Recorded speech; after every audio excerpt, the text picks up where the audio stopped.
Mr. Standfast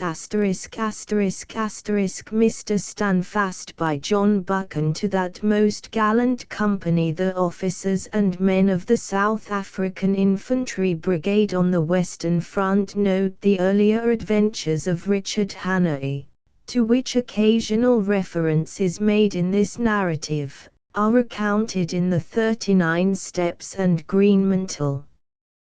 J.B. Contents Part I Chapter I The Wicket Gate Chapter II The Village Named Morality Chapter III The Reflections of a Cured Dyspeptic Chapter IV Andrew Amos Chapter V Various Doings in the West Chapter VI The Skirts of the Coolin Chapter VII I Hear of the Wild Birds Chapter VIII The Adventures of a Bagman Chapter IX I Take the Wings of a Dove Chapter X The Advantages of an Air Raid Chapter 11 The Valley of Humiliation Part 2 Chapter 12 I Become a Combatant Once More Chapter 13 The Adventure of the Picardy Chateau Chapter 14 Mr. Blenkiron Discourses on Love and War Chapter 15 Saint Anton Chapter 16 I Lie on a Hard Bed Chapter 17 The Call of the Swallows Chapter 18 The Underground Railway Chapter 19 The Cage of the Wild Birds Chapter XX The Storm Breaks in the West Chapter XXI How an Exile Returned to His Own People Chapter XXII The Summons Comes for Mr. Standfast.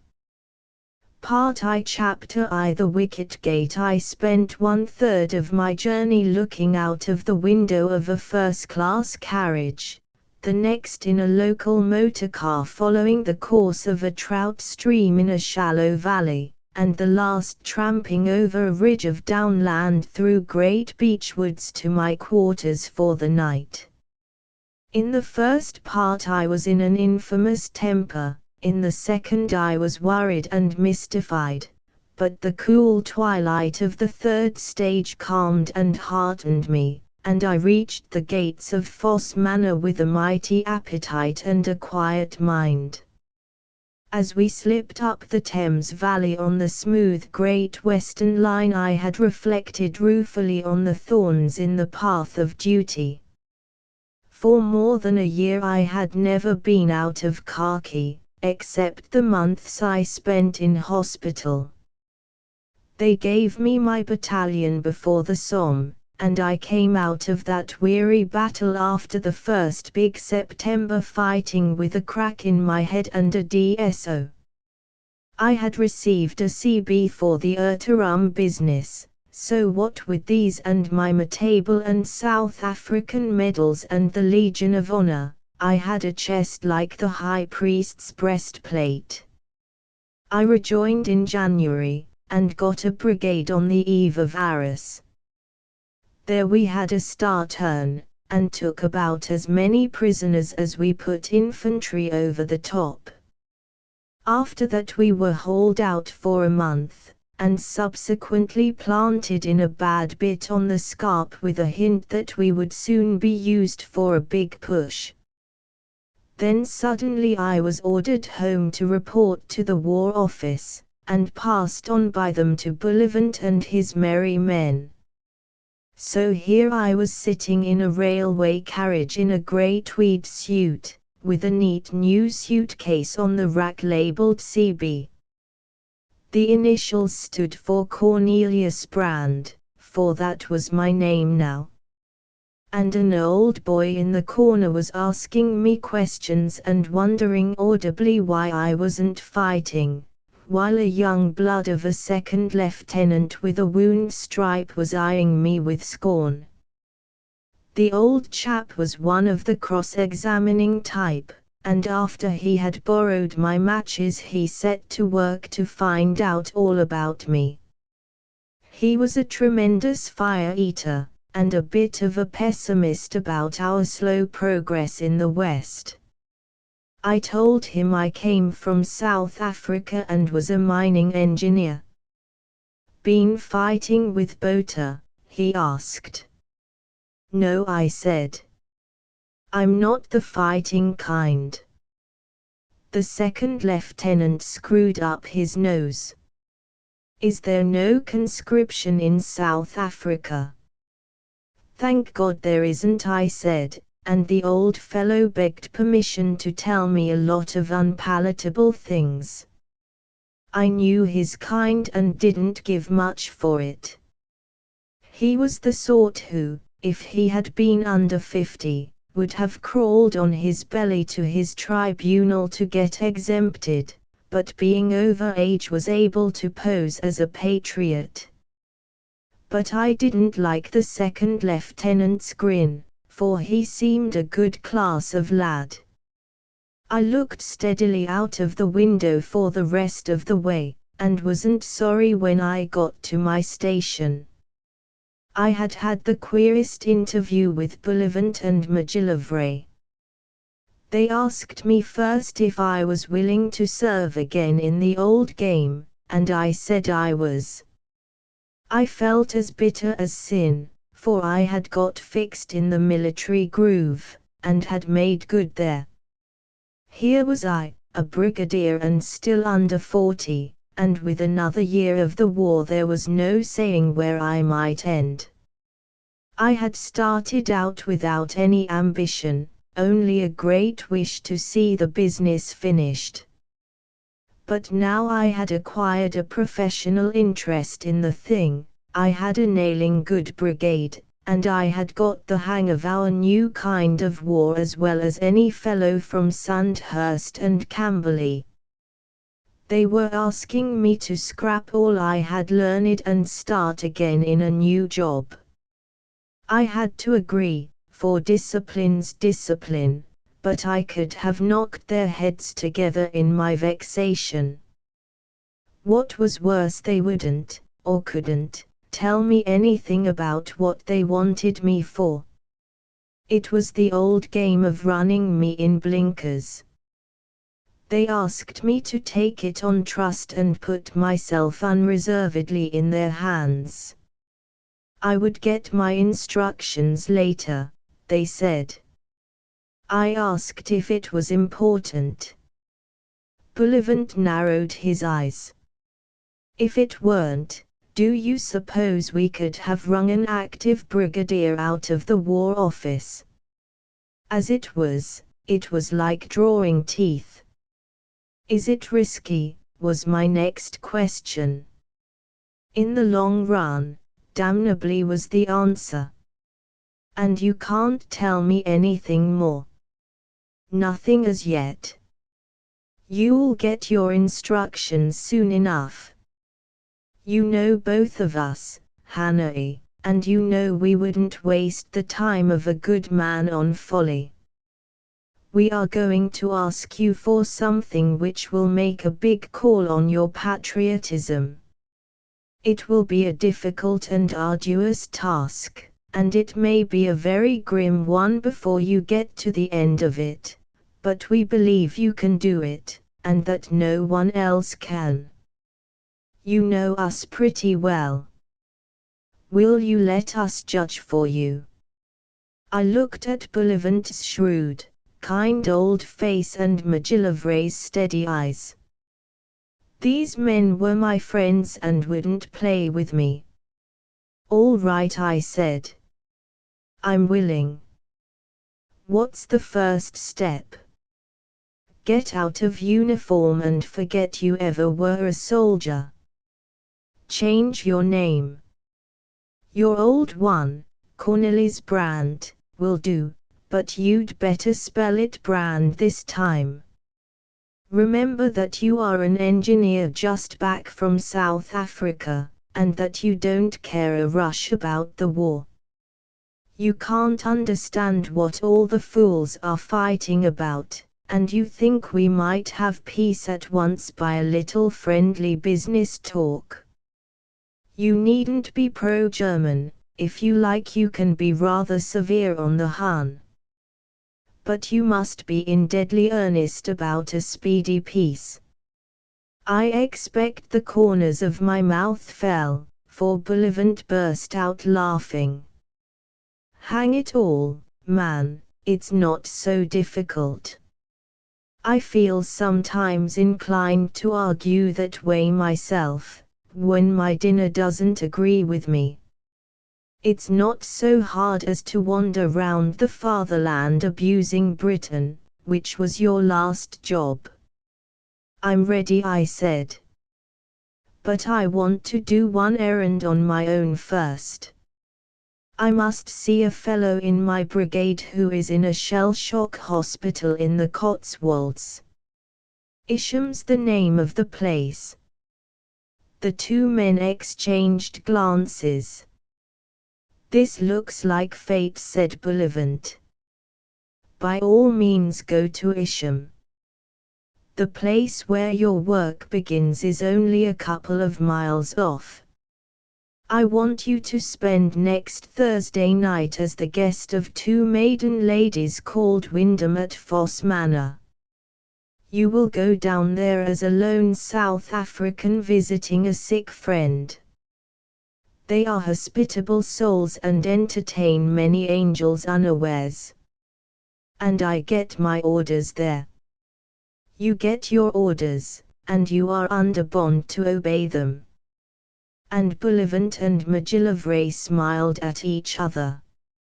I was thinking hard about that odd conversation as the small Ford car, which I had wired for to the inn, carried me away from the suburbs of the county town into a land of rolling hills and green water meadows. It was a gorgeous afternoon and the blossom of early June was on every tree. But I had no eyes for landscape and the summer, being engaged in reprobating Bullivant and cursing my fantastic fate. I detested my new part and looked forward to naked shame. It was bad enough for anyone to have to pose as a pacifist, but for me, strong as a bull and as sunburnt as a gypsy and not looking my 40 years, it was a black disgrace.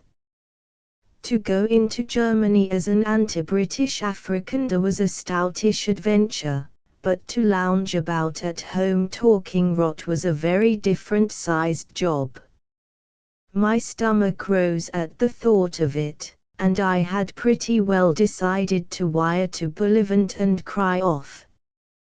There are some things that no one has a right to ask of any white man. When I got to Isham and found poor old Blakey, I didn't feel happier. He had been a friend of mine in Rhodesia, and after the German Southwest affair was over had come home to a Fusilier battalion, which was in my brigade at Arras.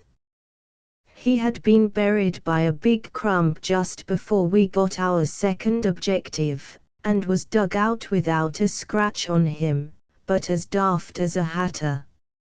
I had heard he was mending, and had promised his family to look him up the first chance I got. I found him sitting on a garden seat, staring steadily before him like a lookout at sea. He knew me all right and cheered up for a second, but very soon he was back at his staring, and every word he uttered was like the careful speech of a drunken man. A bird flew out of a bush, and I could see him holding himself tight to keep from screaming. The best I could do was to put a hand on his shoulder and stroke him as one strokes a frightened horse. The sight of the price my old friend had paid didn't put me in love with pacificism. We talked of brother officers and South Africa, for I wanted to keep his thoughts off the war, but he kept edging round to it. "How long will the damned thing last?" he asked. "Oh, it's practically over," I lied cheerfully. "No more fighting for you and precious little for me. The Boche is done in all right. What you've got to do, my lad, is to sleep 14 hours in the 24 and spend half the rest catching trout. We'll have a shot at the grouse bird together this autumn and we'll get some of the old gang to join us. Someone put a tea tray on the table beside us, and I looked up to see the very prettiest girl I ever set eyes on. She seemed little more than a child, and before the war would probably have still ranked as a flapper. She wore the neat blue dress and apron of a VAD, and her white cap was set on hair like spun gold. She smiled demurely as she arranged the tea things, and I thought I had never seen eyes at once so merry and so grave. I stared after her as she walked across the lawn, and I remember noticing that she moved with the free grace of an athletic boy. "Who on earth's that?" I asked Blakey. "That? Oh, one of the sisters," he said listlessly. "There are squads of them. I can't tell one from another." Nothing gave me such an impression of my friend's sickness as the fact that he should have no interest in something so fresh and jolly as that girl. Presently my time was up and I had to go, and as I looked back I saw him sunk in his chair again, his eyes fixed on vacancy, and his hands gripping his knees. The thought of him depressed me horribly. Here was I condemned to some rotten buffoonery in inglorious safety, while the salt of the earth like Blakey was paying the ghastliest price. From him my thoughts flew to old Peter Pioneer, and I sat down on a roadside wall and read his last letter. It nearly made me howl. Peter, you must know, had shaved his beard and joined the Royal Flying Corps the summer before when we got back from the Greenmantle affair. That was the only kind of reward he wanted, and, though he was absurdly over age, the authorities allowed it. They were wise not to stickle about rules, for Peter's eyesight and nerve were as good as those of any boy of 20. I knew he would do well, but I was not prepared for his immediately blazing success. He got his pilot's certificate in record time and went out to France, and presently even we foot sloggers, busy shifting ground before the Somme, began to hear rumors of his doings. He developed a perfect genius for air fighting. There were plenty better trick flyers, and plenty who knew more about the science of the game, but there was no one with quite Peter's genius for an actual scrap. He was as full of dodges a couple of miles up in the sky as he had been among the rocks of the berg. He apparently knew how to hide in the empty air as cleverly as in the long grass of the Lebombo Flats. Amazing yarns began to circulate among the infantry about this new airman, who could take cover below one plane of an enemy squadron while all the rest were looking for him. I remember talking about him with the South Africans when we were out resting next door to them after the bloody Delville Wood business. The day before we had seen a good battle in the clouds when the Boche plane had crashed, and a Transvaal machine gun officer brought the report that the British airman had been Pioneer. "Well done, the old tacker," he cried, and started to yarn about Peter's methods. It appeared that Peter had a theory that every man has a blind spot, and that he knew just how to find that blind spot in the world of air. The best cover, he maintained, was not in cloud or a wisp of fog, but in the unseeing patch in the eye of your enemy. I recognized that talk for the real thing. It was on a par with Peter's doctrine of atmosphere and the double bluff and all the other principles that his queer old mind had cogitated out of his rackety life.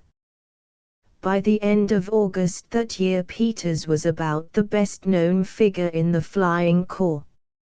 If the reports had mentioned names, he would have been a national hero, but he was only Lieutenant Blank, and the newspapers, which expatiated on his deeds, had to praise the service and not the man. That was right enough, for half the magic of our Flying Corps was its freedom from advertisement. But the British Army knew all about him, and the men in the trenches used to discuss him as if he were a crack football player. There was a very big German airman called Lensk, one of the Albatross heroes, who about the end of August claimed to have destroyed 32 Allied machines. Peter had then only 17 planes to his credit, but he was rapidly increasing his score. Lensk was a mighty man of valor and a good sportsman after his fashion. He was amazingly quick at maneuvering his machine in the actual fight, but Peter was supposed to be better at forcing the kind of fight he wanted. Lensk, if you like, was the tactician and Peter the strategist. Anyhow, the two were out to get each other. There were plenty of fellows who saw the campaign as a struggle not between Hun and Britain, but between Lensk and Pioneer. The 15th of September came, and I got knocked out and went to hospital. When I was fit to read the papers again and receive letters, I found to my consternation that Peter had been downed. It happened at the end of October, when the southwest gales badly handicapped our airwork. When our bombing or reconnaissance jobs behind the enemy lines were completed, instead of being able to glide back into safety, we had to fight our way home slowly against a headwind exposed to Archers and Hun planes. Somewhere east of Bapaume on a return journey, Peter fell in with Lensk. At least the German press gave Lensk the credit.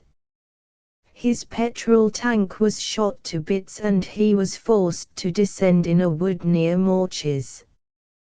The celebrated British airman, Pinner in the words of the German communique, was made prisoner. I had no letter from him till the beginning of the new year, when I was preparing to return to France. It was a very contented letter.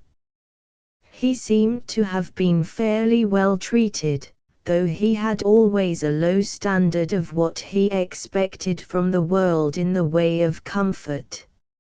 I inferred that his captors had not identified in the brilliant airman the Dutch miscreant who a year before had broken out of a German jail. He had discovered the pleasures of reading and had perfected himself in an art which he had once practiced indifferently.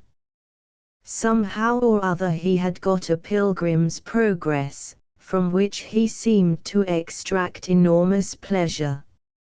And then at the end, quite casually, he mentioned that he had been badly wounded and that his left leg would never be much use again. After that I got frequent letters, and I wrote to him every week and sent him every kind of parcel I could think of. His letters used to make me both ashamed and happy. I had always banked on old Peter, and here he was behaving like an early Christian martyr, never a word of complaint, and just as cheery as if it were a winter morning on the high veldt and we were off to ride down Springbok. I knew what the loss of a leg must mean to him, for bodily fitness had always been his pride. The rest of life must have unrolled itself before him very drab and dusty to the grave. But he wrote as if he were on the top of his form and kept commiserating me on the discomforts of my job. The picture of that patient, gentle old fellow, hobbling about his compound and puzzling over his pilgrim's progress, a cripple for life after 5 months of blazing glory, would have stiffened the back of a jellyfish. This last letter was horribly touching, for summer had come and the smell of the woods behind his prison reminded Peter of a place in the woody bush, and one could read in every sentence the ache of exile. I sat on that stone wall and considered how trifling were the crumpled leaves in my bed of life compared with the thorns Peter and Blakey had to lie on. I thought of Sunday far off in Mesopotamia, and old Blenkiron groaning with dyspepsia somewhere in America, and I considered that they were the kind of fellows who did their jobs without complaining. The result was that when I got up to go on I had recovered a manlier temper. I wasn't going to shame my friends or pick and choose my duty. I would trust myself to Providence, for, as Blenkiron used to say, Providence was all right if you gave him a chance. It was not only Peter's letter that steadied and calmed me. Isham stood high up in a fold of the hills away from the main valley, and the road I was taking brought me over the ridge and back to the stream side. I climbed through great beech woods, which seemed in the twilight like some green place far below the sea, and then over a short stretch of hill pasture to the rim of the vale. All about me were little fields enclosed with walls of grey stone and full of dim sheep. Below were dusky woods around what I took to be Foss Manor, for the great Roman Foss Way, straight as an arrow, passed over the hills to the south and skirted its grounds. I could see the stream slipping among its water meadows and could hear the plash of the weir. A tiny village settled in a crook of the hill, and its church tower sounded 7 with a curiously sweet chime. Otherwise there was no noise but the twitter of small birds and the night wind in the tops of the beeches. In that moment I had a kind of revelation. I had a vision of what I had been fighting for, what we all were fighting for. It was peace, deep and holy and ancient, peace older than the oldest wars, peace which would endure when all our swords were hammered into plowshares. It was more, for in that hour England first took hold of me. Before my country had been South Africa, and when I thought of home it had been the wide sun-steeped spaces of the veldt or some scented glen of the Berg. But now I realized that I had a new home. I understood what a precious thing this little England was, how old and kindly and comforting, how wholly worth striving for. The freedom of an acre of her soil was cheaply bought by the blood of the best of us. I knew what it meant to be a poet, though for the life of me I could not have made a line of verse. For in that hour I had a prospect as if from a hilltop which made all the present troubles of the road seem of no account. I saw not only victory after war, but a new and happier world after victory, when I should inherit something of this English peace and wrap myself in it till the end of my days. Very humbly and quietly, like a man walking through a cathedral, I went down the hill to the manor lodge, and came to a door in an old red brick facade, smothered in magnolias which smelled like hot lemons in the June dusk. The car from the inn had brought on my baggage, and presently I was dressing in a room which looked out on a water garden. For the first time for more than a year I put on a starched shirt and a dinner jacket, and as I dressed I could have sung from pure light-heartedness. I was in for some arduous job, and sometime that evening in that place I should get my marching orders. Someone would arrive, perhaps Bullivant, and read me the riddle. But whatever it was, I was ready for it, for my whole being had found a new purpose. Living in the trenches, you are apt to get your horizon narrowed down to the front line of enemy barbed wire on one side and the nearest rest billets on the other. But now I seemed to see beyond the fog to a happy country. High-pitched voices greeted my ears as I came down the broad staircase, voices which scarcely accorded with the panelled walls and the austere family portraits, and when I found my hostesses in the hall I thought their looks still less in keeping with the house. Both ladies were on the wrong side of 40, but their dress was that of young girls. Miss Doria Wyndham was tall and thin with a mass of nondescript pale hair confined by a black velvet fillet.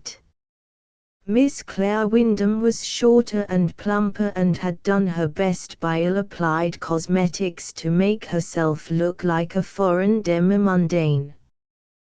They greeted me with the friendly casualness which I had long ago discovered was the right English manner towards your guests, as if they had just strolled in and billeted themselves, and you were quite glad to see them but mustn't be asked to trouble yourself further. The next second they were cooing like pigeons round a picture which a young man was holding up in the lamplight. He was a tallish, lean fellow of round about 30 years, wearing grey flannels and shoes dusty from the country roads. His thin face was sallow as if from living indoors, and he had rather more hair on his head than most of us. In the glow of the lamp his features were very clear, and I examined them with interest, for, remember, I was expecting a stranger to give me orders. He had a long, rather strong chin and an obstinate mouth with peevish lines about its corners. But the remarkable feature was his eyes. I can best describe them by saying that they looked hot, not fierce or angry, but so restless that they seemed to ache physically and to want sponging with cold water. They finished their talk about the picture, which was couched in a jargon of which I did not understand one word, and Miss Doria turned to me and the young man. My cousin Launcelot Wake, Mr. Brand.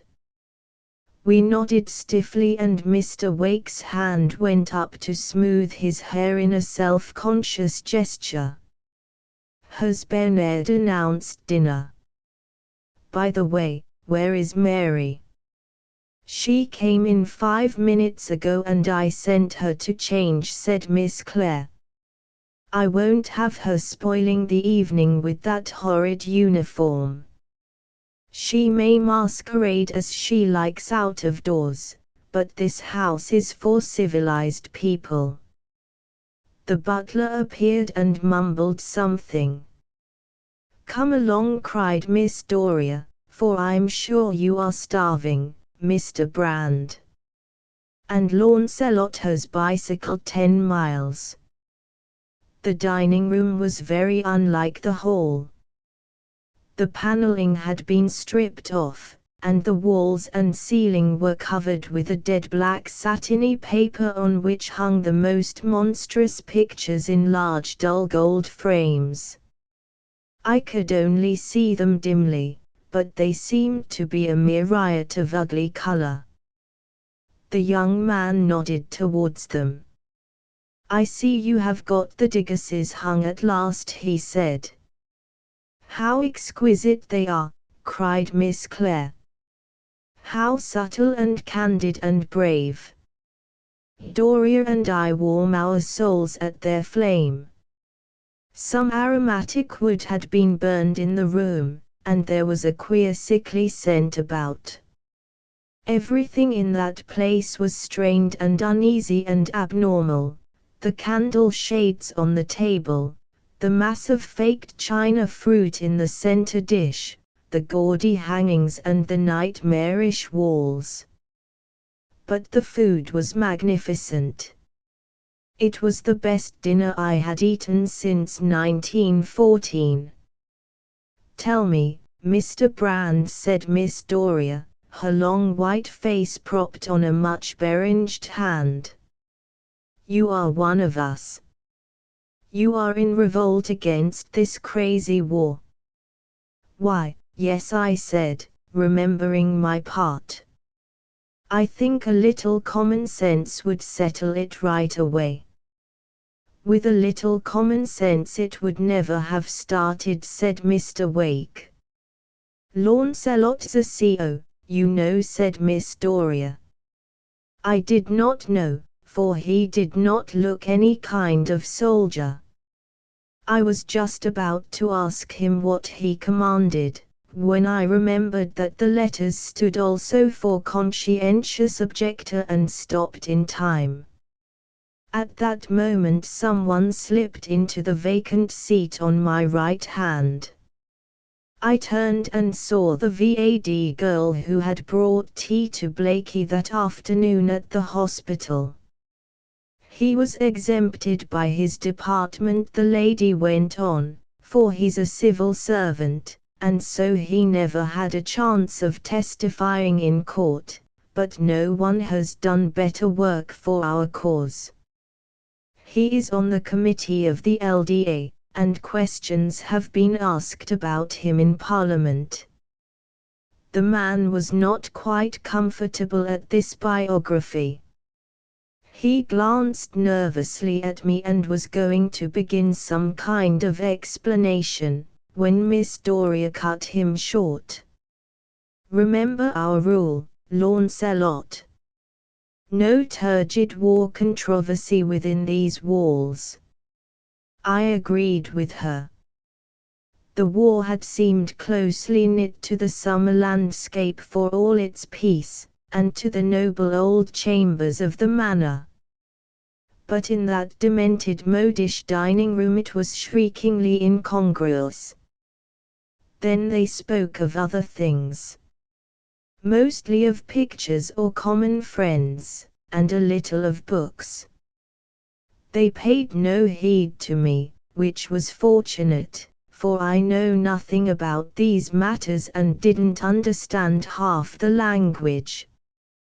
But once Miss Doria tried to bring me in.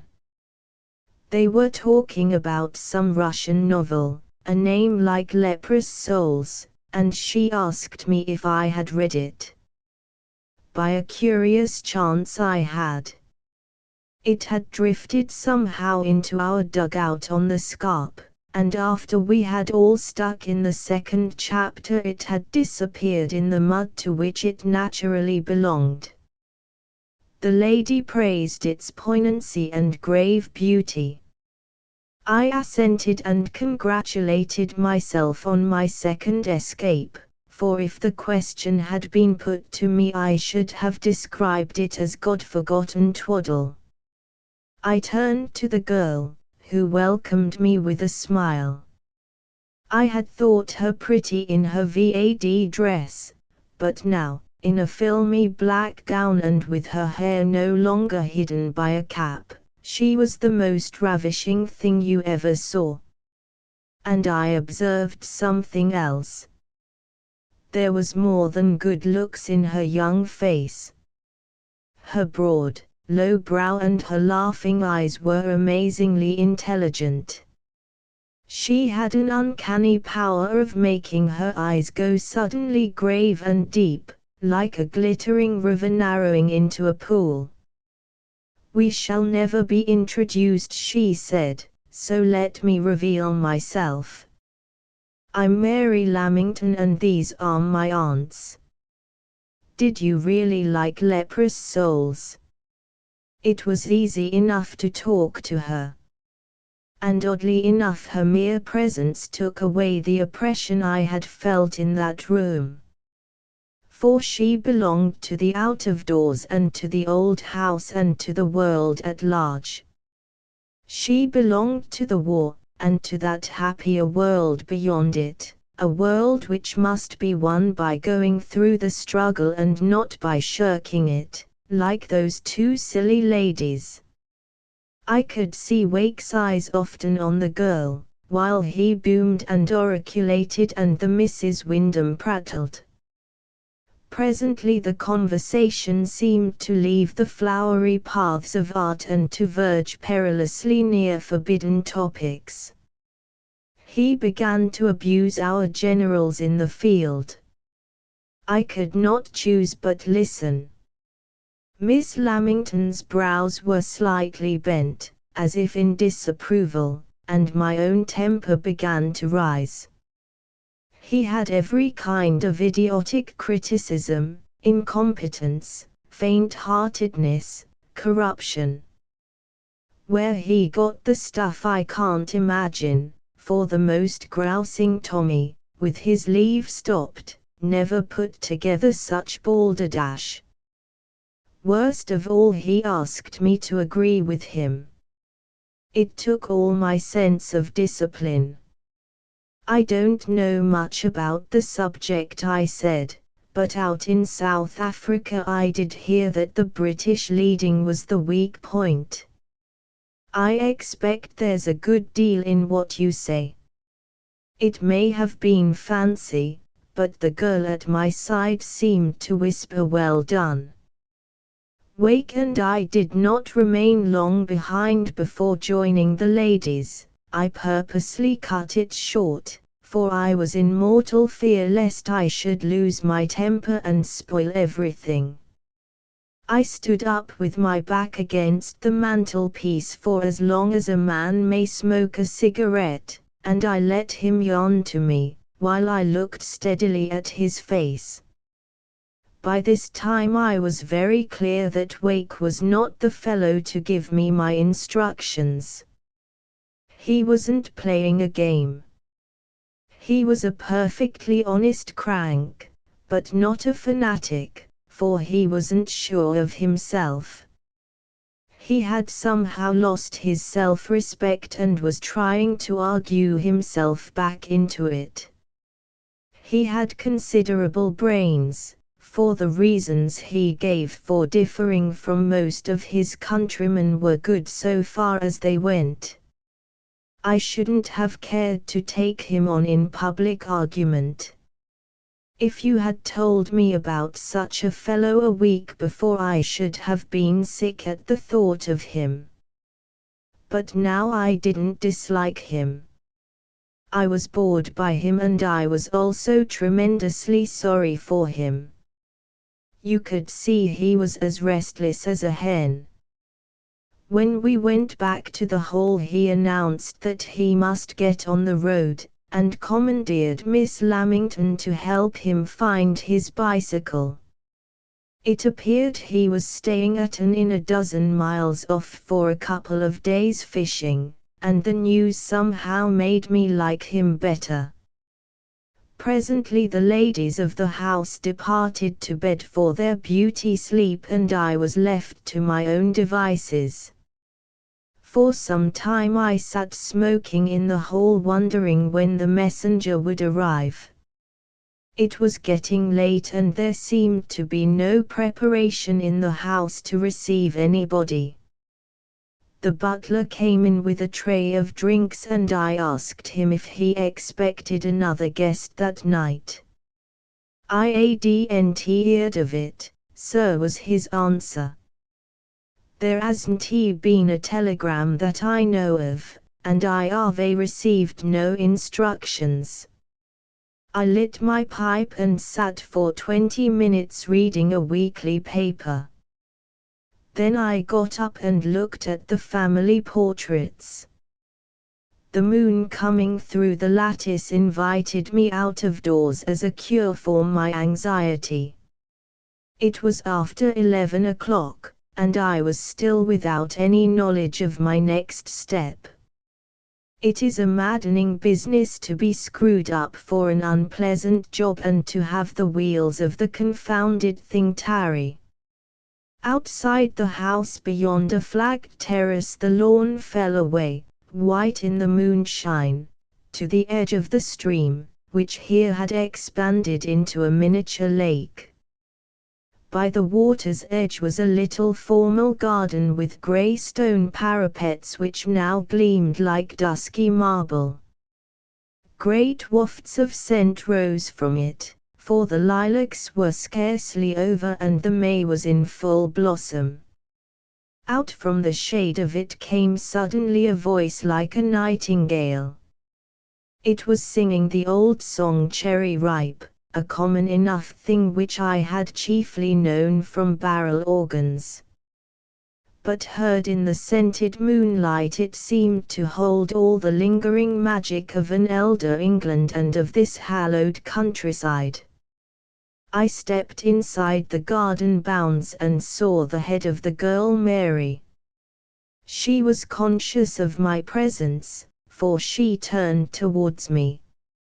"I was coming to look for you," she said, "now that the house is quiet. I have something to say to you, General Hannay." She knew my name and must be somehow in the business. The thought entranced me. "Thank God I can speak to you freely," I cried. "Who and what are you, living in that house in that kind of company?" "My good aunts." She laughed softly. "They talk a great deal about their souls, but they really mean their nerves. Why, they are what you call my camouflage, and a very good one too. And that cadaverous young prig, poor Launcelot. Yes, camouflage too, perhaps something a little more. You must not judge him too harshly." But, I did not know how to put it, and stammered in my eagerness. "How can I tell that you are the right person for me to speak to? You see I am under orders, and I have got none about you." "I will give you proof," she said. 3 days ago Sir Walter Bullivant and Mr. McGillivray told you to come here tonight and to wait here for further instructions. You met them in the little smoking room at the back of the Rota Club. You were bidden take the name of Cornelius Brand, and turn yourself from a successful general into a pacifist South African engineer. Is that correct?" "Perfectly. You have been restless all evening looking for the messenger to give you these instructions. Set your mind at ease. No messenger is coming. You will get your orders from me." "I could not take them from a more welcome source," I said. "Very prettily put. If you want further credentials I can tell you much about your own doings in the past 3 years. I can explain to you who don't need the explanation, every step in the business of the Black Stone. I think I could draw a pretty accurate map of your journey to Ertaram. You have a letter from Peter Pioneer in your pocket, I can tell you its contents. Are you willing to trust me?" "With all my heart," I said. "Good. Then my first order will try you pretty hard. For I have no orders to give you except to bid you go and steep yourself in a particular kind of life. Your first duty is to get atmosphere, as your friend Peter used to say. Oh, I will tell you where to go and how to behave. But I can't bid you do anything, only live idly with open eyes and ears till you have got the feel of the situation." She stopped and laid a hand on my arm. It won't be easy. It would madden me, and it will be a far heavier burden for a man like you. You have got to sink down deep into the life of the half-baked, the people whom this war hasn't touched or has touched in the wrong way, the people who split hairs all day and are engrossed in what you and I would call selfish little fads. Yes. People like my aunts and Launcelot, only for the most part in a different social grade. You won't live in an old manor like this, but among gimcrack little arty houses. You will hear everything you regard as sacred laughed at and condemned, and every kind of nauseous folly acclaimed, and you must hold your tongue and pretend to agree. You will have nothing in the world to do except to let the life soak into you, and, as I have said, keep your eyes and ears open. But you must give me some clue as to what I should be looking for. My orders are to give you none. Our chiefs, yours and mine, want you to go where you are going without any kind of party priss. Remember, we are still in the intelligence stage of the affair. The time hasn't yet come for a plan of campaign, and still less for action. Tell me one thing, I said. Is it a really big thing we're after? A really big thing, she said slowly and very gravely. You and I and some 100 others are hunting the most dangerous man in all the world. Till we succeed, everything that Britain does is crippled. If we fail or succeed too late, the Allies may never win the victory which is their right. I will tell you one thing to cheer you. It is in some sort a race against time, so your purgatory won't endure too long. I was bound to obey, and she knew it, for she took my willingness for granted. From a little gold satchel she selected a tiny box, and opening it extracted a thing like a purple wafer with a white St. Andrew's cross on it. What kind of watch have you? Ah, a hunter. Paste that inside the lid. Some day you may be called on to show it. One other thing. Buy tomorrow a copy of the Pilgrim's Progress and get it by heart. You will receive letters and messages some day, and the style of our friends is apt to be reminiscent of John Bunyan. The car will be at the door tomorrow to catch the 10:30, and I will give you the address of the rooms that have been taken for you. Beyond that I have nothing to say, except to beg you to play the part well and keep your temper. You behaved very nicely at dinner. I asked one last question as we said good night in the hall. Shall I see you again? Soon, and often, was the answer. Remember, we are colleagues. I went upstairs feeling extraordinarily comforted. I had a perfectly beastly time ahead of me, but now it was all glorified and colored with the thought of the girl who had sung Cherry Ripe in the garden. I commended the wisdom of that old serpent Bullivant in the choice of his intermediary, for I'm hanged if I would have taken such orders from anyone else. Chapter 2. The village named Morality. Up on the high veldt our rivers are apt to be strings of pools linked by muddy trickles, the most stagnant kind of watercourse you would look for in a day's journey. But presently they reach the edge of the plateau and are tossed down into the flats in noble ravines, and roll thereafter in full and sounding currents to the sea. So with the story I am telling. It began in smooth reaches, as idle as a mill pond, yet the day soon came when I was in the grip of a torrent, flung breathless from rock to rock by a destiny which I could not control. But for the present I was in a backwater, no less than the garden city of Bigleswick, where Mr. Cornelius Brand, a South African gentleman visiting England on holiday, lodged in a pair of rooms in the cottage of Mr. Tancred Jimson. The house, or home as they preferred to name it at Bigleswick, was one of some 200 others which ringed a pleasant Midland common. It was badly built and oddly furnished.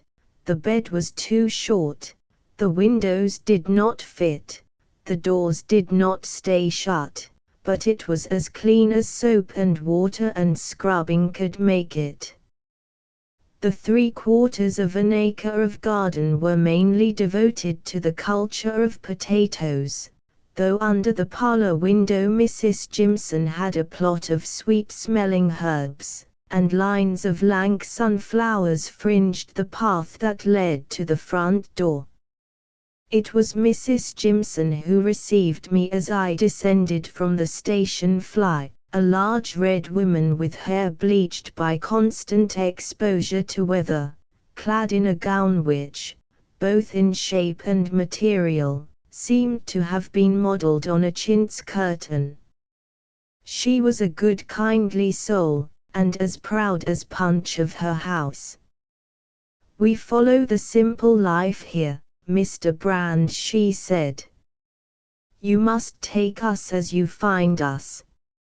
I assured her that I asked for nothing better, and as I unpacked in my fresh little bedroom with a west wind blowing in at the window, I considered that I had seen worse quarters.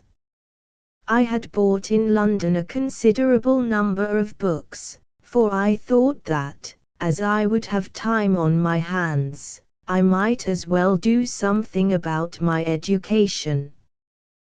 They were mostly English classics, whose names I knew but which I had never read, and they were all in a little flat-backed series at £1 apiece.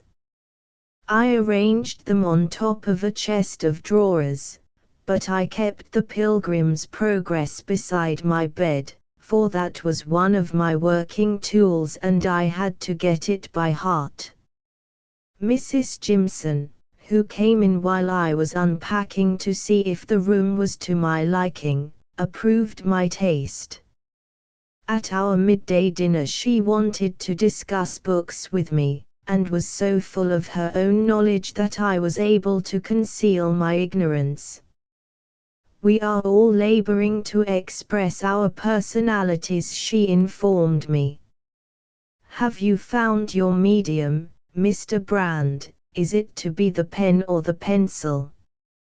Or perhaps it is music? You have the brow of an artist, the frontal bar of Michelangelo, you remember."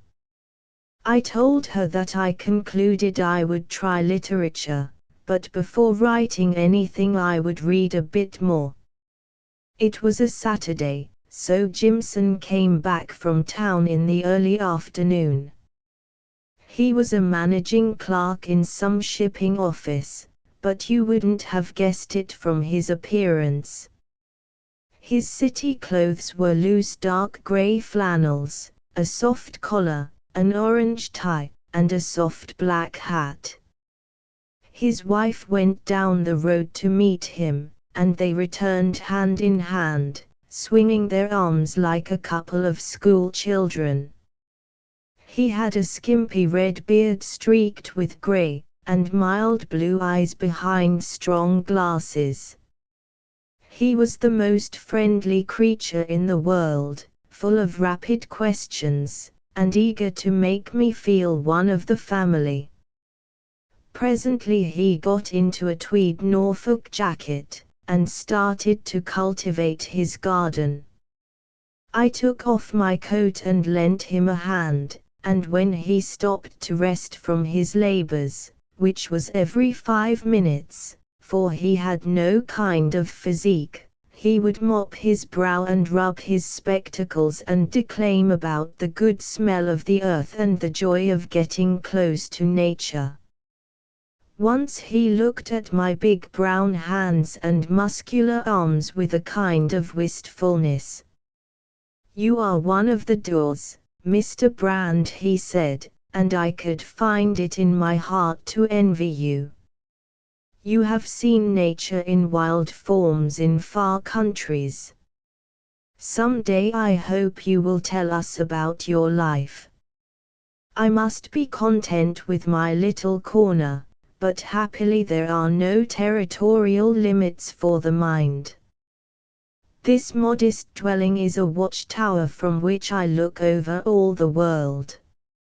After that he took me for a walk. We met parties of returning tennis players and here and there a golfer. There seemed to be an abundance of young men, mostly rather weedy-looking, but with one or two well-grown ones who should have been fighting. The names of some of them Jimson mentioned with awe. An unwholesome youth was Aronson, the great novelist. A sturdy, bristling fellow with a fierce moustache was Letchford, the celebrated leader-writer of the Critic. Several were pointed out to me as artists who had gone one better than anybody else, and a vast billowy creature was described as the leader of the new Orientalism in England. I noticed that these people, according to Jimson, were all great, and that they all dabbled in something new. There were quantities of young women, too, most of them rather badly dressed and inclining to untidy hair. And there were several decent couples taking the air like householders of an evening all the world over. Most of these last were Jimson's friends, to whom he introduced me. They were his own class, modest folk, who sought for a colored background to their prosaic city lives and found it in this odd settlement. At supper I was initiated into the peculiar merits of Big Leswick. "It is one great laboratory of thought," said Mrs. Jimson. "It is glorious to feel that you are living among the eager, vital people who are at the head of all the newest movements, and that the intellectual history of England is being made in our studies and gardens. The war to us seems a remote and secondary affair.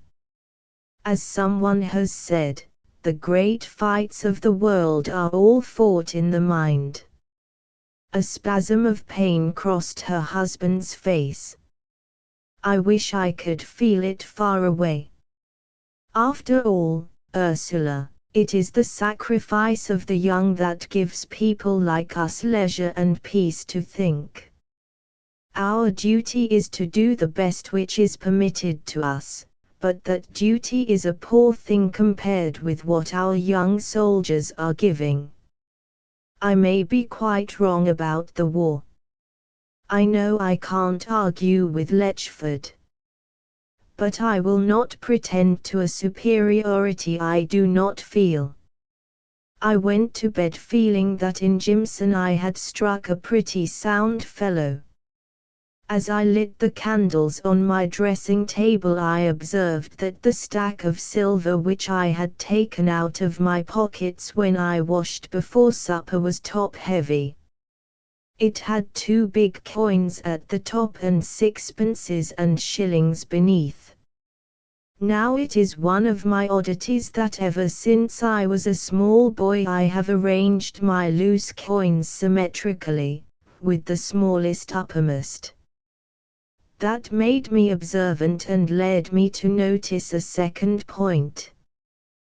The English classics on the top of the chest of drawers were not in the order I had left them. Isaac Walton had got to the left of Sir Thomas Browne, and the poet Burns was wedged disconsolately between 2 volumes of Hazlitt. Moreover, a receipt bill which I had stuck in the Pilgrim's Progress to mark my place had been moved. Someone had been going through my belongings. A moment's reflection convinced me that it couldn't have been Mrs. Jimson. She had no servant and did the housework herself, but my things had been untouched when I left the room before supper, for she had come to tidy up before I had gone downstairs. Someone had been here while we were at supper, and had examined elaborately everything I possessed. Happily I had little luggage, and no papers save the new books and a bill or two in the name of Cornelius Brand. The inquisitor, whoever he was, had found nothing. The incident gave me a good deal of comfort. It had been hard to believe that any mystery could exist in this public place, where people lived brazenly in the open, and wore their hearts on their sleeves and proclaimed their opinions from the rooftops. Yet mystery there must be, or an inoffensive stranger with a kit bag would not have received these strange attentions. I made a practice after that of sleeping with my watch below my pillow, for inside the case was Mary Lamington's label. Now began a period of pleasant idle receptiveness. Once a week it was my custom to go up to London for the day to receive letters and instructions, if any should come. I had moved from my chambers in Park Lane, which I leased under my proper name, to a small flat in Westminster taken in the name of Cornelius Brand. The letters addressed to Park Lane were forwarded to Sir Walter, who sent them round under cover to my new address. For the rest I used to spend my mornings reading in the garden, and I discovered for the first time what a pleasure was to be got from old books. They recalled and amplified that vision I had seen from the Cotswold Ridge, the revelation of the priceless heritage which is England. I imbibed a mighty quantity of history, but especially I liked the writers, like Walton, who got at the very heart of the English countryside. Soon, too, I found the Pilgrim's Progress not a duty but a delight. I discovered new jewels daily in the honest old story, and my letters to Peter began to be as full of it as Peter's own epistles. I loved, also, the songs of the Elizabethans, for they reminded me of the girl who had sung to me in the June night. In the afternoons I took my exercise in long tramps along the good dusty English roads. The country fell away from Bigleswick into a plain of wood and pasture land, with low hills on the horizon. The place was sown with villages, each with its green and pond and ancient church. Most, too, had inns, and there I had many a draught of cool nutty ale, for the inn at Bigleswick was a reformed place which sold nothing but washy cider. Often, tramping home in the dusk, I was so much in love with the land that I could have sung with the pure joy of it. And in the evening, after a bath, there would be supper, when a rather fagged Jimson struggled between sleep and hunger, and the lady, with an artistic mutch on her untidy head, talked ruthlessly of culture. Bit by bit I edged my way into local society. The Jimsons were a great help, for they were popular and had a nodding acquaintance with most of the inhabitants. They regarded me as a meritorious aspirant towards a higher life, and I was paraded before their friends with the suggestion of a vivid, if Philistine, past. If I had any gift for writing, I would make a book about the inhabitants of Big Leswick. About half were respectable citizens who came there for country air and low rates, but even these had a touch of queerness and had picked up the jargon of the place. The younger men were mostly government clerks or writers or artists. There were a few widows with flocks of daughters, and on the outskirts were several bigger houses, mostly houses which had been there before the garden city was planted. One of them was brand new, a staring villa with sham antique timbering, stuck on the top of a hill among raw gardens. It belonged to a man called Moxon Ivier, who was a kind of academic pacificist and a great god in the place. Another, a quiet Georgian manor house, was owned by a London publisher, an ardent liberal whose particular branch of business compelled him to keep in touch with the new movements. I used to see him hurrying to the station swinging a little black bag and returning at night with the fish for dinner. I soon got to know a surprising lot of people, and they were the rummiest birds you can imagine. For example, there were the Weekses, 3 girls who lived with their mother in a house so artistic that you broke your head whichever way you turned in it. The son of the family was a conscientious objector who had refused to do any sort of work whatever, and had got quadded for his pains. They were immensely proud of him and used to relate his sufferings in Dartmoor with a gusto which I thought rather heartless. Art was their great subject, and I am afraid they found me pretty heavy-going. It was their fashion never to admire anything that was obviously beautiful, like a sunset or a pretty woman, but to find surprising loveliness in things which I thought hideous. Also they talked a language that was beyond me. This kind of conversation used to happen. Miss Weeks, don't you admire Ursula Jimson? Self, rather. Miss W, she is so John-esque in her lines. Self, exactly. Miss W, and Tancred, too, he is so full of nuances. Self, rather. Miss W, he suggests one of Degas's countrymen. Self, exactly. They hadn't much use for books, except some Russian ones, and I acquired merit in their eyes for having read Leprous Souls. If you talked to them about that divine countryside, you found they didn't give a rap for it and had never been a mile beyond the village.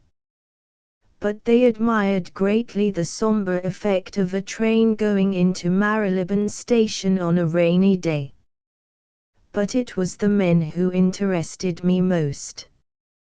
Aronson, the novelist, proved on acquaintance the worst kind of blighter.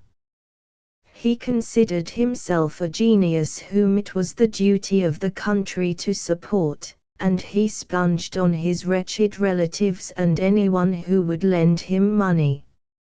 He was always babbling about his sins, and pretty squalid they were. I should like to have flung him among a few good old-fashioned full-blooded sinners of my acquaintance. They would have scared him considerably. He told me that he sought reality and life and truth, but it was hard to see how he could know much about them, for he spent half the day in bed smoking cheap cigarettes, and the rest sunning himself in the admiration of half-witted girls. The creature was tuberculous in mind and body, and the only novel of his I read pretty well turned my stomach. Mr. Aronson's strong point was jokes about the war. If he heard of any acquaintance who had joined up or was even doing war work, his merriment knew no bounds. My fingers used to itch to box the little wretch's ears. Letchford was a different pair of shoes. He was some kind of a man, to begin with, and had an excellent brain and the worst manners conceivable. He contradicted everything you said, and looked out for an argument as other people look for their dinner. He was a double-engined, high-speed pacificist, because he was the kind of cantankerous fellow who must always be in a minority. If Britain had stood out of the war, he would have been a raving militarist, but since she was in it, he had got to find reasons why she was wrong. And jolly good reasons they were, too. I couldn't have met his arguments if I had wanted to, so I sat docilely at his feet. The world was all crooked for Letchford, and God had created him with 2 left hands. But the fellow had merits. He had a couple of jolly children whom he adored, and he would walk miles with me on a Sunday, and spout poetry about the beauty and greatness of England. He was 45. If he had been 30 and in my battalion, I could have made a soldier out of him. There were dozens more whose names I have forgotten, but they had one common characteristic. They were puffed up with spiritual pride, and I used to amuse myself with finding their originals in the Pilgrim's Progress. When I tried to judge them by the standard of old Peter, they fell woefully short. They shut out the war from their lives, some out of funk, some out of pure levity of mind, and some because they were really convinced that the thing was all wrong. I think I grew rather popular in my role of the seeker after truth, the honest colonial who was against the war by instinct and was looking for instruction in the matter. They regarded me as a convert from an alien world of action which they secretly dreaded, though they affected to despise it. Anyhow, they talked to me very freely, and before long I had all the pacifist arguments by heart. I made out that there were 3 schools. One objected to war altogether, and this had few adherents except Ronson and Weeks, CO, now languishing in Dartmoor. The second thought that the Allies' cause was tainted, and that Britain had contributed as much as Germany to the catastrophe. This included all the adherents of the L.D. or League of Democrats Against Aggression, a very proud body. The third and much the largest, which embraced everybody else, held that we had fought long enough and that the business could now be settled by negotiation, since Germany had learned her lesson. I was myself a modest member of the last school, but I was gradually working my way up to the second, and I hoped with luck to qualify for the first. My acquaintances approved my progress. Letchford said I had a core of fanaticism in my slow nature, and that I would end by waving the red flag. Spiritual pride and vanity, as I have said, were at the bottom of most of them, and, try as I might, I could find nothing very dangerous in it all. This vexed me, for I began to wonder if the mission which I had embarked on so solemnly were not going to be a fiasco. Sometimes they worried me beyond endurance. When the news of Messings came, nobody took the slightest interest, while I was aching to tooth every detail of the great fight. And when they talked on military affairs, as Letchford and others did sometimes, it was difficult to keep from sending them all to the devil, for their amateur cocksureness would have riled Job. One had got to batten down the recollection of our fellows out there who were sweating blood to keep these fools snug. Yet I found it impossible to be angry with them for long, they were so babyishly innocent. Indeed, I couldn't help liking them, and finding a sort of quality in them. I had spent 3 years among soldiers, and the British regular, great fellow that he is, has his faults. His discipline makes him in a funk of red tape and any kind of superior authority. Now these people were quite honest and in a perverted way courageous. Letchford was, at any rate. I could no more have done what he did and got hunted off platforms by the crowd and hooted at by women in the streets than I could have written his leading articles. All the same, I was rather low about my job. Barring the episode of the ransacking of my effects the first night, I had not a suspicion of a clue or a hint of any mystery. The place and the people were as open and bright as a YMCA hut. But one day I got a solid wad of comfort. In a corner of Letchford's paper, The Critic, I found a letter which was one of the steepest pieces of invective I had ever met with. The writer gave tongue like a beagle pup about the prostitution, as he called it, of American republicanism to the vices of European aristocracies. He declared that Senator La Follette was a much misunderstood patriot, seeing that he alone spoke for the toiling millions who had no other friend. He was mad with President Wilson, and he prophesied a great awakening when Uncle Sam got up against John Bull in Europe and found out the kind of standpatter he was. The letter was signed John S. Blenkiron and dated London, July 3 Road. The thought that Blenkiron was in England put a new complexion on my business. I reckoned I would see him soon, for he wasn't the man to stand still in his tracks. He had taken up the role he had played before he left in December 1915, and very right too, for not more than half a dozen people knew of the Erturum affair. And to the British public he was only the man who had been fired out of the Savoy for talking treason. I had felt a bit lonely before, but now somewhere within the four corners of the island the best companion God ever made was writing nonsense with his tongue in his old cheek. There was an institution in Bigleswick which deserves mention. On the south of the common, near the station, stood a red brick building called the Moot Hall, which was a kind of church for the very undevout population.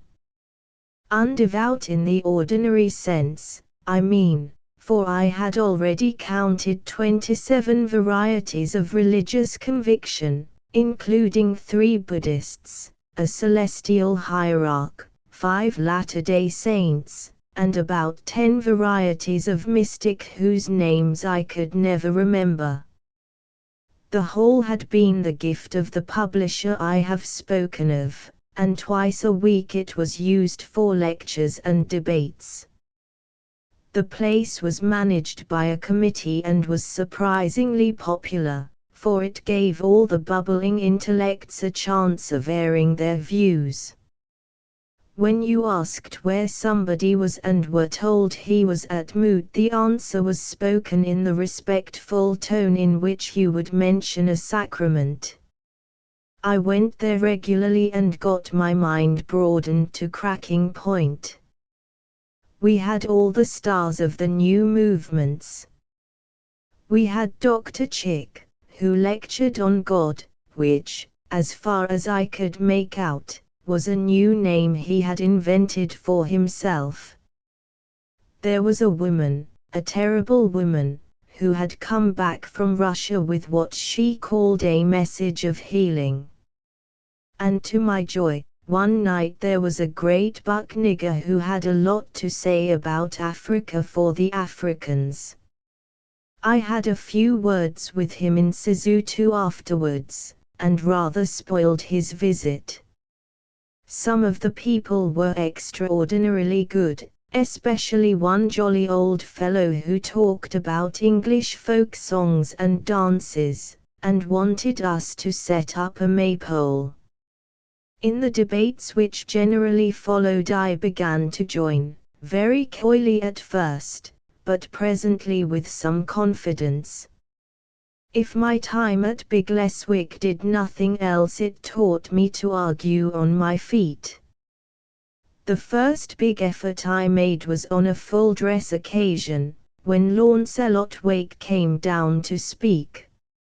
Mr. Ivier was in the chair, the first I had seen of him, a plump middle-aged man, with a colourless face and nondescript features. I was not interested in him till he began to talk, and then I sat bolt upright and took notice. For he was the genuine silver tongue, the sentences flowing from his mouth as smooth as butter and as neatly dovetailed as a parquet floor. He had a sort of man-of-the-world manner, treating his opponents with condescending geniality, deprecating all passion and exaggeration and making you feel that his urbane statement must be right, for if he had wanted he could have put the case so much higher. I watched him, fascinated, studying his face carefully, and the thing that struck me was that there was nothing in it, nothing, that is to say, to lay hold on. It was simply nondescript, so almightily commonplace that that very fact made it rather remarkable.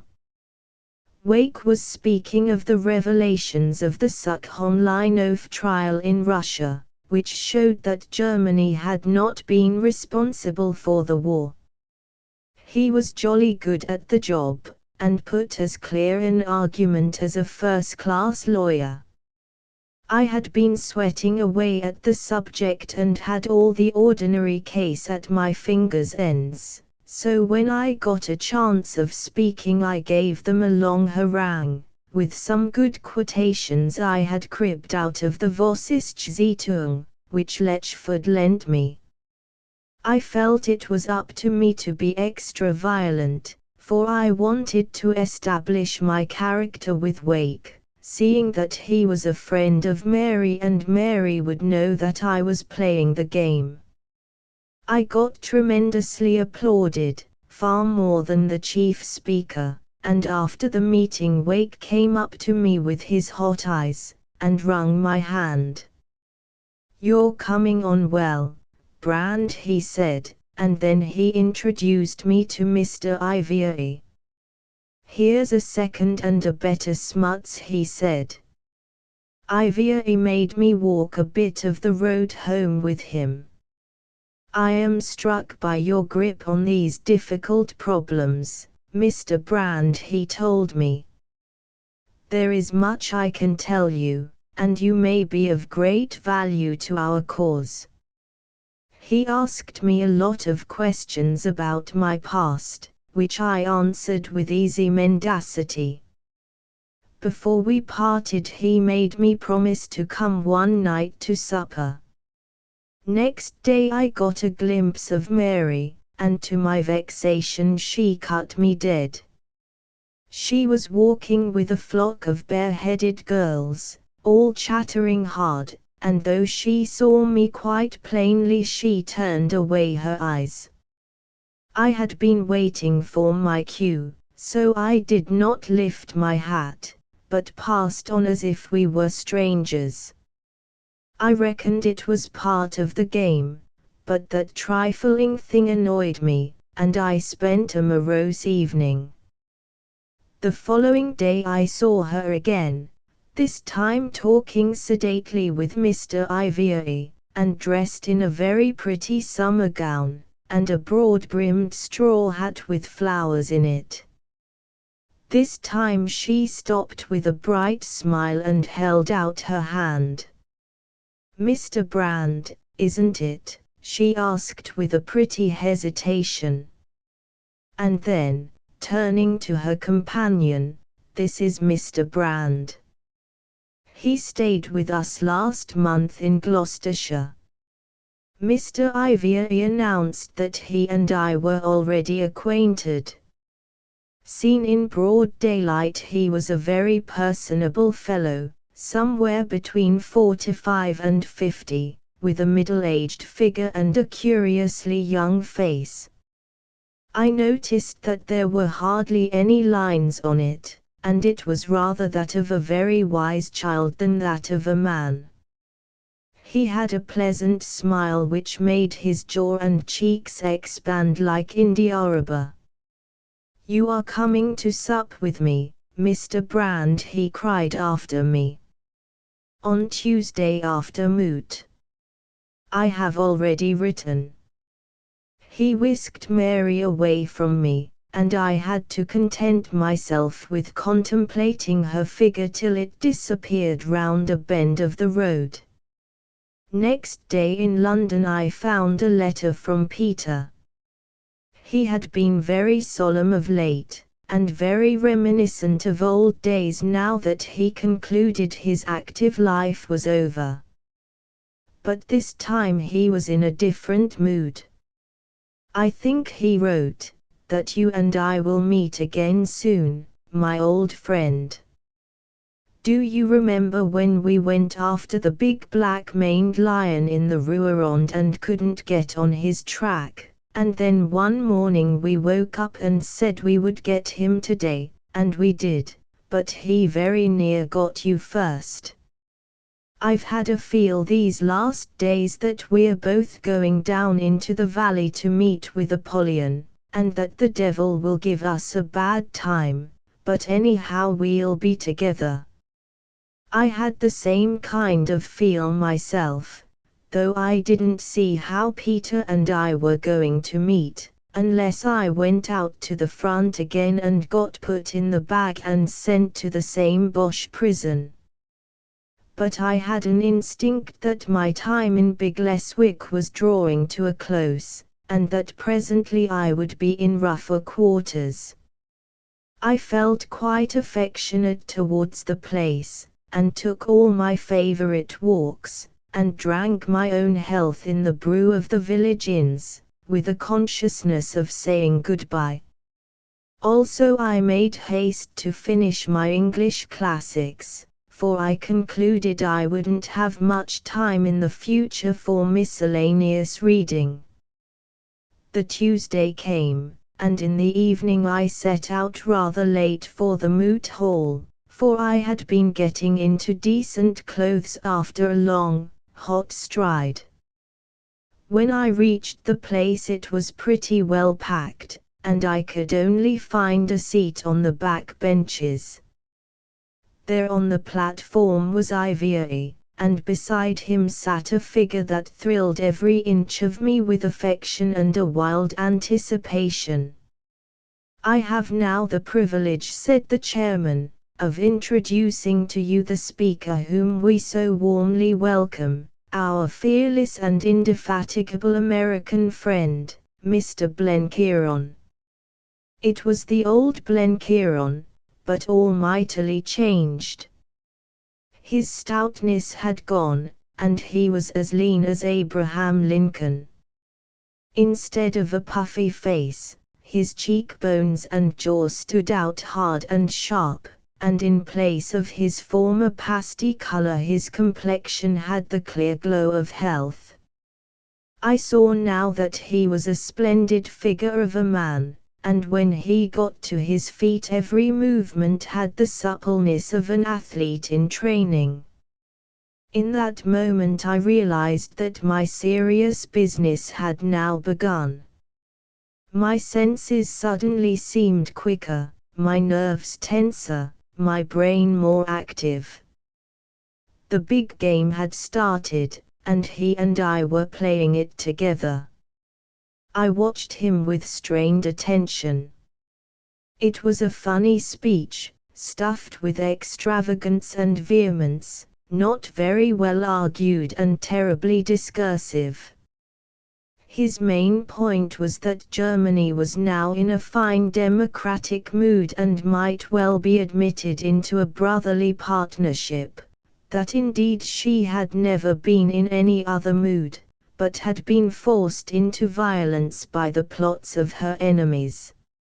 Much of it, I should have thought, was in stark defiance of the Defence of the Realm Acts, but if any wise Scotland Yard officer had listened to it he would probably have considered it harmless because of its contradictions. It was full of a fierce earnestness, and it was full of humor, long-drawn American metaphors at which that most critical audience roared with laughter. But it was not the kind of thing that they were accustomed to, and I could fancy what Wake would have said of it. The conviction grew upon me that Blenkiron was deliberately trying to prove himself an honest idiot. If so, it was a huge success. He produced on one the impression of the type of sentimental revolutionary who ruthlessly knifes his opponent and then weeps and prays over his tomb. Just at the end he seemed to pull himself together and to try a little argument. He made a great point of the Austrian socialists going to Stockholm, going freely and with their government's assent, from a country which its critics called an autocracy, while the democratic Western peoples held back. I admit I haven't any real watertight proof, he said, but I will bet my bottom dollar that the influence which moved the Austrian government to allow this embassy of freedom was the influence of Germany herself. And that is the land from which the Allied Pharisees draw in their skirts lest their garments be defiled. He sat down amid a good deal of applause, for his audience had not been bored, though I could see that some of them thought his praise of Germany a bit steep. It was all right in Big Leswick to prove Britain in the wrong, but it was a slightly different thing to extol the enemy. I was puzzled about his last point, for it was not of a piece with the rest of his discourse, and I was trying to guess at his purpose. The chairman referred to it in his concluding remarks. I am in a position, he said, to bear out all that the lecturer has said. I can go further. I can assure him on the best authority that his surmise is correct, and that Vienna's decision to send delegates to Stockholm was largely dictated by representations from Berlin. I am given to understand that the fact has in the last few days been admitted in the Austrian press. A vote of thanks was carried, and then I found myself shaking hands with Ivier while Blenkiron stood a yard off, talking to one of the Misses Weeks. The next moment I was being introduced. Mr. Brand, very pleased to meet you, said the voice I knew so well. Mr. Ivier has been telling me about you, and I guess we've got something to say to each other. We're both from new countries, and we've got to teach the old nations a little horse sense. Mr. Ivier's car, the only one left in the neighborhood, carried us to his villa, and presently we were seated in a brightly lit dining room. It was not a pretty house, but it had the luxury of an expensive hotel, and the supper we had was as good as any London restaurant. Gone were the old days of fish and toast and boiled milk. Blenkiron squared his shoulders and showed himself a noble trencherman. A year ago he told our host, I was the meanest kind of dyspeptic. I had the love of righteousness in my heart, but I had the devil in my stomach. Then I heard stories about the Robson brothers, the star surgeons way out west in White Springs, Nebraska. They were reckoned the neatest hands in the world at carving up a man and removing devilments from his intestines. Now, sir, I've always fought pretty shy of surgeons, for I considered that our Maker never intended his handiwork to be reconstructed like a bankrupt Dago railway. But by that time I was feeling so almighty wretched that I could have paid a man to put a bullet through my head. There's no other way, I said to myself. Either you forget your religion and your miserable cowardice and get cut up, or it's you for the golden shore. So I set my teeth and journeyed to White Springs, and the brothers had a look at my duodenum. They saw that the darned thing wouldn't do, so they sidetracked it and made a new route for my nutrition traffic. It was the cunningest piece of surgery since the Lord took a rib out of the side of our first parent. They've got a mighty fine way of charging, too, for they take 5% of a man's income, and it's all one to them whether he's a meat king or a clerk on $20 a week. I can tell you I took some trouble to be a very rich man last year. All through the meal I sat in a kind of stupor. I was trying to assimilate the new Blenkiron, and drinking in the comfort of his heavenly drawl, and I was puzzling my head about Ivory. I had a ridiculous notion that I had seen him before, but, delve as I might into my memory, I couldn't place him. He was the incarnation of the commonplace, a comfortable middle-class sentimentalist, who patronized pacificism out of vanity, but was very careful not to dip his hands too far. He was always damping down Blenkiron's volcanic utterances. Of course, as you know, the other side have an argument which I find rather hard to meet. I can sympathize with patriotism, and even with jingoism, in certain moods, but I always come back to this difficulty. Our opponents are not ill-meaning so much as ill-judging. These were the sort of sentences he kept throwing in. And he was full of quotations from private conversations he had had with every sort of person, including members of the government. I remember that he expressed great admiration for Mr. Balfour. Of all that talk, I only recalled one thing clearly, and I recalled it because Blenkiron seemed to collect his wits and try to argue, just as he had done at the end of his lecture. He was speaking about a story he had heard from someone, who had heard it from someone else, that Austria in the last week of July 1914 had accepted Russia's proposal to hold her hand and negotiate, and that the Kaiser had sent a message to the Tsar saying he agreed. According to his story, this telegram had been received in Petrograd, and had been rewritten, like Bismarck's Ems telegram, before it reached the Emperor. He expressed his disbelief in the yarn. I reckon if it had been true, he said, we'd have had the right text out long ago. They'd have kept a copy in Berlin. All the same, I did hear a sort of rumor that some kind of message of that sort was published in a German paper.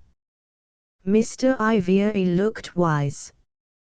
You are right, he said. I happen to know that it has been published. You will find it in the Weser Zeitung. You don't say, he said admiringly. I wish I could read the old tombstone language. But if I could, they wouldn't let me have the papers. Oh yes, they would. Mr. Ivier laughed pleasantly. England has still a good share of freedom. Any respectable person can get a permit to import the enemy press. I'm not considered quite respectable, for the authorities have a narrow definition of patriotism, but happily I have respectable friends.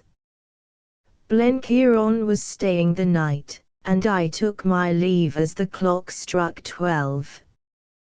They both came into the hall to see me off, and, as I was helping myself to a drink, and my host was looking for my hat and stick, I suddenly heard Blenkiron's whisper in my ear.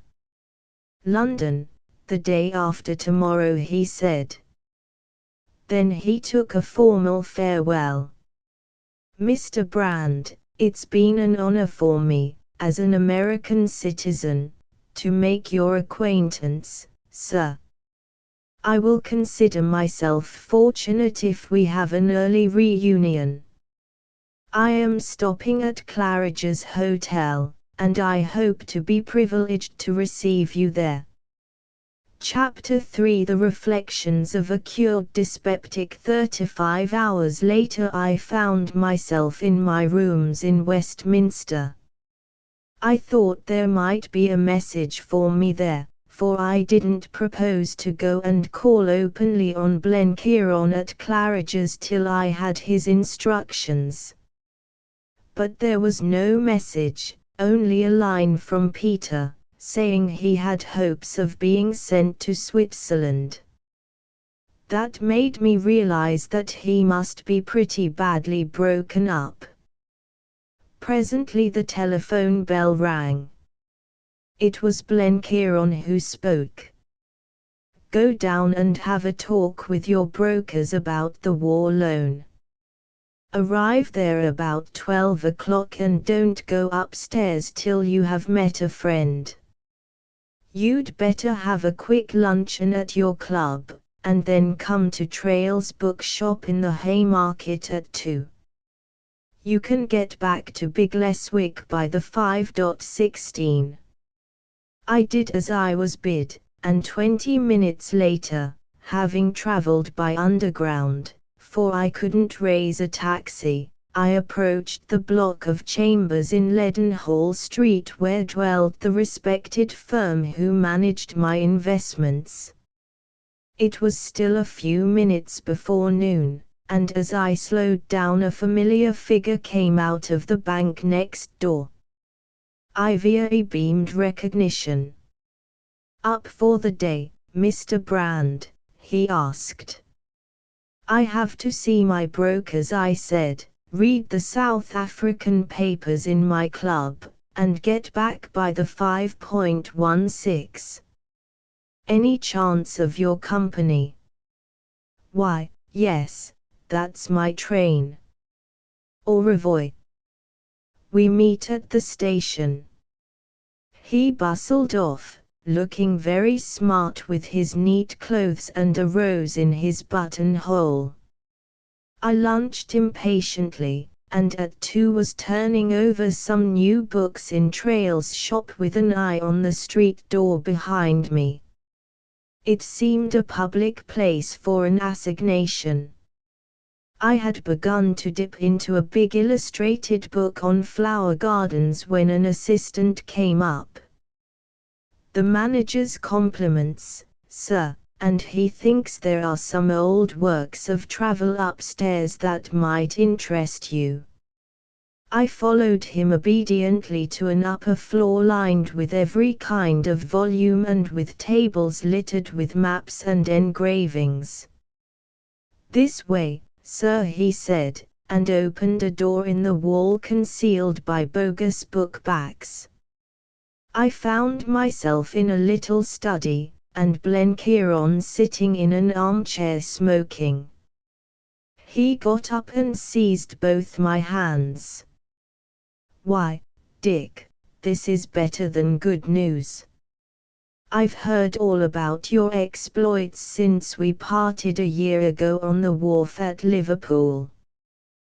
We've both been busy on our own jobs, and there was no way of keeping you wise about my doings, for after I thought I was cured I got worse than hell inside, and, as I told you, had to get the doctor men to dig into me. After that I was playing a pretty dark game, and had to get down and out of decent society. But, holy Mike, I'm a new man. I used to do my work with a sick heart and a taste in my mouth like a graveyard, and now I can eat and drink what I like and frolic round like a colt.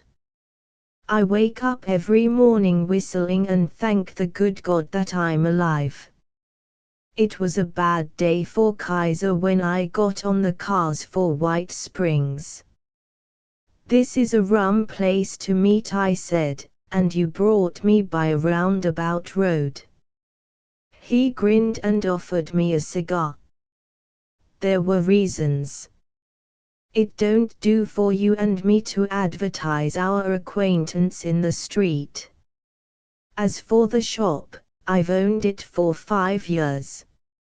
I've a taste for good reading, though you wouldn't think it, and it tickles me to hand it out across the counter. First, I want to hear about Bigleswick. There isn't a great deal to it. A lot of ignorance, a large slice of vanity, and a pinch or two of wrong-headed honesty, these are the ingredients of the pie. Not much real harm in it.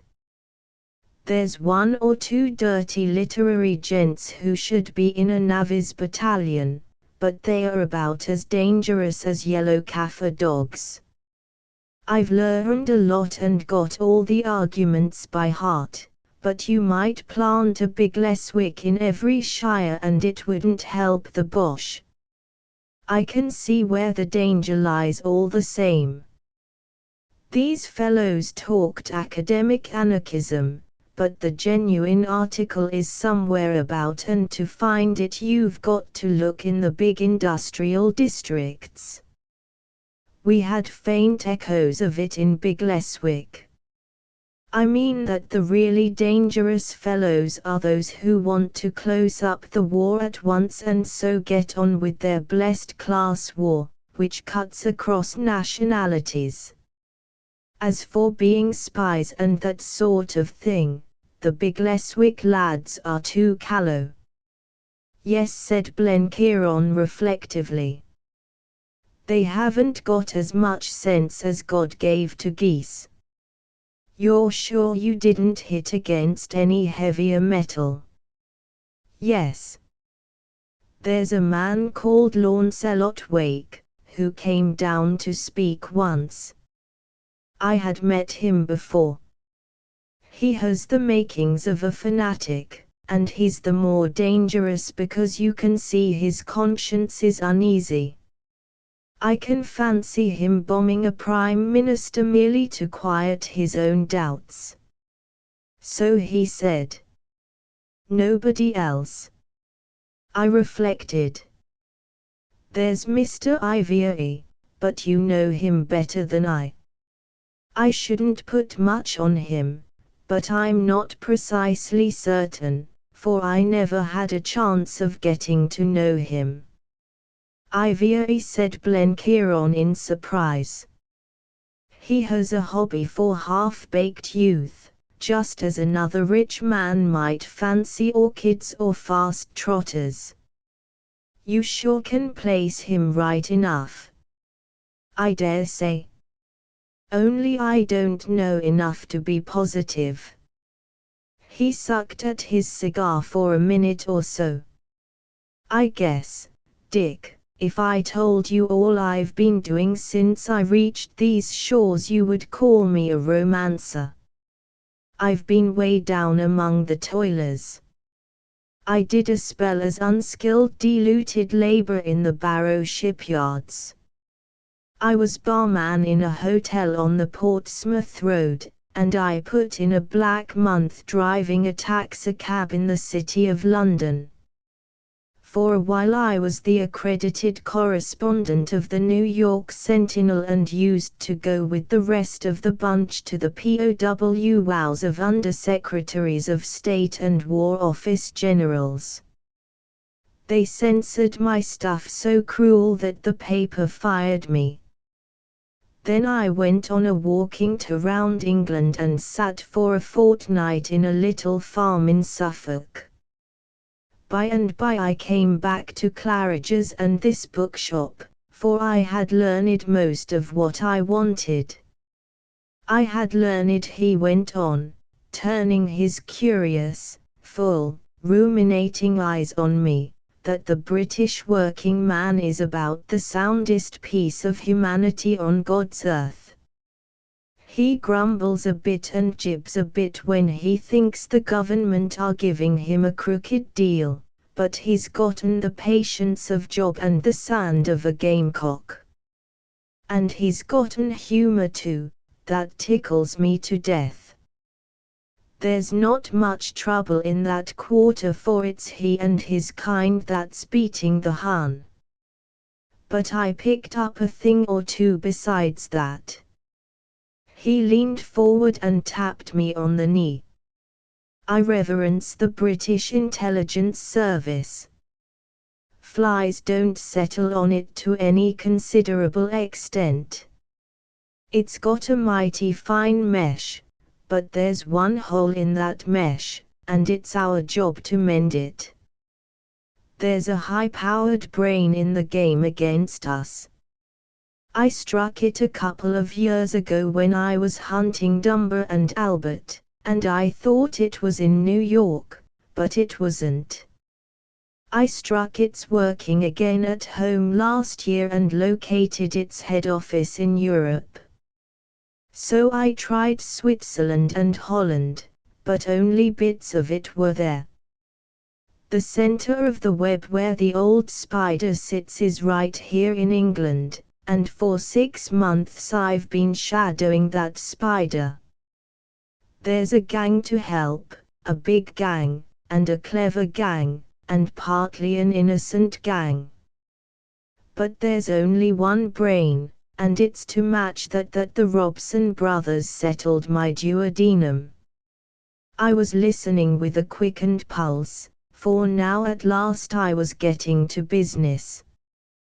What is he, international socialist, or anarchist, or what? I asked. Pure-blooded Bosch agent, but the biggest sized brand in the catalogue, bigger than Steinmeier or old Bismarck's store beer. Thank God I've got him located. I must put you wise about some things. He lay back in his rubbed leather armchair and yawned for 20 minutes. He told me how at the beginning of the war Scotland Yard had had a pretty complete register of enemy spies, and without making any fuss had just tidied them away. After that, the covey having been broken up, it was a question of picking off stray birds. That had taken some doing. There had been all kinds of inflammatory stuff around, Red Masons and international anarchists, and, worst of all, international finance touts, but they had mostly been ordinary cranks and rogues, the tools of the Bosch agents rather than agents themselves. However, By the middle of 1915 most of the stragglers had been gathered in. But there remained loose ends, and towards the close of last year somebody was very busy combining these ends into a net. Funny cases cropped up of the leakage of vital information. They began to be bad about October 1916, when the Hun submarines started on a special racket. The enemy suddenly appeared possessed of a knowledge which we thought to be shared only by half a dozen officers. Blenkiron said he was not surprised at the leakage, for there's always a lot of people who hear things they oughtn't to. What surprised him was that it got so quickly to the enemy. Then after last February, when the Hun submarines went in for frightfulness on a big scale, the thing grew desperate. Leakages occurred every week, and the business was managed by people who knew their way about, for they avoided all the traps set for them, and when bogus news was released on purpose, they never sent it. A convoy which had been kept a deadly secret would be attacked at the one place where it was helpless. A carefully prepared defensive plan would be checkmated before it could be tried. Blenkiron said that there was no evidence that a single brain was behind it all, for there was no similarity in the cases, but he had a strong impression all the time that it was the work of one man. We managed to close some of the bolt holes, but we couldn't put our hands near the big ones. By this time, said he, I reckoned I was about ready to change my methods. I had been working by what the highbrows call induction, trying to argue up from the deeds to the door. Now I tried a new lay, which was to calculate down from the door to the deeds. They call it deduction. I opined that somewhere in this island was a gentleman whom we will call Mr. X, and that, pursuing the line of business he did, he must have certain characteristics. I considered very carefully just what sort of personage he must be. I had noticed that his device was apparently the double bluff. That is to say, when he had two courses open to him, A and B, he pretended he was going to take B, and so got us guessing that he would try A. Then he took B after all. So I reckoned that his camouflage must correspond to this little idiosyncrasy. Being a Boche agent, he wouldn't pretend to be a hearty patriot, an honest old blood and bones Tory. That would be only the single bluff. I considered that he would be a pacifist, cunning enough just to keep inside the law, but with the eyes of the police on him. He would write books which would not be allowed to be exported. He would get himself disliked in the popular papers, but all the mugwumps would admire his moral courage. I drew a mighty fine picture to myself of just the man I expected to find. Then I started out to look for him. Blenkiron's face took on the air of a disappointed child. It was no good. I kept barking up the wrong tree and wore myself out playing the sleuth on white-souled innocents. But you've found him all right, I cried, a sudden suspicion leaping into my brain. He's found, he said sadly, but the credit does not belong to John S. Blenkiron. That child merely muddied the pond. The big fish was left for a young lady to hook. I know, I cried excitedly. Her name is Miss Mary Lamington. He shook a disapproving head. You've guessed right, my son, but you've forgotten your manners. This is a rough business and we won't bring in the name of a gently reared and pure-minded young girl. If we speak to her at all we call her by a pet name out of the Pilgrim's Progress. Anyhow she hooked the fish, though he isn't landed. Do you see any light? I gasped. Yes. I Nothing much to look at, you say. A common, middle-aged, pie-faced, golf-playing highbrow, that you wouldn't keep out of a Sunday school. A touch of the drummer, too, to show he has no dealings with your effete aristocracy. A languishing silver tongue that adores the sound of his own voice. As mild, you'd say, as curds and cream. Blenkiron got out of his chair and stood above me. I tell you, Dick, that man makes my spine cold. He hasn't a drop of good red blood in him. The dirtiest Apache is a Christian gentleman compared to Moxon Ivory. He's as cruel as a snake and as deep as hell. But, by God, he's got a brain below his hat. He's hooked and we're playing him, but Lord knows if he'll ever be landed. Why on earth don't you put him away? I asked. We haven't the proof, legal proof, I mean, though there's buckets of the other kind. I could put up a morally certain case, but he'd beat me in a court of law. And 100 sheep would get up in Parliament and bleat about persecution. He has a graft with every collection of cranks in England, and with all the geese that cackle about the liberty of the individual when the Boche is ranging about to enslave the world. No, sir, that's too dangerous a game. Besides, I've a better in hand. Moxon Ivory is the best accredited member of this state.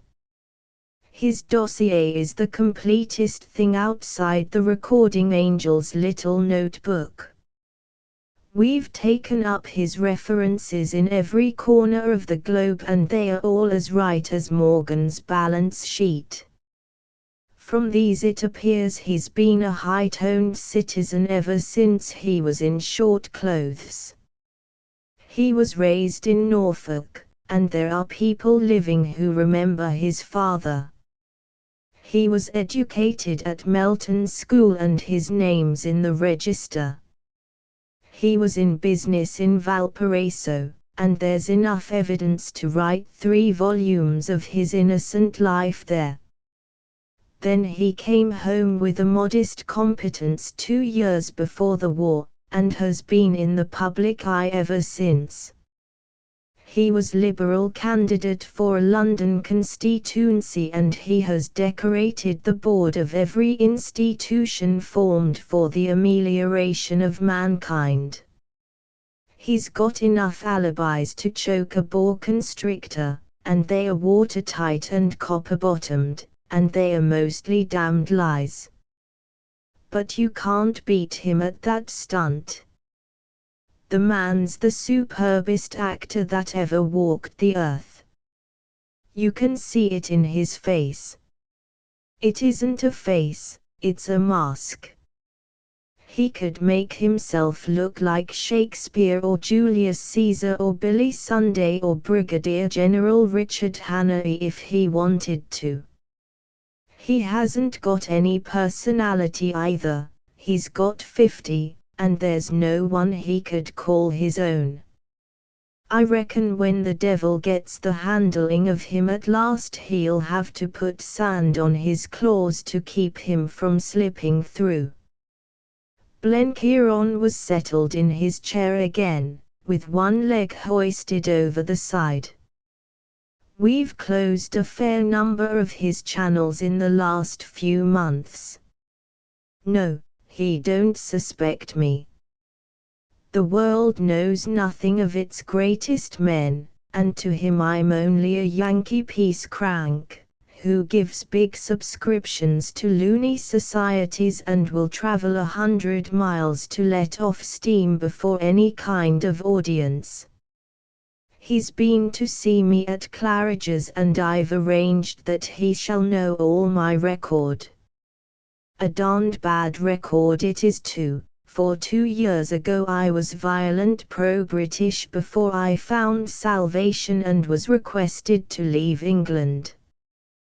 When I was home last I was officially anti-war, when I wasn't stretched upon a bed of pain. Mr. Moxon, I don't take any stock in John S. Blenkiron as a serious proposition. And while I've been here I've been so low down in the social scale and working in so many devious ways that he can't connect me up. As I was saying, we've cut most of his wires, but the biggest we haven't got at. He's still sending stuff out, and mighty compromising stuff it is. Now listen close, Dick, for we're coming near your own business. It appeared that Blenkiron had reason to suspect that the channel still open had something to do with the North. He couldn't get closer than that, till he heard from his people that a certain Abel Gresson had turned up in Glasgow from the States. This Gresson he discovered was the same as one Rankster, who as a leader of the industrial workers of the world had been mixed up in some ugly cases of sabotage in Colorado. He kept his news to himself, for he didn't want the police to interfere, but he had his own lot get into touch with Gresson and shadow him closely. The man was very discreet but very mysterious, and he would disappear for a week at a time, leaving no trace. For some unknown reason, he couldn't explain why, Blenkiron had arrived at the conclusion that Gresson was in touch with IVA, so he made experiments to prove it. I wanted various cross-bearings to make certain, and I got them the night before last. My visit to Big Leswick was good business. I don't know what they meant I said, but I know where they came in. One was in your speech when you spoke of the Austrian socialists, and IVA took you up about them. The other was after supper when he quoted the Weser-Zeitung. You're no fool, Dick, he said, with his slow smile. You've hit the mark first shot. You know me and you could follow my process of thought in those remarks. IVA, not knowing me so well, and having his head full of just that sort of argument, saw nothing unusual. Those bits of news were pumped into Gresson that he might pass them on. And he did pass them on, to IVA. They completed my chain. But they were commonplace enough things which he might have guessed for himself. No, they weren't. They were the nicest tidbits of political news which all the cranks have been reaching after. Anyhow, they were quotations from German papers. He might have had the papers themselves earlier than you thought. Wrong again. The paragraph never appeared in the Weser-Zeitung. But we faked up a torn bit of that newspaper, and a very pretty bit of forgery it was, and Gresson, who's a kind of a scholar, was allowed to have it. He passed it on. IVA showed it me 2 nights ago. Nothing like it ever sullied the columns of Bosch journalism. No, it was a perfectly final proof. Now, Dick, it's up to you to get after Gresson. Right, I said. I'm jolly glad I'm to start work again. I'm getting fat from lack of exercise. I suppose you want me to catch Gresson out in some piece of blackguardism and have him and Ivy snugly put away. I don't want anything of the kind, he said very slowly and distinctly. You've got to attend very close to your instructions. I cherish these two beauties as if they were my own white-headed boys. I wouldn't for the world interfere with their comfort and liberty. I want them to go on corresponding with their friends. I want to give them every facility. He burst out laughing at my mystified face. See here, Dick. How do we want to treat the Boche? Why, to fill him up with all the cunningest lies and get him to act on them. Now here is Moxon Ivy, who has always given them good information. They trust him absolutely, and we would be fools to spoil their confidence.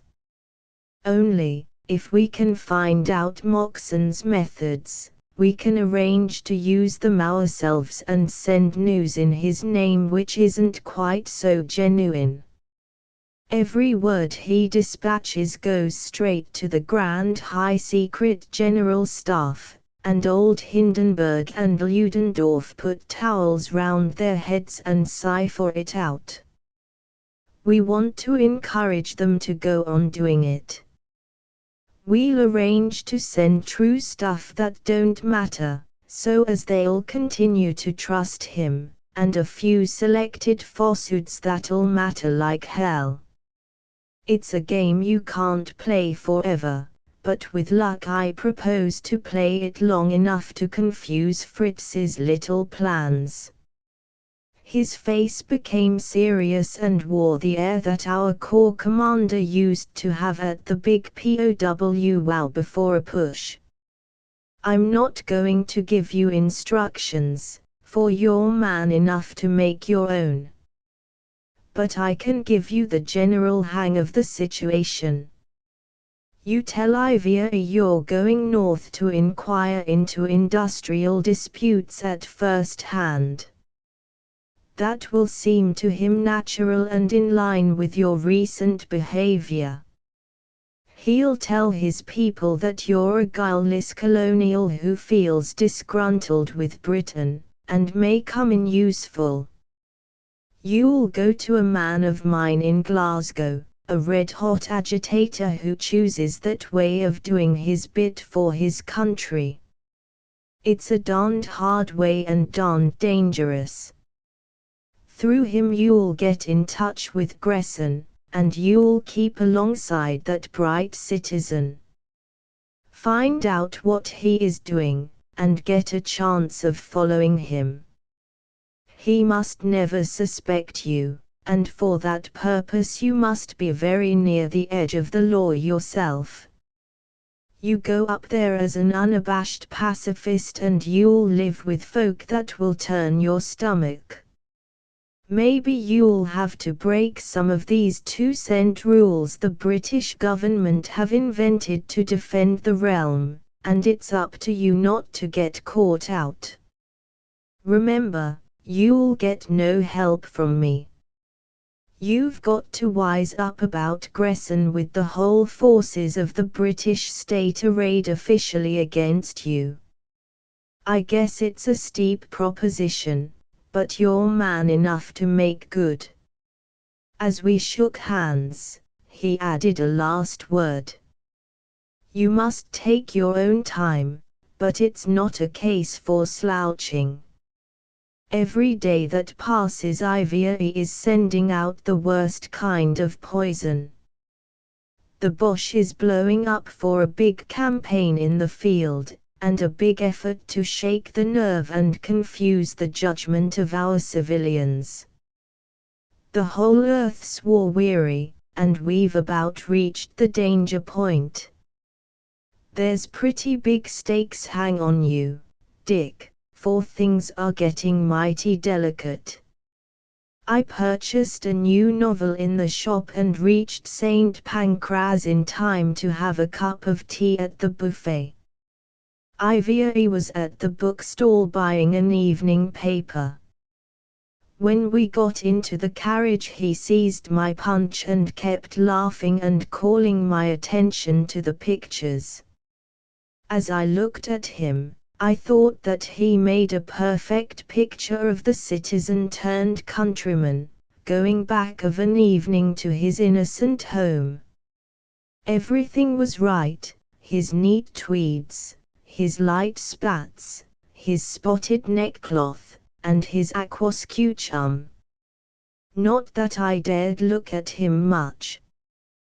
What I had learned made me eager to search his face, but I did not dare show any increased interest. I had always been a little off-hand with him, for I had never much liked him, so I had to keep on the same manner. He was as merry as a grig, full of chat and very friendly and amusing. I remember he picked up the book I had brought off that morning to read in the train, the second volume of Hazlitt's essays, the last of my English classics, and discoursed so wisely about books that I wished I had spent more time in his company at Bigleswick. Hazlitt was the academic radical of his day, he said. He is always lashing himself into a state of theoretical fury over abuses he has never encountered in person. Men who are up against the real thing save their breath for action. That gave me my cue to tell him about my journey to the north. I said I had learned a lot in Bigleswick, but I wanted to see industrial life at close quarters. Otherwise I might become like Hazlitt, I said. He was very interested and encouraging. That's the right way to set about it, he said. Where were you thinking of going? I told him that I had half thought of Barrow, but decided to try Glasgow, since the Clyde seemed to be a warm corner. Right, he said. I only wish I was coming with you. It'll take you a little while to understand the language. You'll find a good deal of senseless bellicosity among the workmen, for they've got parrot cries about the war as they used to have parrot cries about their labor politics. But there's plenty of shrewd brains and sound hearts too. You must write and tell me your conclusions. It was a warm evening and he dozed the last part of the journey. I looked at him and wished I could see into the mind at the back of that mask-like face. I counted for nothing in his eyes, not even enough for him to want to make me a tool, and I was setting out to try to make a tool of him. It sounded a forlorn enterprise. And all the while I was puzzled with a persistent sense of recognition. I told myself it was idiocy, for a man with a face like that must have hints of resemblance to 1,000 people. But the idea kept nagging at me till we reached our destination. As we emerged from the station into the golden evening, I saw Mary Lamington again. She was with one of the Weeks girls, and after the Bigleswick fashion was bareheaded, so that the sun glinted from her hair. Ivy swept his hat off and made her a pretty speech, while I faced her steady eyes with the expressionlessness of the stage conspirator. A charming child, he observed as we passed on. Not without a touch of seriousness, too, which may yet be touched to noble issues. I considered, as I made my way to my final supper with the Jimsons, that the said child was likely to prove a sufficiently serious business for Mr. Moxon Ivier before the game was out. Chapter 4 Andrew Amos. I took the train 3 days later from King's Cross to Edinburgh. I went to the Pentland Hotel in Princes Street and left there a suitcase containing some clean linen and a change of clothes. I had been thinking the thing out, and had come to the conclusion that I must have a base somewhere and a fresh outfit. Then in well-worn tweeds and with no more luggage than a small trench kit bag, I descended upon the city of Glasgow. I walked from the station to the address which Blenkiron had given me. It was a hot summer evening, and the streets were filled with bareheaded women and weary-looking artisans. As I made my way down the Dumbarton Road, I was amazed at the number of able-bodied fellows about, considering that you couldn't stir a mile on any British front without bumping up against a Glasgow battalion. Then I realized that there were such things as munitions and ships, and I wondered no more. A stout and dishevelled lady at a close mouth directed me to Mr. Amos's dwelling. TWA stairs up. Andrew will be in now, having his tea. He's no yin for overtime. He's generally harm on the chap of 6. I ascended the stairs with a sinking heart, for like all South Africans I have a horror of dirt.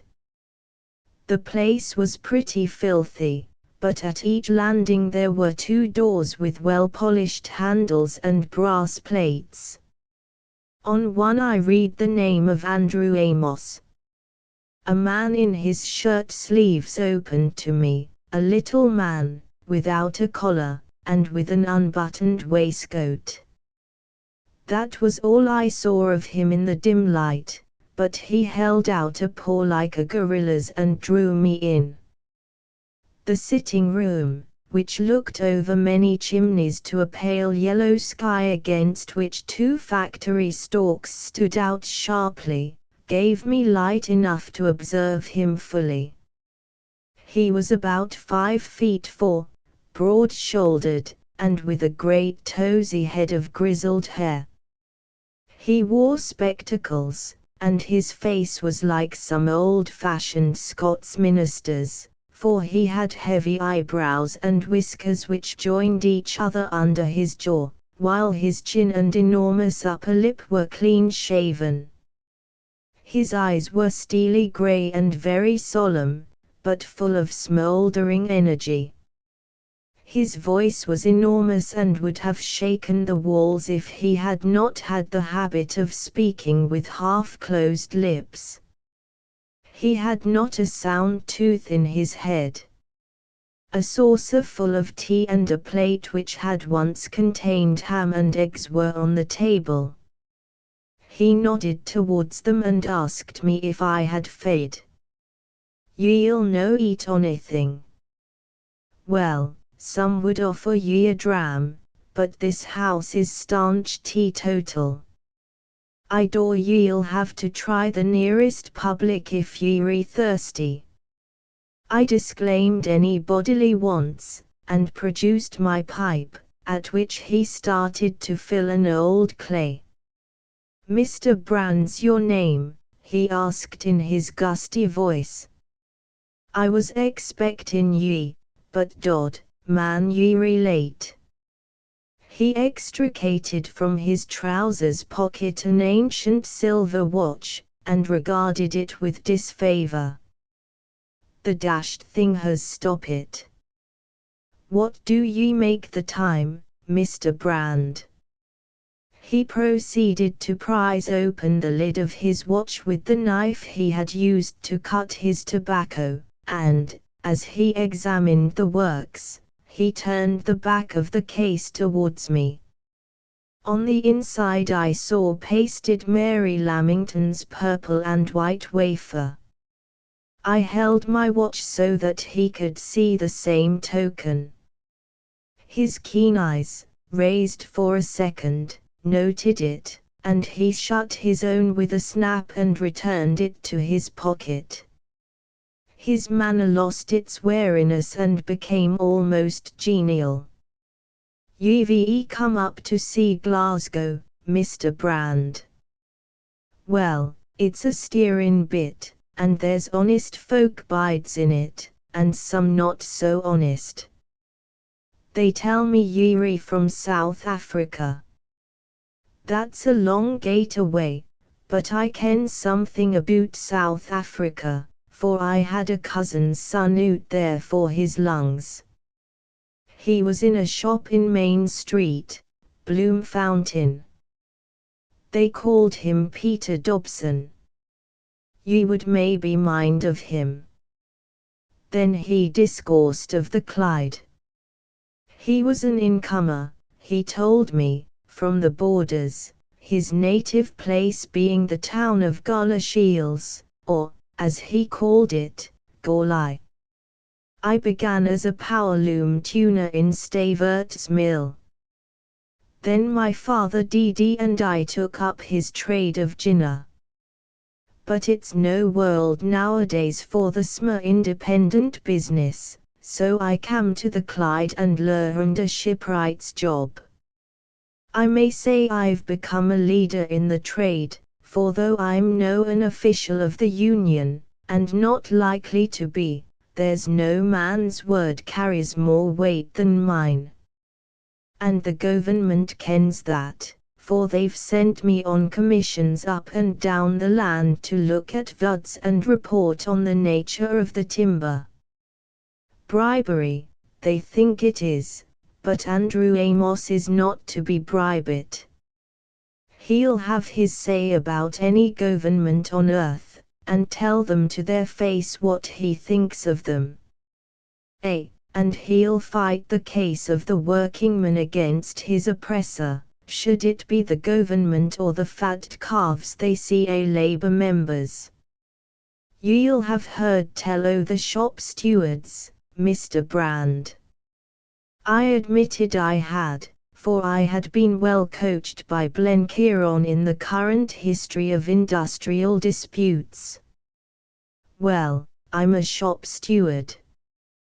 We represent the rank and file against office bearers that have lost the confidence o' the workingman.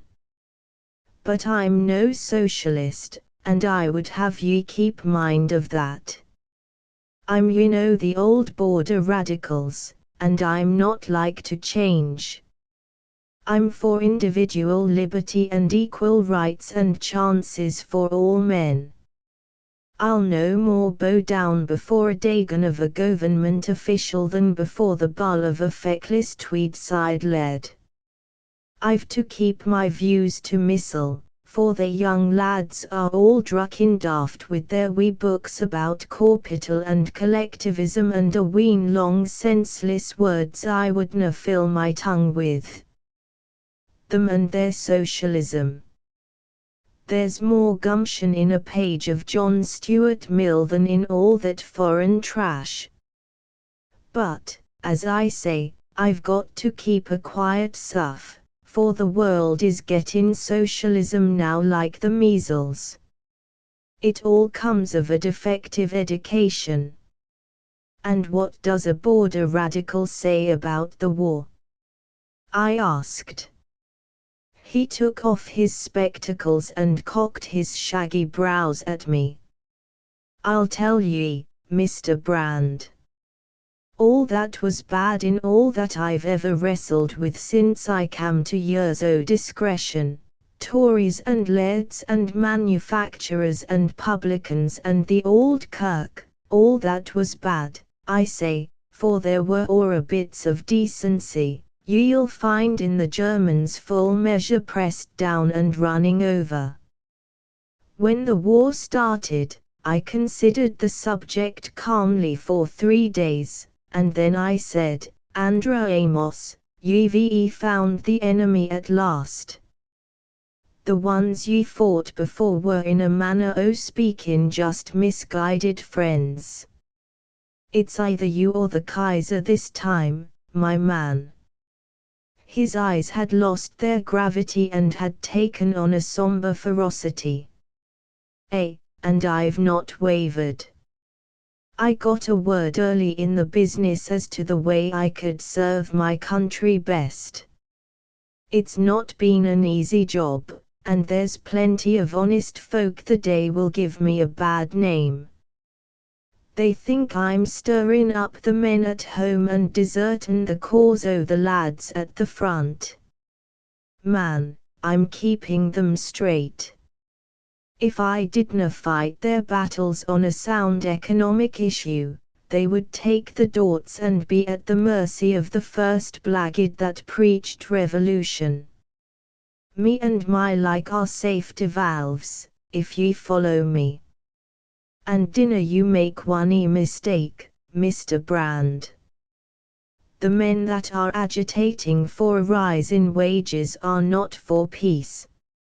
They're fighting for the lads overseas as much as for themselves. There's not one in 1,000 that wouldna sweat himself blind to beat the Germans. The government has made mistakes, and maun be made to pay for them. If it were not so, the men would feel like a moose in a trap, for they would have no way to make their grievance felt. What for should the big man double his profits and the small man be ill set to get his ham and egg on Sabbath morning? That's the meaning o' labour unrest, as they call it, and it's a good thing, says I, for if labour didna get its leg over the traces now and then, the spunk o' the land would be dead in it, and Hindenburg could squeeze it like a rotten apple. I asked if he spoke for the bulk of the men. For 90% in one ballot. I don't say that there's not plenty of riff-raff, the pint and a dram gentry and the soft heads that are reading bits of newspapers, and muddling their wits with foreign whigmaleries. But the average man on the Clyde, like the average man in other places, hates just three things, and that's the Germans, the profiteers, as they call them, and the Irish. But he hates the Germans first. The Irish! I exclaimed in astonishment. The Irish, cried the last of the old border radicals. Glasgow's stinking nowadays with two things, money and Irish. I mind the day when I followed Mr. Gladstone's Home Rule policy, and used to threep about the noble, generous, warm-hearted sister nation held in a foreign bondage. My God! I'm not speaking about Ulster, which is a dour, ill-natured den, but our own folk all the same. But the men that will not do a hand's turn to help the war and take the chance of our necessities to set up a Bawbee rebellion are hateful to God and man. We treated them like pet lambs and that's the thanks we get. They're coming over here in thousands to take the jobs of the lads that are doing their duty. I was speaking last week to a widow woman that keeps a wee dairy down the Dalmarnock Road. She has two sons, and both in the army, one in the Cameronians and one a prisoner in Germany. She was telling me that she could not keep going any more, lacking the help of the boys, though she had worked her fingers to the bone. Surely it's a cruel job, Mr. Amos, she says, that the government should tak baith my laddies, and I'll maybe never see them again, and let the Irish gang free and tak the bread frae our mouth. At the gasworks across the road they took on 100 Irish last week, and every you know them as young and well set up as you would ask to see. And my wee Davy, him that's in Germany, had I a weak chest, and Jimmy was troubled wi' a bowel complaint. That's surely no justice. He broke off and lit a match by drawing it across the seat of his trousers. It's time I got the gas lighted. There's some men coming here at 10:30. As the gas squealed and flickered in the lighting, he sketched for me the coming guests. There's McNab and Niven, two o' my colleagues. And there's Gil Kyson of the boiler fitters, and a lad Wilkie, he's got consumption, and writes wee bits in the papers. And there's a queer chap o' the name o' Toombs, they tell me he comes frae Cambridge, and is a kind of a professor there, anyway he's more stuffed wi' havers than an egg wi' meat.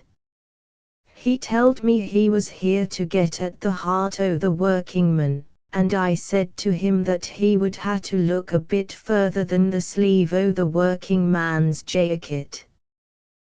There's no muckle in his head, poor soul. Then there'll be Tam Norrie, him that edits our weekly paper, Justice for All. Tam's a humorist and great on Robert Burns, but he hasna the balance o' a dwinin' teetotum. Ye'll understand, Mr. Brand, that I keep my mouth shut in such company, and don't express my own views more than is absolutely necessary. I criticize whiles, and that gives me a name of hustane common sense, but I never let my tongue wag. The feck o' the lads coming the night are not the real workingmen. They are just the froth on the pot, but it's the froth that will be useful to you. Remember they've heard tell o' ye already, and ye've some sort o' reputation to keep up. Will Mr. Abel Gresson be here? I asked. No, he said. Not yet. Him and me haven't yet got to the point o' paying visits. But the men that come will be Gresson's friends and they'll speak of ye to him. It's the best kind of introduction ye could seek. The knocker sounded, and Mr. Amos hastened to admit the first comers. These were McNab and Wilkie, the one a decent middle-aged man with a fresh-washed face and a celluloid collar, the other a round-shouldered youth, with lank hair and the large eyes and luminous skin which are the marks of phthisis.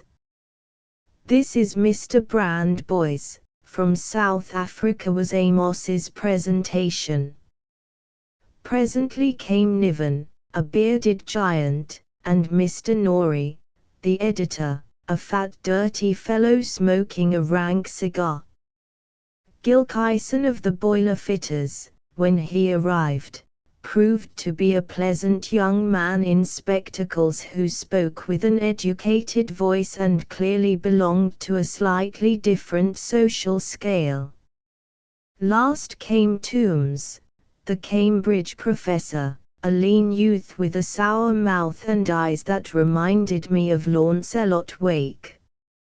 Ye'll no be a mornate, Mr. Brand, though ye come from South Africa, said Mr. Norrie with a great guffaw. Not me. I'm a working engineer, I said. My father was from Scotland, and this is my first visit to my native country, as my friend Mr. Amos was telling you. The consumptive looked at me suspiciously.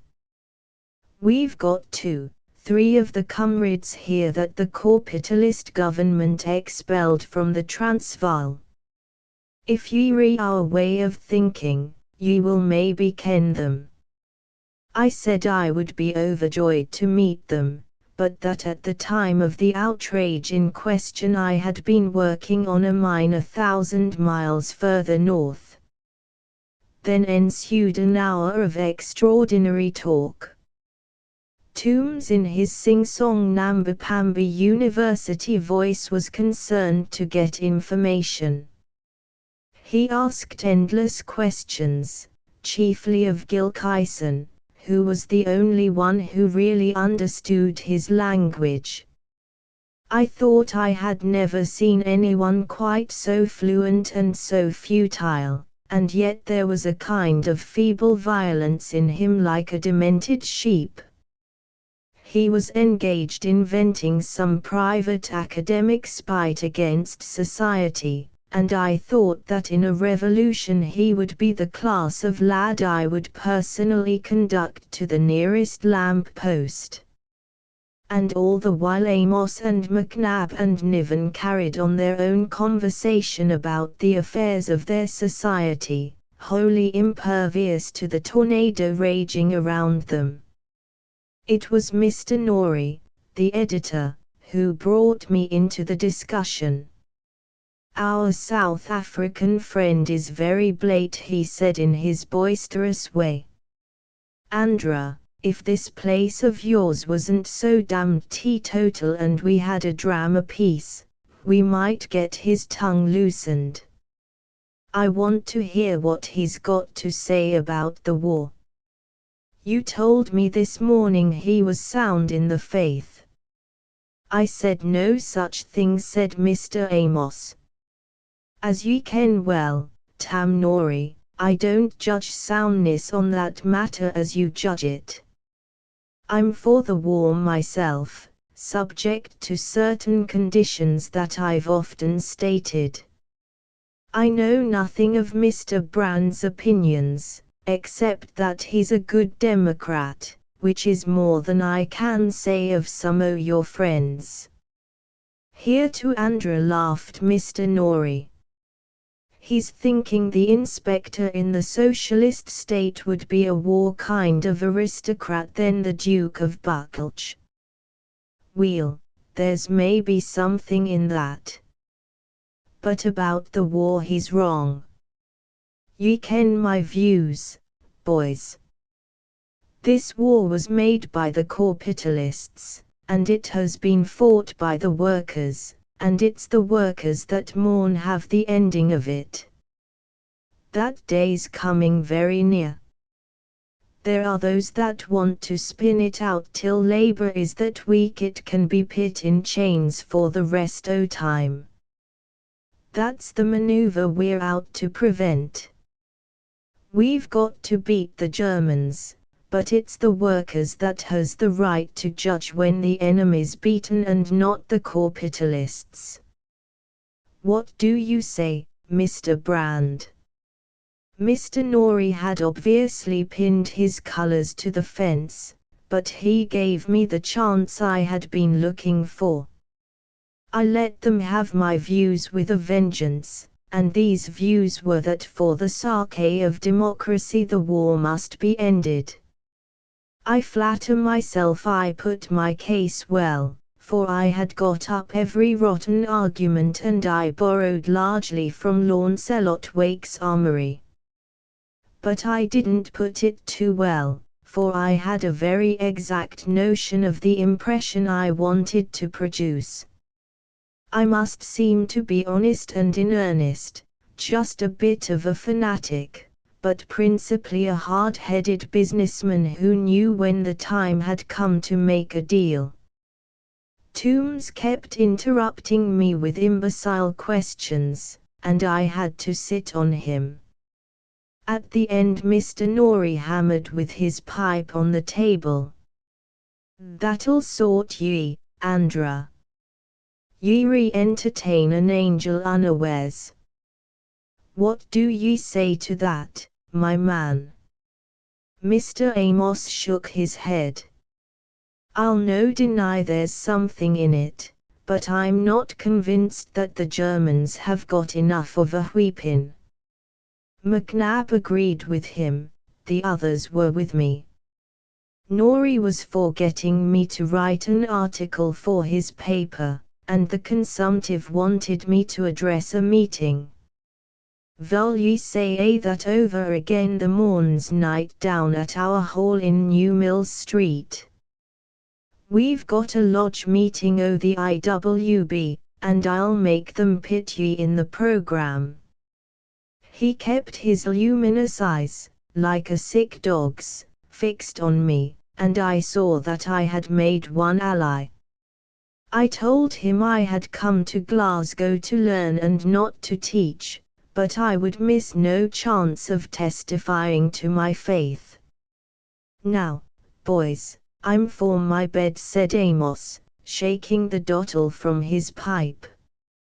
Mr. Toombs, I'll conduct ye the morn over the Bridgend works, but I've had enough clavers for one evening. I'm a man that wants his 8 hours sleep. The old fellow saw them to the door, and came back to me with the ghost of a grin in his face. A queer crowd, Mr. Brand. McNab didna like what ye said. He had a laddie killed in Gallipoli, and he's no looking for peace this side the grave. He's my best friend in Glasgow. He's an elder in the Gaelic kirk in the Cowcaddens, and I'm what ye call a free thinker, but we're wonderful agreed on the fundamentals. Ye spoke your bit very well, I must admit. Gresson will hear tell of ye as a promising recruit. It's a rotten job, I said. It's a rotten job. I often feel like vomiting over it missile. But it's no for us to complain. There's war jobs out in France for better men. A word in your ear, Mr. Brand. Could ye not look a bit more sheepish? Ye stare folk hours straight in the inn, like a Highland sergeant major up at Maryhill Barracks. And he winked slowly and grotesquely with his left eye. He marched to a cupboard and produced a black bottle and glass. I'm blue ribbon myself, but ye'll be the better of something to take the taste out of your mouth. There's Loch Katrine water at the pipe there. As I was saying, there's not much ill in that lot. Tombs is a black offence, but a dominie's a dominie all the world over. They may crack about their industrial workers and the braw things they are going to do, but there's a wholesome dampness about the tinder on Clydeside. They should try Ireland. Supposing, I said, there was a really clever man who wanted to help the enemy. You think he could do little good by stirring up trouble in the shops here? I'm positive. And if he were a shrewd fellow, he'd soon tumble to that. Then if he still stayed on here he would be after bigger game, something really dangerous and damnable. Amos drew down his brows and looked me in the face. I see what ye're ettlin' at. That would be my conclusion. I came to it week's sign about the man ye'll maybe meet the morn's night. Then from below the bed he pulled a box from which he drew a handsome flute. Ye'll forgive me, Mr. Brand, but I like a tune before I go to my bed. McNab says his prayers, and I have a tune on the flute, and the principle is just the same. So that singular evening closed with music, very sweet and true renderings of old border melodies like My Peggy is a Young Thing, and When the Kye Come Home. I fell asleep with a vision of Amos, his face all puckered up at the mouth and a wandering sentiment in his eye, recapturing in his dingy world the emotions of a boy. the widow woman from next door, who acted as housekeeper, cook, and general factotum to the establishment, brought me shaving water next morning, but I had to go without a bath. When I entered the kitchen I found no one there, but while I consumed the inevitable ham and egg, Amos arrived back for breakfast. He brought with him the morning's paper. "The Herald says there's been a big battle at Ypres," he announced. I tore open the sheet and read of the great attack of the 31st of July, which was spoiled by the weather. "My God!" I cried. "They've got St. Julian and that dirty Friesenberg Ridge, and Hoog, and Sanctuary Wood. I know every inch of the damned place," Mr. Brand said, a warning voice. "That'll never do. If our friends last night heard ye talk like that, ye might as well tack the train back to London. They're speakin' about ye in the yards this morning. Ye'll get a good turnout at your meeting the night, but they're saying that the police will interfere. That mightna be a bad thing, but I trust ye to show discretion, for ye'll not be muckle used to onybody if they jyle ye in Duke Street. I hear Gresson will be there with a fraternal message from his lunatics in America. I've arranged that ye go down to Tam Nori this afternoon and give him a hand with his bit paper. Tam will tell ye the whole clash o' the West Country, and I look to ye to keep him off the drink. He's arguin' that writin' and drinking gang thegither, and quotin' Robert Burns, but the creature has a wife and 5 bairns dependin' on him. I spent a fantastic day. For 2 hours I sat in Nori's dirty den, while he smoked and orated, and, when he remembered his business, took down in shorthand my impressions of the labor situation in South Africa for his rag.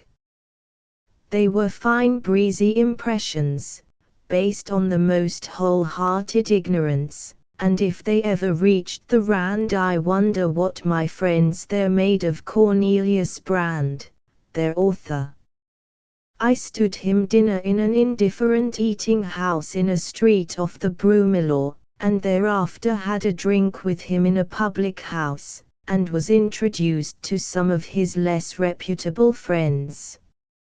About tea time I went back to Amos's lodgings, and spent an hour or so writing a long letter to Mr. Ivier. I described to him everybody I had met. I gave highly colored views of the explosive material on the Clyde, and I deplored the lack of clear-headedness in the progressive forces. I drew an elaborate picture of Amos, and deduced from it that the radicals were likely to be a bar to true progress. They have switched their old militancy, I wrote, onto another track. For with them it is a matter of conscience to be always militant. I finished up with some very crude remarks on economics culled from the table talk of the egregious Toombs. It was the kind of letter which I hoped would establish my character in his mind as an industrious innocent. 7 o'clock found me in New Mills Street, where I was seized upon by Wilkie. He had put on a clean collar for the occasion and had partially washed his thin face. The poor fellow had a cough that shook him like the walls of a powerhouse when the dynamos are going. He was very apologetic about Amos. "Andra belongs to a past world," he said. "He has a big reputation in his society, and he's a fine fighter. But he has no kind of vision, if ye understand me. He's an old Gladstonian, and that's done and damned in Scotland. He's not a modern, Mr. Brand, like you and me. But tonight you'll meet one or two chaps that'll be worth your while to ken. Ye'll maybe no go quite as far as them, but ye're on the same road. I'm hoping for the day when we'll have all councils of workmen and soldiers like the Russians all over the land and dictate our terms to the poorer sites in Parliament. They tell me, too, the boys in the trenches are coming round to our side. We entered the hall by a back door, and in a little waiting room I was introduced to some of the speakers. They were a scratch lot as seen in that dingy place.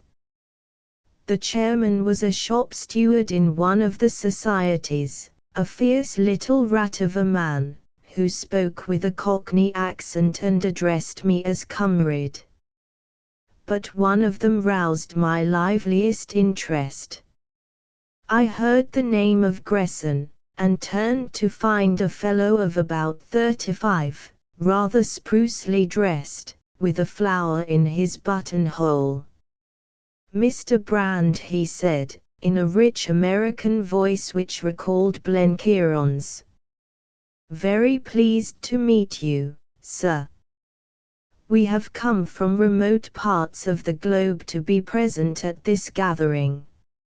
I noticed that he had reddish hair, and small bright eyes, and a nose with a droop like a Polish Jew's.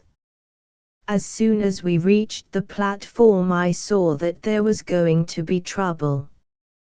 The hall was packed to the door, and in all the front half there was the kind of audience I expected to see, working men of the political type who before the war would have thronged to party meetings. But not all the crowd at the back had come to listen. Some were scalawags, some looked like better-class clerks out for a spree, and there was a fair quantity of khaki. There were also one or two gentlemen not strictly sober. The chairman began by putting his foot in it. He said we were there tonight to protest against the continuation of the war and to form a branch of the new British Council of Workmen and Soldiers. He told them with a fine mixture of metaphors that we had got to take the reins into our own hands, for the men who were running the war had their own axes to grind and were marching to oligarchy through the blood of the workers. He added that we had no quarrel with Germany half as bad as we had with our own capitalists. He looked forward to the day when British soldiers would leap from their trenches and extend the hand of friendship to their German comrades. "Know me," said a solemn voice. "I'm not seeking a bullet in my wame," at which there was laughter and catcalls. Toombs followed and made a worse hash of it. He was determined to speak, as he would have put it, to democracy in its own language, so he said hell several times, loudly but without conviction. Presently he slipped into the manner of the lecturer, and the audience grew restless. "I propose to ask myself a question," he began, and from the back of the hall came, "and a damned sully answer ye'll get." After that there was no more Toombs. I followed with extreme nervousness, and to my surprise got a fair hearing. I felt as mean as a mangy dog on a cold morning, for I hated to talk rot before soldiers, especially before a couple of Royal Scots Fusiliers, who, for all I knew, might have been in my own brigade. My line was the plain, practical, patriotic man, just come from the colonies, who looked at things with fresh eyes, and called for a New Deal. I was very moderate, but to justify my appearance there I had to put in a wild patch or two, and I got these by impassioned attacks on the Ministry of Munitions. I mixed up a little mild praise of the Germans, whom I said I had known all over the world for decent fellows. I received little applause, but no marked dissent, and sat down with deep thankfulness. The next speaker put the lid on it. I believe he was a noted agitator, who had already been deported. Towards him there was no lukewarmness, for one half of the audience cheered wildly when he rose, and the other half hissed and groaned. He began with whirlwind abuse of the idle rich, then of the middle class. He called them the rich man's flunkies, and finally of the government. All that was fairly well received, for it is the fashion of the Briton to run down every government and yet to be very averse to parting from it. Then he started on the soldiers and slanged the officers. Gentry pups was his name for them, and the generals, whom he accused of idleness, of cowardice, and of habitual intoxication. He told us that our own kith and kin were sacrificed in every battle by leaders who had not the guts to share their risks. The Scots Fusiliers looked perturbed, as if they were in doubt of his meaning. Then he put it more plainly. Will any soldier deny that the men are the barrage to keep the officers' skins whole? That's a bloody lie, said one of the Fusilier jocks. The man took no notice of the interruption, being carried away by the torrent of his own rhetoric, but he had not allowed for the persistence of the interrupter. The jock got slowly to his feet, and announced that he wanted satisfaction. If ye open your dirty gab to blackguard honest men, I'll come up on the platform and wring your neck. At that there was a fine old row, some crying out order, some fair play, and some applauding. A Canadian at the back of the hall started a song, and there was an ugly press forward.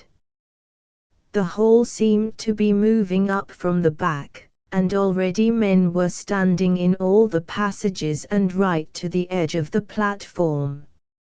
I did not like the look in the eyes of these newcomers, and among the crowd I saw several who were obviously plainclothes policemen. The chairman whispered a word to the speaker, who continued when the noise had temporarily died down. He kept off the army and returned to the government, and for a little sluiced out pure anarchism. But he got his foot in it again, for he pointed to the Sinn Féiners as examples of manly independence. At that, pandemonium broke loose, and he never had another look in. There were several fights going on in the hall between the public and courageous supporters of the orator. Then Gresson advanced to the edge of the platform in a vain endeavor to retrieve the day. I must say he did it uncommonly well. He was clearly a practiced speaker, and for a moment his appeal, "Now, boys, let's cool down a bit and talk sense," had an effect. But the mischief had been done, and the crowd was surging round the lonely redoubt where we sat. Besides, I could see that for all his clever talk the meeting did not like the look of him. He was as mild as a turtle dove, but they wouldn't stand for it. A missile hurtled past my nose, and I saw a rotten cabbage envelop the baldish head of the ex-deportee. Someone reached out a long arm and grabbed a chair, and with it took the legs from Gresson. Then the lights suddenly went out, and we retreated in good order by the platform door with a yelling crowd at our heels. It was here that the plainclothes men came in handy. They held the door while the ex-deportee was smuggled out by some side entrance. That class of lad would soon cease to exist but for the protection of the law which he would abolish. The rest of us, having less to fear, were suffered to leak into New Mill Street. I found myself next to Gresson, and took his arm. There was something hard in his coat pocket. Unfortunately there was a big lamp at the point where we emerged, and therefore our confusion were the Fusilier jocks. Both were strung to fighting pitch, and were determined to have someone's blood. Of me they took no notice, but Gresson had spoken after their ire had been roused, and was marked out as a victim. With a howl of joy they rushed for him. I felt his hand steal to his side pocket. "Let that alone, you fool," I growled in his ear. "Sure, mister," he said, and the next second we were in the thick of it. It was like so many street fights I have seen, an immense crowd which surged up around us, and yet left a clear ring. Gresson and I got against the wall on the sidewalk, and faced the furious soldiery. My intention was to do as little as possible, but the first minute convinced me that my companion had no idea how to use his fists, and I was mortally afraid that he would get busy with the gun in his pocket. It was that fear that brought me into the scrap. The jocks were sportsmen, every bit of them, and only one advanced to the combat. He hit Gresson a clip on the jaw with his left, and but for the wall would have laid him out. I saw in the lamplight the vicious gleam in the American's eye and the twitch of his hand to his pocket. That decided me to interfere, and I got in front of him. This brought the second jock into the fray. He was a broad, thick-set fellow, of the adorable bandy-legged stocky type that I had seen go through the railway triangle at Arras as though it were blotting paper. He had some notion of fighting, too, and gave me a rough time, for I had to keep edging the other fellow off Gresson. "Go home, you fool," I shouted. "Let this gentleman alone. I don't want to hurt you." The only answer was a hook hit which I just managed to guard, followed by a mighty drive with his right which I dodged so that he barked his knuckles on the wall. I heard a yell of rage, and observed that Gresson seemed to have kicked his assailant on the shin. I began to long for the police. Then there was that swaying of the crowd which betokens the approach of the forces of law and order. But they were too late to prevent trouble.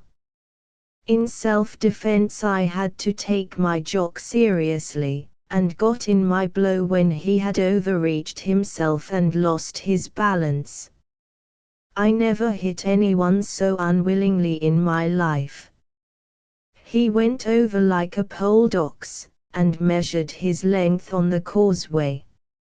I found myself explaining things politely to the constables. These men objected to this gentleman's speech at the meeting, and I had to interfere to protect him. No, no. I don't want to charge anybody. It was all a misunderstanding. I helped the stricken jock to rise and offered him 10 bob for consolation. He looked at me sullenly and spat on the ground. "Keep your dirty money," he said. "I'll be even with you yet, my man, you and that red-headed scab. I'll mind the looks of ye the next time I see ye."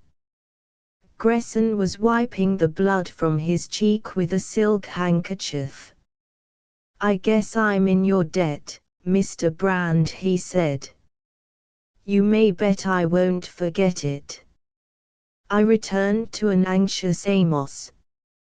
He heard my story in silence and his only comment was, "Well done the Fusiliers." "It might have been worse, I'll not deny," he went on. "You've established some kind of a claim upon Gresson, which may come in handy. Speaking about Gresson, I've news for ye. He's sailing on Friday as purser in the Tobermory. The Tobermory's a boat that wanders every month up the West Highlands as far as Stornoway. I've arranged for ye to take a trip on that boat, Mr. Brand." I nodded. "How did you find out that?" I asked. "It took me some finding," he said dryly, "but I've ways and means. Now I'll not trouble ye with advice, for ye ken your job as well as me. But I'm going north myself the morn to look after some of the Ross Shear Vuds, and I'll be in the way of getting telegrams at the Kyle. Ye'll keep that in mind. Keep in mind, too, that I'm a great reader of the Pilgrim's Progress and that I've a cousin of the name of Ochterlony." Chapter V. Various doings in the West. The Tobermory was no ship for passengers. Its decks were littered with 100 oddments, so that a man could barely walk a step without tacking, and my bunk was simply a shelf in the frowsty little saloon, where the odor of ham and eggs hung like a fog. I joined her at Greenock and took a turn on deck with the captain after tea, when he told me the names of the big blue hills to the north.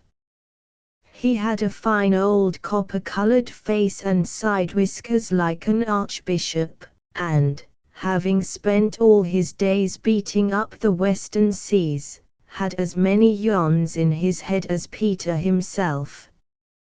"On this boat," he announced, "we don't ken what a day may bring forth.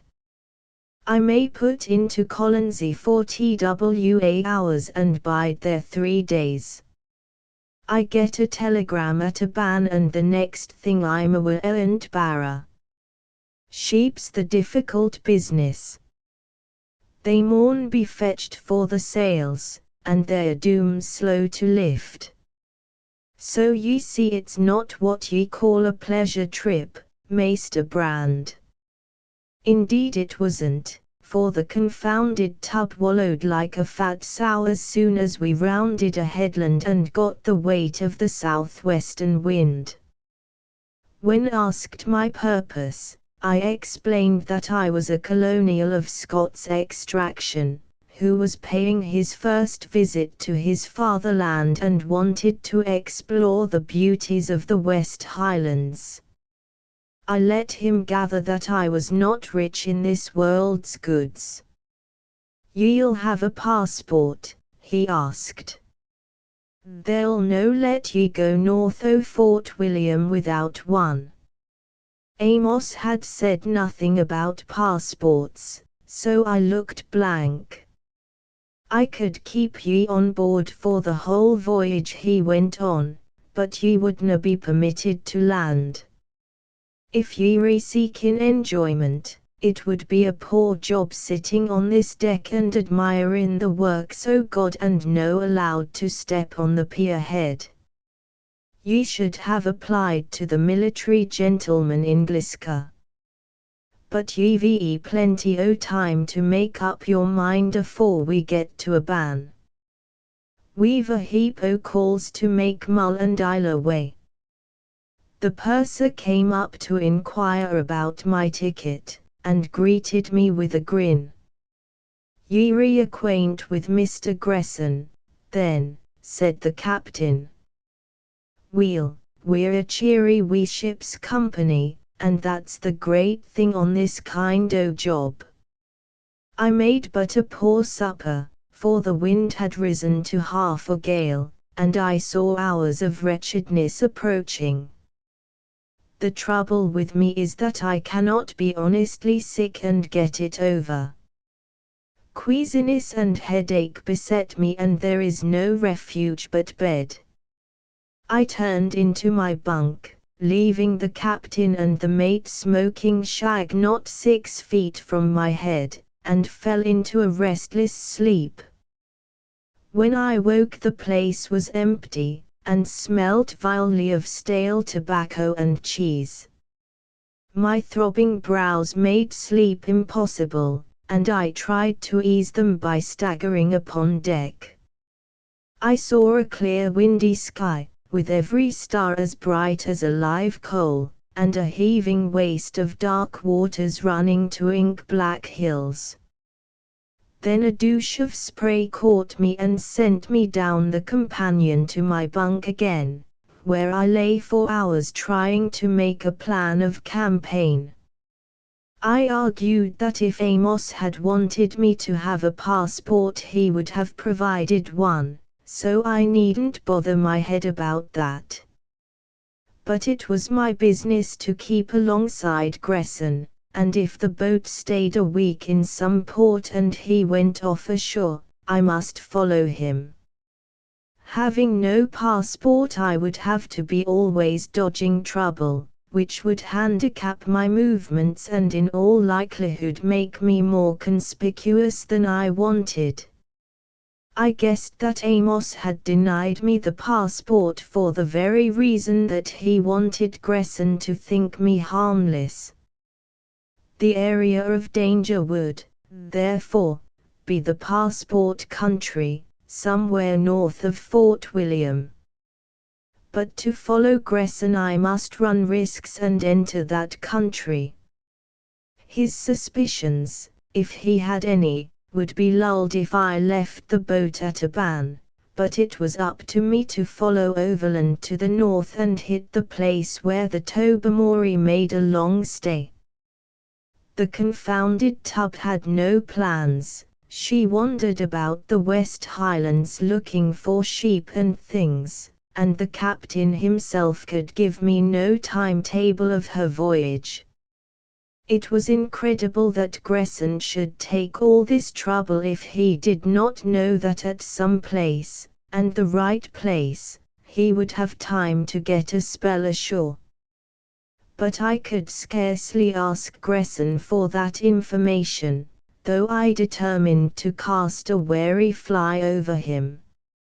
I knew roughly the Tobermory's course, through the Sound of Islay to Colonsay, then up the east side of Mull to Buchan, then through the Sound of Mull to the islands with names like Cocktails, Rum and Egg and Coll, then to Skye, and then for the Outer Hebrides.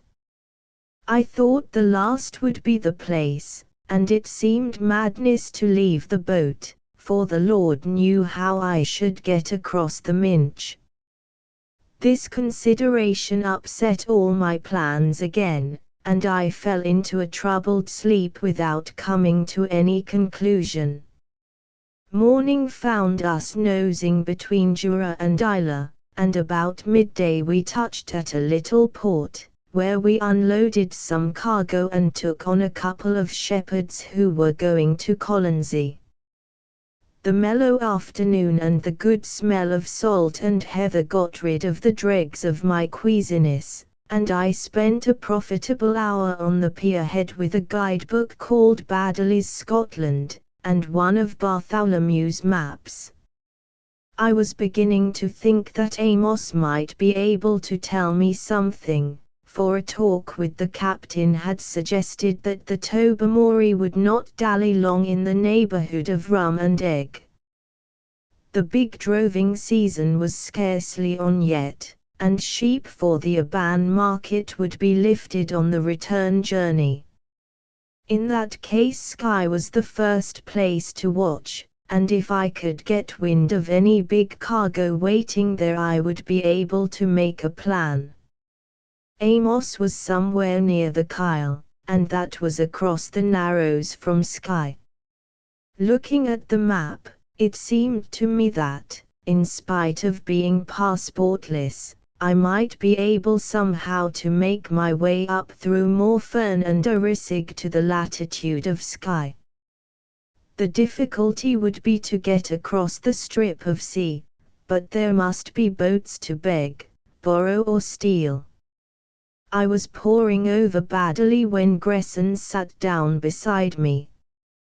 He was in a good temper, and disposed to talk, and to my surprise his talk was all about the beauties of the countryside. There was a kind of apple-green light over everything, the steep heather hills cut into the sky like purple amethysts, while beyond the straits the western ocean stretched its pale molten gold to the sunset. Gresson waxed lyrical over the scene. "This just about puts me right inside, Mr. Brand. I've got to get away from that little old town pretty frequent or I begin to mold like a canary. A man feels a man when he gets to a place that smells as good as this. Why in hell do we ever get messed up in those stone and lime cages? I reckon someday I'll pool my freight for a clean location and settle down there and make little poems. This place would about content me. And there's a spot out in California in the Coast Ranges that I've been keeping my eye on." The odd thing was that I believe he meant it. His ugly face was lit up with a serious delight. He told me he had taken this voyage before, so I got out badly and asked for advice. "I can't spend too much time on holidaying," I told him, "and I want to see all the beauty spots. But the best of them seem to be in the area that this fool British government won't let you into without a passport. I suppose I shall have to leave you at a ban." "Too bad," he said sympathetically. "Well, they tell me there's some pretty sights round Buchan." And he thumbed the guidebook and began to read about Glencoe. I said that was not my purpose, and pitched him a yarn about Prince Charlie and how my mother's great-grandfather had played some kind of part in that show. I told him I wanted to see the place where the prince landed and where he left for France. So far as I can make out that won't take me into the passport country, but I'll have to do a bit of foot slogging. Well, I'm used to padding the hoof. I must get the captain to put me off in Morfern, and then I can foot it round the top of Lochiel and get back to Buchan through Appin. How's that for a holiday trek?" He gave the scheme his approval. "But if it was me, Mr. Brand, I would have a shot at puzzling your gallant policeman. You and I don't take much stock in governments and their 2-cent laws, and it would be a good game to see just how far you could get into the forbidden land. A man like you could put up a good bluff on those hayseeds." "I don't mind having a bet, no," I said. "I'm out for a rest, and not for sport. If there was anything to be gained I'd undertake to bluff my way to the Orkney Islands. But it's a wearing job and I've better things to think about. So, well, enjoy yourself your own way. I'll be sorry when you leave us, for I owe you something for that rough house, and beside there's darned little company in the old mossback captain." That evening Gresson and I swoped yawns after supper to the accompaniment of the margoed, and iced tea possible, of captain and mate. I went to bed after a glass or two of weak grog, and made up for the last night's vigil by falling sound asleep.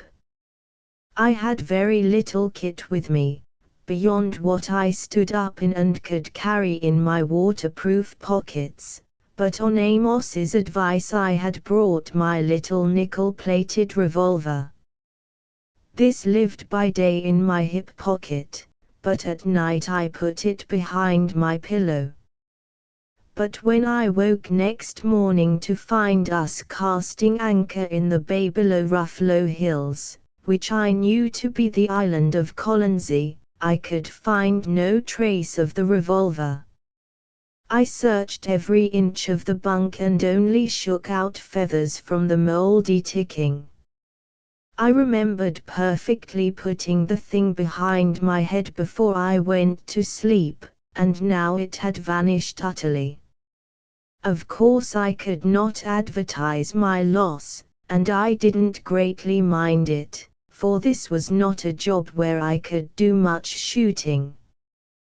But it made me think a good deal about Mr. Gresson. He simply could not suspect me, if he had bagged my gun, as I was pretty certain he had. It must be because he wanted it for himself and not that he might disarm me. Every way I argued it I reached the same conclusion. In Gresson's eyes I must seem as harmless as a child. We spent the better part of a day at Colonsay, and Gresson, so far as his duties allowed, stuck to me like a limpet. Before I went ashore I wrote out a telegram for Amos. I devoted a hectic hour to the Pilgrim's Progress, but I could not compose any kind of intelligible message with reference to its text.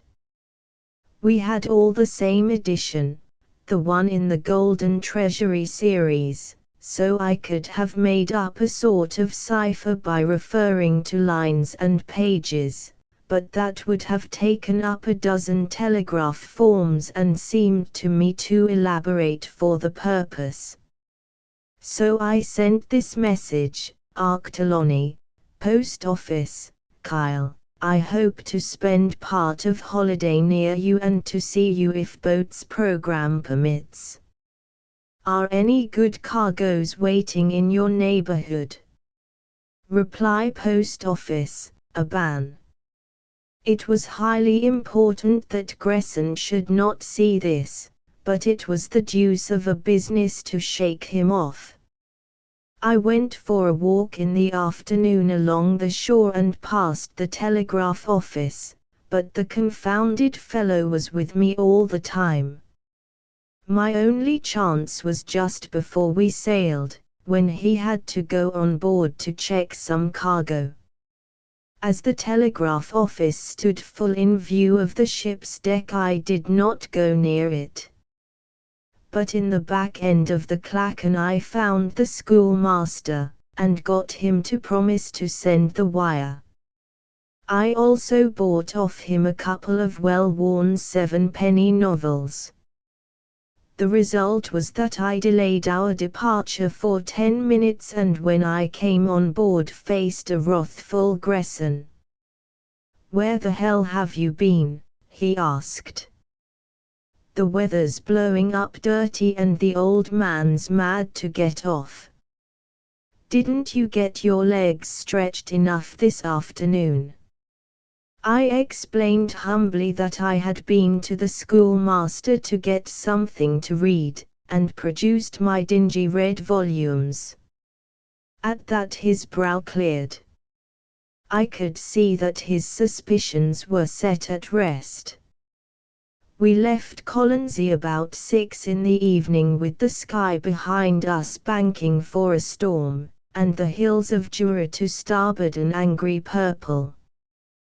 Colonsay was too low an island to be any kind of breakwater against a western gale, so the weather was bad from the start. Our course was north by east, and when we had passed the butt end of the island we nosed about in the trough of big seas, shipping tons of water and rolling like a buffalo. I know as much about boats as about Egyptian hieroglyphics, but even my landsman's eyes could tell that we were in for a rough night. I was determined not to get queasy again, but when I went below the smell of tripe and onions promised to be my undoing, so I dined off a slab of chocolate and a cabin biscuit, put on my waterproof, and resolved to stick it out on deck.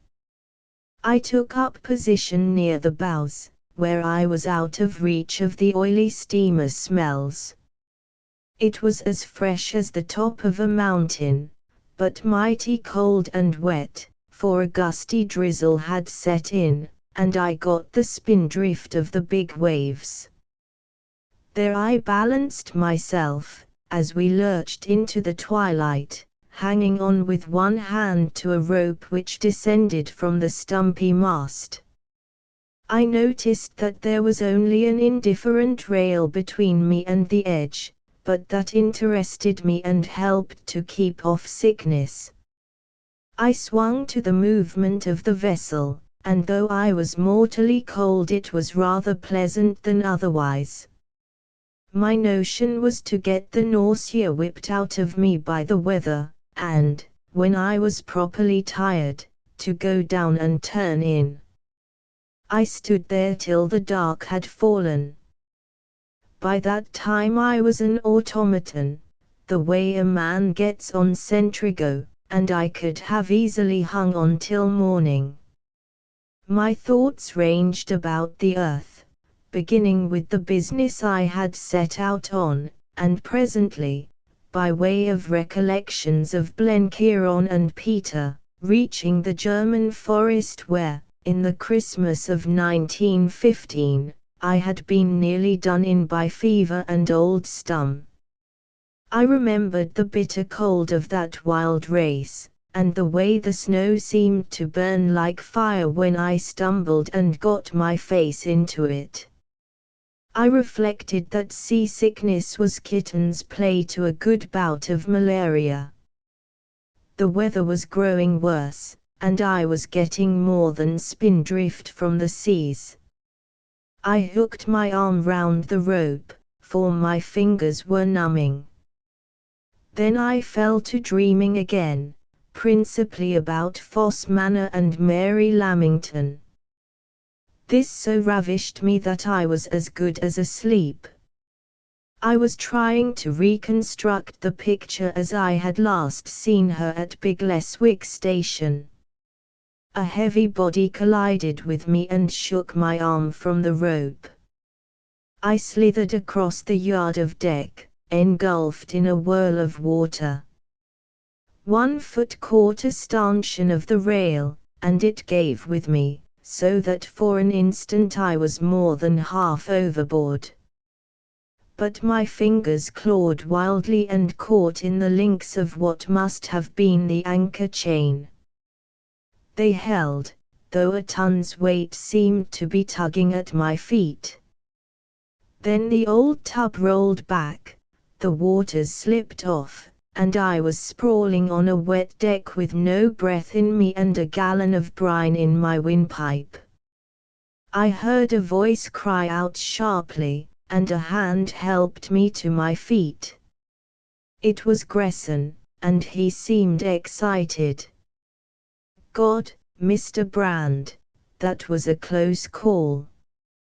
I was coming up to find you, when this damned ship took to lying on her side.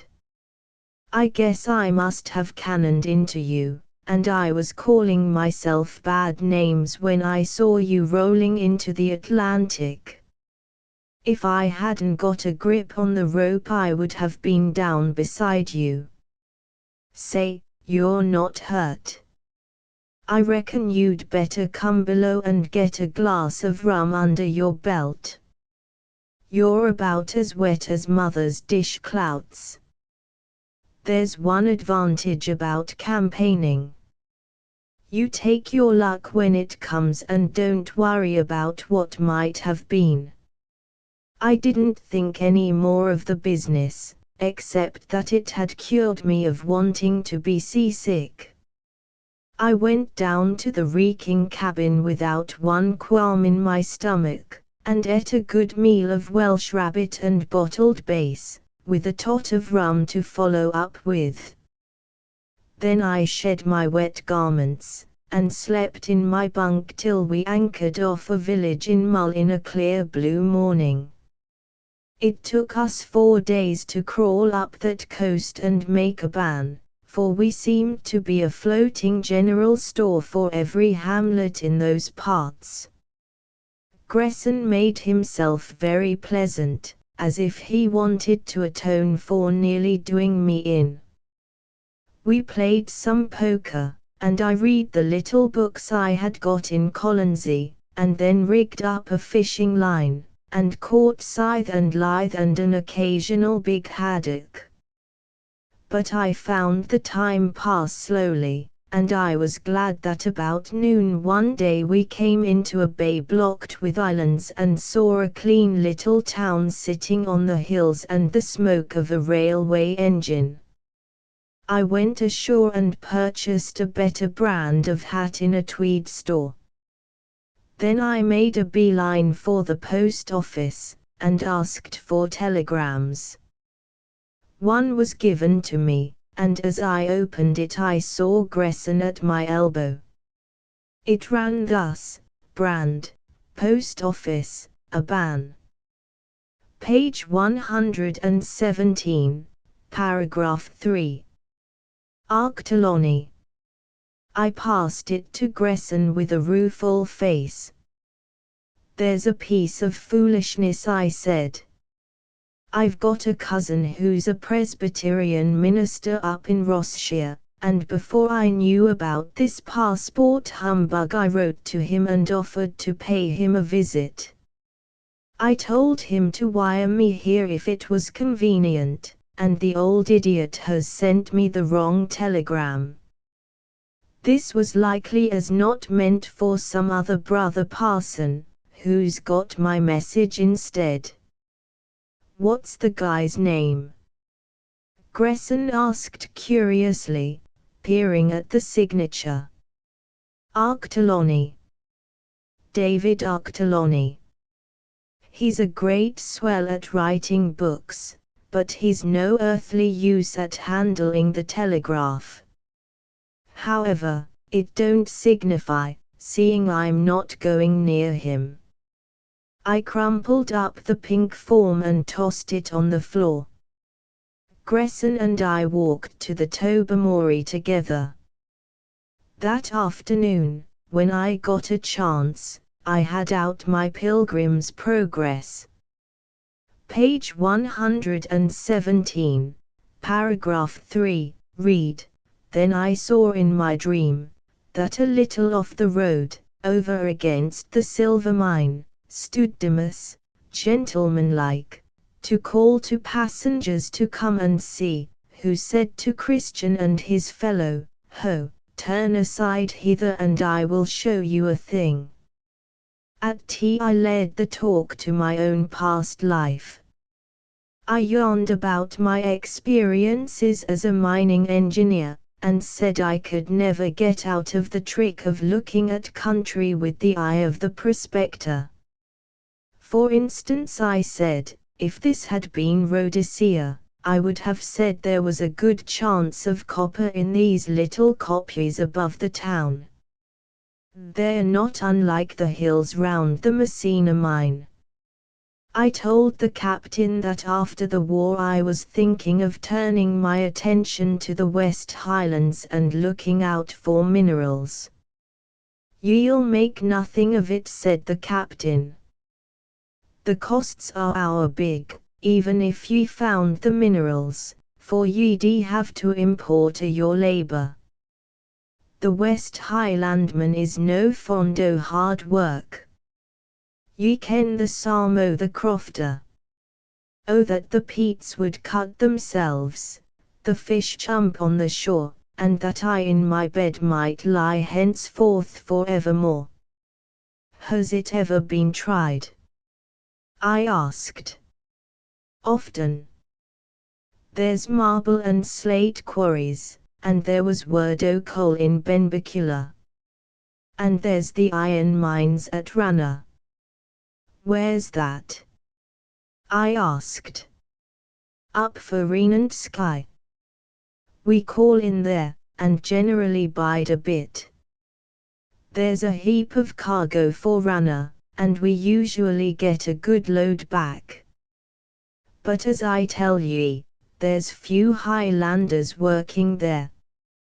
Mostly Irish and lads frae Fife and Falkirk way. I didn't pursue the subject, for I had found Dimas's silver mine.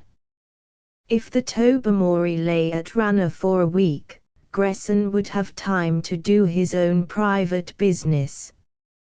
Ranna would not be the spot, for the island was bare to the world in the middle of a much frequented channel. But Skye was just across the way, and when I looked in my map at its big, wandering peninsulas I concluded that my guess had been right, and that Skye was the place to make for. That night I sat on deck with Gresson, and in a wonderful starry silence we watched the lights die out of the houses in the town, and talked of 1,000 things. I noticed, what I had had a hint of before, that my companion was no common man. There were moments when he forgot himself and talked like an educated gentleman, then he would remember, and relapse into the lingo of Leadville, Colorado. In my character of the ingenious inquirer I set him posers about politics and economics, the kind of thing I might have been supposed to pick up from unintelligent browsing among little books. Generally he answered with some slangy catchword, but occasionally he was interested beyond his discretion, and treated me to a harangue like an equal. I discovered another thing, that he had a craze for poetry, and a capacious memory for it. I forgot how we drifted into the subject, but I remember he quoted some queer haunting stuff which he said was Swinburne, and verses by people I had heard of from Letchford at Bigleswick. Then he saw by my silence that he had gone too far, and fell back into the jargon of the West. He wanted to know about my plans, and we went down into the cabin and had a look at the map. I explained my route, up Morfern and round the head of Lochiel, and back to a ban by the east side of Loch Lynn. Got you, he said. You've a hell of a walk before you. That bug never bit me, and I guess I'm not envying you any. And after that, Mr. Brand. Back to Glasgow to do some work for the cause, I said lightly. Just so, he said with a grin. It's a great life if you don't weaken.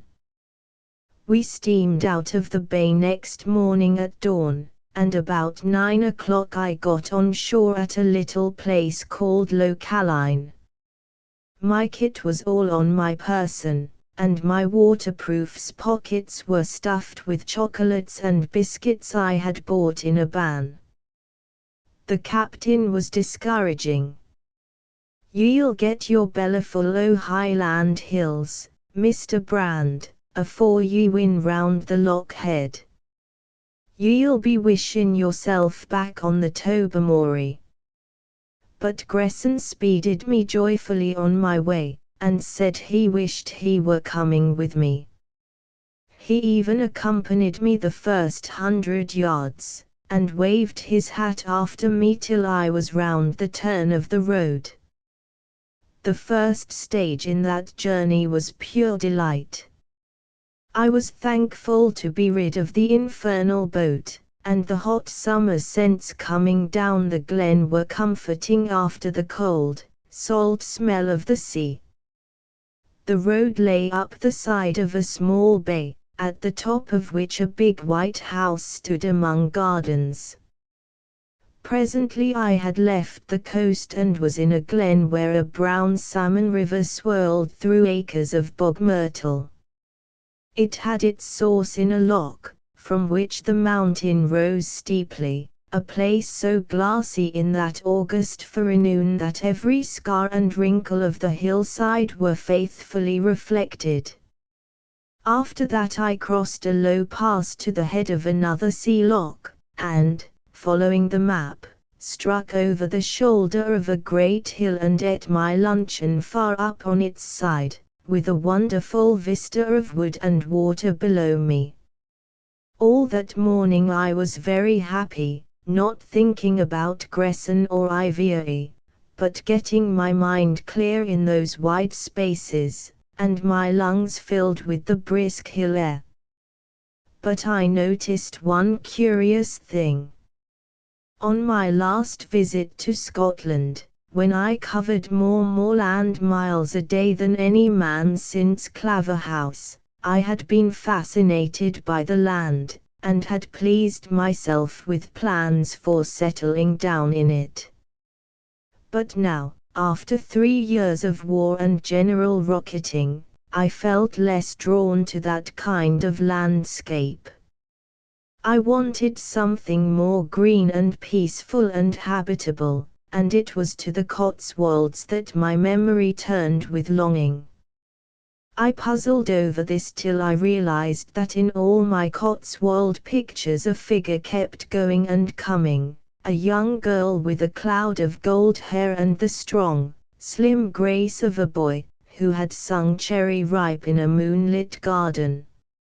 Up on that hillside I understood very clearly that I, who had been as careless of women as any monk, had fallen wildly in love with a child of half my age. I was loath to admit it, though for weeks the conclusion had been forcing itself on me. Not that I didn't revel in my madness, but that it seemed too hopeless a business, and I had no use for barren philandering. But, seated on a rock munching chocolate and biscuits, I faced up to the fact and resolved to trust my luck. After all, we were comrades in a big job, and it was up to me to be man enough to win her. The thought seemed to brace any courage that was in me. No task seemed too hard with her approval to gain and her companionship somewhere at the back of it. I sat for a long time in a happy dream, remembering all the glimpses I had had of her, and humming her song to an audience of one black-faced sheep. On the high road half a mile below me, I saw a figure on a bicycle mounting the hill, and then getting off to mop its face at the summit. I turned my ice glasses onto it, and observed that it was a country policeman. It caught sight of me, stared for a bit, tucked its machine into the side of the road, and then very slowly began to climb the hillside. Once it stopped, waved its hand and shouted something which I could not hear. I sat finishing my luncheon, till the features were revealed to me of a fat oldish man, blowing like a grampus, his cap well on the back of a bald head, and his trousers tied about the shins with string. There was a spring beside me and I had out my flask to round off my meal. "Have a drink," I said. His eye brightened, and a smile overran his moist face. "Thank you, sir. It will be very warm coming up the brae." "You oughtn't to," I said. "You really oughtn't, you know. Scorching up hills and then doubling up a mountain are not good for your time of life." He raised the cap of my flask in solemn salutation. "Your very good health." Then he smacked his lips, and had several cupfuls of water from the spring. "You will have come from a Crannock way, maybe," he said in his soft sing-song, having at last found his breath. "Just so. Fine weather for the birds, if there was anybody to shoot them." "Ah, no.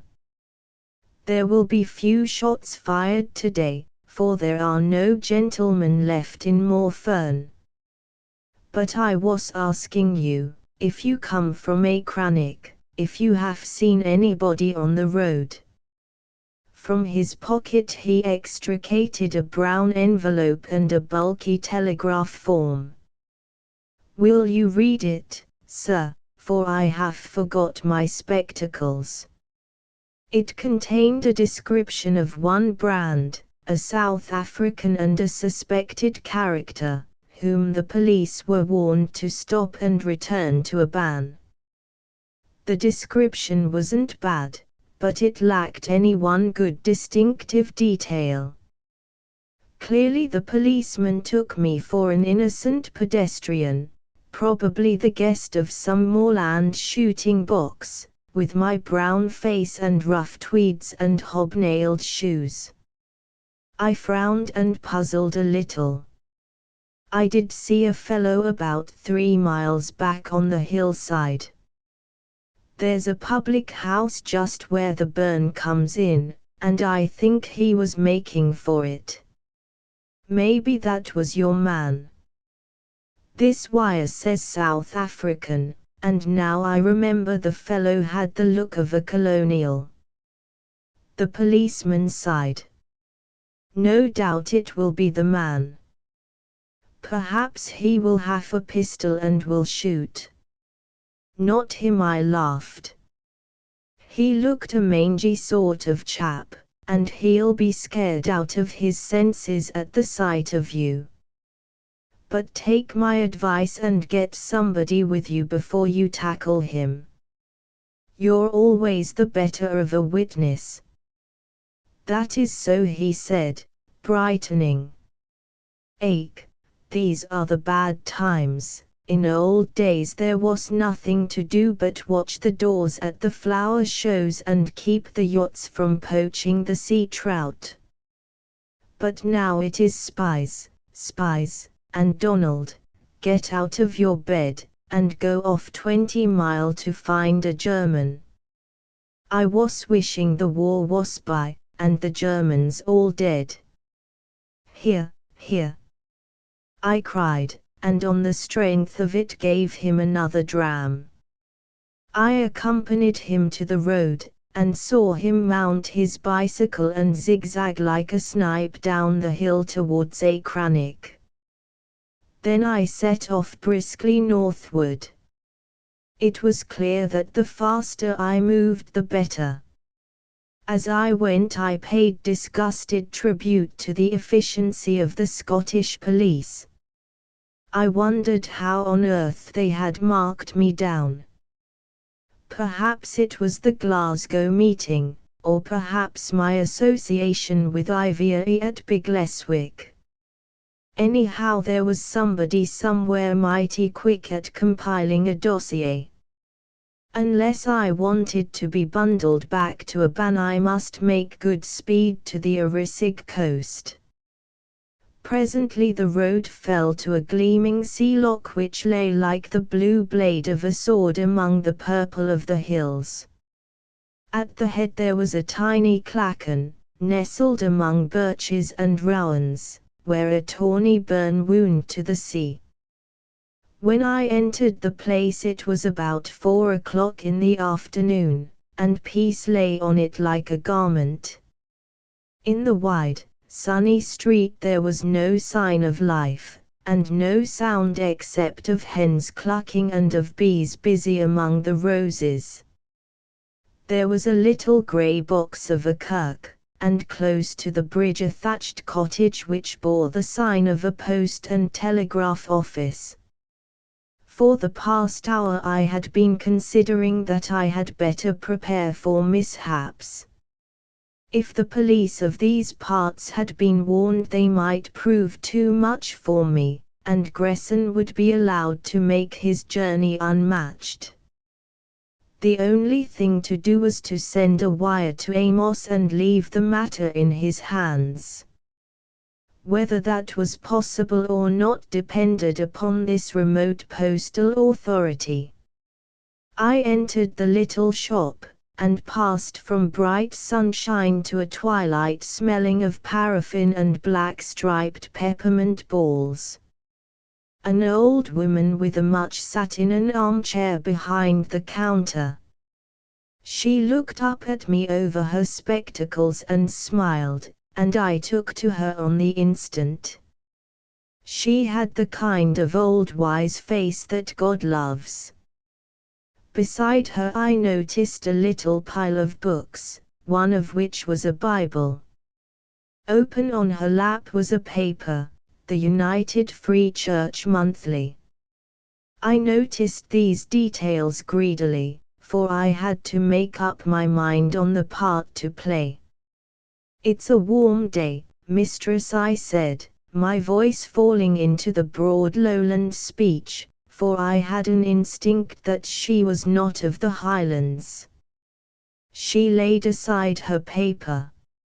"It is that, sir. It is grand weather for the hairst, but here that's no till the hinner end o' September, and at the best it's a bit scart o' eights." "Eh? It's a different thing down Annandale way," I said. Her face lit up. "Are ye from Dumfries, sir?" "Not just from Dumfries, but I know the borders fine." "Ye'll no beat them," she cried. "Not that this is no a good place, and I've muckle to be thankfu' for since John Sanderson, that was my man, brought me here 47 year syne come Martinmas. But the older I get the mair I think o' the bit whore I was born." It was 12 miles from Womfray on the Lockerbie road, but they tell me the place is new just a rookle o' stands. I was wondering, mistress, if I could get a cup of tea in the village. "Ye'll ha' a cup wi' me," she said. "It's no often we see onybody frae the borders hereaways. The kettle's just on the boil." She gave me tea and scones and butter, and black currant jam, and treacle biscuits that melted in the mouth. And as we ate we talked of many things, chiefly of the war and of the wickedness of the world. "There's nae lads left here," she said. "They joined the Camerons, and the feck o' them fell at an awfu' place called Lowes. John and me never had no boys, jist the one lassie that's married on Donald Frew, the Strontian carrier. I used to vex Missel about it, but now I thank the Lord that in his mercy he spared me sorrow. But I would ha' liked to have had one laddie fecked in for his country. I whiles wish I was a Catholic and could pit up prayers for the sodgers that are died. It maun be a great consolation." I whipped out the Pilgrim's Progress from my pocket. "That is the grand book for a time like this." "Fine I ken it," she said. "I got it for a prize in the Sabbath school when I was a lassie." I turned the pages. I read out a passage or two, and then I seemed struck with a sudden memory. "This is a telegraph office, mistress. Could I trouble you to send a telegram? You see I've a cousin that's a minister in Ross-shire at the Kyle, and him and me are great correspondents. He was writing about something in the Pilgrim's Progress and I think I'll send him a telegram in answer." A letter would be cheaper, she said. But I'm on holiday and I've no time for writing. She gave me a form, and I wrote, Arcteloni. Post office, Kyle. Dimas will be at his mine within the week. Strive with him, lest I faint by the way. Yuri unco lavish with the words, sir, was her only comment. We parted with regret, and there was nearly a row when I tried to pay for the tea. I was bidden remember her to one David Tudhole, farmer in Nethermire Cleuch, the next time I passed by Wamfrey. The village was as quiet when I left it as when I had entered. I took my way up the hill with an easier mind, for I had got off the telegram, and I hoped I had covered my tracks. My friend the postmistress would, if questioned, be unlikely to recognize any South African suspect in the frank and homely traveller who had spoken with her of Annandale and the Pilgrim's Progress. The soft mulberry gloaming of the west coast was beginning to fall on the hills. I hoped to put in a dozen miles before dark to the next village on the map, where I might find quarters. But ere I had gone far I heard the sound of a motor behind me, and a car slipped past bearing 3 men. The driver favored me with a sharp glance, and clapped on the brakes. I noted that the 2 men in the Tunneo were carrying sporting rifles. "Hi, you, sir," he cried. "Come here." The 2 rifle bearers, solemn gillies, brought their weapons to attention. "By God," he said, "it's the man. What's your name?" "Keep him covered, Angus." The gillies duly covered me, and I did not like the look of their wavering barrels. They were obviously as surprised as myself. I had about half a second to make my plans. I advanced with a very stiff air, and asked him what the devil he meant. No Lowland Scots for me now. My tone was that of an adjutant of a guards battalion. My inquisitor was a tall man in an ulster, with a green felt hat on his small head. He had a lean, well-bred face, and very choleric blue eyes. I set him down as a soldier, retired, Highland regiment or cavalry, old style. He produced a telegraph form, like the policeman. Middle height, strongly built, grey tweeds, brown hat, speaks with a colonial accent, much sunburnt. "What's your name, sir?" I did not reply in a colonial accent, but with the hauteur of the British officer when stopped by a French sentry. I asked him again what the devil he had to do with my business. This made him angry and he began to stammer. "I'll teach you what I have to do with it. I'm a deputy lieutenant of this county, and I have Admiralty instructions to watch the coast. Damn it, sir, I've a wire here from the chief constable describing you. You're Brand, a very dangerous fellow, and we want to know what the devil you're doing here."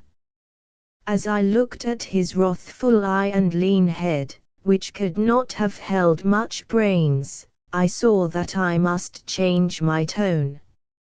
If I irritated him he would get nasty and refuse to listen and hang me up for hours. So my voice became respectful. "I beg your pardon, sir, but I've not been accustomed to be pulled up suddenly, and asked for my credentials. My name is Blakey, Captain Robert Blakey, of the Scots Fusiliers. I'm home on 3 weeks' leave, to get a little peace after Hoog. We were only hauled out 5 days ago. I hoped my old friend in the shell-shock hospital at Isham would pardon my borrowing his identity. The man looked puzzled. How the devil am I to be satisfied about that? Have you any papers to prove it? Why, no, I don't carry passports about with me on a walking tour. But you can wire to the depot, or to my London address. He pulled at his yellow moustache. I'm hanged if I know what to do. I want to get home for dinner. I tell you what, sir, I'll take you on with me and put you up for the night. My boy's at home, convalescing, and if he says you're pucker I'll ask your pardon and give you a dashed good bottle of port. I'll trust him, and I warn you he's a keen hand. There was nothing to do but consent, and I got in beside him with an uneasy conscience. Supposing the son knew the real Blakey? I asked the name of the boys' battalion, and was told the 10th Seaforths. That wasn't pleasant hearing, for they had been brigaded with us on the Somme. But Colonel Broadberry, for he told me his name, volunteered another piece of news which set my mind at rest. The boy was not yet 20, and had only been out 7 months. At Arras he had got a bit of shrapnel in his thigh, which had played the deuce with the sciatic nerve, and he was still on crutches. We spun over ridges of moorland, always keeping northward, and brought up at a pleasant whitewashed house close to the sea. Colonel Broadberry ushered me into a hall where a small fire of peats was burning, and on a couch beside it lay a slim, pale-faced young man. He had dropped his policeman's manner, and behaved like a gentleman. "Ted," he said, "I've brought a friend home for the night. I went out to look for a suspect and found a British officer. This is Captain Blakey, of the Scots Fusiliers." The boy looked at me pleasantly. "I'm very glad to meet you, sir. You'll excuse me not getting up, but I've got a game leg." He was the copy of his father in features, but dark and sallow where the other was blonde. He had just the same narrow head, and stubborn mouth, and honest, quick-tempered eyes. It is the type that makes dashing regimental officers, and earns V.C.S., and gets done in wholesale. I was never that kind. I belonged to the school of the cunning cowards. In the half-hour before dinner the last wisp of suspicion fled from my host's mind. For Ted Broadberry and I were immediately deep in shop. I had met most of his senior officers, and I knew all about their doings at Arras, for his brigade had been across the river on my left. We fought the great fight over again, and yarned about technicalities and slanged the staff in the way young officers have, the father throwing in questions that showed how mighty proud he was of his son.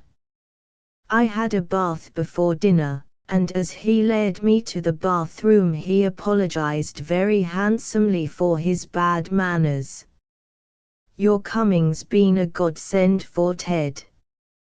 He was moping a bit in this place. And, though I say it that shouldn't, he's a dashed good boy."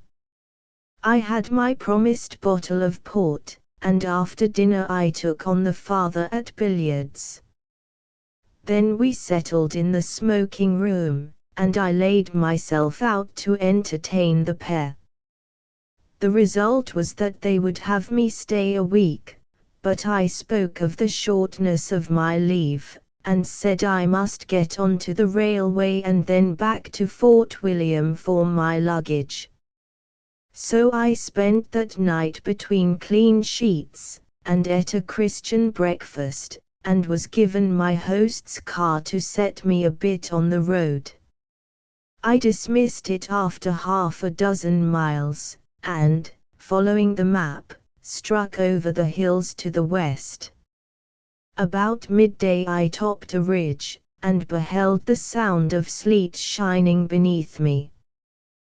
There were other things in the landscape. In the valley on the right a long goods train was crawling on the Malay railway. And across the strip of sea, like some fortress of the old gods, rose the dark bastions and turrets of the hills of Skye. Chapter 6 The skirts of the Kulin. Obviously I must keep away from the railway.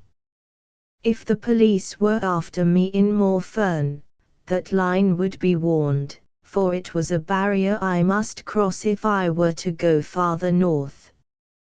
I observed from the map that it turned up the coast, and concluded that the place for me to make for was the shore south of that turn, where heaven might send me some luck in the boat line. For I was pretty certain that every porter and station master on that tin pot outfit was anxious to make better acquaintance with my humble self. I lunched off the sandwiches the Broadberries had given me, and in the bright afternoon made my way down the hill, crossed at the foot of a small freshwater locan, and pursued the issuing stream through midge-infested woods of hazels to its junction with the sea. It was rough going, but very pleasant, and I fell into the same mood of idle contentment that I had enjoyed the previous morning. I never met a soul. Sometimes a roe deer broke out of the covert, or an old black cock startled me with his scolding. The place was bright with heather, still in its first bloom, and smelled better than the myrrh of Arabia. It was a blessed glen, and I was as happy as a king, till I began to feel the coming of hunger, and reflected that the Lord alone knew when I might get a meal. I had still some chocolate and biscuits, but I wanted something substantial. The distance was greater than I thought, and it was already twilight when I reached the coast. The shore was open and desolate, great banks of pebbles to which straggled alders and hazels from the hillside scrub. But as I marched northward and turned a little point of land I saw before me in a crook of the bay a smoking cottage. And, plodding along by the water's edge, was the bent figure of a man, laden with nets and lobster pots. Also, beached on the shingle was a boat. I quickened my pace and overtook the fisherman. He was an old man with a ragged grey beard, and his rig was seaman's boots and a much-darned blue jersey. He was deaf, and did not hear me when I hailed him. When he caught sight of me he never stopped, though he very solemnly returned my good evening. I fell into step with him, and in his silent company reached the cottage. He halted before the door and unslung his burdens. The place was a two-roomed building with a roof of thatch, and the walls all grown over with a yellow-flowered creeper. When he had straightened his back, he looked seaward and at the sky, as if to prospect the weather. Then he turned on me his gentle, absorbed eyes. "It will have been a fine day, sir.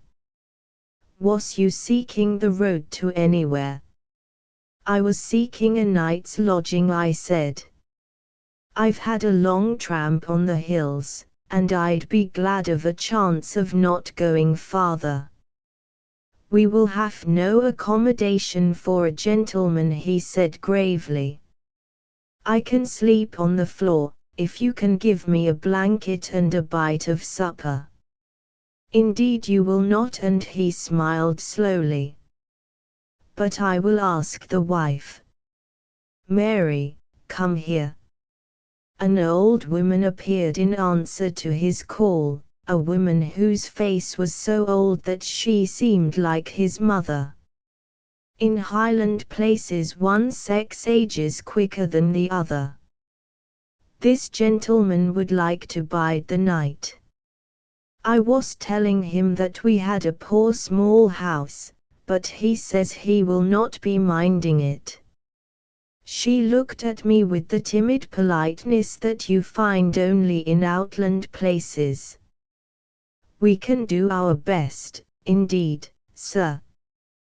The gentleman can have Colin's bed in the loft, but he will have to be doing with plain food. Supper is ready if you will come in now. I had a scrub with a piece of yellow soap at an adjacent pool in the burn, and then entered a kitchen blue with peat reek. We had a meal of boiled fish, oat cakes and skim milk cheese, with cups of strong tea to wash it down. The old folk had the manners of princes. They pressed food on me, and asked me no questions, till for very decency's sake I had to put up a story and give some account of myself. I found they had a son in the Argylls and a young boy in the Navy. But they seemed disinclined to talk of them or of the war. By a mere accident I hit on the old man's absorbing interest. He was passionate about the land. He had taken part in long-forgotten agitations, and had suffered eviction in some ancient landlord's quarrel farther north. Presently he was pouring out to me all the woes of the crofter, woes that seemed so antediluvian and forgotten that I listened as one would listen to an old song. You who come from a new country will not have heard of these things, he kept telling me, but by that peat fire I made up for my defective education. He told me of evictions in the year one somewhere in Sutherland, and of harsh doings in the Outer Isles. It was far more than a political grievance. It was the lament of the conservative for vanished days and manners. Over in Skye was the fine land for black cattle, and every man had his bit herd on the hillside. But the lairds said it was better for sheep, and then they said it was not good for sheep, so they put it under deer, and now there is no black cattle anywhere in Skye. I tell you it was like sad music on the bagpipes hearing that old fellow. The war and all things modern meant nothing to him. He lived among the tragedies of his youth and his prime. I'm a Tory myself and a bit of a land reformer, so we agreed well enough. So well, that I got what I wanted without asking for it. I told him I was going to Skye, and he offered to take me over in his boat in the morning. It will be no trouble. Indeed no, I will be going that way myself to the fishing. I told him that after the war, every acre of British soil would have to be used for the men that had earned the right to it. But that did not comfort him. He was not thinking about the land itself, but about the men who had been driven from it 50 years before. His desire was not for reform, but for restitution, and that was past the power of any government. I went to bed in the loft in a sad, reflective mood, considering how in speeding our newfangled plough we must break down a multitude of molehills, and how desirable and unreplaceable was the life of the moles. In brisk, shining weather, with a wind from the southeast, we put off next morning. In front was a brown line of low hills, and behind them, a little to the north, that black tooth-comb of mountain range which I had seen the day before from the Arisig ridge. "That is the Coolin," said the fisherman. "It is a bad place where even the deer cannot go. But all the rest of Skye was the fine land for black cattle." As we neared the coast, he pointed out many places. "Look there, sir, in that glen. I have seen 6 cot houses smoking there, and now there is not any left. There were 3 men of my own name had crofts on the marshes beyond the point, and if you go there you will only find the marks of their bit gardens. You will know the place by the gean trees." When he put me ashore in a sandy bay between green ridges of bracken, he was still harping upon the past. I got him to take £1 for the boat and not for the night's hospitality, for he would have beaten me with an oar if I had suggested that. The last I saw of him, as I turned round at the top of the hill, he had still his sail down, and was gazing at the lands which had once been full of human dwellings and now were desolate. I kept for a while along the ridge, with the sound of sleet on my right, and beyond it the high hills of Knoydart and Kintail. I was watching for the Tobermory, but saw no sign of her. A steamer put out from Mallaig, and there were several drifters crawling up the channel, and once I saw the white ensign and a destroyer bustled northward, leaving a cloud of black smoke in her wake. Then, after consulting the map, I struck across country, still keeping the higher ground, but, except at odd minutes, being out of sight of the sea. I concluded that my business was to get to the latitude of Ranna without wasting time. So soon as I changed my course I had the Coolin for company.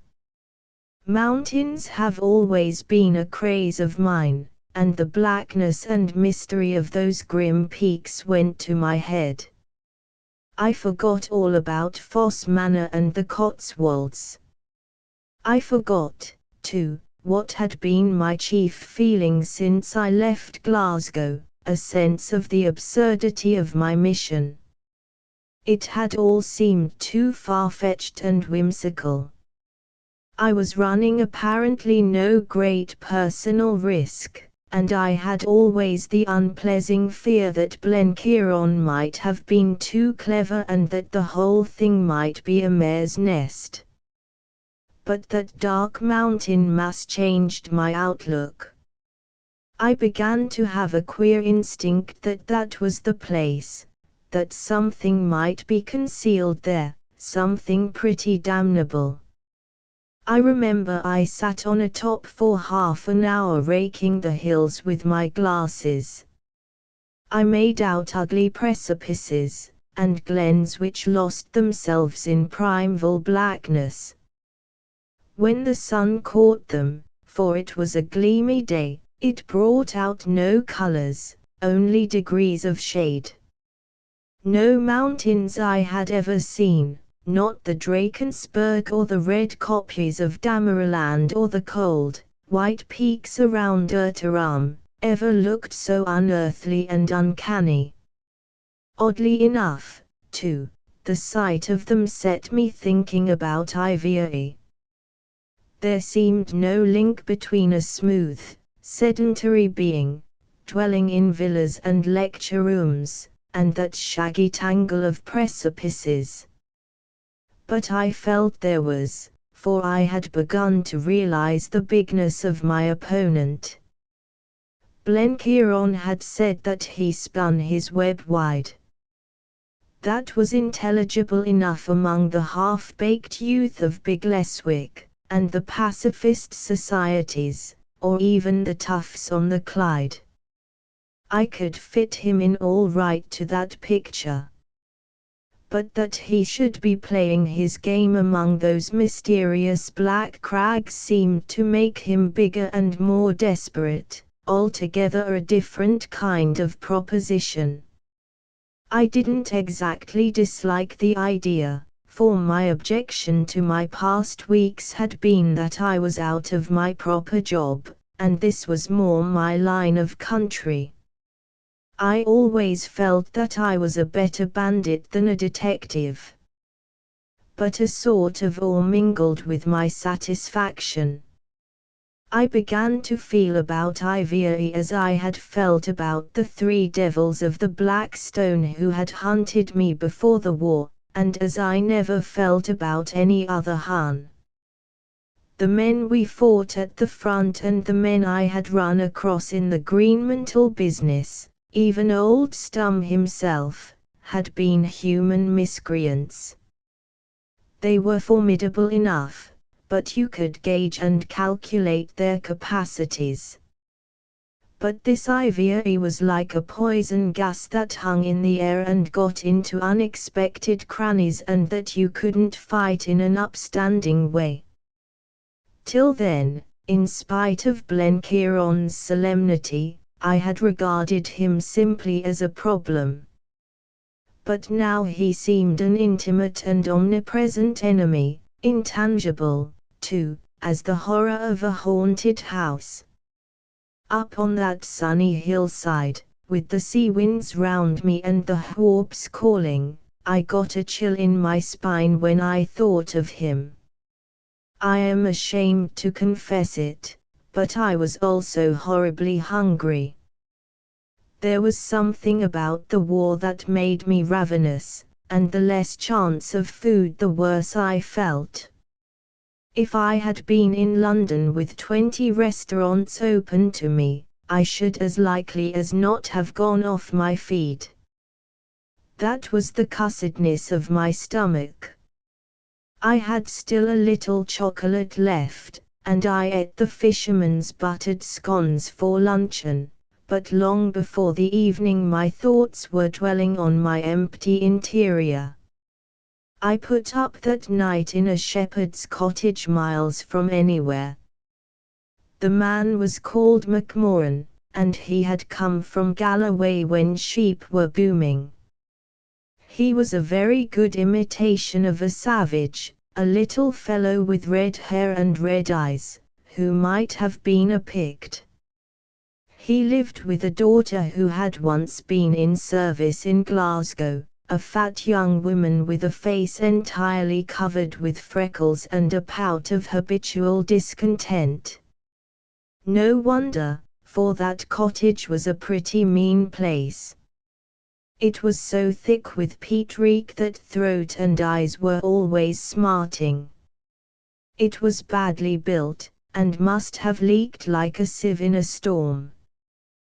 The father was a surly fellow, whose conversation was one long growl at the world, the high prices, the difficulty of moving his sheep, the meanness of his master, and the God-forsaken character of Skye. Here's me no seen baker's bread for a month, and no company but a ween ignorant Highlanders that yate a Gaelic. I wish I was back in the Glenkens. And I'd gang them on if I could get paid what I'm owed. However, he gave me supper, a braxy ham and oatcake, and I bought the remnants off him for use next day. I did not trust his blankets, so I slept the night by the fire in the ruins of an armchair, and woke at dawn with a foul taste in my mouth. A dip in the burn refreshed me, and after a bowl of porridge I took the road again. for I was anxious to get to some hilltop that looked over to Ranna. Before midday I was close under the eastern side of the Kulin, on a road which was more a rockery than a path. Presently I saw a big house ahead of me that looked like an inn, so I gave it a miss and struck the highway that led to it a little farther north. Then I bore off to the east, and was just beginning to climb a hill which I judged stood between me and the sea, when I heard wheels on the road and looked back. It was a farmer's gig carrying one man. I was about half a mile off, and something in the cut of his jib seemed familiar.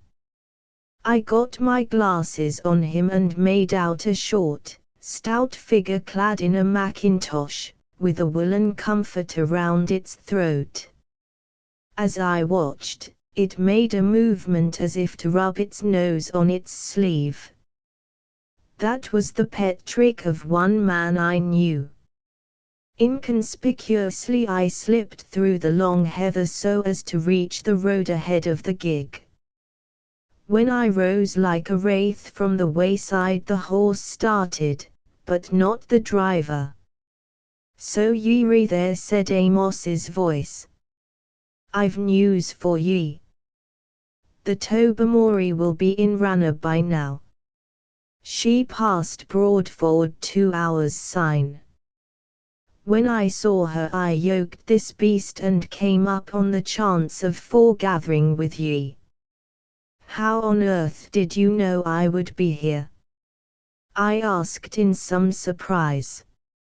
"Oh, I saw the way your mind was working from your telegram. And says I to Missel, that man Brand, says I, is not the chiel to be easy stop it.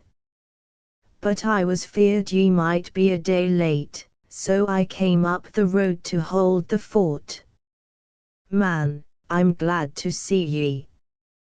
Ye're younger and soupler than me, and yon Gresson's a stirrin' lad." "There's one thing you've got to do for me," I said. "I can't go into inns and shops, but I can't do without food. I see from the map there's a town about 6 miles on. Go there and buy me anything that's tinned, biscuits and tongue and sardines, and a couple of bottles of whiskey if you can get them. This may be a long job, so buy plenty." "Who'll I put them?" was his only question. We fixed on a cache, 100 yards from the highway in a place where 2 ridges of hill enclosed the view so that only a short bit of road was visible. "I'll get back to the Kyle," he told me, "and a body there kens Andra Amos, if ye should find a way of sending a message or coming yourself. Oh, and I've got a word to ye from a lady that we ken of. She says, the sooner ye're back in Vanity Fair the better she'll be pleased, always provided ye've got over the hill difficulty." A smile screwed up his old face and he waved his whip in farewell. I interpreted Mary's message as an incitement to speed, but I could not make the pace. That was Gresson's business. I think I was a little nettled, till I cheered myself by another interpretation. She might be anxious for my safety, she might want to see me again, anyhow the mere sending of the message showed I was not forgotten. I was in a pleasant muse as I breasted the hill, keeping discreetly in the cover of the many gullies. At the top I looked down on Ranna and the sea. There lay the Tobermory busy unloading. It would be some time, no doubt, before Gresson could leave. There was no rowboat in the channel yet, and I might have to wait hours. I settled myself snugly between 2 rocks, where I could not be seen, and where I had a clear view of the sea and shore. But presently I found that I wanted some long heather to make a couch, and I emerged to get some.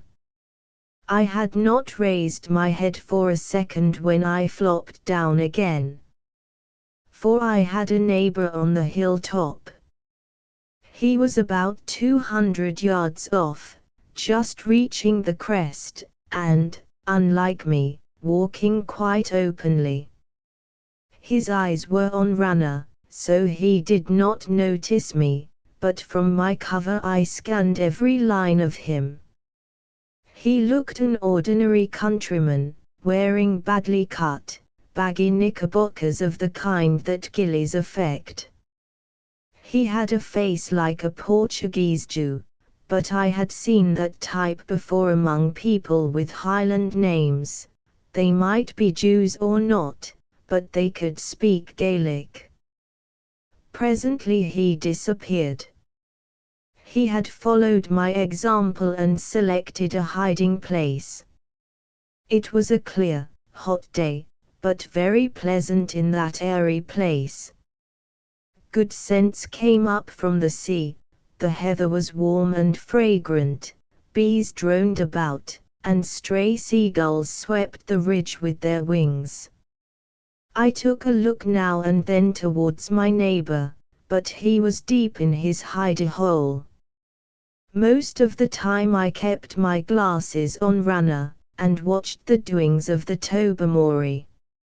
She was tied up at the jetty, but seemed in no hurry to unload. I watched the captain disembark and walk up to a house on the hillside. Then some idlers sauntered down towards her and stood talking and smoking close to her side. The captain returned and left again. A man with papers in his hand appeared, and a woman with what looked like a telegram.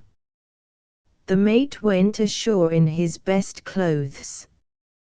Then at last, after midday, Gresson appeared.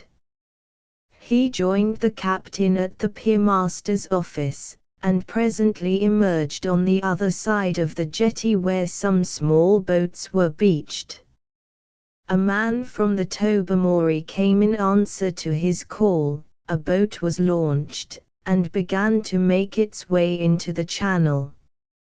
Gresson sat in the stern, placidly eating his luncheon. I watched every detail of that crossing with some satisfaction that my forecast was turning out right. About halfway across, Gresson took the oars, but soon surrendered them to the Tobermory man, and lit a pipe. He got out a pair of binoculars and raked my hillside. I tried to see if my neighbor was making any signal, but all was quiet. Presently the boat was hid from me by the bulge of the hill, and I caught the sound of her scraping on the beach. Gresson was not a hill walker like my neighbor. It took him the best part of an hour to get to the top, and he reached it at a point not 2 yards from my hiding place. I could hear by his laboring breath that he was very blown. He walked straight over the crest till he was out of sight of Runner, and flung himself on the ground. He was now about 50 yards from me, and I made shift to lessen the distance. There was a grassy trench skirting the north side of the hill, deep and thickly overgrown with heather. I wound my way along it till I was about 12 yards from him, where I stuck, owing to the trench dying away. When I peered out of the cover I saw that the other man had joined him and that the idiots were engaged in embracing each other. I dared not move an inch nearer, and as they talked in a low voice I could hear nothing of what they said. Nothing except one phrase, which the strange man repeated twice, very emphatically. tomorrow night," he said, and I noticed that his voice had not the Highland inflection which I looked for. Gresson nodded and glanced at his watch, and then the two began to move downhill towards the road I had travelled that morning. I followed as best I could, using a shallow dry watercourse of which sheep had made a track, and which kept me well below the level of the moor. It took me down the hill, but some distance from the line the pair were taking, and I had to reconnoitre frequently to watch their movements. They were still a quarter of a mile or so from the road, when they stopped and stared, and I stared with them. On that lonely highway travellers were about as rare as road menders, and what caught their eye was a farmer's gig driven by a thick-set elderly man with a woolen comforter round his neck. I had a bad moment, for I reckoned that if Gresson recognized Amos he might take fright. Perhaps the driver of the gig thought the same, for he appeared to be very drunk. He waved his whip, he jiggetted the reins, and he made an effort to sing. He looked towards the figures on the hillside, and cried out something. The gig narrowly missed the ditch, and then to my relief the horse bolted.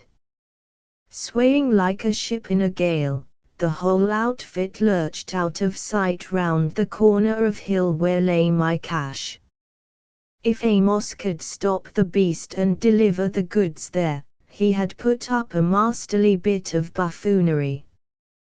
The two men laughed at the performance, and then they parted.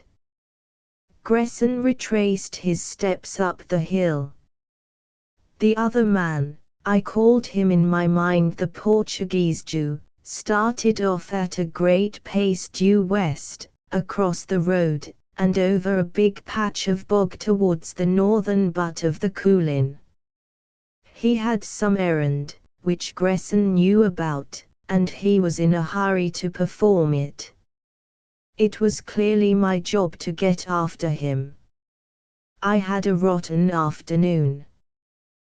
The fellow covered the moorland miles like a deer, and under the hot August sun I toiled on his trail. I had to keep well behind, and as much as possible in cover, in case he looked back, and that meant that when he had passed over a ridge I had to double not to let him get too far ahead, and when we were in an open place I had to make wide circuits to keep hidden. We struck a road which crossed a low pass and skirted the flank of the mountains, and this we followed till we were on the western side and within sight of the sea. It was gorgeous weather, and out on the blue water I saw cool sails moving and little breezes ruffling the calm, while I was glowing like a furnace. Happily I was in fair training, and I needed it. The Portuguese Jew must have done a steady 6 miles an hour over abominable country. About 5 o'clock we came to a point where I dared not follow. The road ran flat by the edge of the sea, so that several miles of it were visible. Moreover, the man had begun to look round every few minutes. He was getting near something and wanted to be sure that no one was in his neighborhood. I left the road accordingly, and took to the hillside, which to my undoing was one long cascade of screes and tumbled rocks. I saw him drop over a rise which seemed to mark the rim of a little bay into which descended one of the big corries of the mountains. It must have been a good half-hour later before I, at my greater altitude and with far worse going, reached the same rim. I looked into the glen and my man had disappeared. He could not have crossed it, for the place was wider than I had thought. A ring of black precipices came down to within half a mile of the shore, and between them was a big stream, long, shallow pools at the sea end and a chain of waterfalls above. He had gone to earth like a badger somewhere, and I dared not move in case he might be watching me from behind a boulder. But even as I hesitated, he appeared again, fording the stream, his face set on the road we had come. Whatever his errand was, he had finished it, and was posting back to his master. For a moment I thought I should follow him, but another instinct prevailed. He had not come to this wild place for the scenery. Somewhere down in the glen there was something or somebody that held the key of the mystery. It was my business to stay there till I had unlocked it. Besides, in 2 hours it would be dark, and I had had enough walking for one day. I made my way to the stream side and had a long drink. The corrie behind me was lit up with the westering sun, and the bald cliffs were flushed with pink and gold. On each side of the stream was turf like a lawn, perhaps 100 yards wide, and then a tangle of long heather and boulders right up to the edge of the great rocks. I had never seen a more delectable evening, but I could not enjoy its peace because of my anxiety about the Portuguese Jew. He had not been there more than half an hour, just about long enough for a man to travel to the first ridge across the burn and back. Yet he had found time to do his business. He might have left a letter in some prearranged place, in which case I would stay there till the man it was meant for turned up. Or he might have met someone, though I didn't think that possible. As I scanned the acres of rough moor and then looked at the sea lapping delicately on the grey sand, I had the feeling that a knotty problem was before me. It was too dark to try to track his steps. That must be left for the morning, and I prayed that there would be no rain in the night. I ate for supper most of the braxy ham and oat cake I had brought from McMorran's cottage. It took some self-denial, for I was ferociously hungry, to save a little for breakfast next morning. Then I pulled heather and bracken and made myself a bed in the shelter of a rock which stood on a knoll above the stream. My bedchamber was well hidden, but at the same time, if anything should appear in the early dawn, it gave me a prospect. With my waterproof I was perfectly warm, and, after smoking 2 pipes, I fell asleep. My night's rest was broken. First it was a fox which came and barked at my ear and woke me to a pitch-black night, with scarcely a star showing. The next time it was nothing but a wandering hill wind, but as I sat up and listened I thought I saw a spark of light near the edge of the sea. It was only for a second, but it disquieted me. I got out and climbed on the top of the rock, but all was still save for the gentle lap of the tide and the croak of some night bird among the crags. The third time I was suddenly quite wide awake, and without any reason, for I had not been dreaming. Now I have slept hundreds of times alone beside my horse on the veldt, and I never knew any cause for such awakenings but the one, and that was the presence near me of some human being.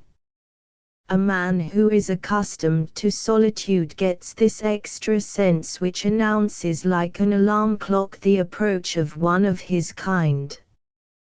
But I could hear nothing. There was a scraping and rustling on the moor, but that was only the wind and the little wild things of the hills. A fox, perhaps, or a blue hare. I convinced my reason, but not my senses, and for long I lay awake with my ears at full cock and every nerve tense. Then I fell asleep, and woke to the first flush of dawn. The sun was behind the Kulin and the hills were black as ink, but far out in the western seas was a broad band of gold. I got up and went down to the shore. The mouth of the stream was shallow, but as I moved south I came to a place where two small capes enclosed an inlet. It must have been a fault in the volcanic rock, for its depth was portentous.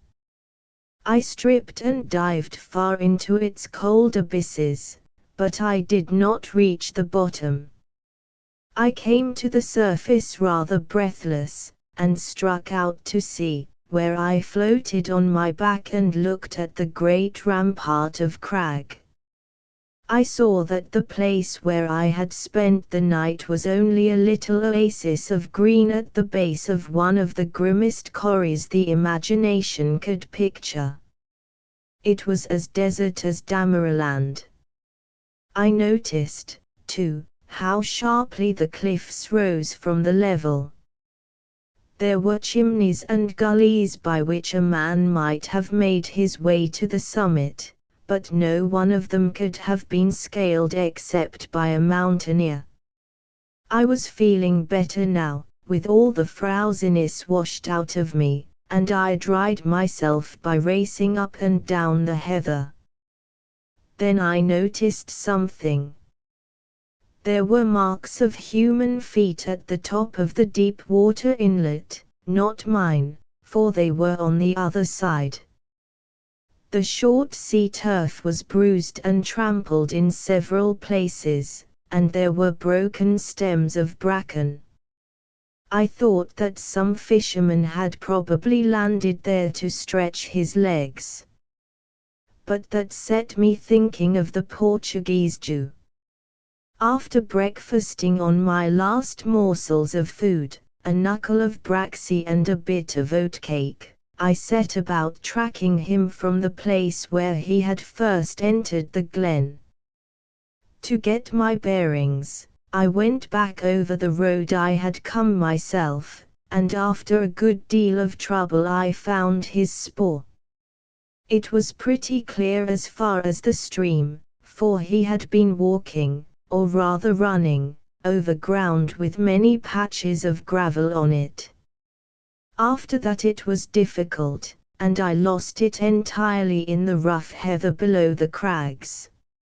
All that I could make out for certain was that he had crossed the stream, and that his business, whatever it was, had been with the few acres of tumbled wilderness below the precipices.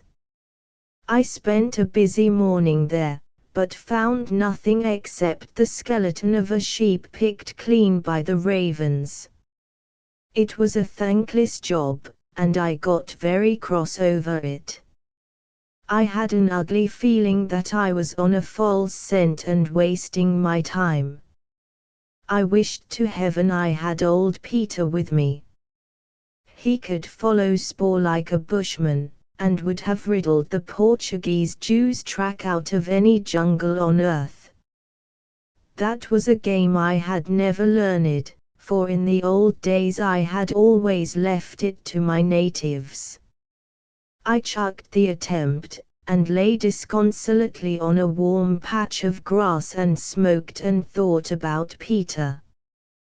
But my chief reflections were that I had breakfasted at 5, that it was now 11, that I was intolerably hungry, that there was nothing here to feed a grasshopper, and that I should starve unless I got supplies.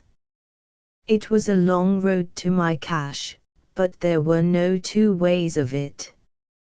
My only hope was to sit tight in the glen, and it might involve a wait of days. To wait I must have food, and, though it meant relinquishing guard for a matter of 6 hours, the risk had to be taken. I set off at a brisk pace with a very depressed mind. From the map it seemed that a short cut lay over a pass in the range. I resolved to take it, and that short cut, like most of its kind, was unblessed by heaven. I will not dwell upon the discomforts of the journey. I found myself slithering among screes, climbing steep chimneys, and traveling precariously along razorbacks. The shoes were nearly rent from my feet by the infernal rocks, which were all pitted as if by some geological smallpox.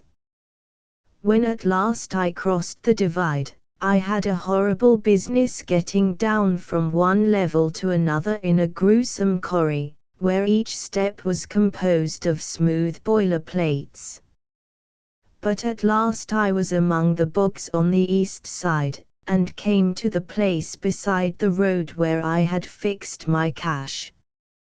The faithful Amos had not failed me.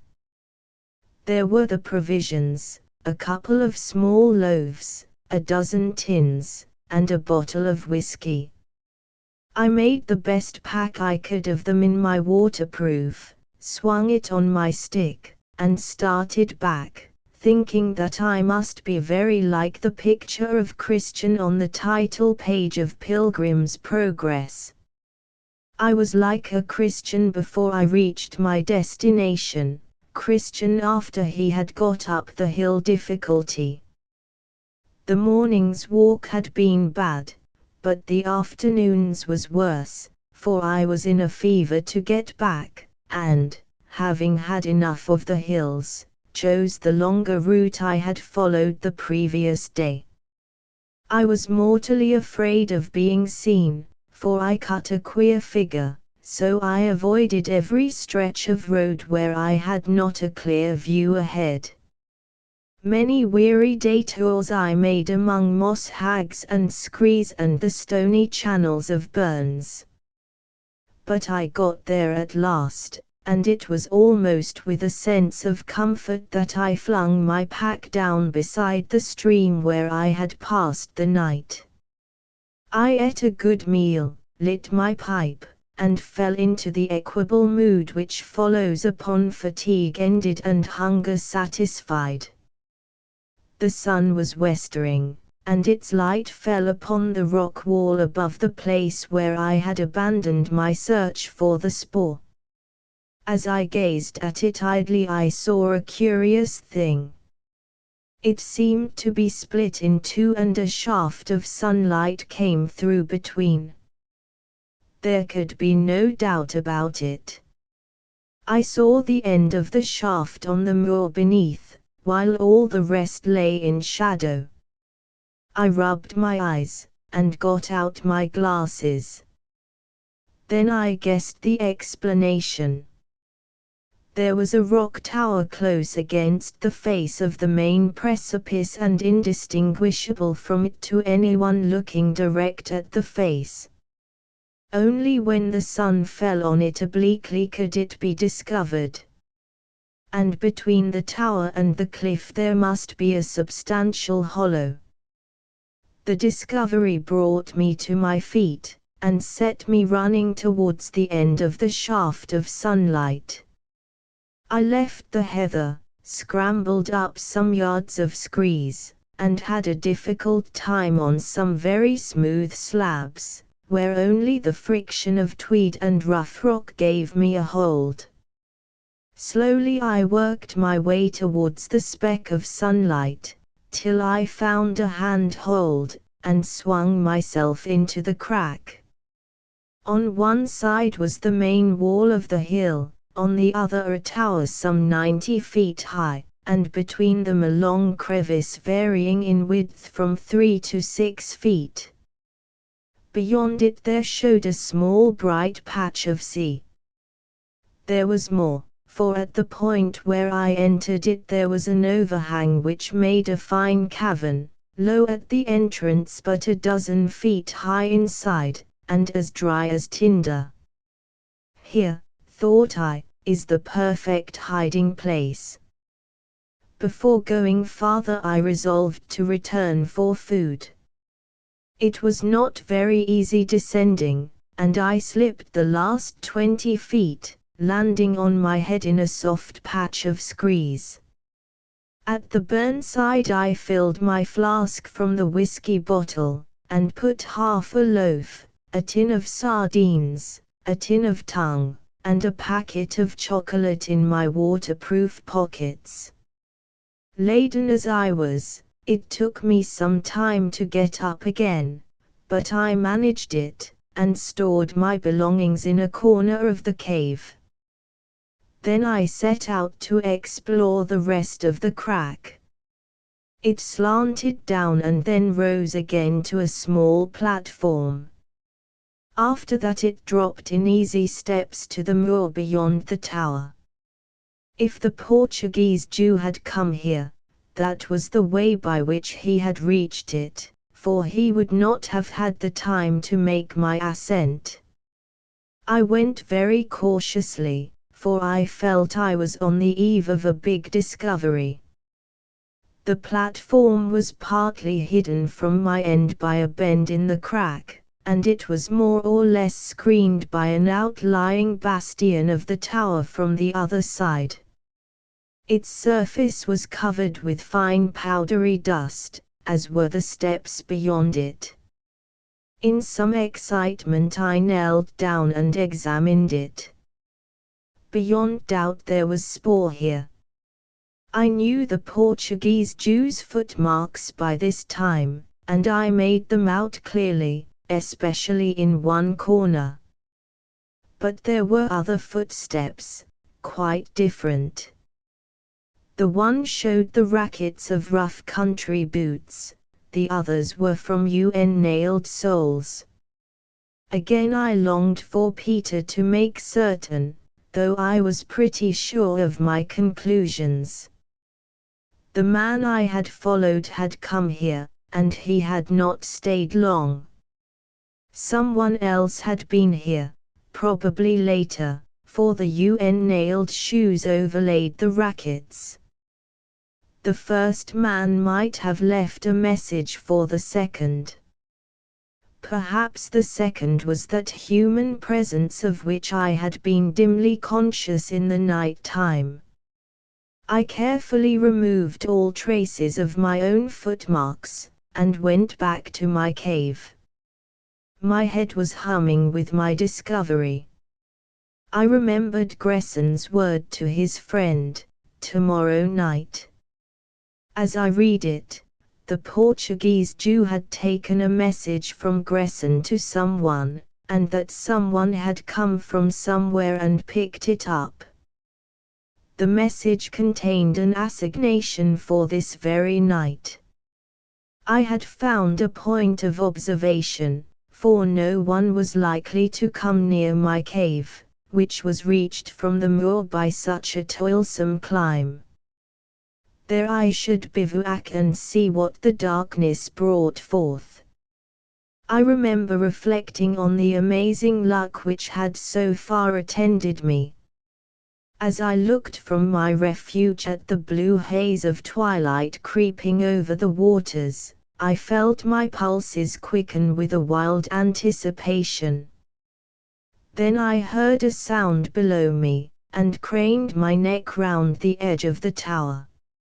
A man was climbing up the rock by the way I had come. Chapter 7 I hear of the wild birds. I saw an old green felt hat, and below it lean tweed-clad shoulders. Then I saw a knapsack with a stick slung through it, as the owner wriggled his way onto a shelf. Presently he turned his face upward to judge the remaining distance. It was the face of a young man, a face sallow and angular, but now a little flushed with the day's sun and the work of climbing. It was a face that I had first seen at Foss Manor. I felt suddenly sick and heart-sore. I don't know why, but I had never really associated the intellectuals of Big Leswick with a business like this. None of them but Ivy, and he was different. They had been silly and priggish, but no more, I would have taken my oath on it. Yet here was one of them engaged in black treason against his native land. Something began to beat in my temples when I remembered that Mary and this man had been friends, that he had held her hand, and called her by her Christian name. My first impulse was to wait till he got up and then pitch him down among the boulders and let his German accomplices puzzle over his broken neck. With difficulty I kept down that tide of fury. I had my duty to do, and to keep on terms with this man was part of it. I had to convince him that I was an accomplice, and that might not be easy. I leaned over the edge, and, as he got to his feet on the ledge above the boiler plates, I whistled so that he turned his face to me.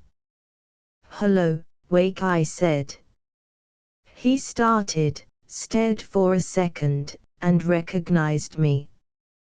He did not seem over-pleased to see me.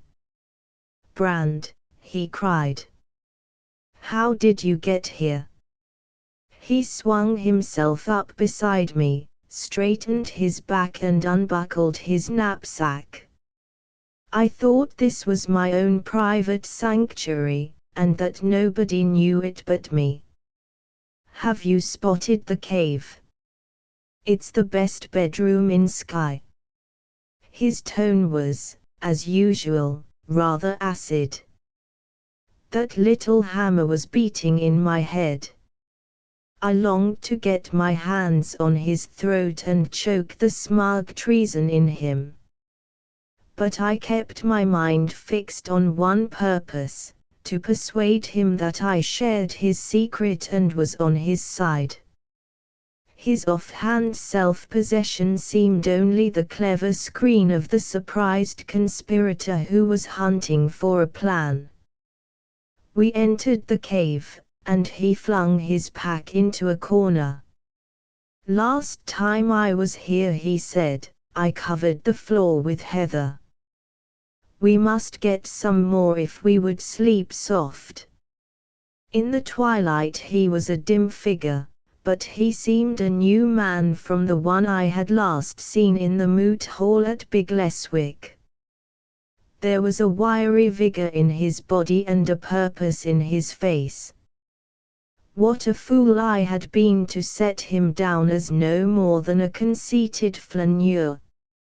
He went out to the shelf again and sniffed the fresh evening.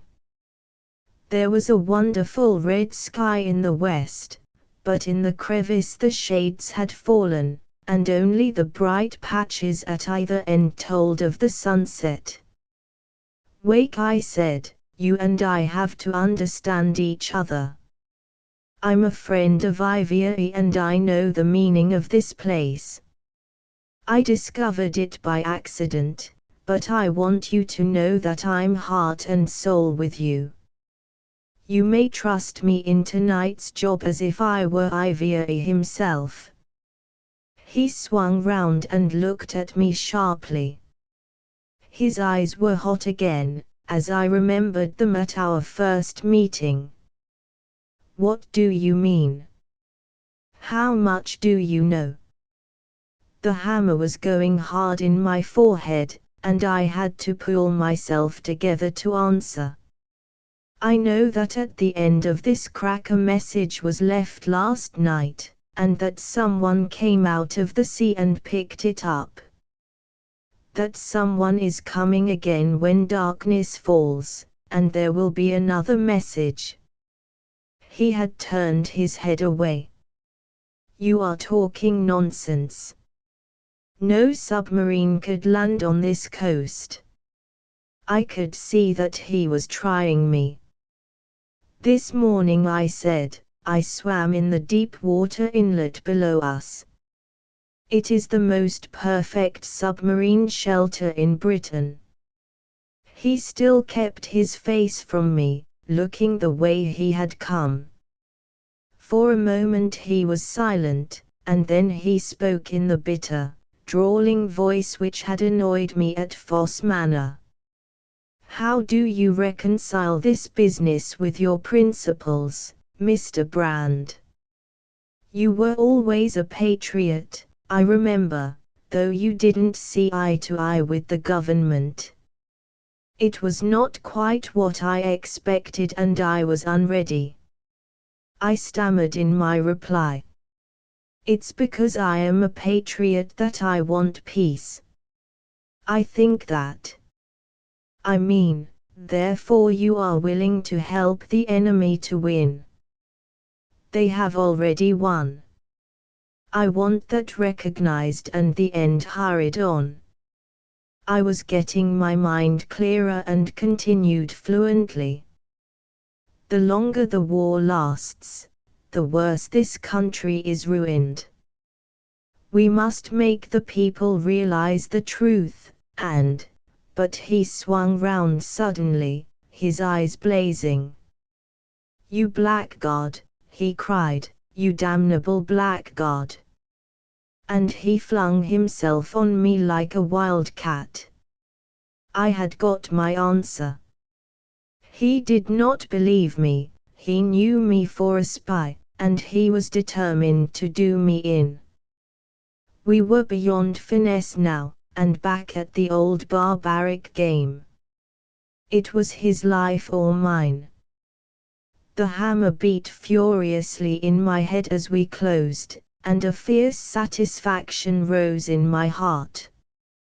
He never had a chance, for though he was in good trim and had the light, wiry figure of the mountaineer, he hadn't a quarter of my muscular strength.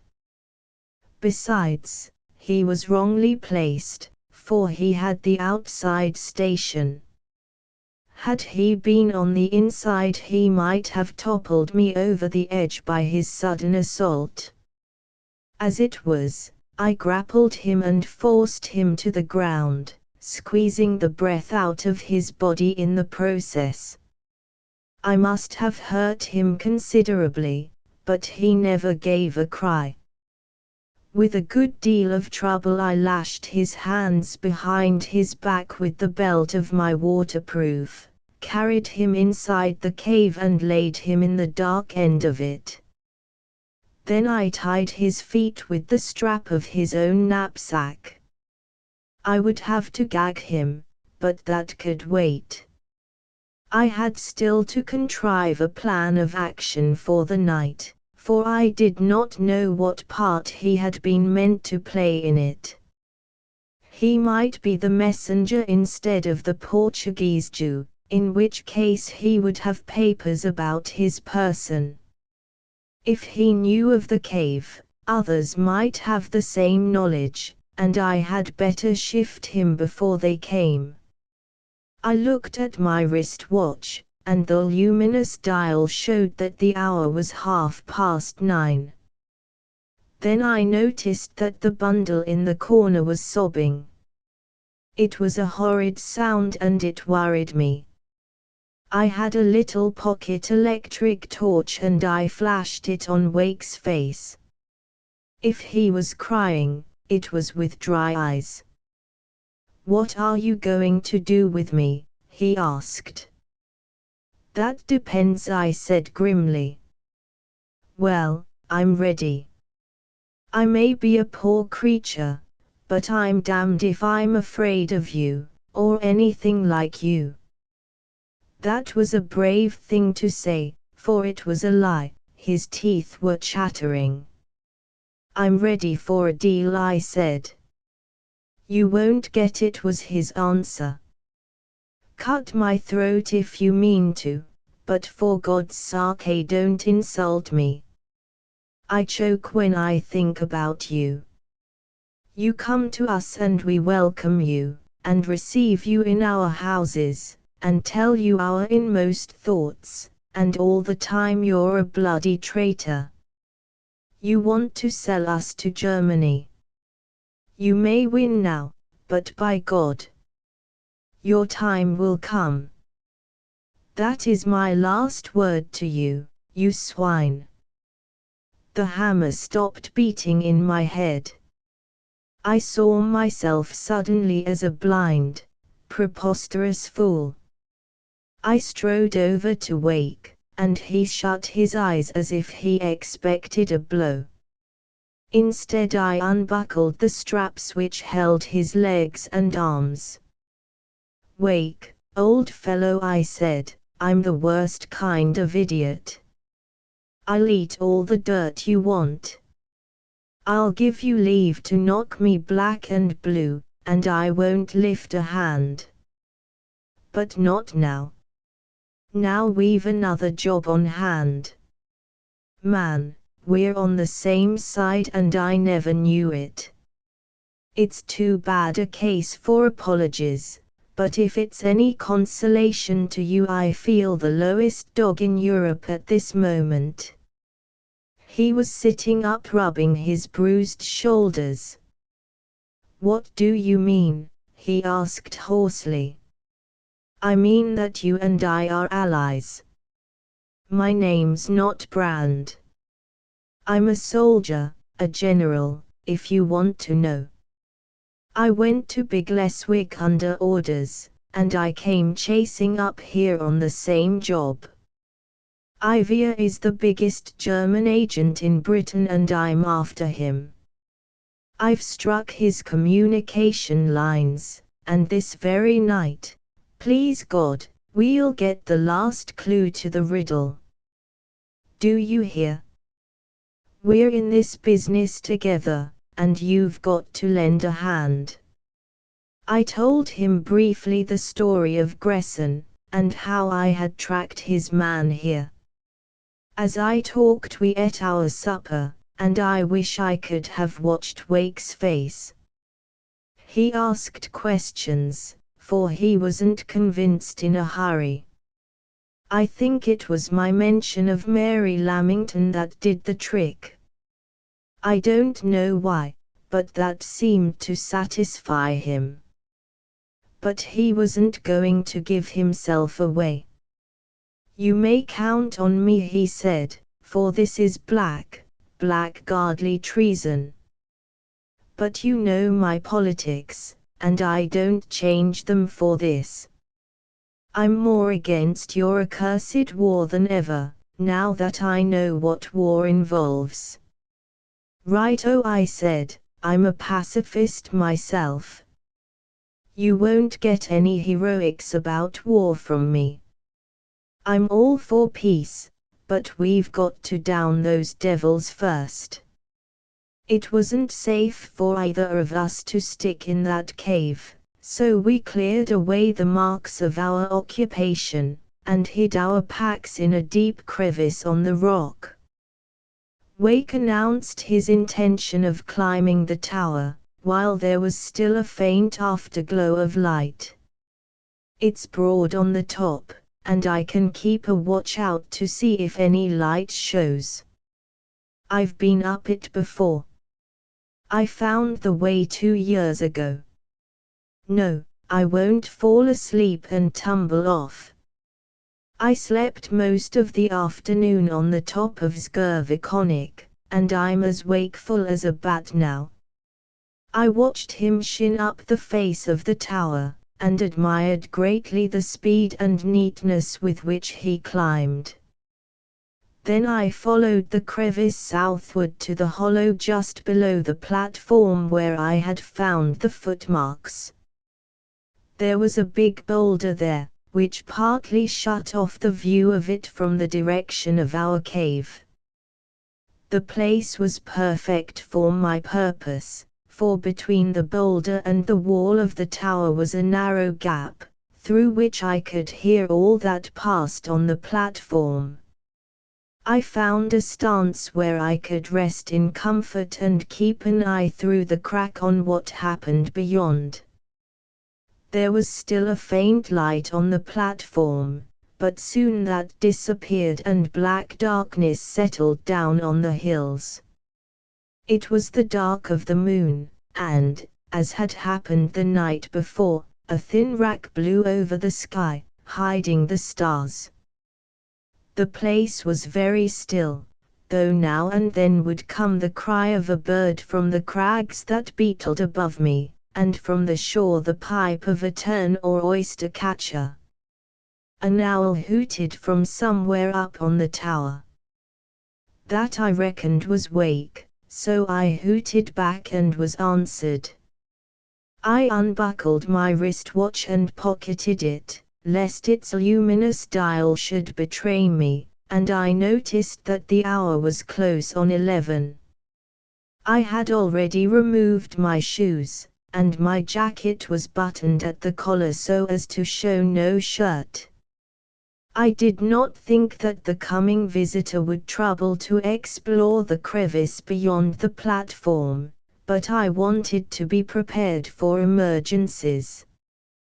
Then followed an hour of waiting. I felt wonderfully cheered and exhilarated, for Wake had restored my confidence in human nature. In that eerie place we were wrapped round with mystery like a fog. Some unknown figure was coming out of the sea, the emissary of that power we had been at grips with for 3 years. It was as if the war had just made contact with our own shores, and never, not even when I was alone in the South German forest, had I felt so much the sport of a whimsical fate. I only wished Peter could have been with me. And so my thoughts fled to Peter in his prison camp, and I longed for another sight of my old friend as a girl longs for her lover. Then I heard the hoot of an owl, and presently the sound of careful steps fell on my ear. I could see nothing, but I guessed it was the Portuguese Jew, for I could hear the grinding of heavily nailed boots on the gritty rock. The figure was very quiet. It appeared to be sitting down, and then it rose and fumbled with the wall of the tower just beyond the boulder behind which I sheltered. It seemed to move a stone and to replace it. After that came silence, and then once more the hoot of an owl. There were steps on the rock staircase, the steps of a man who did not know the road well and stumbled a little.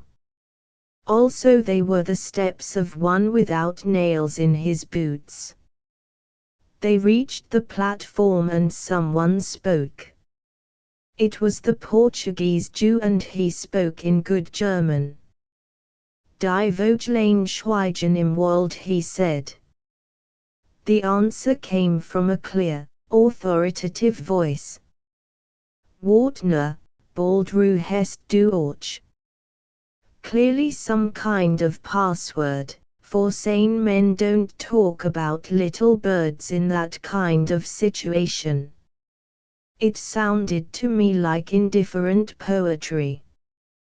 Then followed a conversation in low tones, of which I only caught odd phrases. I heard 2 names, Chalias and what sounded like a Dutch word, Bomaes. Then to my joy I caught Elfenbein, and when uttered it seemed to be followed by a laugh. I heard too a phrase several times repeated, which seemed to me to be pure gibberish, Die Stubenvogel Vesten. It was spoken by the man from the sea. And then the word Wildvogel. The pair seemed demented about birds. For a second an electric torch was flashed in the shelter of the rock, and I could see a tanned, bearded face looking at some papers. The light disappeared, and again the Portuguese Jew was fumbling with the stones at the base of the tower. To my joy he was close to my crack, and I could hear every word. You cannot come here very often, he said, and it may be hard to arrange a meeting. See, therefore, the place I have made to put the Vogelfutter. When I get a chance I will come here, and you will come also when you are able. Often there will be nothing, but sometimes there will be much. My luck was clearly in, and my exultation made me careless. A stone, on which a foot rested, slipped, and though I checked myself at once, the confounded thing rolled down into the hollow, making a great clatter. I plastered myself in the embrasure of the rock and waited with a beating heart. The place was pitch dark, but they had an electric torch, and if they once flashed it on me I was gone. I heard them leave the platform and climb down into the hollow. There they stood listening, while I held my breath. Then I heard Nick's, mein Freund, and the two went back, the naval officer's boots slipping on the gravel. They did not leave the platform together. The man from the sea bade a short farewell to the Portuguese Jew, listening, I thought, impatiently to his final message as if eager to be gone. It was a good half-hour before the latter took himself off, and I heard the sound of his nailed boots die away as he reached the heather of the moor. I waited a little longer, and then crawled back to the cave. The owl hooted, and presently Wake descended lightly beside me. He must have known every foothold and handhold by heart to do the job in that inky blackness.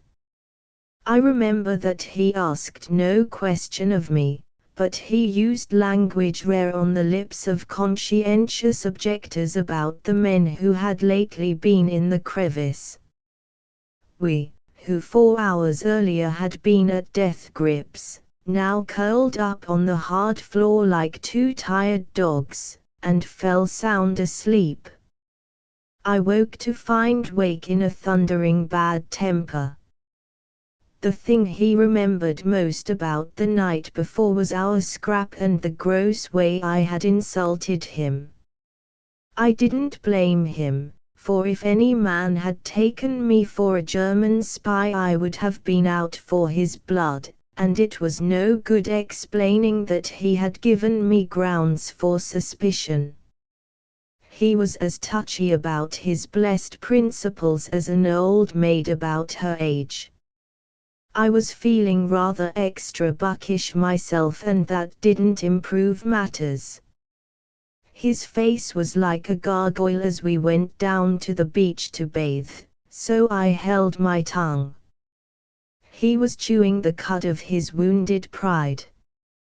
But the salt water cleared out the dregs of his distemper. You couldn't be peevish swimming in that jolly, shining sea.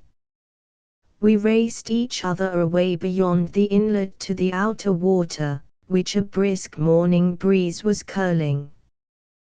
Then back to a promontory of heather, where the first beams of the sun coming over the coolin dried our skins.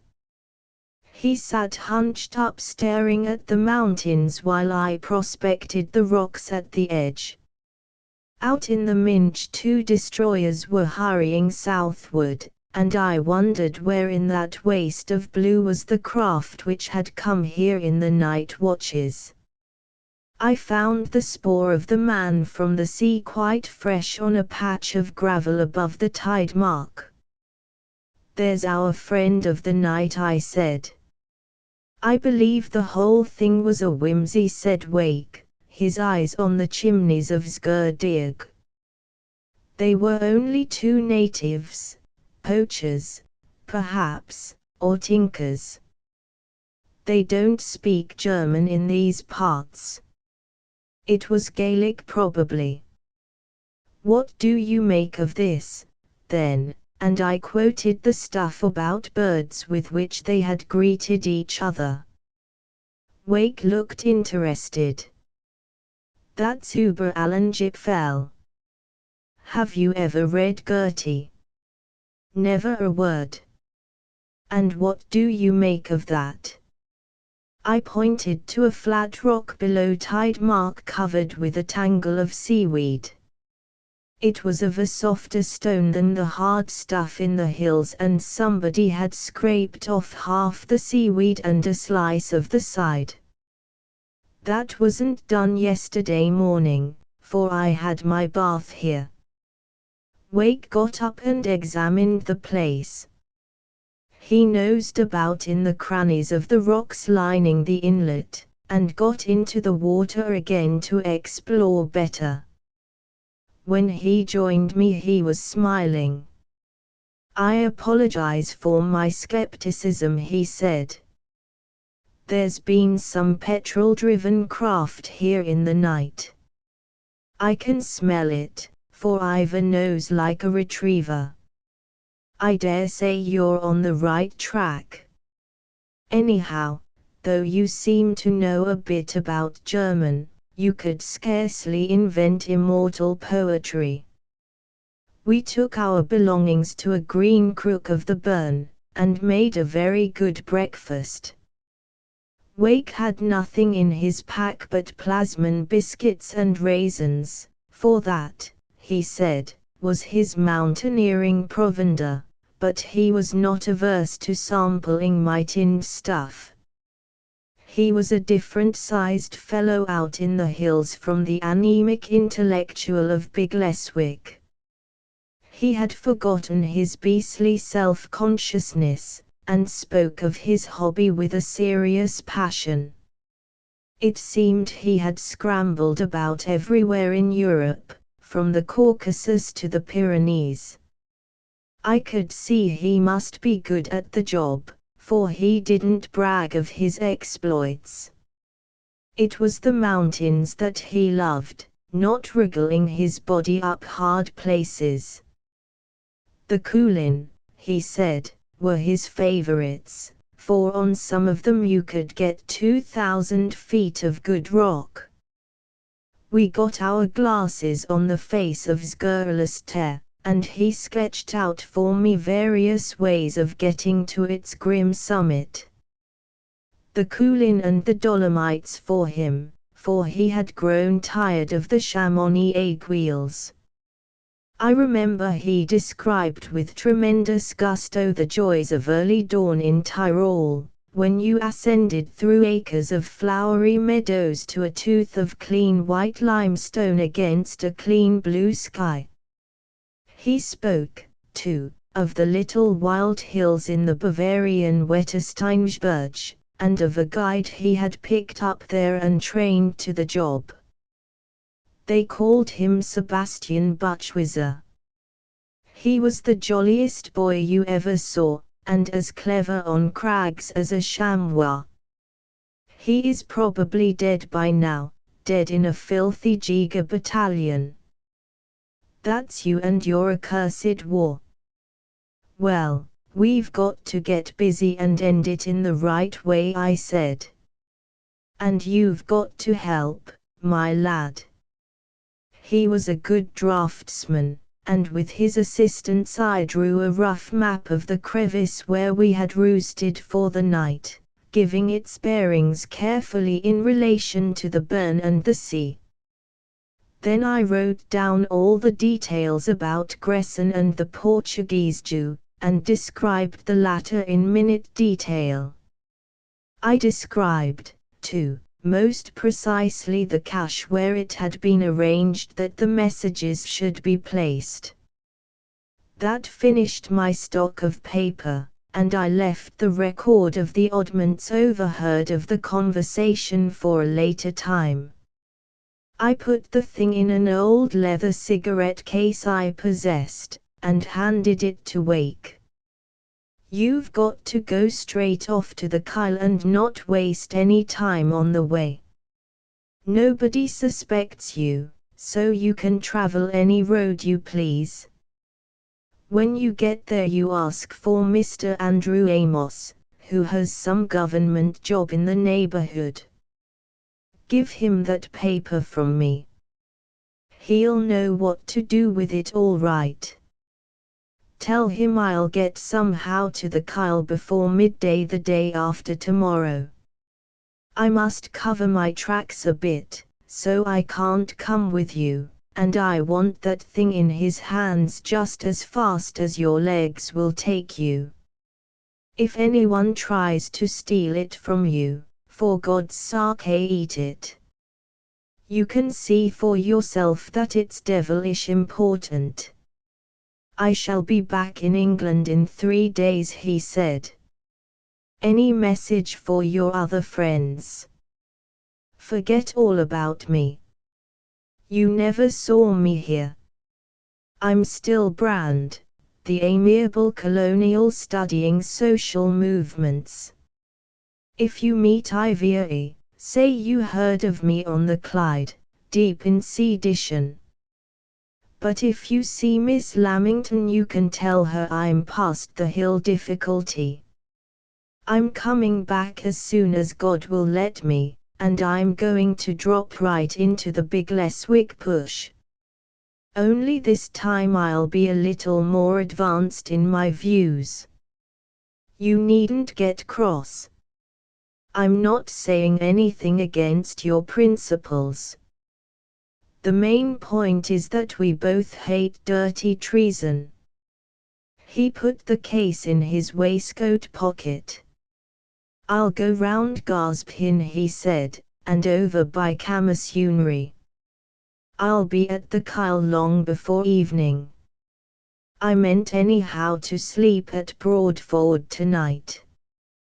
Goodbye, Brand, for I've forgotten your proper name.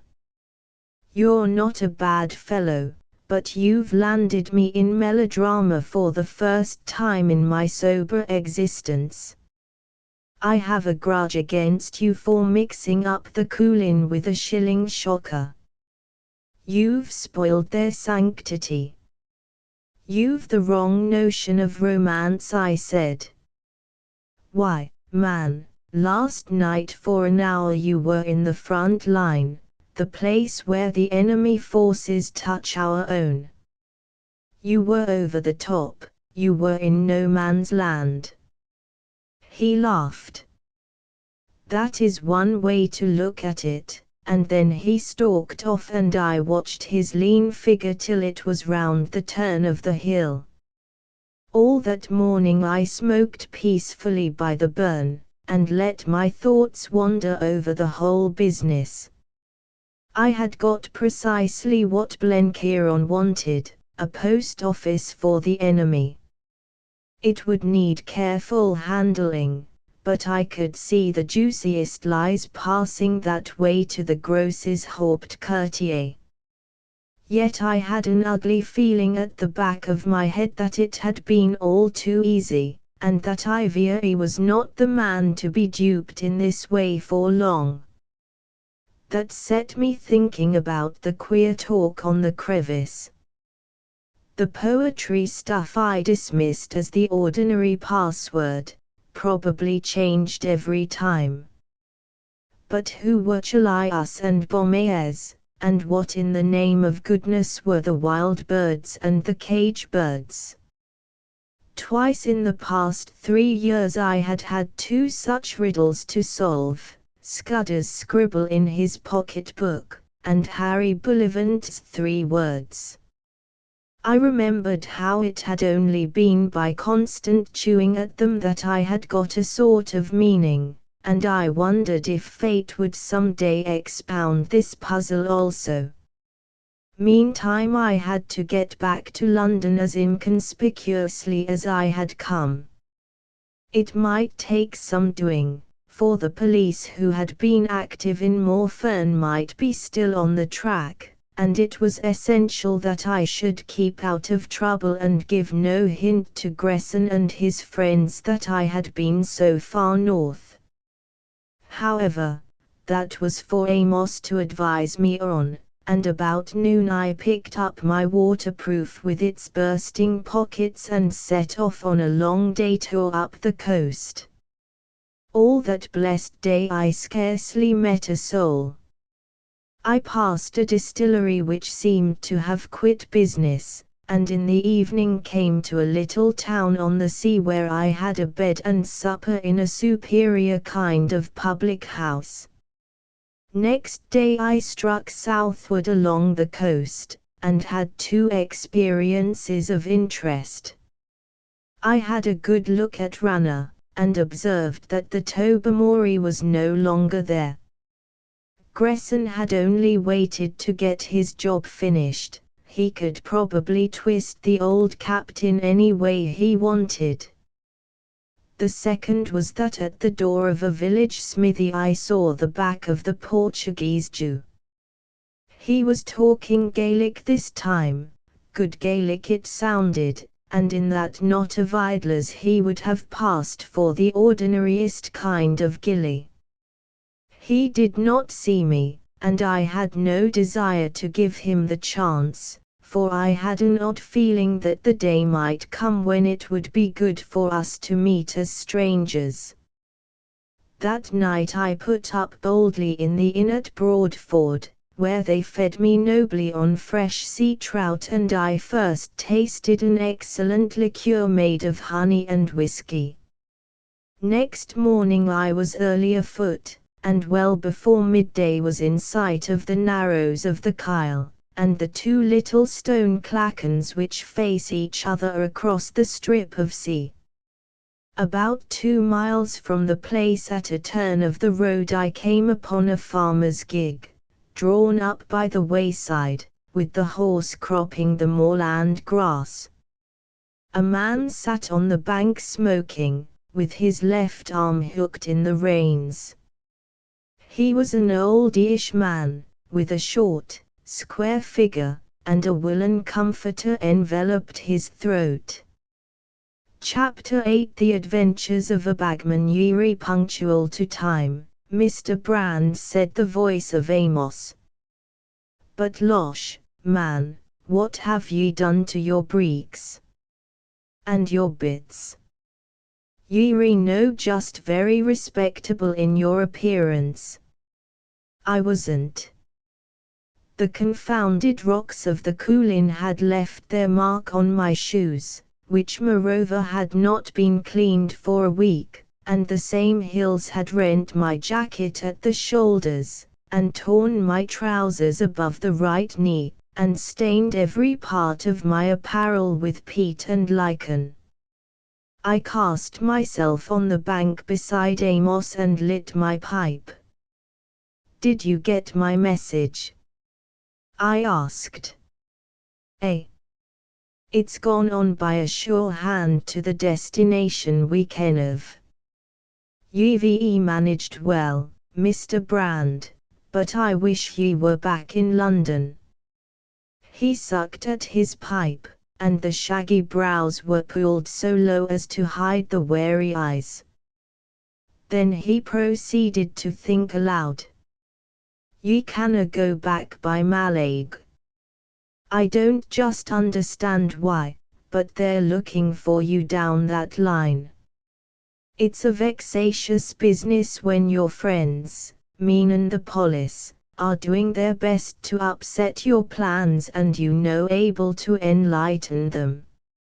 I could send word to the chief constable and get ye through to London without a stop like a load of fish from Aberdeen, but that would be spoilin' the fine character ye've been at such pains to construct. Nah. Ye maun take the risk and travel by Mootown without one credentials. It can't be a very big risk, I interpolated. I'm no so sure. Gresson's left the Tobermory. He went by here yesterday, on the Mallaig boat, and there was a wee black-avised man with him that got out at the Kyle. He's there still, stoppin' at the hotel. They see him link later and he travels in whiskey. I don't like the looks of him. But Gresson does not suspect me. Maybe no. But ye wouldna like him to see ye here a ways. Yon gentry don't leave muckle to chance. Be very certain that every man in Gresson's lot kens all about ye, and has your description down to the mole on your chin. Then they've got it wrong, I replied. I was speaking figuratively, said Amos.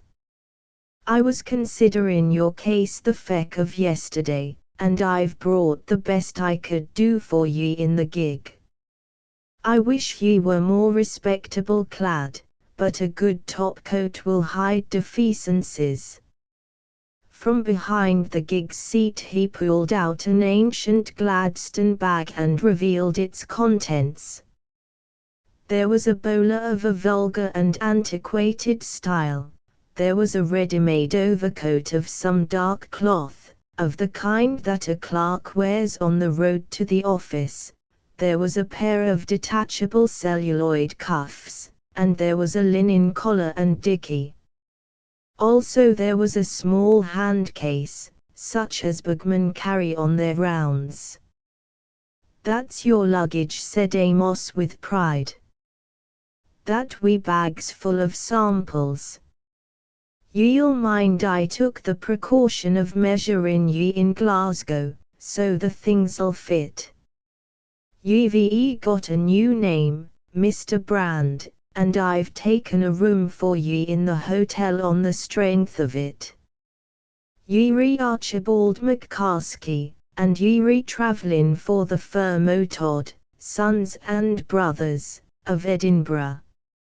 Ye ken the folk. They publish religious books, that ye've been trying to sell for Sabbath school prizes to the Free Kirk ministers in Skye. The notion amused Amos, and he relapsed into the sombre chuckle which with him did duty for a laugh. I put my hat and waterproof in the bag and donned the bowler and the top coat. They fitted fairly well. Likewise the cuffs and collar, though here I struck a snag, for I had lost my scarf somewhere in the coulin, and Amos, pelican-like, had to surrender the rusty black tie which adorned his own person. It was a queer rig, and I felt like nothing on earth in it, but Amos was satisfied. Mr. McCaskey, sir, he said, ye're the very model of a publisher's traveller. Ye'd better learn a few biographical details, which ye've maybe forgotten. Ye're an Edinburgh man, but ye were some years in London, which explains the way ye speak. Ye bide at 6 Russell Street off the Meadows, and ye're an elder in the Nethergate UF Kirk. Have ye one special taste ye could lead the crack onto, if ye engaged in conversation? I suggested the English classics.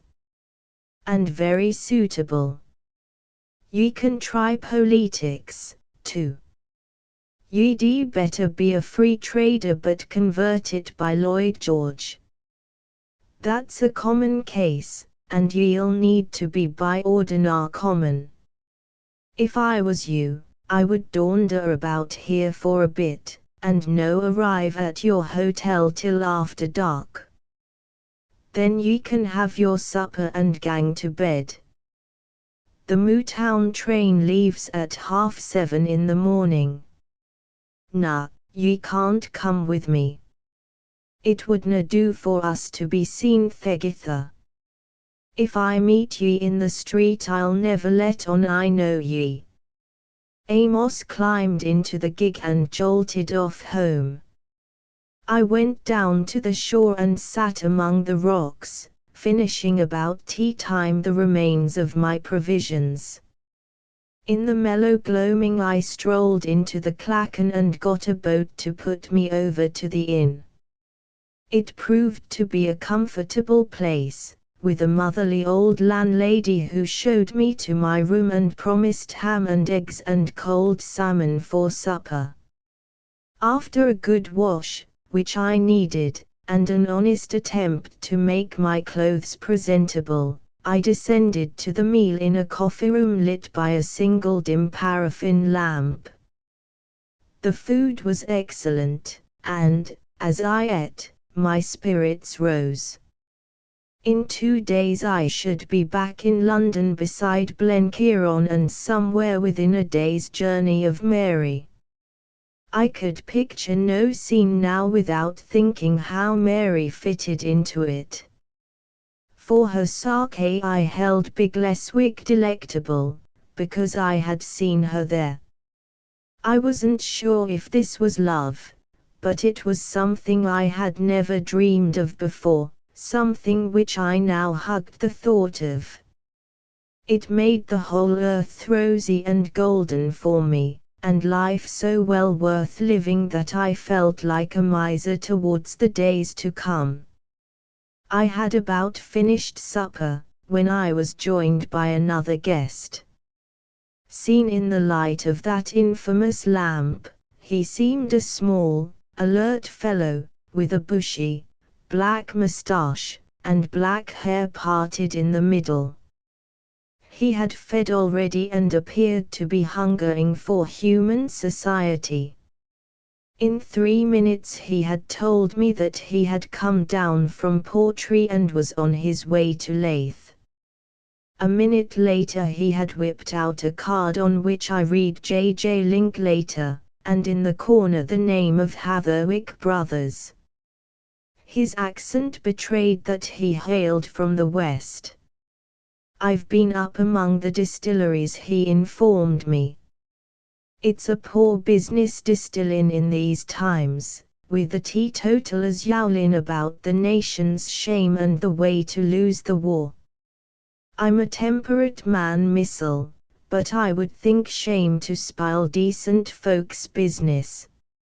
If the government want to stop the drink, let them buy us out. They've permitted us to invest good money in the trade, and they must see that we get it back. The other way will wreck public credit.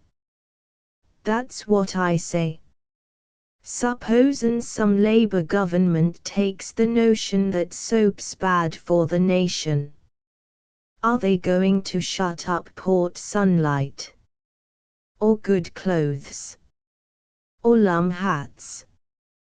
There's no end to their daftness if they once start on that track. A lawful trade's a lawful trade, says I, and it's contrary to public policy to pit it at the mercy of ween cranks. Do ye no agree, sir? By the way, I haven't got your name. I told him and he rambled on. We're blenders and do a very high-class business, mostly foreign. The war's hit us with our export trade, of course, but we're no as bad as some. What's your line, Mr. McCaskey? When he heard he was keenly interested. Do ye say so? Yeary from Todd's. Man, I was in the book business, missile, till I changed it for something a wee bit more lucrative. I was on the road for 3 years for Andrew Matheson. Ye ken the name, Paternoster Row, I've forgotten the number. I had a kind of ambition to start a book-selling shop of my own and to make Linklater o' Paisley a big name in the trade. But I got the offer from Hatherwick's, and I was wanting to get married, so filthy lucre won the day. And I'm no sorry I changed. If it hadna been for this war, I would have been marking 4 figures with my salary and commissions. My pipe's out. Have you one of those rare and valuable curiosities called a spunk, Mr. McCaskey? He was a merry little grig of a man, and he babbled on, till I announced my intention of going to bed. If this was Amos's bagman, who had been seen in company with Gresson, I understood how idle may be the suspicions of a clever man. He had probably foregathered with Gresson on the sky boat, and wearied that saturnine soul with his cackle. I was up betimes, paid my bill, ate a breakfast of porridge and fresh haddock, and walked the few hundred yards to the station. It was a warm, thick morning, with no sun visible, and the sky hills misty to their base. The 3 coaches on the little train were nearly filled when I had bought my ticket, and I selected a third-class smoking carriage which held 4 soldiers returning from leave. The train was already moving when a late passenger hurried along the platform and clambered in beside me. A cheery morning, Mr. McCaskey revealed my fellow guest at the hotel. We jolted away from the coast up a broad glen and then onto a wide expanse of bog with big hills showing towards the north. It was a drowsy day, and in that atmosphere of shag and crowded humanity I felt my eyes closing. I had a short nap, and woke to find that Mr. Linklater had changed his seat and was now beside me. "We'll no get a Scotsman till Mootown," he said. "Have ye nothing in your samples ye could give me to read?" I had forgotten about the samples. I opened the case and found the oddest collection of little books, all in gay bindings. Some were religious, with names like Dew of Hermon and Cool Siloam. Some were innocent narratives, How Tommy Saved His Pennies, A Missionary Child in China, and Little Susie and Her Uncle. There was a life of David Livingstone, a child's book on seashells, and a richly gilt edition of the poems of one James Montgomery. I offered the selection to Mr. Linklater, who grinned and chose The Missionary Child. "It's not the reading I'm accustomed to," he said. "I like strong meat, whole cane and Jack London. By the way, how do ye square this business of yours with the booksellers? When I was in Matheson's there would have been trouble if we had dealt direct with the public like you." The confounded fellow started to talk about the details of the book trade, of which I knew nothing. He wanted to know on what terms we sold juveniles, and what discount we gave the big wholesalers, and what class of book we put out on sale. I didn't understand a word of his jargon, and I must have given myself away badly, for he asked me questions about firms of which I had never heard, and I had to make some kind of answer. I told myself that the donkey was harmless, and that his opinion of me mattered nothing, but as soon as I decently could I pretended to be absorbed in the Pilgrim's Progress, a gaudy copy of which was among the samples. It opened at the episode of Christian and Hopeful in the Enchanted Ground, and in that stuffy carriage I presently followed the example of Heedless and Too Bold and fell sound asleep. I was awakened by the train rumbling over the points of a little moorland junction. Sunk in a pleasing lethargy, I sat with my eyes closed, and then covertly took a glance at my companion. He had abandoned The Missionary Child and was reading a little dun-colored book, and marking passages with a pencil. His face was absorbed, and it was a new face, not the vacant, good-humored look of the garrulous bagman, but something shrewd, purposeful, and formidable. I remained hunched up as if still sleeping, and tried to see what the book was. But my eyes, good as they are, could make out nothing of the text or title, except that I had a very strong impression that that book was not written in the English tongue. I woke abruptly, and leaned over to him. Quick as lightning he slid his pencil up his sleeve and turned on me with a fatuous smile. "What do ye make o' this, Mr. McCaskey?" "It's a wee book I picked up at a roup along with 50 others. I paid 5 shillings for the lot. It looks like German, but in my young days they didna teach us foreign languages." I took the thing and turned over the pages, trying to keep any sign of intelligence out of my face. It was German right enough, a little manual of hydrography with no publisher's name on it. It had the look of the kind of textbook a government department might issue to its officials. I handed it back. "It's either German or Dutch. I'm not much of a scholar, barring a little French and the Latin I got at Harriet's hospital." "This is an awful slow train, Mr. Linklater." The soldiers were playing nap, and the bagman proposed a game of cards. I remembered in time that I was an elder in the Nethergate UF Church and refused with some asperity. After that I shut my eyes again, for I wanted to think out this new phenomenon. The fellow knew German, that was clear. He had also been seen in Gresson's company. I didn't believe he suspected me, though I suspected him profoundly. It was my business to keep strictly to my part and give him no cause to doubt me. He was clearly practicing his own part on me, and I must appear to take him literally on his professions. So, presently, I woke up and engaged him in a disputatious conversation about the morality of selling strong liquors.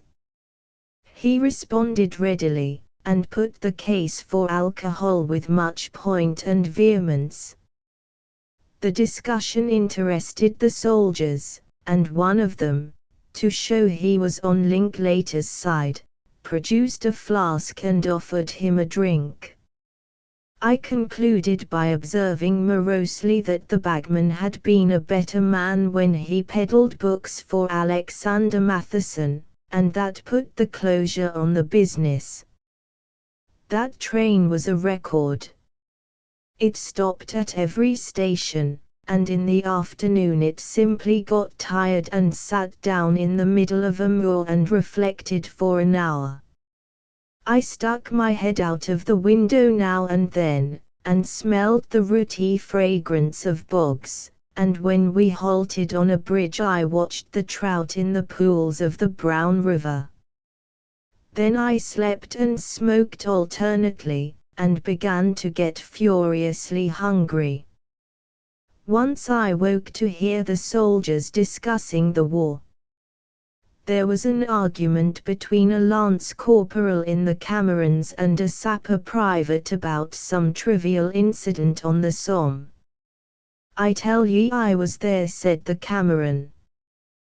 "We were relieving the Black Watch, and Fritz was shelling the road, and we didna get up to the line till 1 o'clock in the morning.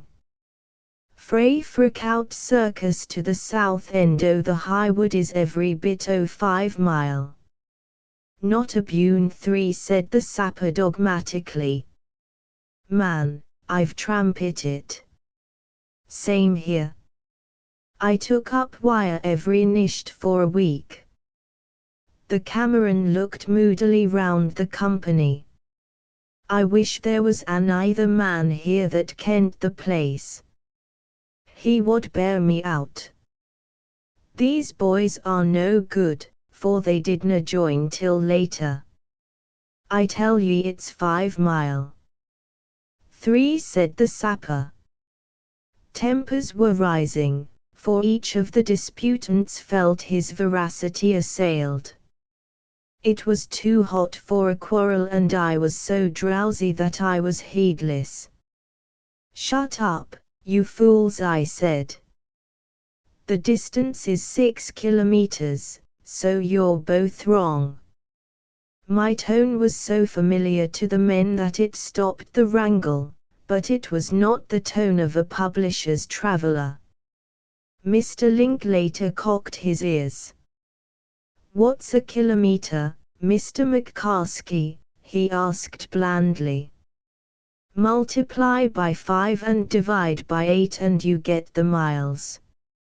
I was on my guard now, and told a long story of a nephew who had been killed on the Somme, and how I had corresponded with the War Office about his case. "Besides," I said, "I'm a great student o' the newspapers, and I've read all the books about the war. It's a difficult time this for us all, and if you can take a serious interest in the campaign it helps a lot. I mean working out the places on the map and reading Haig's dispatches." "Just so," he said dryly, and I thought he watched me with an odd look in his eyes. A fresh idea possessed me. This man had been in Gresson's company, he knew German, he was obviously something very different from what he professed to be. What if he were in the employ of our own Secret Service? I had appeared out of the void at the Kyle, and I had made but a poor appearance as a bagman, showing no knowledge of my own trade. I was in an area interdicted to the ordinary public, and he had good reason to keep an eye on my movements. He was going south, and so was I. Clearly we must somehow part company. "We change at Buchan, don't we?" I asked. "When does the train for the south leave?" He consulted a pocket timetable. 10:33. "There's generally 4 hours to wait, for we're due in at 6:15. But this old hearse will be lucky if it's in by 9. His forecast was correct. We rumbled out of the hills into Hawthlands and caught a glimpse of the North Sea. Then we were hung up while a long goods train passed down the line. It was almost dark when at last we crawled into Buchan station and disgorged our load of hot and weary soldiery. I bade an ostentatious farewell to Linklater. "Very pleased to have met you. I'll see you later on the Edinburgh train. I'm for a walk to stretch my legs, and a bite o' supper." I was very determined that the 10:30 for the south should leave without me. My notion was to get a bed and a meal in some secluded inn, and walk out next morning and pick up a slow train down the line.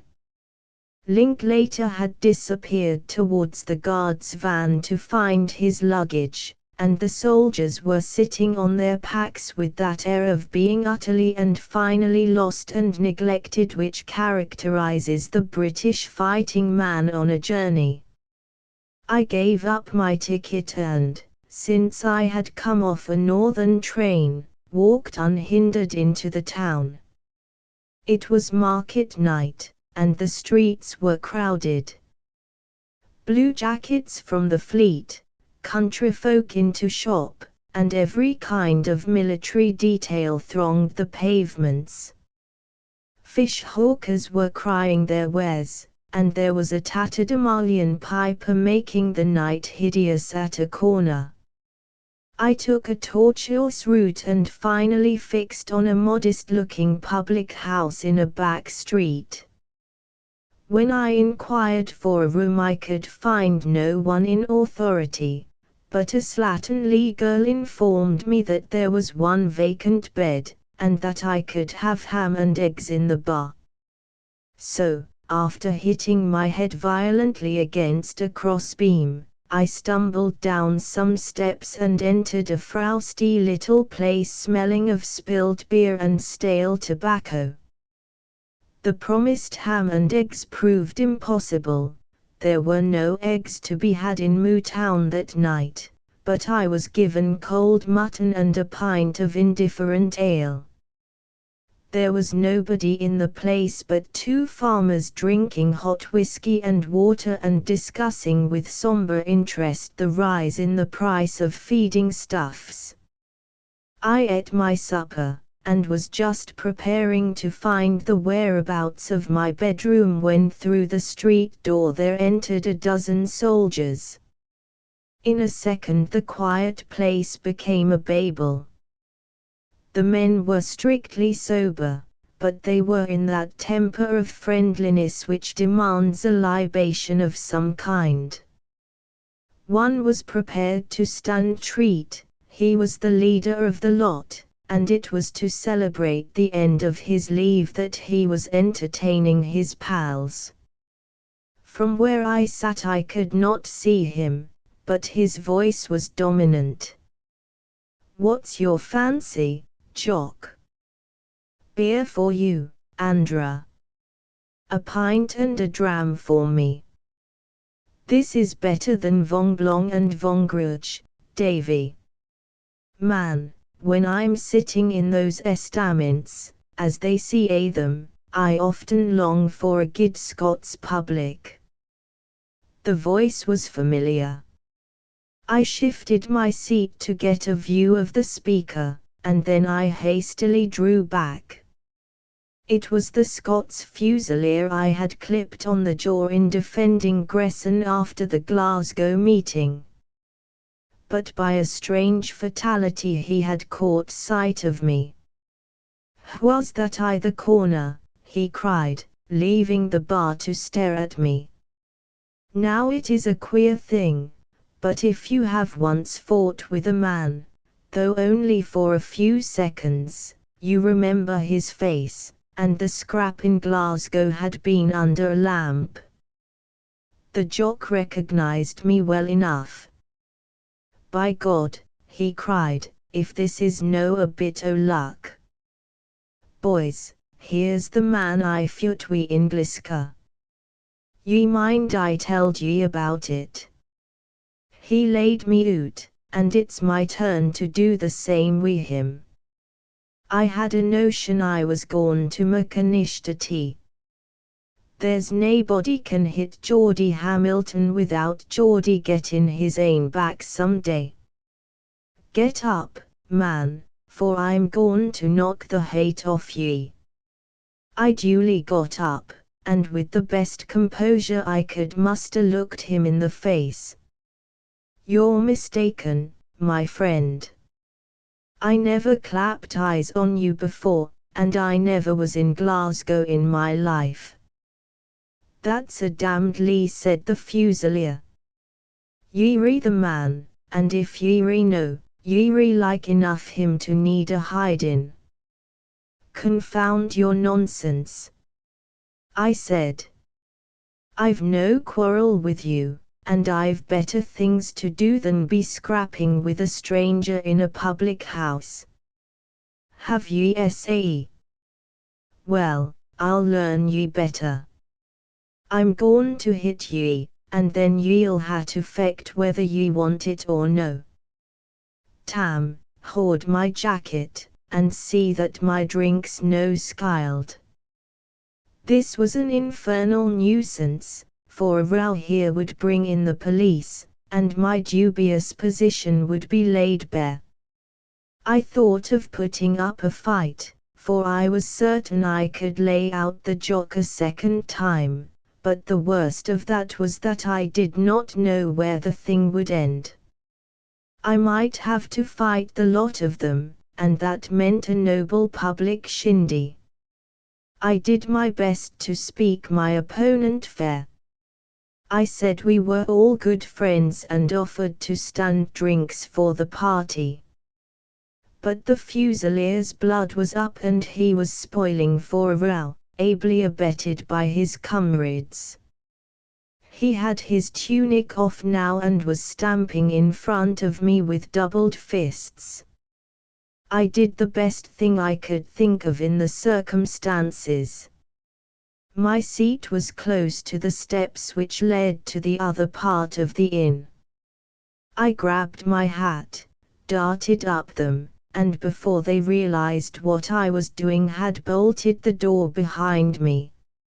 I could hear pandemonium break loose in the bar.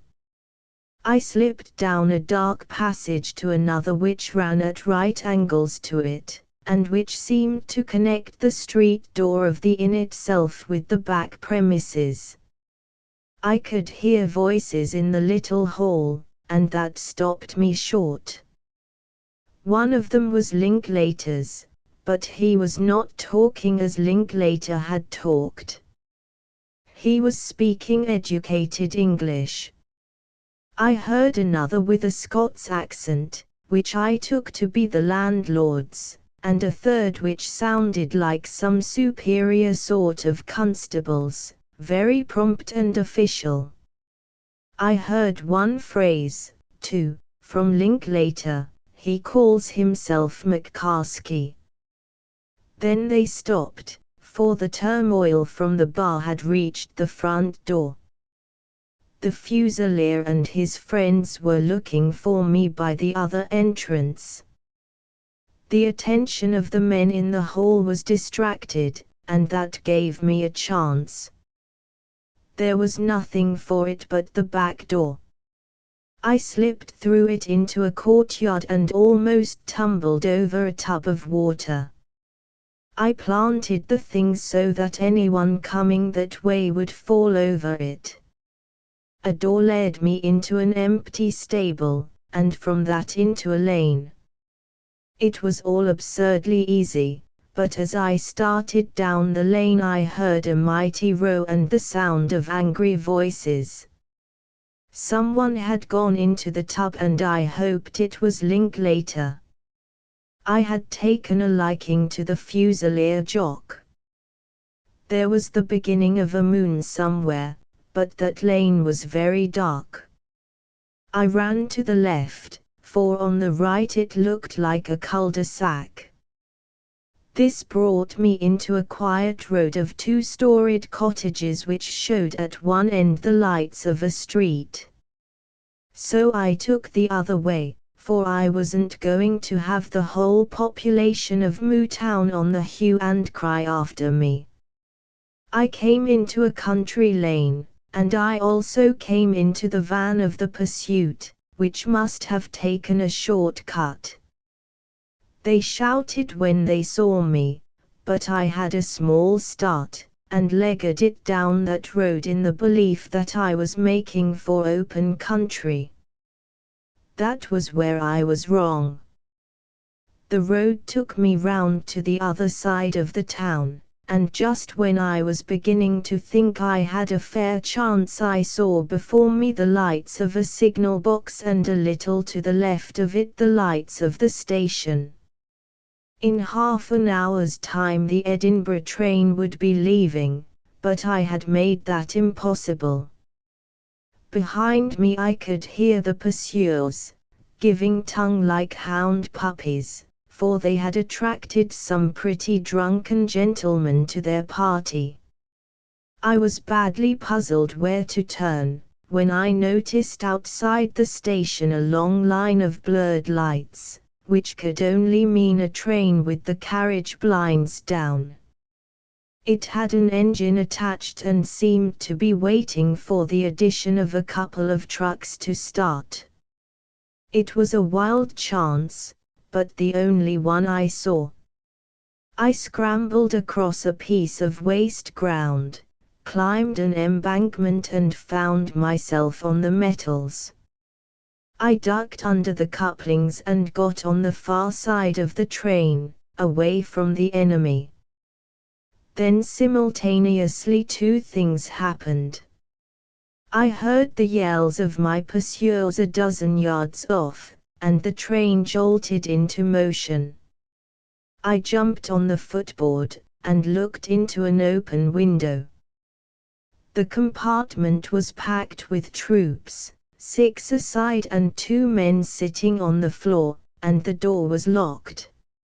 I dived headforemost through the window and landed on the neck of a weary warrior who had just dropped off to sleep. While I was falling, I made up my mind on my conduct.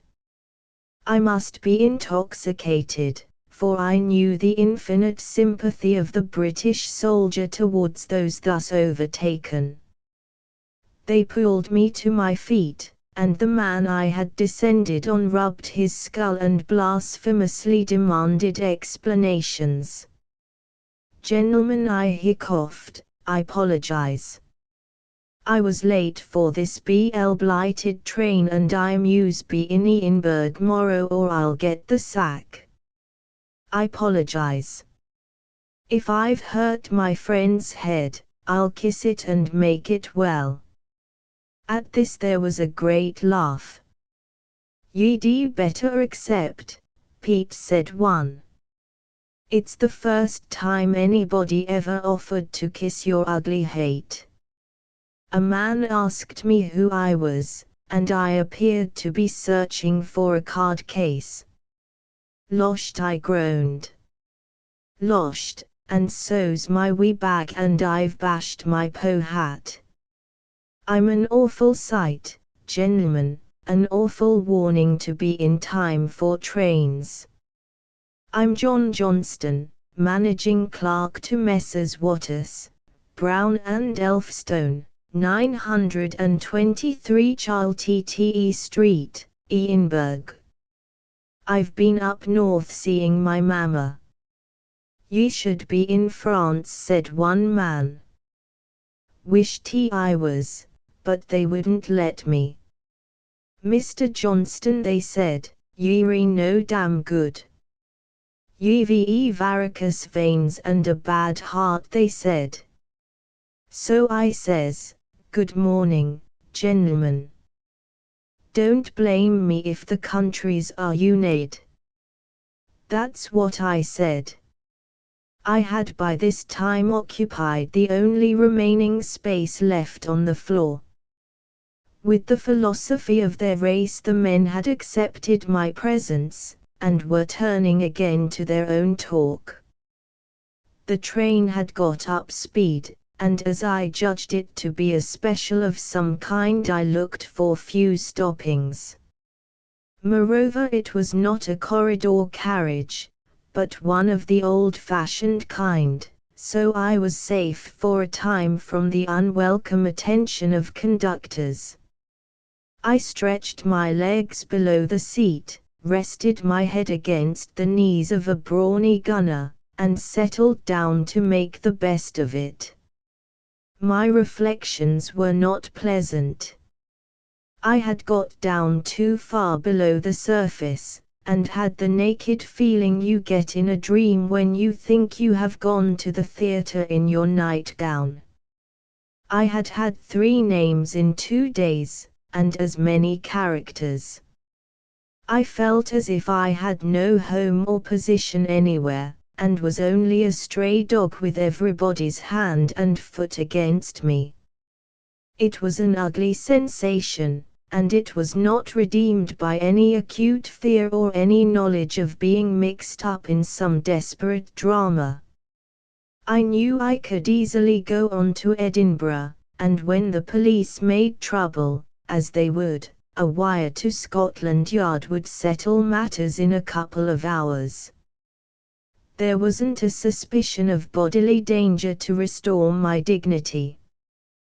The worst that could happen would be that Ivy would hear of my being befriended by the authorities, and the part I had settled to play would be impossible. He would certainly hear. I had the greatest respect for his intelligence service. Yet that was bad enough. So far I had done well. I had put Gresson off the scent. I had found out what Bullivant wanted to know, and I had only to return unostentatiously to London to have one out on the game. I told myself all that, but it didn't cheer my spirits. I was feeling mean and hunted and very cold about the feet. But I have a tough knuckle of obstinacy in me which makes me unwilling to give up a thing till I am fairly choked off it. The chances were badly against me. The Scottish police were actively interested in my movements and would be ready to welcome me at my journey's end. I had ruined my hat, and my clothes, as Amos had observed, were not respectable. I had got rid of a 4 days' beard the night before, but had cut myself in the process, and what with my weather-beaten face and tangled hair looked like a tinker than a decent bagman. I thought with longing of my portmanteau in the Pentland Hotel, Edinburgh, and the neat blue serge suit and the clean linen that reposed in it. It was no case for a subtle game, for I held no cards.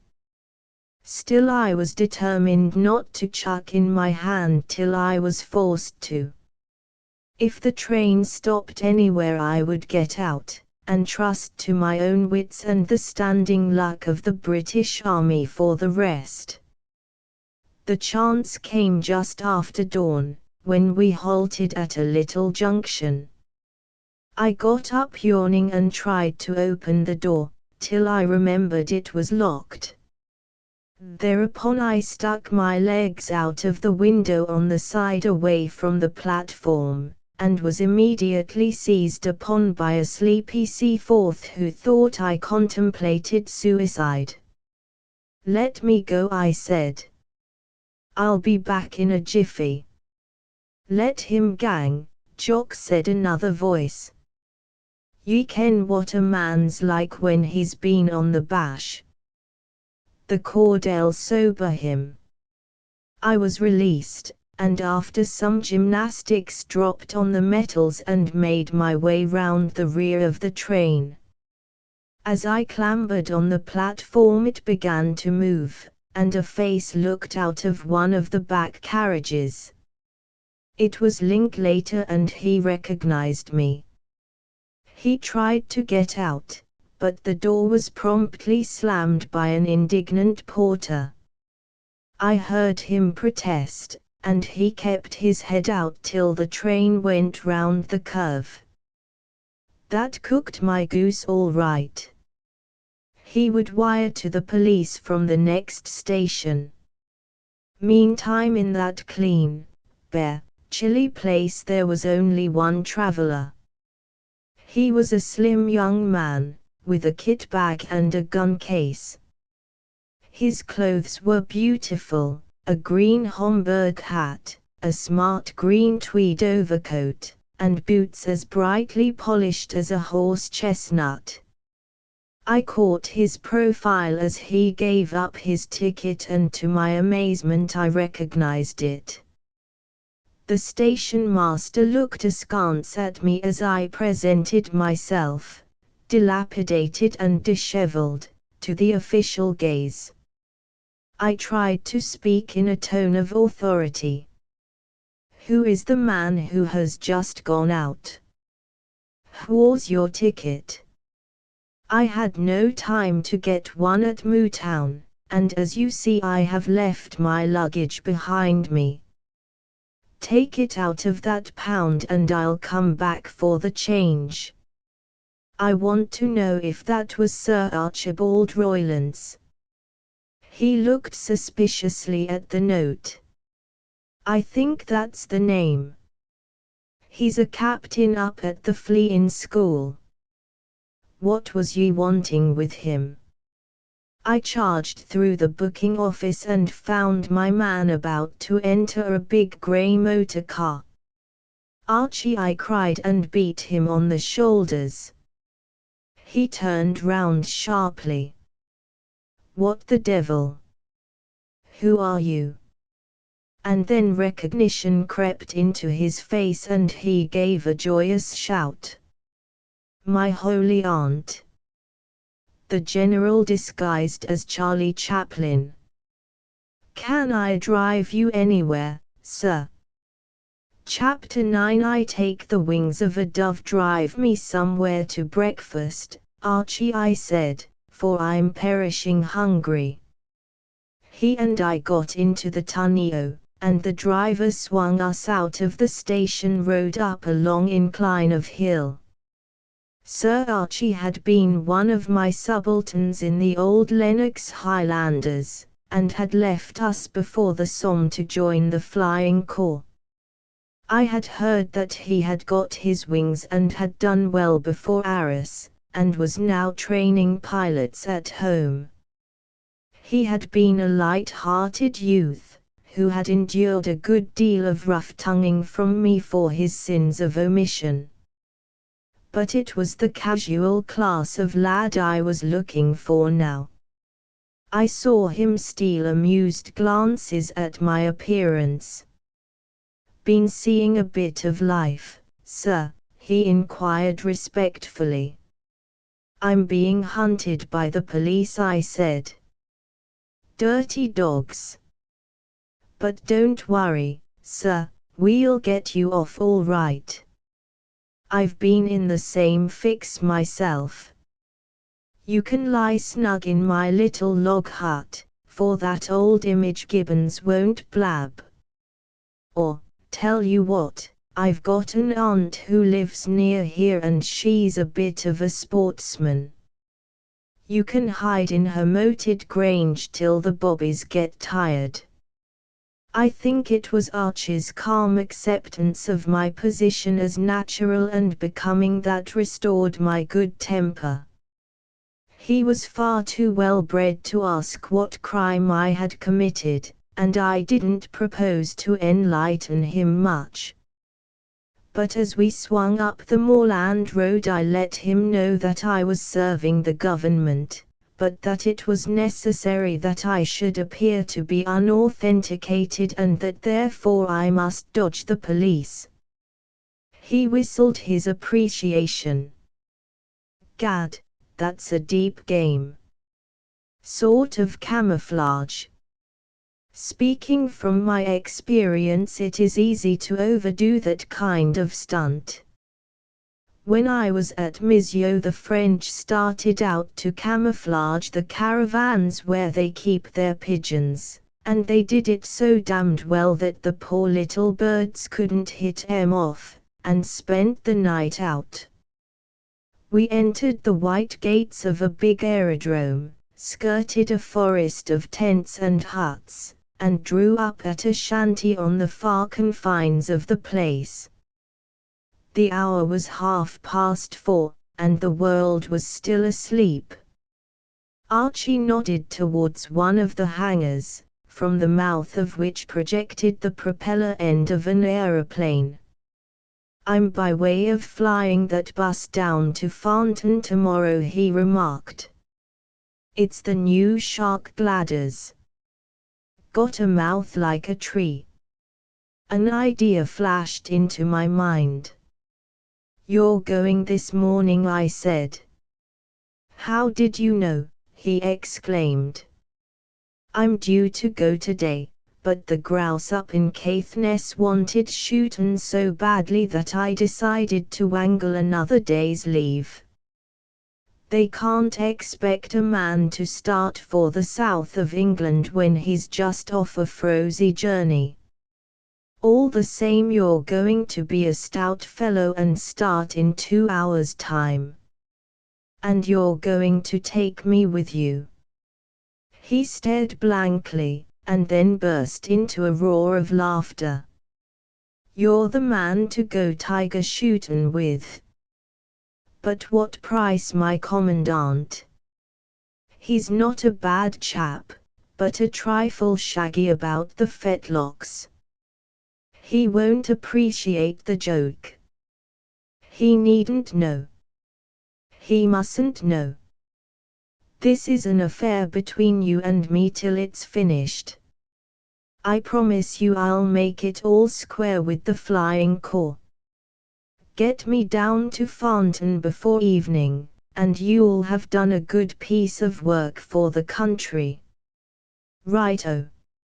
Let's have a tub and a bit of breakfast, and then I'm your man. I'll tell them to get the bus ready.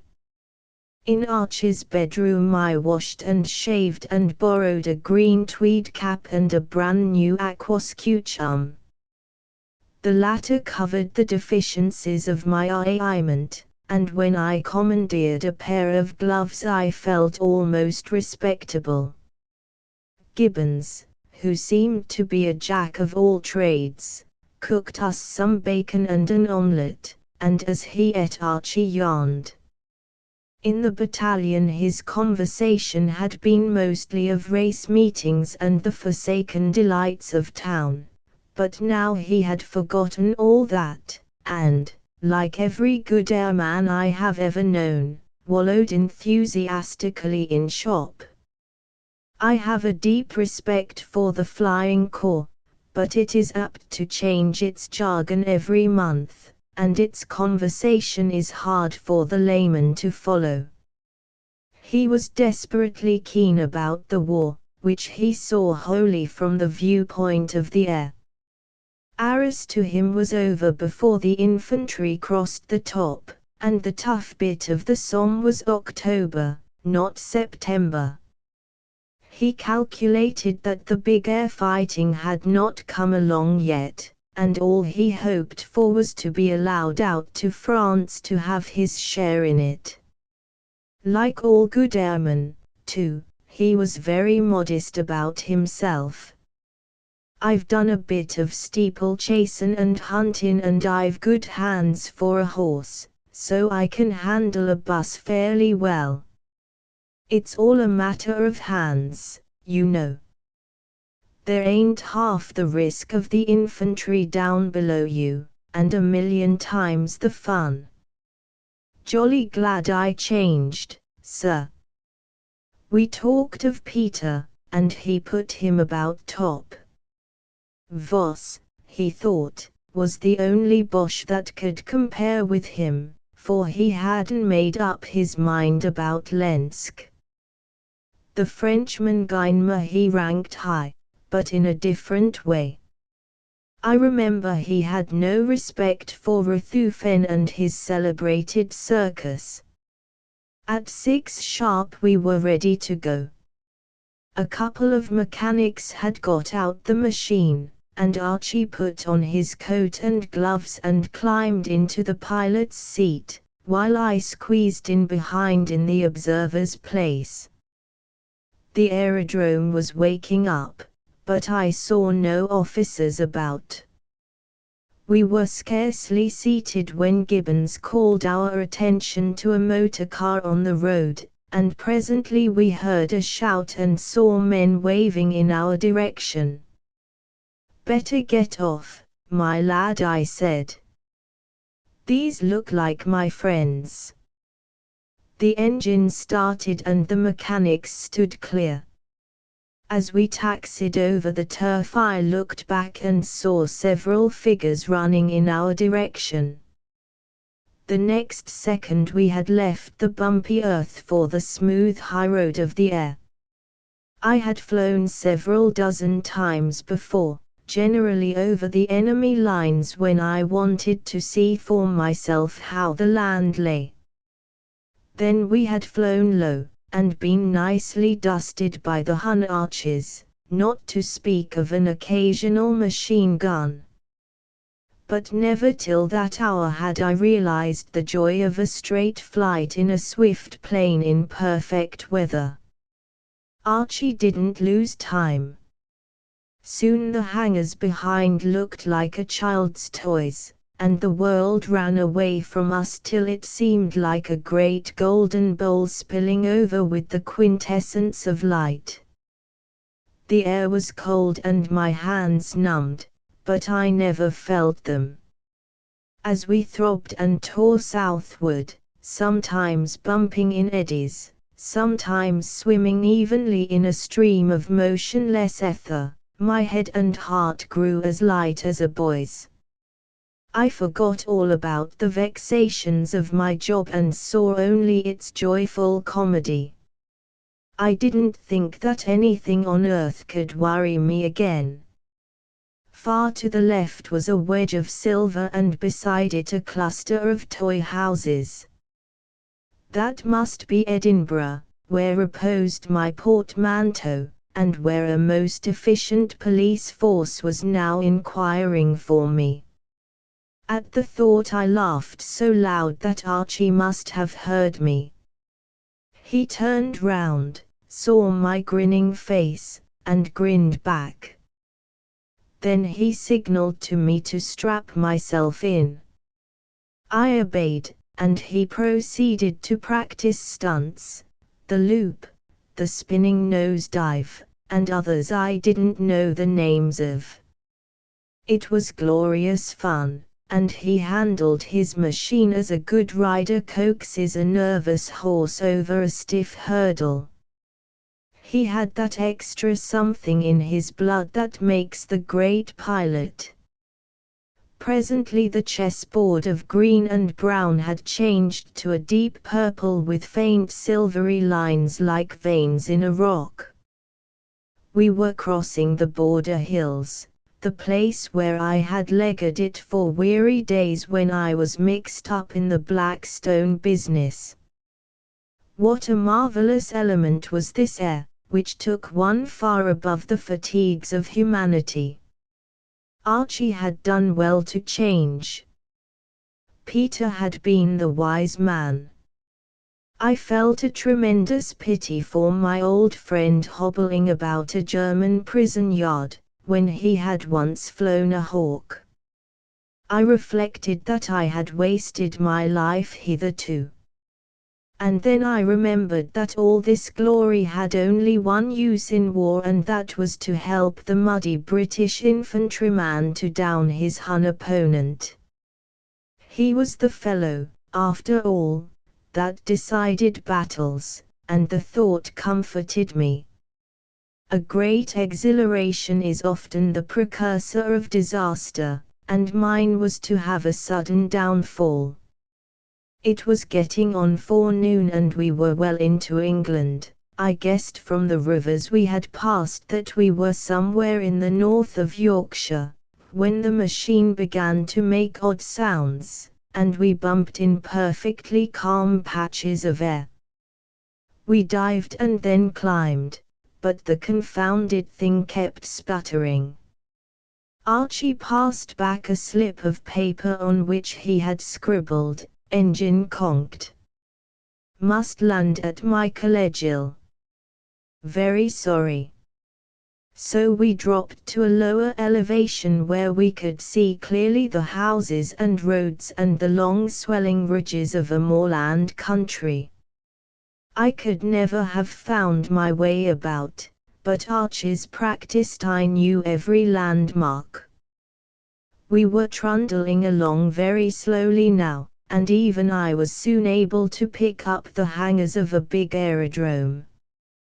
We made my collegial, but only by the skin of our teeth. We were so low that the smoky chimneys of the city of Bradfield 7 miles to the east were half hidden by a ridge of down. Archie achieved a clever descent in the lee of a belt of firs, and got out full of imprecations against the Gladys engine. "I'll go up to the camp and report," he said, "and send mechanics down to tinker this darned gramophone. You'd better go for a walk, sir. I don't want to answer questions about you till we're ready to start. I reckon it'll be an hour's job." The cheerfulness I had acquired in the upper air still filled me. I sat down in a ditch, as merry as a sandboy, and lit a pipe. I was possessed by a boyish spirit of casual adventure, and waited on the next turn of fortune's wheel with only a pleasant amusement. That turn was not long in coming.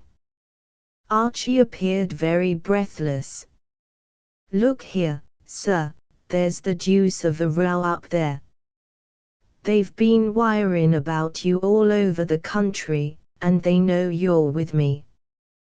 They've got the police, and they'll have you in 5 minutes if you don't leg it. I lied like Billy O and said I had never heard of you, but they are coming to see for themselves. For God's sake, get off.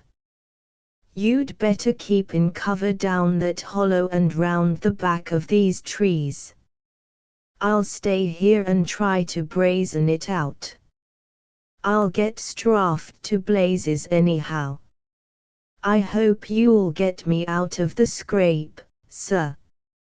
Don't you worry, my lad, I said. I'll make it all square when I get back to town. I'll make for Bradfield, for this place is a bit conspicuous. Goodbye, Archie. You're a good chap and I'll see you don't suffer.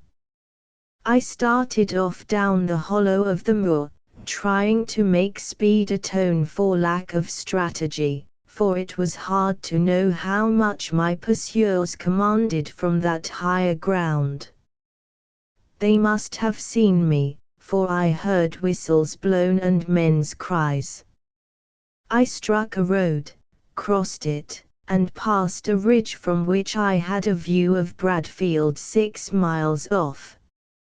And as I ran I began to reflect that this kind of chase could not last long.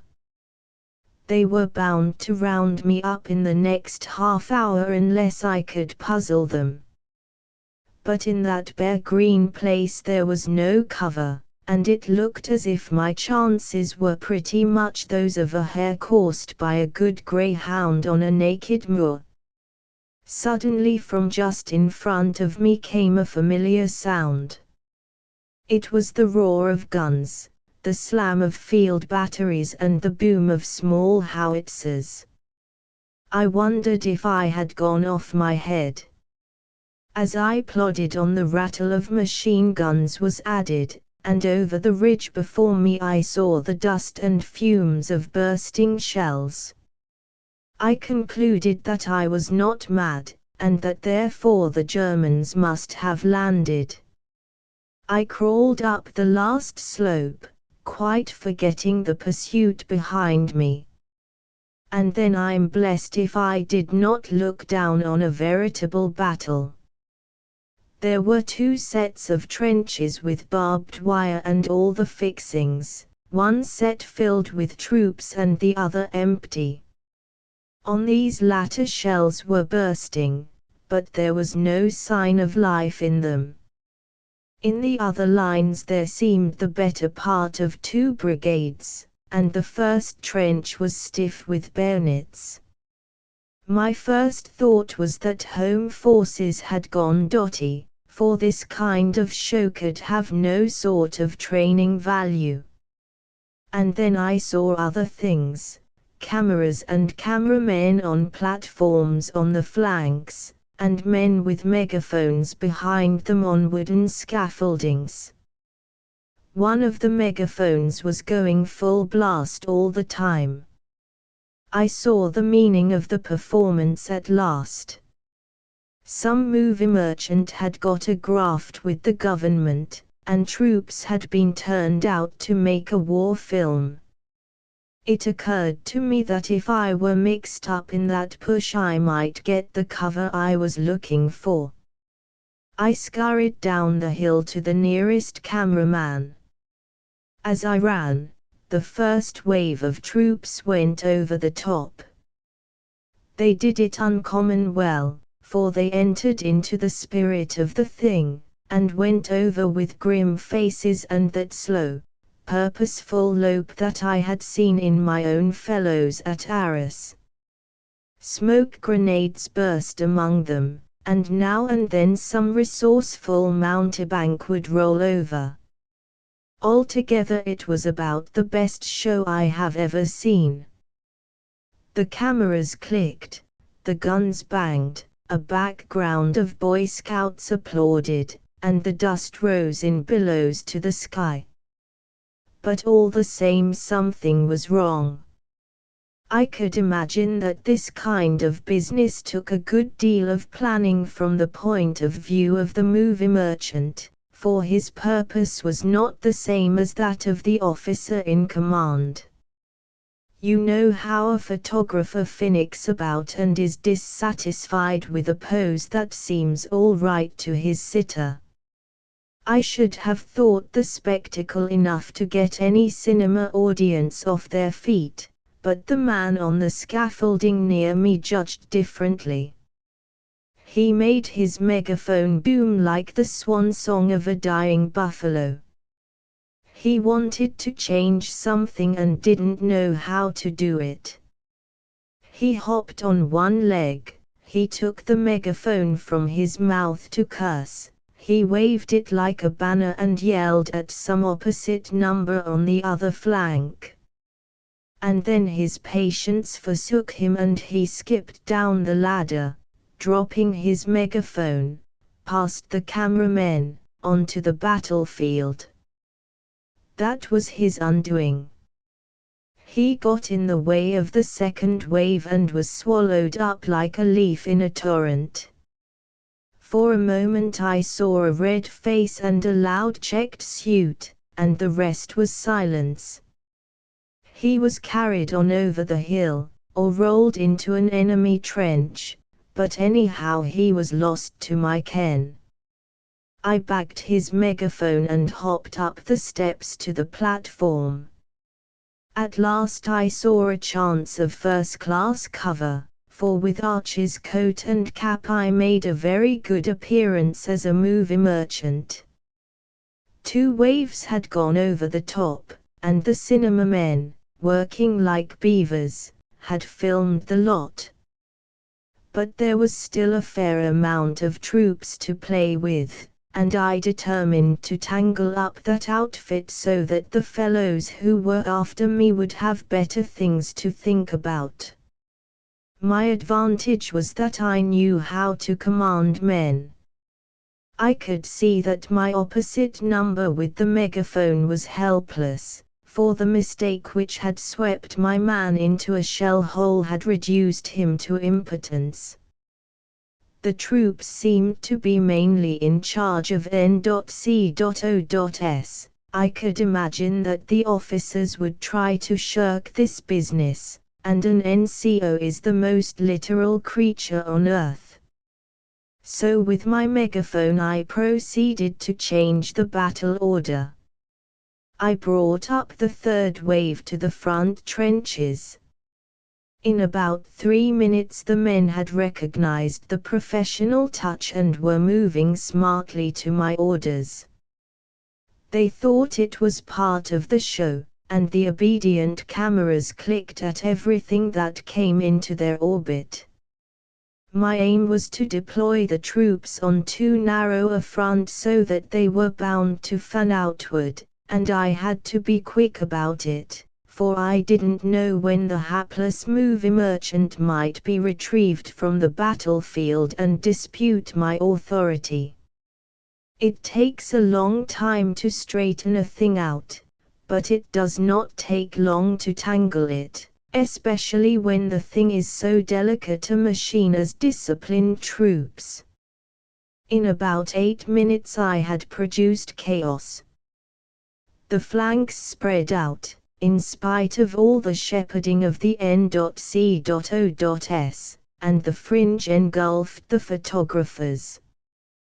The cameras on their little platforms went down like ninepins. It was solemn to see the startled face of a photographer, taken unawares, supplicating the purposeful infantry, before he was swept off his feet into speechlessness.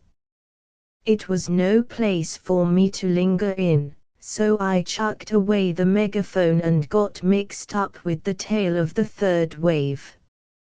I was swept on and came to anchor in the enemy trenches, where I found, as I expected, my profane and breathless predecessor, the movie merchant.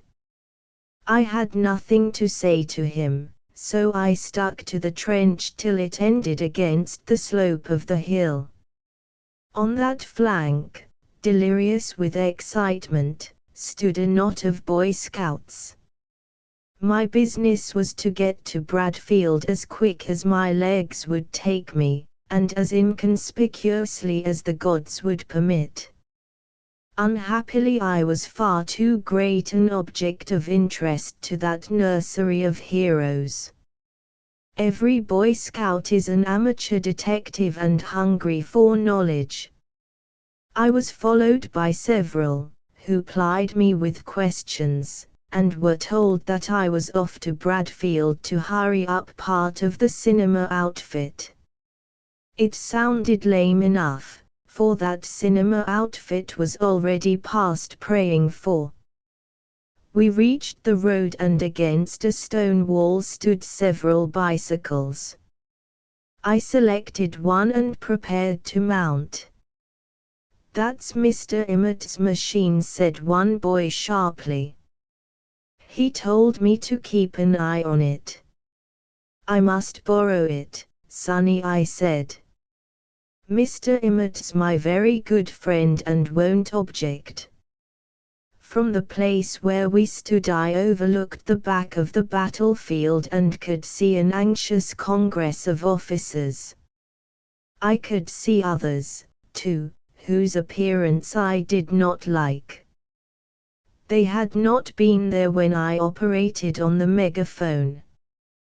They must have come downhill from the aerodrome and in all likelihood were the pursuers I had avoided. The exhilaration which I had won in the air and which had carried me into the tomfoolery of the past half hour was ebbing. I had the hunted feeling once more, and grew middle-aged and cautious.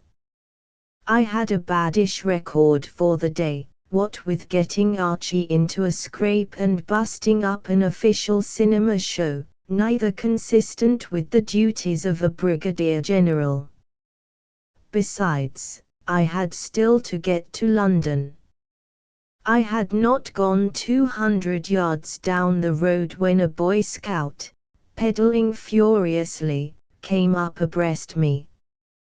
"Colonel Edgeworth wants to see you," he panted. "You're to come back at once." "Tell him I can't wait now," I said. "I'll pay my respects to him in an hour." "He said you were to come at once," said the faithful messenger. "He's in an awful temper with you, and he's got bobbies with him." I put on pace and left the boy behind. I reckoned I had the better part of 2 miles start and could beat anything except petrol. But my enemies were bound to have cars, so I had better get off the road as soon as possible. I coasted down a long hill to a bridge which spanned a small discolored stream that flowed in a wooded glen. There was nobody for the moment on the hill behind me, so I slipped into the covert, shoved the bicycle under the bridge, and hid Archie's aquascutum in a bramble thicket. I was now in my own disreputable tweeds and I hoped that the shedding of my most conspicuous garment would puzzle my pursuers if they should catch up with me. But this I was determined they should not do. I made good going down that stream and out into a lane which led from the downs to the market gardens round the city. I thanked heaven I had got rid of the aquascutum, for the August afternoon was warm and my pace was not leisurely. When I was in secluded ground I ran, and when anyone was in sight I walked smartly. As I went I reflected that Bradfield would see the end of my adventures. The police knew that I was there and would watch the stations and hunt me down if I lingered in the place. I knew no one there and had no chance of getting an effective disguise. Indeed, I very soon began to wonder if I should get even as far as the streets. For at the moment when I had got a lift on the back of a fishmonger's cart and was screened by its flapping canvas, two figures passed on motor bicycles, and one of them was the inquisitive Boy Scout. The main road from the aerodrome was probably now being patrolled by motor cars. It looked as if there would be a degrading arrest in one of the suburbs. The fish cart, helped by half-a-crown to the driver, took me past the outlying small villadom, between long lines of workmen's houses, to narrow cobbled lanes and the purlieus of great factories. As soon as I saw the streets well crowded, I got out and walked. In my old clothes I must have appeared like some second-class bookie or seedy horse-coper. The only respectable thing I had about me was my gold watch. I looked at the time and found it 5:30. I wanted food and was casting about for an eating house when I heard the purr of a motorcycle and across the road saw the intelligent Boy Scout. He saw me, too, and put on the brake with a sharpness which caused him to skid and all but come to grief under the wheels of a wool wagon. That gave me time to efface myself by darting up a side street.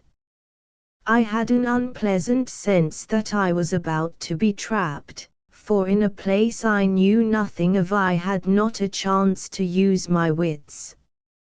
I remember trying feverishly to think, and I suppose that my preoccupation made me careless. I was now in a veritable slum, and when I put my hand to my vest pocket I found that my watch had gone. That put the top stone on my depression. The reaction from the wild burnout of the forenoon had left me very cold about the feet. I was getting into the underworld again and there was no chance of a second Archie Roylance turning up to rescue me.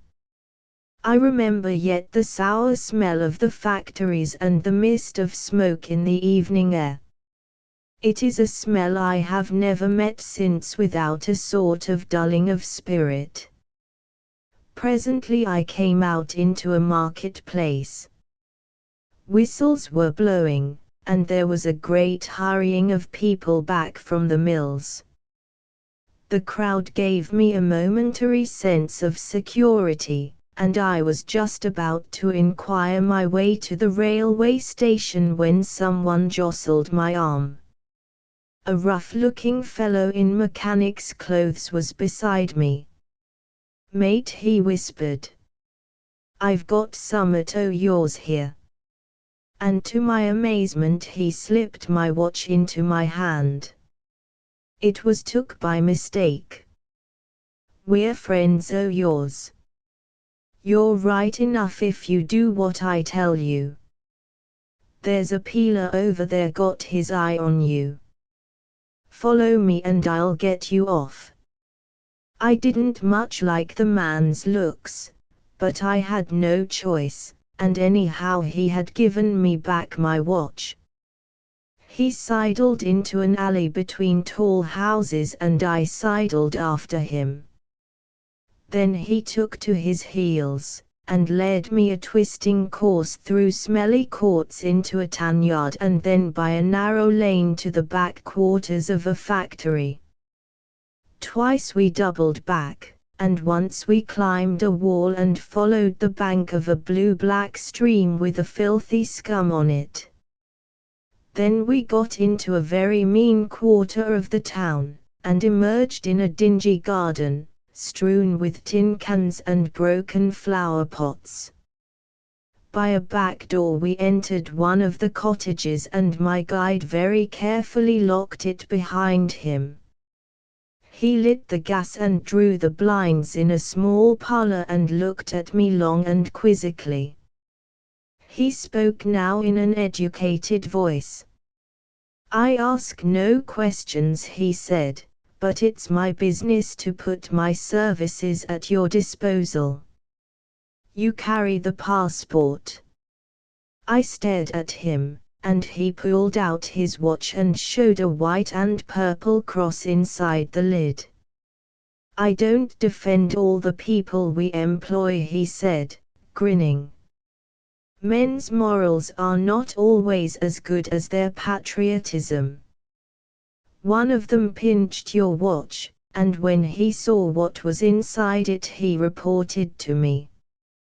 We soon picked up your trail, and observed you were in a bit of trouble. As I say, I ask no questions. What can we do for you?" "I want to get to London without any questions asked. They're looking for me in my present rig, so I've got to change it." "That's easy enough," he said. "Make yourself comfortable for a little and I'll fix you up. The night train goes at 11:30. You'll find cigars in the cupboard and there's this week's Critic on that table. It's got a good article on Conrad, if you care for such things." I helped myself to a cigar and spent a profitable half-hour reading about the vices of the British government. Then my host returned and bade me ascend to his bedroom. "You're Private Henry Tompkins of the 12th Gloucesters, and you'll find your clothes ready for you. I'll send on your present togs if you give me an address." I did as I was bid, and presently emerged in the uniform of a British private, complete down to the shapeless boots and the dropsicle puttees. Then my friend took me in hand and finished the transformation. He started on my hair with scissors and arranged a lock which, when well oiled, curled over my forehead. My hands were hard and rough and only needed some grubbiness and hacking about the nails to pass muster. With my cap on the side of my head, a pack on my back, a service rifle in my hands, and my pockets bursting with penny picture papers, I was the very model of the British soldier returning from leave. I had also a packet of Woodbine cigarettes and a hunch of bread and cheese for the journey. And I had a railway warrant made out in my name for London. Then my friend gave me supper, bread and cold meat and a bottle of base, which I wolfed savagely, for I had had nothing since breakfast. He was a curious fellow, as discreet as a tombstone, very ready to speak about general subjects, but never once coming near the intimate business which had linked him and me and heaven knew how many others by means of a little purple and white cross in a watch case. I remember we talked about the topics that used to be popular at Big Leswick, the big political things that begin with capital letters. He took Amos's view of the soundness of the British working man, but he said something which made me think. He was convinced that there was a tremendous lot of German spy work about, and that most of the practitioners were innocent. The ordinary Briton doesn't run to treason, but he's not very bright. A clever man in that kind of game can make better use of a fool than a rogue. As he saw me off he gave me a piece of advice. Get out of these clothes as soon as you reach London. Private Tompkins will frank you out of Bradfield, but it mightn't be a healthy alias in the metropolis. At 11:30 I was safe in the train, talking the jargon of the returning soldier with half a dozen of my own type in a smoky third-class carriage.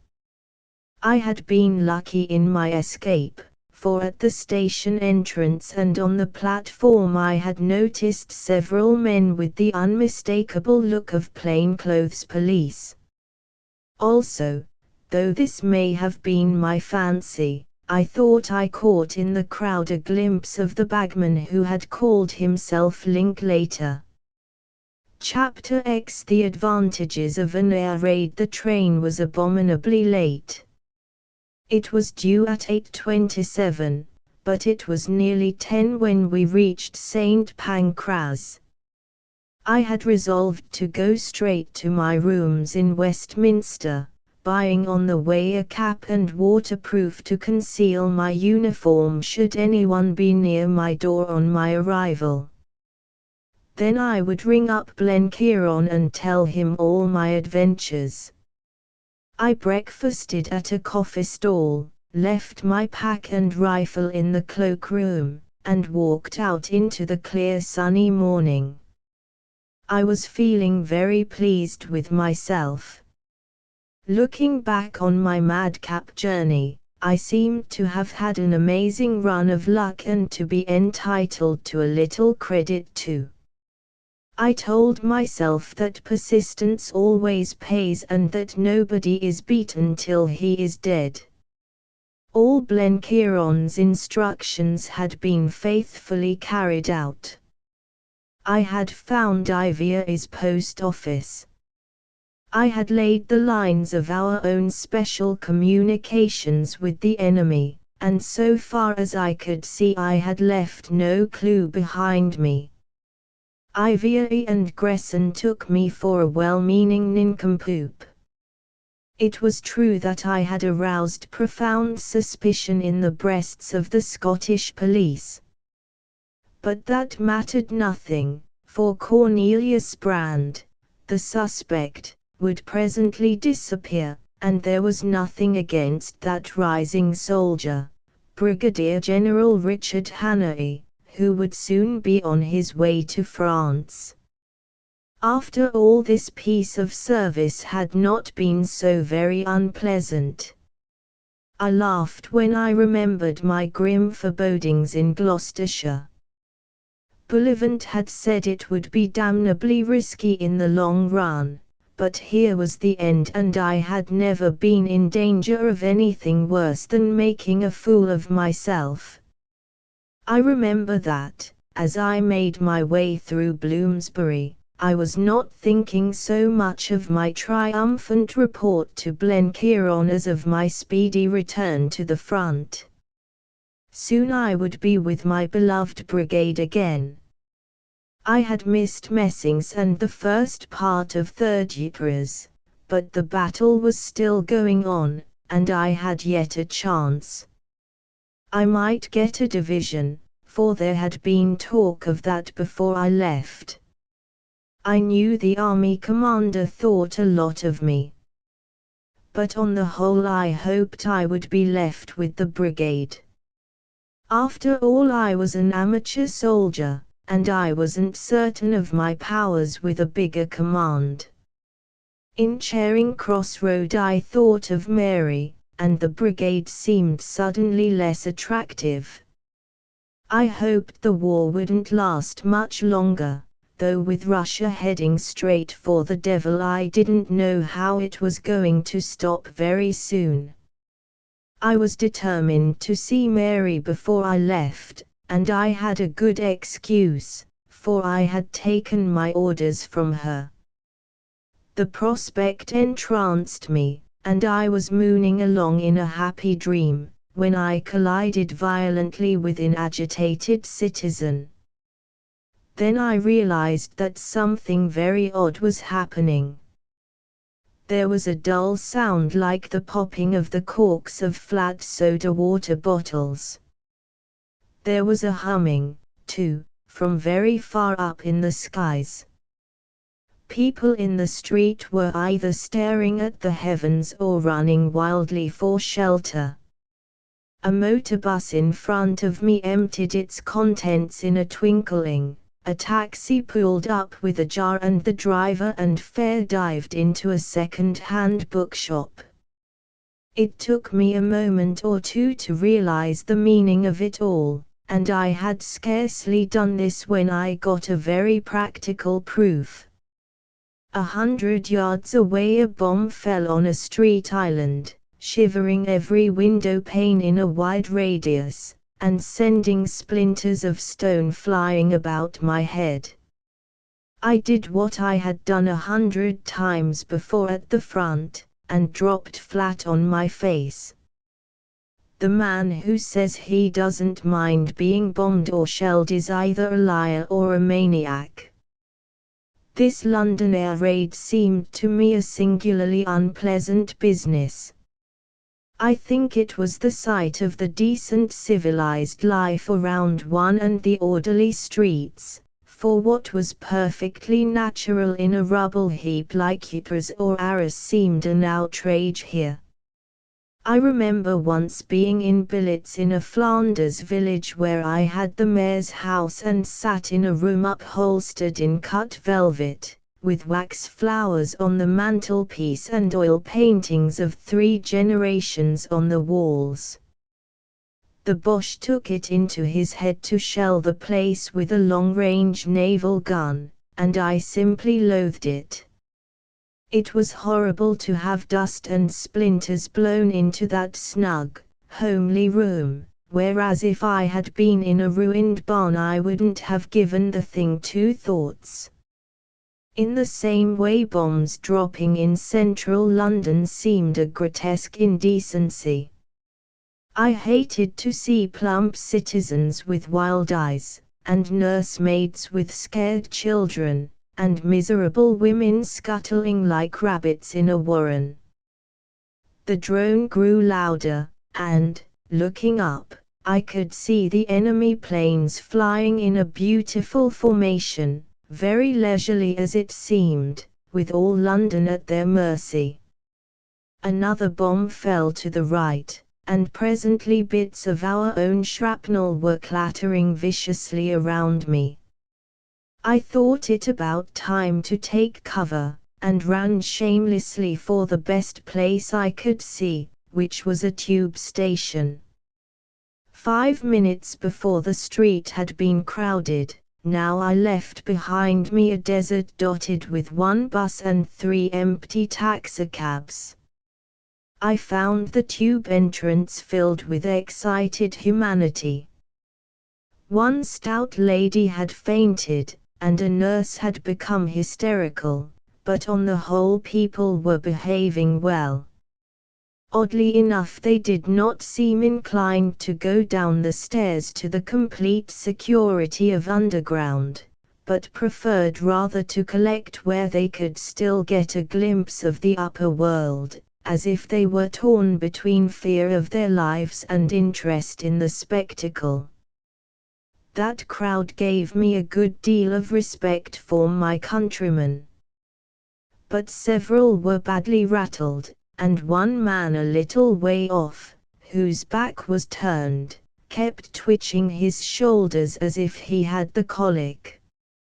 I watched him curiously, and a movement of the crowd brought his face into profile. Then I gasped with amazement, for I saw that it was Ivory. And yet it was not Ivory. There were the familiar nondescript features, the blandness, the plumpness, but all, so to speak, in ruins. The man was in a blind funk. His features seemed to be dislimning before my eyes. He was growing sharper, finer, in a way younger, a man without grip on himself, a shapeless creature in process of transformation. He was being reduced to his rudiments. Under the spell of panic he was becoming a new man. And the crazy thing was that I knew the new man better than the old. My hands were jammed close to my sides by the crowd, I could scarcely turn my head, and it was not the occasion for one's neighbors to observe one's expression. If it had been, mine must have been a study. My mind was far away from air raids, back in the hot summer weather of 1914. I saw a row of villas perched on a headland above the sea. In the garden of one of them 2 men were playing tennis, while I was crouching behind an adjacent bush. One of these was a plump young man who wore a colored scarf round his waist and babbled of golf handicaps. I saw him again in the villa dining room, wearing a dinner jacket, and lisping a little. I sat opposite him at bridge. I beheld him collared by 2 of McGillivray's men, when his comrade had rushed for the 39 steps that led to the sea. I saw, too, the sitting room of my old flat in Portland Place and heard little Scudder's quick, anxious voice talking about the 3 men he feared most on earth, one of whom lisped in his speech. I had thought that all 3 had long ago been laid under the turf. He was not looking my way, and I could devour his face in safety. There was no shadow of doubt. I had always put him down as the most amazing actor on earth, for had he not played the part of the First Sea Lord and deluded that officer's daily colleagues? But he could do far more than any human actor, for he could take on a new personality and with it a new appearance, and live steadily in the character as if he had been born in it. My mind was a blank, and I could only make blind gropings at conclusions. How had he escaped the death of a spy and a murderer, for I had last seen him in the hands of justice? Of course he had known me from the first day in Big Leswick. I had thought to play with him, and he had played most cunningly and damnably with me. In that sweating sardine tin of refugees I shivered in the bitterness of my chagrin. And then I found his face turned to mine, and I knew that he recognized me. More, I knew that he knew that I had recognized him, not as Ivy, but as that other man. There came into his eyes a curious look of comprehension, which for a moment overcame his funk. I had sense enough to see that put the final lid on it. There was still something doing if he believed that I was blind, but if he once thought that I knew the truth he would be through our meshes and disappear like a fog. My first thought was to get at him and collar him and summon everybody to help me by denouncing him for what he was. Then I saw that was impossible. I was a private soldier in a borrowed uniform, and he could easily turn the story against me. I must use surer weapons. I must get to Bullivant and McGillivray and set their big machine to work. Above all I must get to Blenkiron. I started to squeeze out of that push, for air raids now seemed far too trivial to give a thought to. Moreover the guns had stopped, but so sheep-like is human nature that the crowd still hung together, and it took me a good 15 minutes to edge my way to the open air. I found that the trouble was over, and the street had resumed its usual appearance. Buses and taxis were running, and voluble knots of people were recounting their experiences. I started off for Blenkiron's bookshop, as the nearest harbour of refuge. But in Piccadilly Circus I was stopped by a military policeman. He asked my name and battalion, and I gave him them, while his suspicious eye ran over my figure. I had no pack or rifle, and the crush in the tube station had not improved my appearance. I explained that I was going back to France that evening, and he asked for my warrant. I fancy my preoccupation made me nervous and I lied badly. I said I had left it with my kit in the house of my married sister, but I fumbled in giving the address. I could see that the fellow did not believe a word of it. Just then up came an APM. He was a pompous dugout, very splendid in his red tabs and probably bucked up at having just been under fire. Anyhow, he was out to walk in the strict path of duty. "Tompkins," he said. "Tompkins. We've got some fellow of that name on our records. Bring him along, Wilson." "But, sir," I said, I simply must meet my friend. It's urgent business, and I assure you I'm all right. If you don't believe me, I'll take a taxi and we'll go down to Scotland Yard and I'll stand by what they say." His brow grew dark with wrath. "What infernal nonsense is this? Scotland Yard? What the devil has Scotland Yard to do with it? You're an impostor. I can see it in your face. I'll have your depot rung up, and you'll be in jail in a couple of hours. I know a deserter when I see him. Bring him along, Wilson. You know what to do if he tries to bolt." I had a momentary thought of breaking away, but decided that the odds were too much against me. Fuming with impatience, I followed the APM to his office on the first floor in a side street.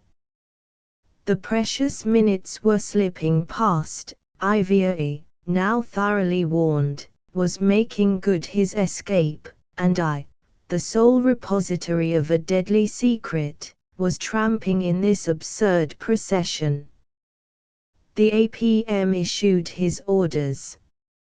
He gave instructions that my depot should be rung up, and he bade Wilson remove me to what he called the guard room. He sat down at his desk, and busied himself with a mass of buff dockets. In desperation I renewed my appeal. "I implore you to telephone to Mr. McGillivray at Scotland Yard. It's a matter of life and death, sir. You're taking a very big responsibility if you don't." I had hopelessly offended his brittle dignity. "Any more of your insolence and I'll have you put in irons. I'll attend to you soon enough for your comfort. Get out of this till I send for you." As I looked at his foolish, irritable face, I realized that I was fairly up against it. Short of assault and battery on everybody, I was bound to submit. I saluted respectfully and was marched away.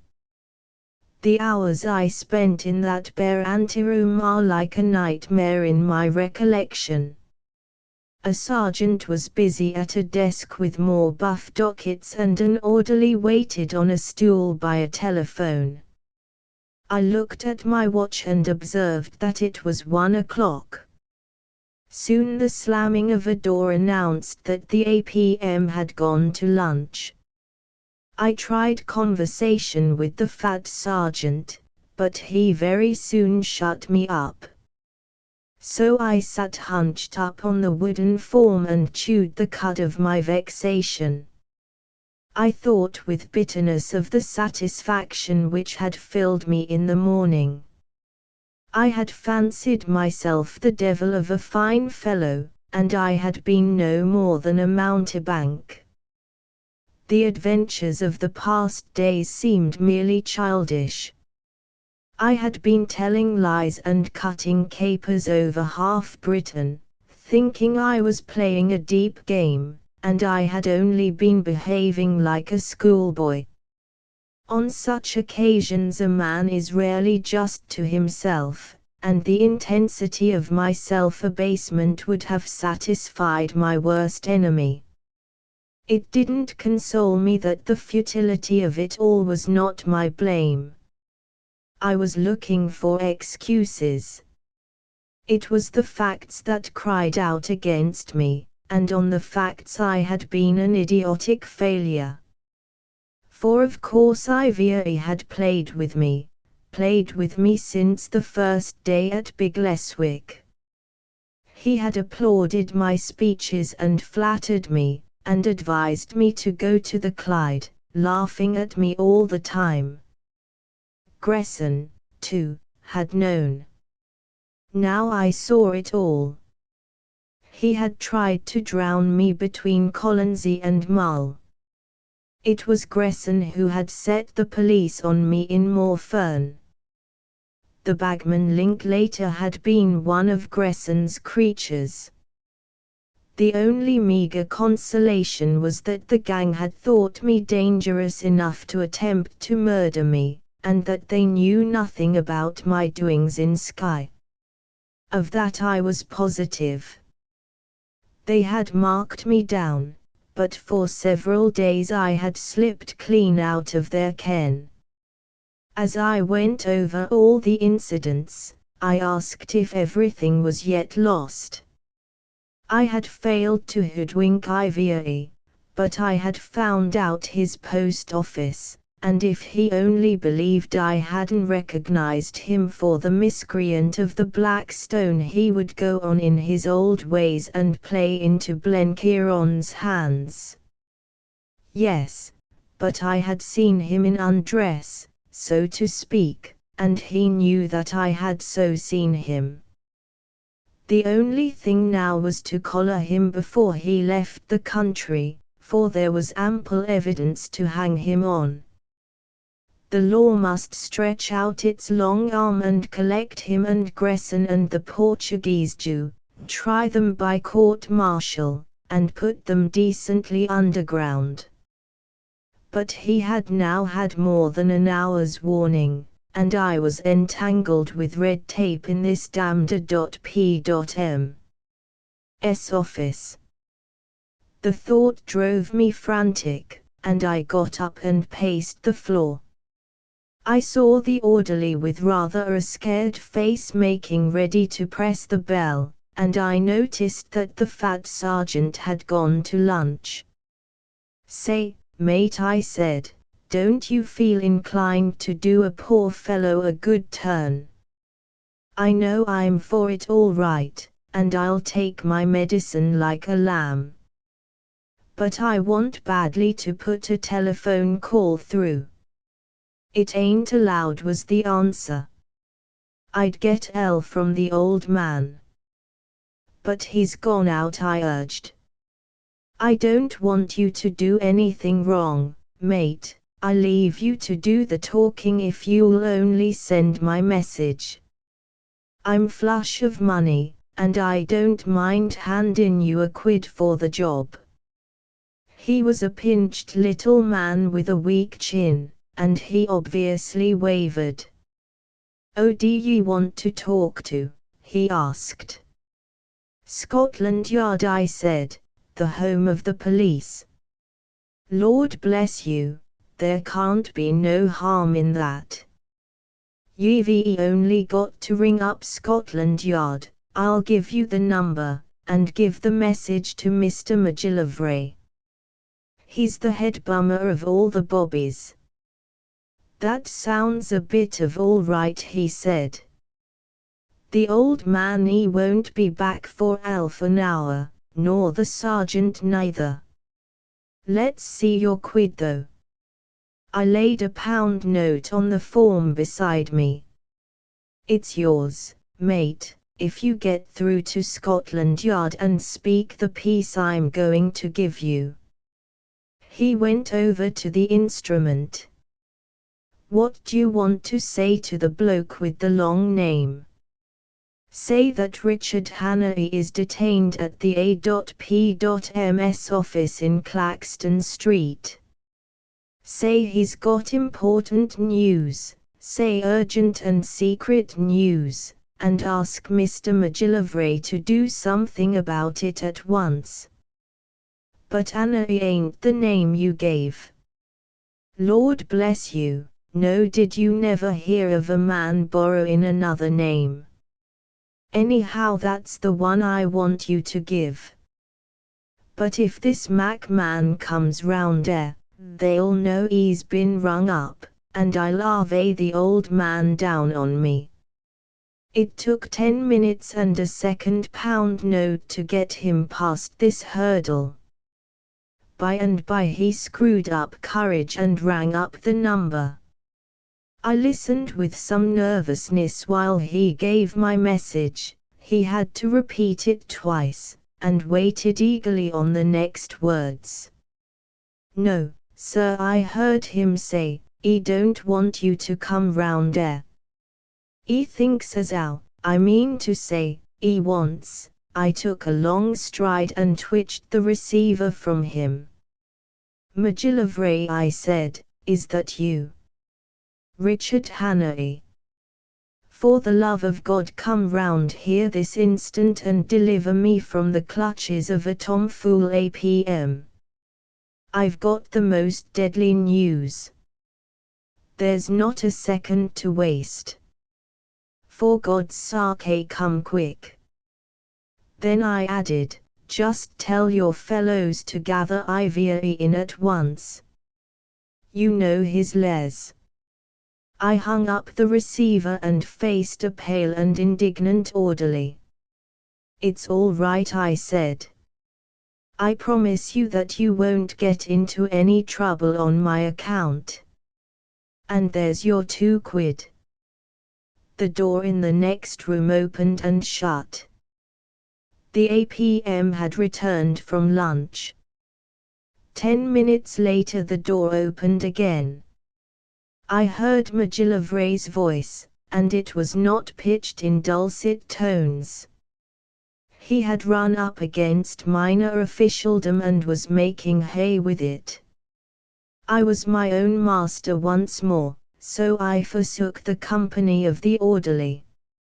I found a most rattled officer trying to save a few rags of his dignity and the formidable figure of McGillivray instructing him in manners. "Glad to see you, Dick," he said. "This is General Hannay, sir. It may comfort you to know that your folly may have made just the difference between your country's victory and defeat. I shall have a word to say to your superiors. It was hardly fair. I had to put in a word for the old fellow, whose red tab seemed suddenly to have grown dingy. It was my blame wearing this kit. We'll call it a misunderstanding and forget it. But I would suggest that civility is not wasted even on a poor devil of a defaulting private soldier." Once in McGillivray's car, I poured out my tale. "Tell me it's a nightmare," I cried. "Tell me that the 3 men we collected on the Rough were shot long ago."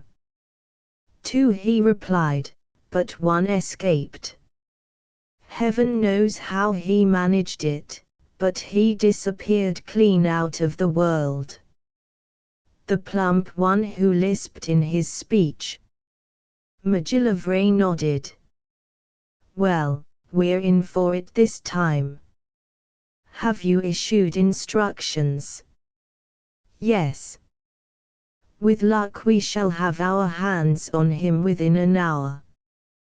We've our net round all his haunts. But 2 hours start. It's a big handicap, for you're dealing with a genius. Yet I think we can manage it. Where are you bound for?" I told him my rooms in Westminster and then to my old flat in Park Lane.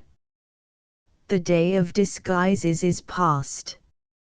In half an hour I'll be Richard Hannay. It'll be a comfort to get into uniform again. Then I'll look up Blenkiron." He grinned. "I gather you've had a riotous time." "We've had a good many anxious messages from the north about a certain Mr. Brand. I couldn't discourage our men, for I fancied it might have spoiled your game. I heard that last night they had lost touch with you in Bradfield, so I rather expected to see you here today. Efficient body of men, the Scottish police. Especially when they have various enthusiastic amateur helpers." "So," he said. "Yes, of course. They would have. But I hope presently to congratulate you on the success of your mission." "I'll bet you a pony you don't," I said. "I never bet on a professional subject." "Why this pessimism?" "Only that I know our gentleman better than you. I've been twice up against him. He's the kind of wicked that don't cease from troubling till they're stone dead. And even then I'd want to see the body cremated and take the ashes into mid-ocean and scatter them. I've got a feeling that he's the biggest thing you or I will ever tackle."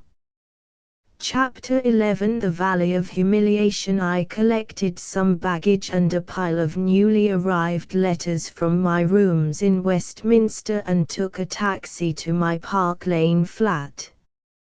Usually I had gone back to that old place with a great feeling of comfort, like a boy from school who ranges about his room at home and examines his treasures.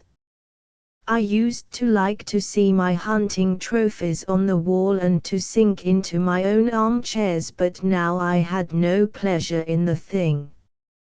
I had a bath, and changed into uniform, and that made me feel in better fighting trim. But I suffered from a heavy conviction of abject failure, and had no share in McGillivray's optimism.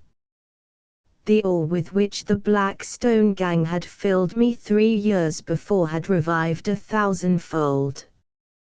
Personal humiliation was the least part of my trouble. What worried me was the sense of being up against something inhumanly formidable and wise and strong. I believed I was willing to own defeat and chuck up the game. Among the unopened letters was one from Peter, a very bulky one which I sat down to read at leisure.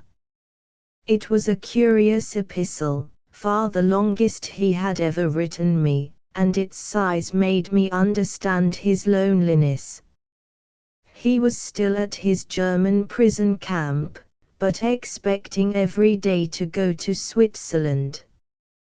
He said he could get back to England or South Africa, if he wanted, for they were clear that he could never be a combatant again, but he thought he had better stay in Switzerland, for he would be unhappy in England with all his friends fighting.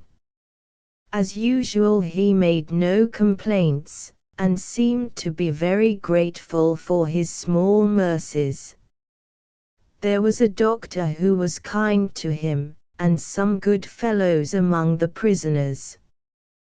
But Peter's letter was made up chiefly of reflection. He had always been a bit of a philosopher, and now, in his isolation, he had taken to thinking hard, and poured out the results to me on pages of thin paper in his clumsy handwriting. I could read between the lines that he was having a stiff fight with himself. He was trying to keep his courage going in face of the bitterest trial he could be called on to face, a crippled old age. He had always known a good deal about the Bible, and that and the Pilgrim's Progress were his chief aids in reflection. Both he took quite literally, as if they were newspaper reports of actual recent events. He mentioned that after much consideration he had reached the conclusion that the three greatest men he had ever heard of or met were Mr. Valiant for Truth, the Apostle Paul, and a certain Billy Strang who had been with him in Mashonaland in '92. Billy I knew all about. He had been Peter's hero and leader till a lion got him in the Blauberg. Peter preferred Valiant for Truth to Mr. Greethit, I think, because of his superior truculence, for, being very gentle himself, he loved a bold speaker. After that he dropped into a vein of self-examination. He regretted that he fell far short of any of the three. He thought that he might with luck resemble Mr. Standfast, for like him he had not much trouble in keeping wakeful, and was also as poor as a howler, and didn't care for women. He only hoped that he could imitate him in making a good end. Then followed some remarks of Peter's on courage, which came to me in that London room as if spoken by his living voice. I have never known anyone so brave by instinct, or anyone who hated so much to be told so. It was almost the only thing that could make him angry.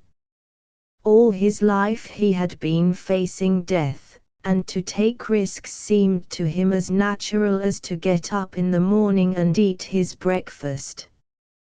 But he had started out to consider the very thing which before he had taken for granted, and here is an extract from his conclusions. I paraphrase him, for he was not grammatical. It's easy enough to be brave if you're feeling well and have food inside you. And it's not so difficult even if you're short of a meal and seedy, for that makes you inclined to gamble. I mean by being brave playing the game by the right rules without letting it worry you that you may very likely get knocked on the head. It's the wisest way to save your skin. It doesn't do to think about death if you're facing a charging lion or trying to bluff a lot of savages. If you think about it you'll get it, if you don't, the odds are you won't. That kind of courage is only good nerves and experience. Most courage is experience. Most people are a little scared at new things. You want a bigger heart to face danger which you go out to look for, and which doesn't come to you in the ordinary way of business.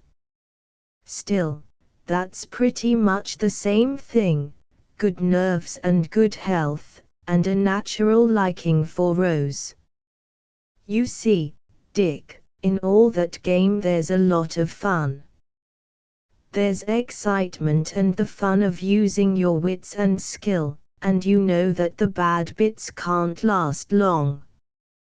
When Arkle sent me to make Hans Kral I didn't altogether fancy the job, but at the worst it was 3 parts sport, and I got so excited that I never thought of the risk till it was over. But the big courage is the cold-blooded kind. The kind that never lets go even when you're feeling empty inside, and your blood's thin, and there's no kind of fun or profit to be had, and the trouble's not over in an hour or two but lasts for months and years. One of the men here was speaking about that kind, and he called it fortitude. I reckon fortitude's the biggest thing a man can have. Just to go on enduring when there's no guts or heart left in you. Billy had it when he trekked solitary from Garungos to the Limpopo with fever and a broken arm just to show the Portuguese that he wouldn't be downed by them. But the head man at the job was the Apostle Paul. Peter was writing for his own comfort, for fortitude was all that was left to him now. But his words came pretty straight to me, and I read them again and again, for I needed the lesson. Here was I losing heart just because I had failed in the first round and my pride had taken a knock. I felt honestly ashamed of myself, and that made me a far happier man. There could be no question of dropping the business, whatever its difficulties. I had a queer religious feeling that Ivy and I had our fortunes intertwined, and that no will of mine could keep us apart. I had faced him before the war and won, I had faced him again and lost.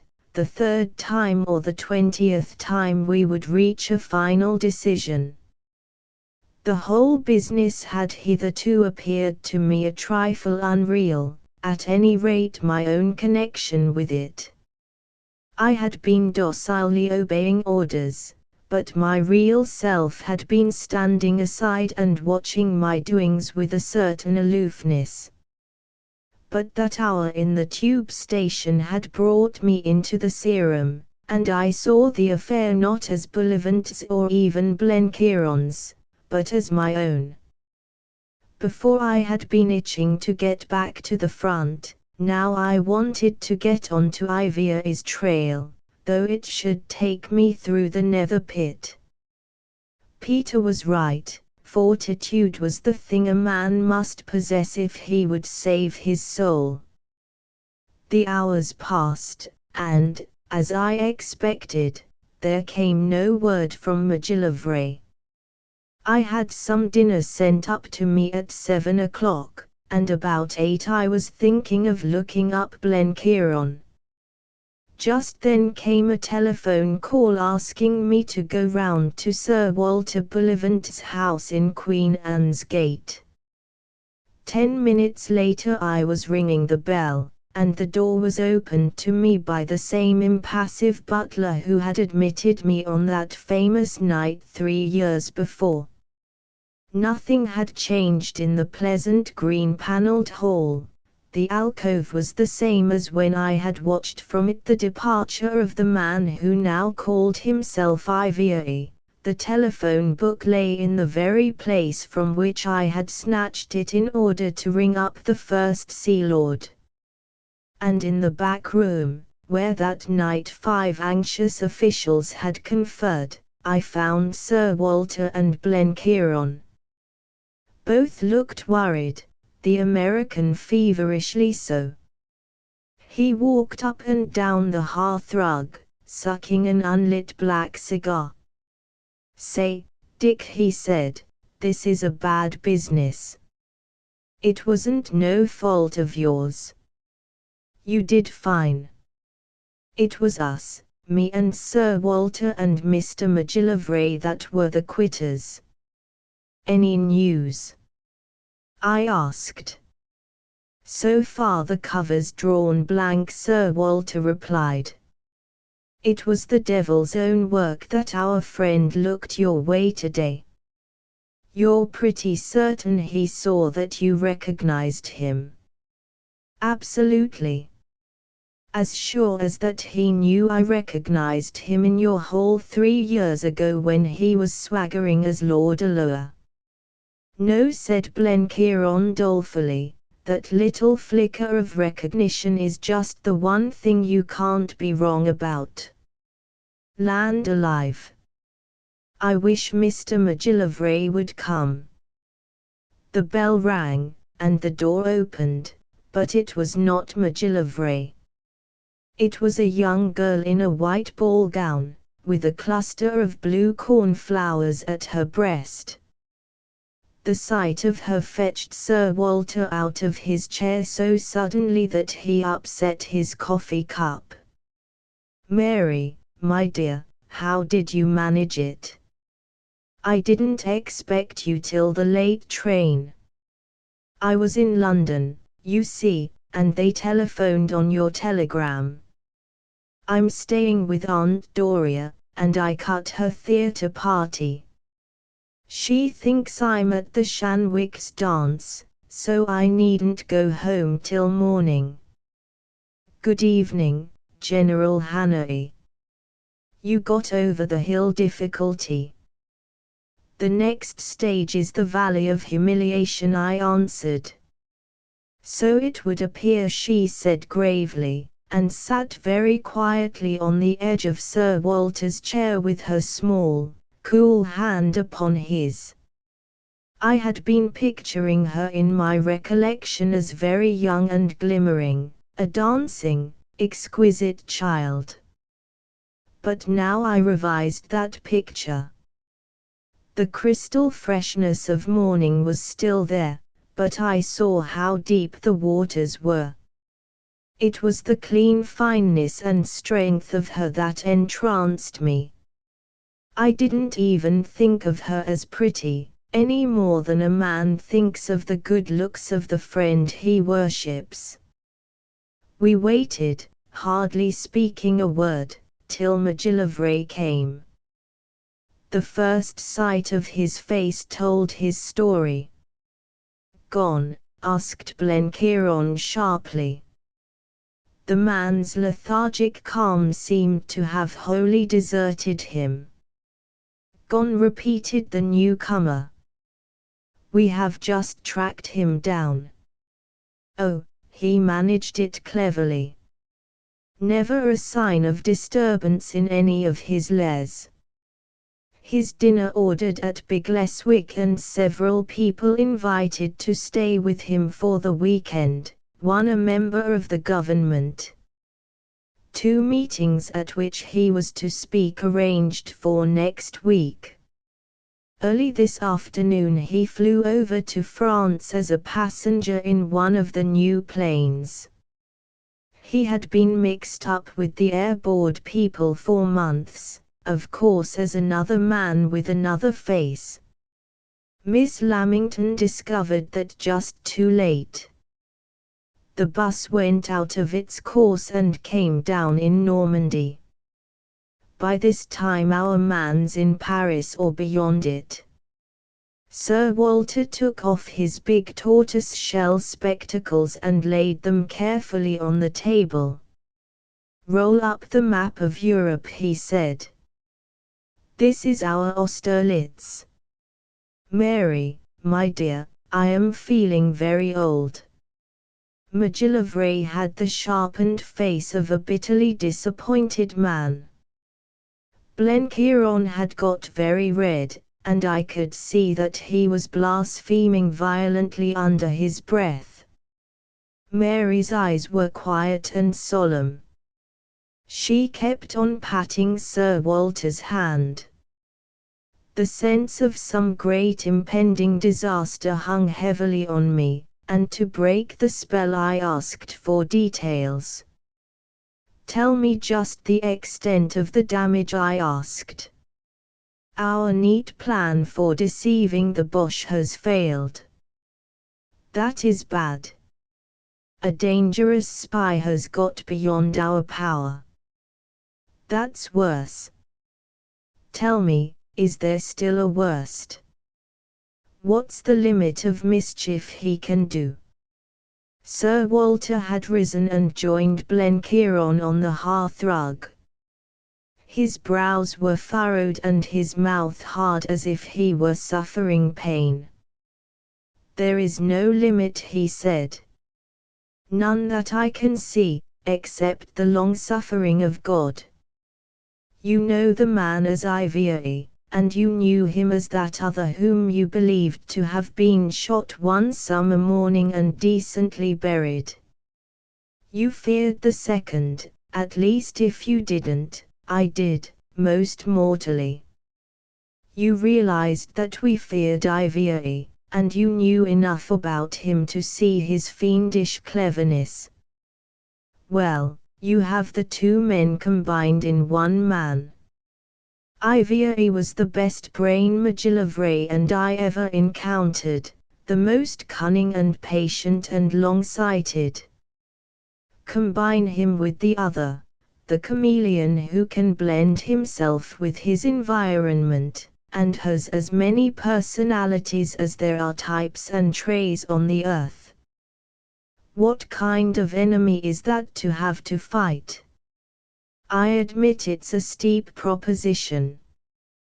But after all, how much ill can he do? There are pretty strict limits to the activity of even the cleverest spy. I agree. But this man is not a spy who buys a few wretched subordinates and steals a dozen private letters. He's a genius who has been living as part of our English life. There's nothing he hasn't seen. He's been on terms of intimacy with all kinds of politicians. We know that. He did it as Ivier. They rather liked him, for he was clever and flattered them, and they told him things. But God knows what he saw and heard in his other personalities. For all I know, he may have breakfasted at Downing Street with letters of introduction from President Wilson, or visited the Grand Fleet as a distinguished neutral. Then think of the women, how they talk. We're the leakiest society on earth, and we safeguard ourselves by keeping dangerous people out of it. We trust to our outer barrage. But anyone who has really slipped inside has a million chances. And this, remember, is one man in 10 millions, a man whose brain never sleeps for a moment, who is quick to seize the slightest hint, who can piece a plan together out of a dozen bits of gossip. It's as if the chief of the intelligence department were suddenly to desert to the enemy. The ordinary spy knows only bits of unconnected facts. This man knows our life and our way of thinking and everything about us. Well, but a treatise on English life in time of war won't do much good to the Boche. Sir Walter shook his head. Don't you realize the explosive stuff that is lying about? Ivier knows enough to make the next German peace offensive really deadly, not the blundering thing which it has been up to now, but something which gets our weak spots on the raw. He knows enough to wreck our campaign in the field. And the awful thing is that we don't know just what he knows or what he is aiming for. This war's a packet of surprises. Both sides are struggling for the margin, the little fraction of advantage, and between evenly matched enemies it's just the extra atom of fork knowledge that tells. Then we've got to push off and get after him, I said cheerfully. But what are you going to do? Asked MacGillivray. If it were merely a question of destroying an organization, it might be managed, for an organization presents a big front. But it's a question of destroying this one man, and his front is a razor edge. How are you going to find him? It's like looking for a needle in a haystack, and such a needle. A needle which can become a piece of straw or a tin tack when it chooses. All the same, we've got to do it, I said, remembering old Peter's lesson on fortitude, though I can't say I was feeling very stout-hearted. Sir Walter flung himself wearily into an armchair. I wish I could be an optimist, he said, but it looks as if we must own defeat. I've been at this work for 20 years, and, though I've been often beaten, I've always held certain cards in the game.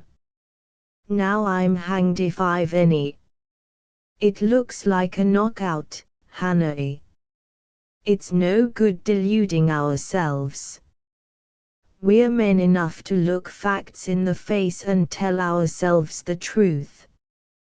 I don't see any ray of light in the business. We've missed our shot by a hair's breadth, and that's the same as missing by miles. I remember he looked at Mary as if for confirmation, but she did not smile or nod. Her face was very grave and her eyes looked steadily at him. Then they moved and met mine, and they seemed to give me my marching orders. "Sir Walter," I said, 3 years ago you and I sat in this very room. We thought we were done to the world, as we think now. We had just that one miserable little clue to hang on to, a dozen words scribbled in a notebook by a dead man. You thought I was mad when I asked for Scudder's book, but we put our backs into the job and in 24 hours we had one out. Remember that then we were fighting against time. Now we have a reasonable amount of leisure. Then we had nothing but a sentence of gibberish. Now we have a great body of knowledge, for Blenkiron has been brooding over Ivory like an old hen, and he knows his ways of working and his breed of confederate. You've got something to work on now. Do you mean to tell me that, when the stakes are so big, you're going to chuck in your hand? McGillivray raised his head. We know a good deal about Ivory, but Ivory is dead. We know nothing of the man who was gloriously resurrected this evening in Normandy. Oh, yes we do. There are many faces to the man, but only one mind, and you know plenty about that mind. I wonder, said Sir Walter. How can you know a mind which has no characteristics except that it is wholly and supremely competent? Mere mental powers won't give us a clue. We want to know the character which is behind all the personalities. Above all, we want to know its foibles. If we had only a hint of some weakness, we might make a plan. Well, let's set down all we know, I cried, for the more I argued the keener I grew. I told them in some detail the story of the night in the Coolin and what I had heard there. There's the two names, Julius and Bomaez. The man spoke them in the same breath as Elfenbean, so they must be associated with Ivory's gang. You've got to get the whole Secret Service of the Allies busy to fit a meaning to these two words. Surely to goodness you'll find something. Remember, those names don't belong to the Ivory part, but to the big game behind all the different disguises. Then there's the talk about the wild birds and the cage birds. I haven't a guess at what it means. But it refers to some infernal gang, and among your piles of records there must be some clue. You set the intelligence of 2 hemispheres busy on the job. You've got all the machinery, and it's my experience that if even one solitary man keeps chewing on at a problem, he discovers something. My enthusiasm was beginning to strike sparks from McGillivray. He was looking thoughtful now, instead of despondent. There might be something in that, he said, but it's a far-out chance. Of course it's a far-out chance, and that's all we're ever going to get from Ivory. But we've taken a bad chance before and won. Then you've all that you know about Iva here. Go through his dossier with a small tooth comb and I'll bet you find something to work on. Blenkiron, you're a man with a cool head. You admit we've a sporting chance? Sure, Dick. He's fixed things so that the lines are across the track, but we'll clear somehow. So far as John S. Blenkiron is concerned, he's got just one thing to do in this world, and that's to follow the yellow dog and have him neatly and cleanly tidied up. I've got a stack of personal affronts to settle. I was easy fruit and he hasn't been very respectful. You can count me in, Dick. Then we're agreed, I cried. Well, gentlemen, it's up to you to arrange the first stage. You've some pretty solid staff work to put in before you get on the trail. And you? Sir Walter asked. I'm going back to my brigade. I want a rest and a change. Besides, the first stage is office work, and I'm no use for that. But I'll be waiting to be summoned, and I'll come like a shot as soon as you hoik me out. I've got a presentiment about this thing. I know there'll be a finish and that I'll be in at it, and I think it will be a desperate, bloody business too. I found Mary's eyes fixed upon me, and in them I read the same thought. She had not spoken a word, but had sat on the edge of a chair, swinging a foot idly, one hand playing with an ivory fan. She had given me my old orders and I looked to her for confirmation of the new. Miss Lamington, you are the wisest of the lot of us. What do you say? She smiled, that shy, companionable smile which I had been picturing to myself through all the wanderings of the past month. I think you are right. We've a long way to go yet, for the Valley of Humiliation comes only halfway in the Pilgrim's Progress. The next stage was Vanity Fair. I might be of some use there, don't you think? I remember the way she laughed and flung back her head like a gallant boy. The mistake we've all been making, she said, is that our methods are too terre-terre. We've a poet to deal with, a great poet, and we must fling our imaginations forward to catch up with him. His strength is his unexpectedness, you know, and we won't beat him by plodding only. I believe the wildest course is the wisest, for it's the most likely to intersect his. Who's the poet among us? Peter, I said. But he's pinned down with a game leg in Germany. All the same, we must rope him in. By this time we had all cheered up, for it is wonderful what a tonic there is in a prospect of action. The butler brought in tea, which it was Bullivant's habit to drink after dinner.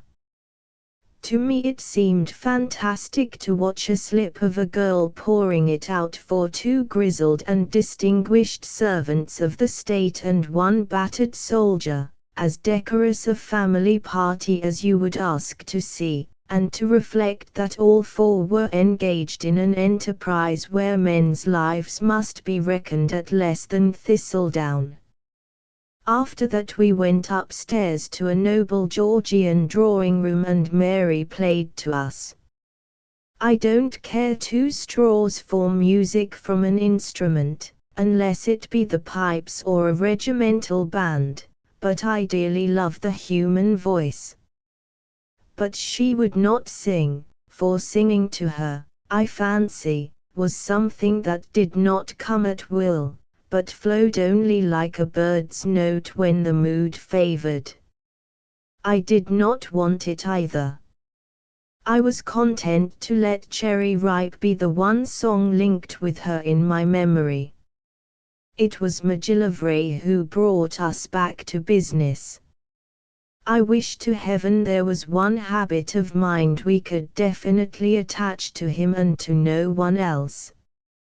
At this moment he had only one meaning for us. "You can't do nothing with his mind," Blenkiron drawled. "You can't loose the bands of Orion, as the Bible says, or hold Leviathan with a hook. I reckoned I could and made a mighty close study of his devices. But the darned cuss wouldn't stay put. I thought I had tied him down to the double bluff, and he went and played the triple bluff on me. There's nothing doing that line." A memory of Peter recurred to me. "What about the blind spot?" I asked, and I told them old Peter's pet theory.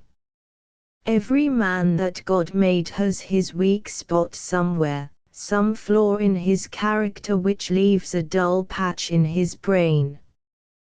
We've got to find that out, and I think I've made a beginning. McGillivray in a sharp voice asked my meaning. "He's in a funk, of something." "Oh, I don't mean he's a coward. A man in his trade wants the nerve of a buffalo. He could give us all points in courage.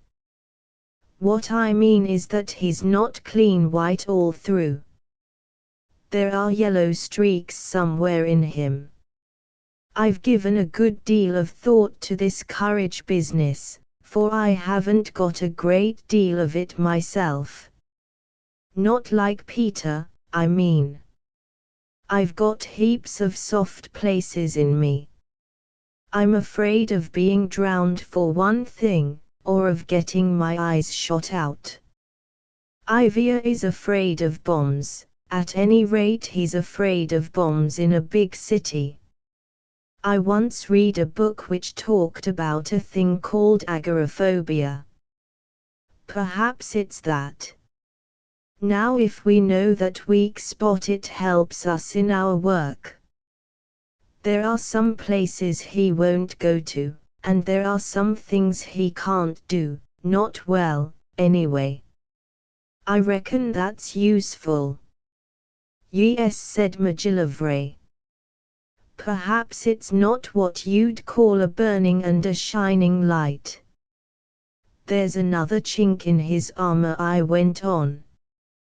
"There's one person in the world he can never practice his transformations on, and that's me. I shall always know him again, though he appeared as Sir Douglas Haig. I can't explain why, but I've got a feel in my bones about it.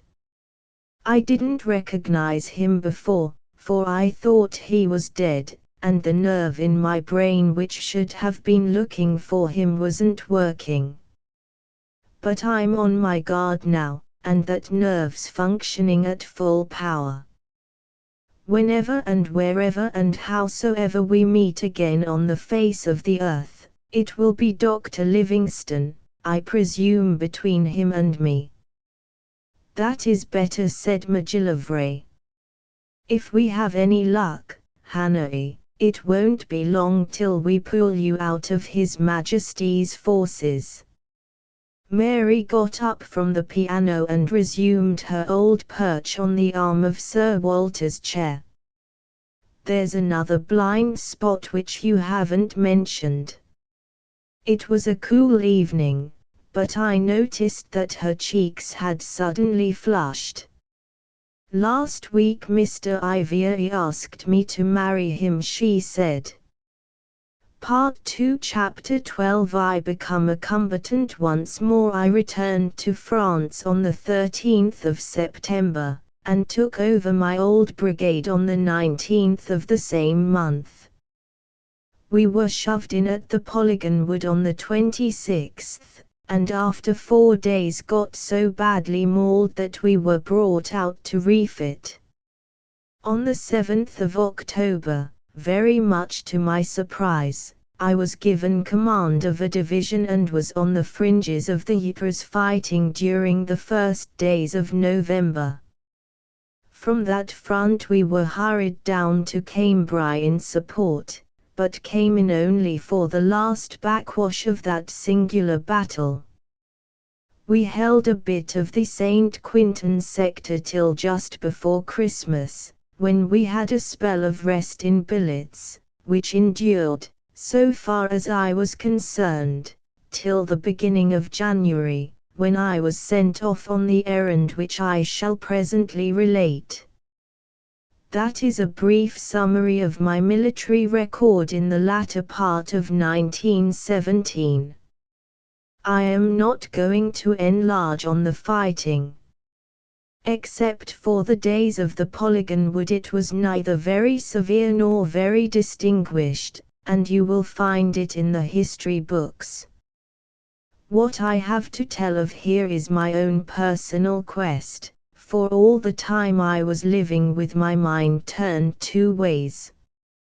In the morasses of the Hanebeek Flats, in the slimy support lines at Zonnebeke, in the tortured uplands about Flesquières, and in many other odd places I kept worrying at my private conundrum. At night I would lie awake thinking of it, and many a toss I took into shell holes and many a time I stepped off the duckboards, because my eyes were on a different landscape.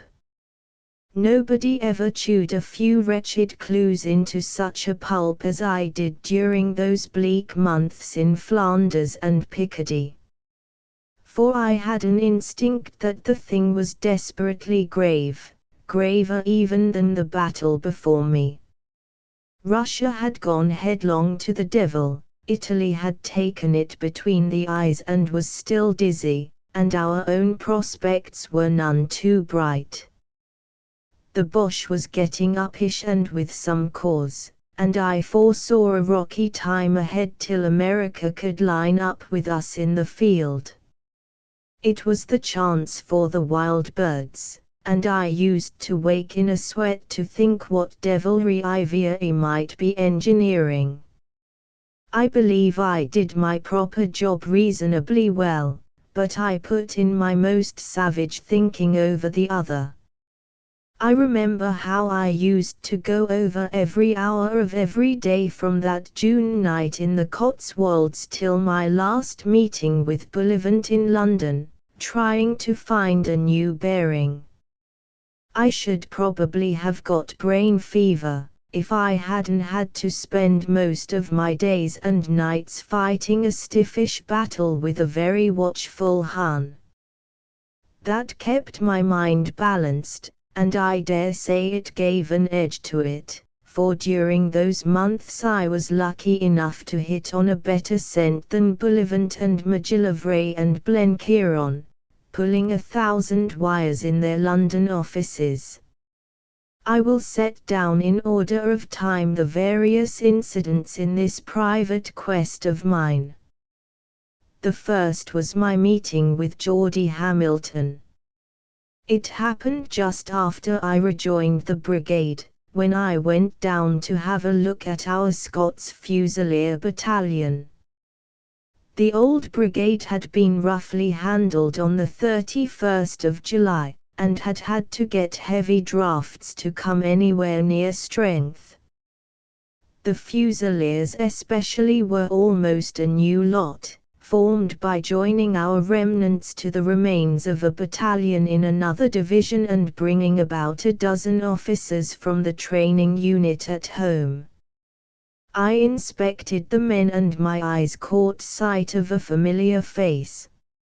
I asked his name and the colonel got it from the sergeant major. It was Lance Corporal George Hamilton.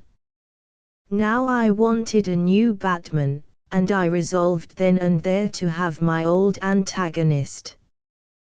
That afternoon he reported to me at brigade headquarters. As I looked at that solid bandy-legged figure, standing as stiff to attention as a tobacconist's sign, his ugly face hewn out of brown oak, his honest, sullen mouth, and his blue eyes staring into vacancy, I knew I had got the man I wanted. "Hamilton," I said, "you and I have met before." "So," came the mystified answer. "Look at me, man, and tell me if you don't recognize me." He moved his eyes a fraction, in a respectful glance. "So, I don't mind of you. Well, I'll refresh your memory. Do you remember the hall in New Mill Street and the meeting there? You had a fight with a man outside, and got knocked down." He made no answer, but his color deepened. "And a fortnight later in a public house in Buchan you saw the same man, and gave him the chase of his life." I could see his mouth set, for visions of the penalties laid down by the King's regulations for striking an officer must have crossed his mind. But he never budged. "Look me in the face, man," I said. "Do you remember me now?" He did as he was bid. "So, I mind of you. Have you nothing more to say?" He cleared his throat. "So, I did not ken I was hittin' an officer." "Of course you didn't. You did perfectly right, and if the war was over and we were both free men, I would give you a chance of knocking me down here and now. That's got to wait. When you saw me last I was serving my country, though you didn't know it. We're serving together now, and you must get your revenge out of the Boche. I'm going to make you my servant, for you and I have a pretty close bond between us. What do you say to that?" This time he looked me full in the face. His troubled eye appraised me and was satisfied. "I'm proud to be servant to ye, sir," he said. Then out of his chest came a strangled chuckle, and he forgot his discipline. "Losh, but ye're the great lad." He recovered himself promptly, saluted, and marched off. The second episode befell during our brief rest after the Polygon Wood, when I had ridden down the line one afternoon to see a friend in the heavy artillery.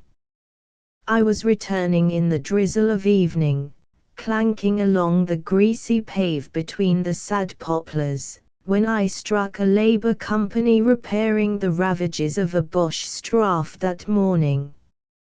I wasn't very certain of my road and asked one of the workers.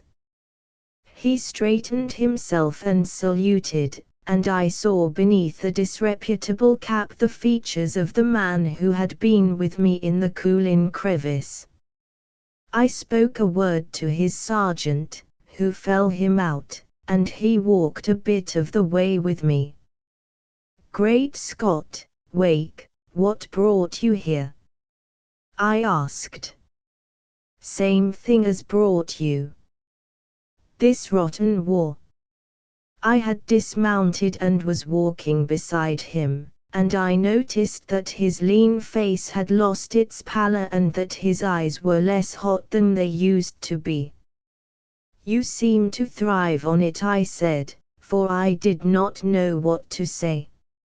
A sudden shyness possessed me. Wake must have gone through some violent cyclones of feeling before it came to this. He saw what I was thinking and laughed in his sharp, ironical way. "Don't flatter yourself you've made a convert. I think as I always thought. but I came to the conclusion that since the fates had made me a government servant, I might as well do my work somewhere less cushioned than a chair in the Home Office. Oh, no, it wasn't a matter of principle. One kind of work's as good as another, and I'm a better clerk than a navvy. With me it was self-indulgence. I wanted fresh air and exercise.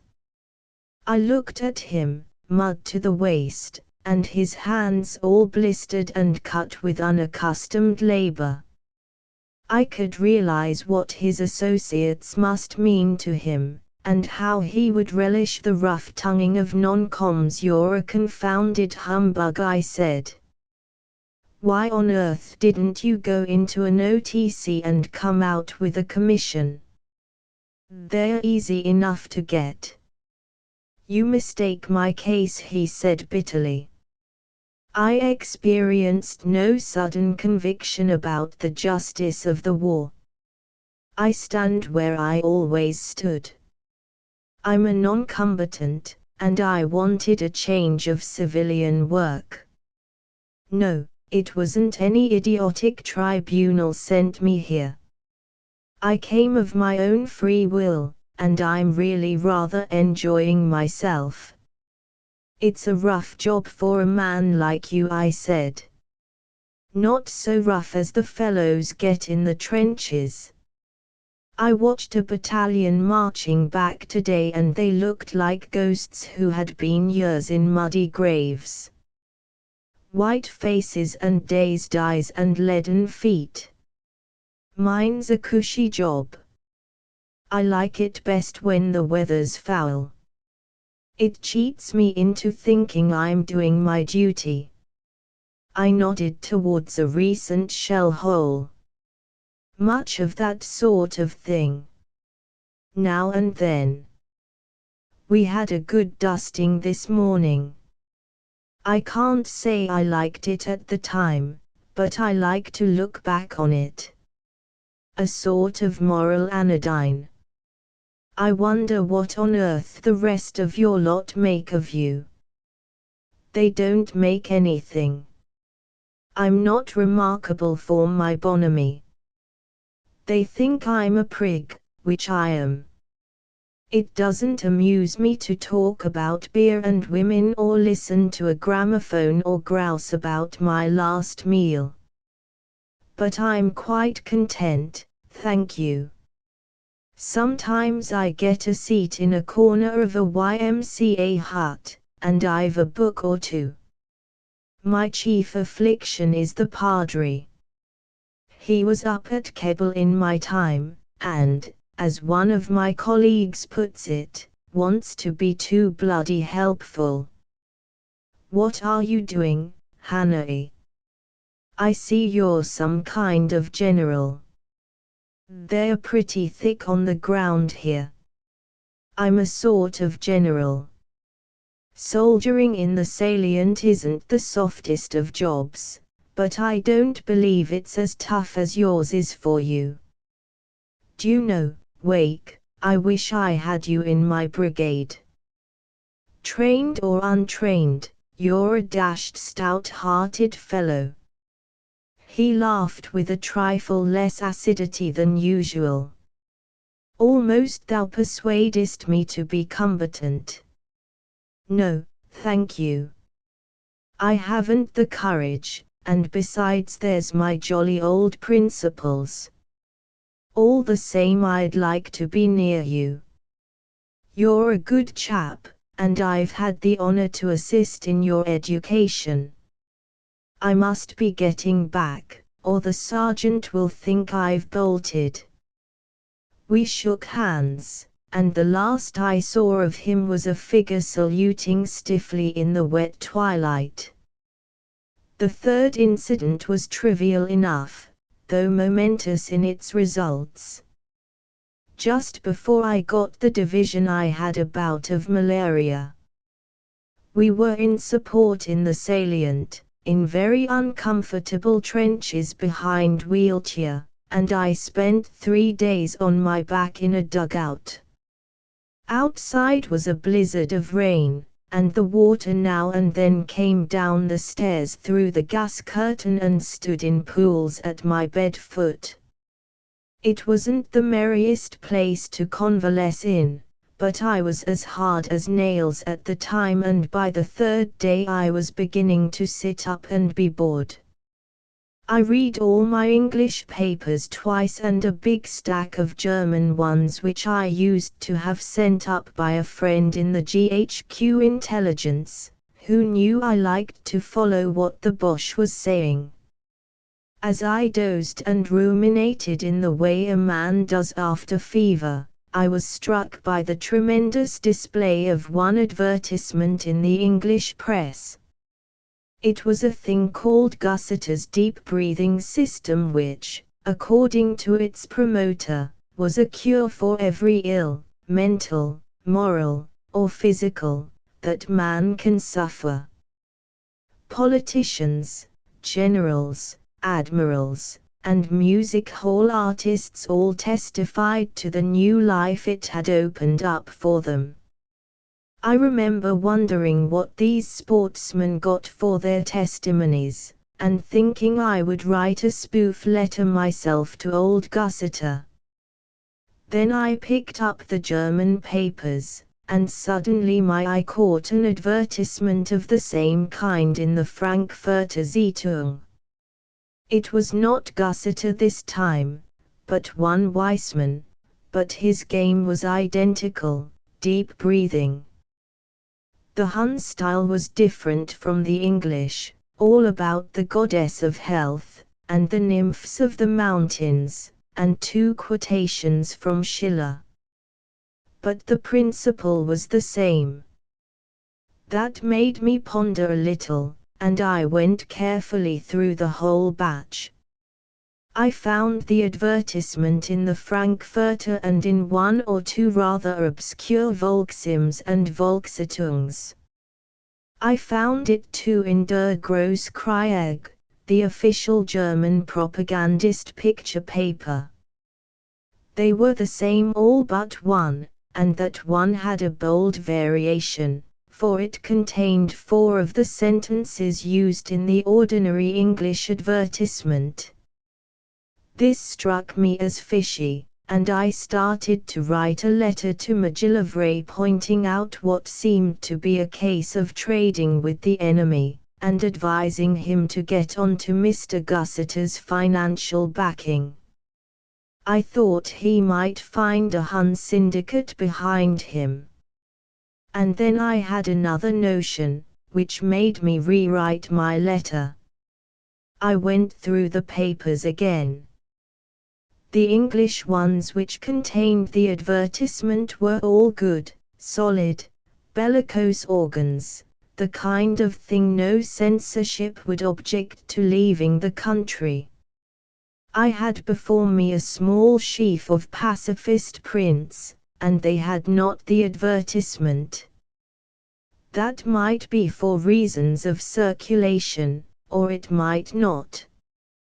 The German papers were either radical or socialist publications, just the opposite of the English lot, except the Großkrieg. Now we have a free press, and Germany has, strictly speaking, none. All her journalistic indiscretions are calculated. Therefore the Boche has no objection to his rags getting to enemy countries. He wants it. He likes to see them quoted in columns headed through German glasses, and made the text of articles showing what a good Democrat he is becoming. As I puzzled over the subject, certain conclusions began to form in my mind. The 4 identical sentences seemed to hint that deep breathing had Boche affiliations. Here was a chance of communicating with the enemy which would defy the Argus-eyed gentlemen who examine the mails. What was to hinder Mr. A at one end writing an advertisement with a good cipher in it, and the paper containing it getting into Germany by Holland in 3 days. Herr B at the other end replied in the Frankfurter, and a few days later shrewd editors and acute intelligence officers, and Mr. were reading it in London, though only Mr. knew what it really meant. It struck me as a bright idea, the sort of simple thing that doesn't occur to clever people, and very rarely to the Boche. I wished I was not in the middle of a battle, for I would have had a try at investigating the cipher myself. I wrote a long letter to McGillivray putting my case, and then went to sleep. When I awoke I reflected that it was a pretty thin argument, and would have stopped the letter, if it hadn't gone off early by a ration party. After that things began very slowly to happen.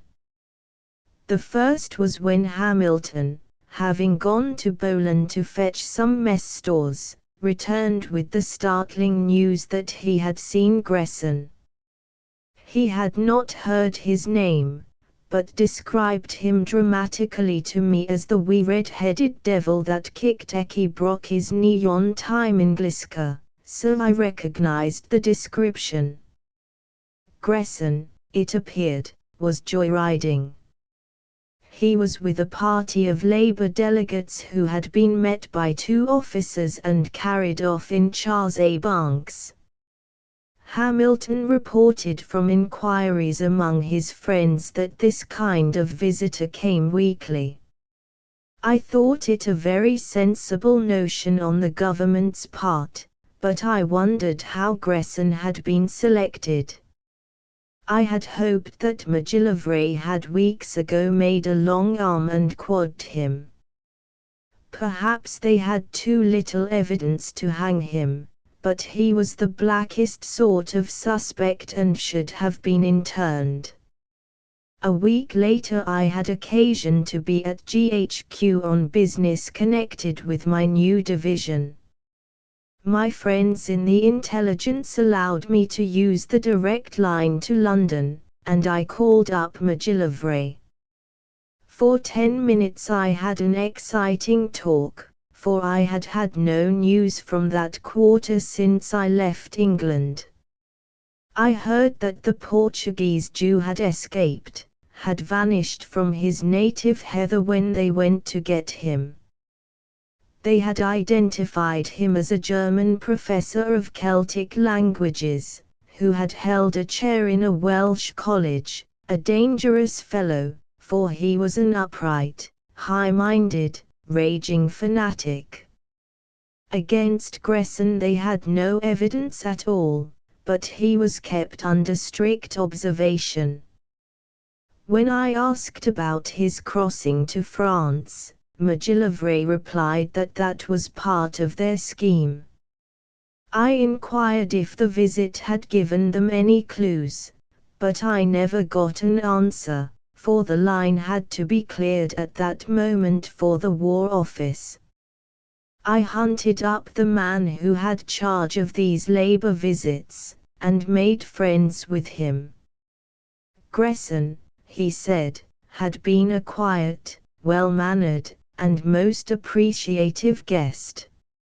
He had wept tears on Vimy Ridge, and, strictly against orders, had made a speech to some troops he met on the Arras Road about how British Labour was remembering the army in its prayers and sweating blood to make guns. On the last day he had had a misadventure, for he got very sick on the road, some kidney trouble that couldn't stand the jolting of the car, and had to be left at a village and picked up by the party on its way back. They found him better, but still shaky. I cross-examined the particular officer in charge about that halt, and learned that Gresson had been left alone in a peasant's cottage, for he said he only needed to lie down. The place was the hamlet of Oak at St. Anne. For several weeks that name stuck in my head. It had a pleasant, quaint sound, and I wondered how Gresson had spent his hours there. I hunted it up on the map, and promised myself to have a look at it the next time we came out to rest. And then I forgot about it till I heard the name mentioned again. On the 23rd of October I had the bad luck, during a tour of my first-line trenches, to stop a small shell fragment with my head. It was a close, misty day and I had taken off my tin hat to wipe my brow when the thing happened. I got a long, shallow scalp wound which meant nothing but bled a lot, and, as we were not in for any big move, the MO sent me back to a clearing station to have it seen to. I was 3 days in the place and, being perfectly well, had leisure to look about me and reflect, so that I recall that time as a queer, restful interlude in the infernal racket of war. I remember yet how on my last night there a gale made the lamps swing and flicker, and turned the grey-green canvas walls into a mass of mottled shadows. The floor canvas was muddy from the tramping of many feet bringing in the constant dribble of casualties from the line. In my tent there was no one very bad at the time, except a boy with his shoulder half blown off by a whiz-bang, who lay in a drugged sleep at the far end. The majority were influenza, bronchitis, and trench fever, waiting to be moved to the base, or convalescent and about to return to their units. A small group of us dined off tinned chicken, stewed fruit, and ration cheese round the smoky stove, where 2 screens manufactured from packing cases gave some protection against the drafts which swept like young tornadoes down the tent.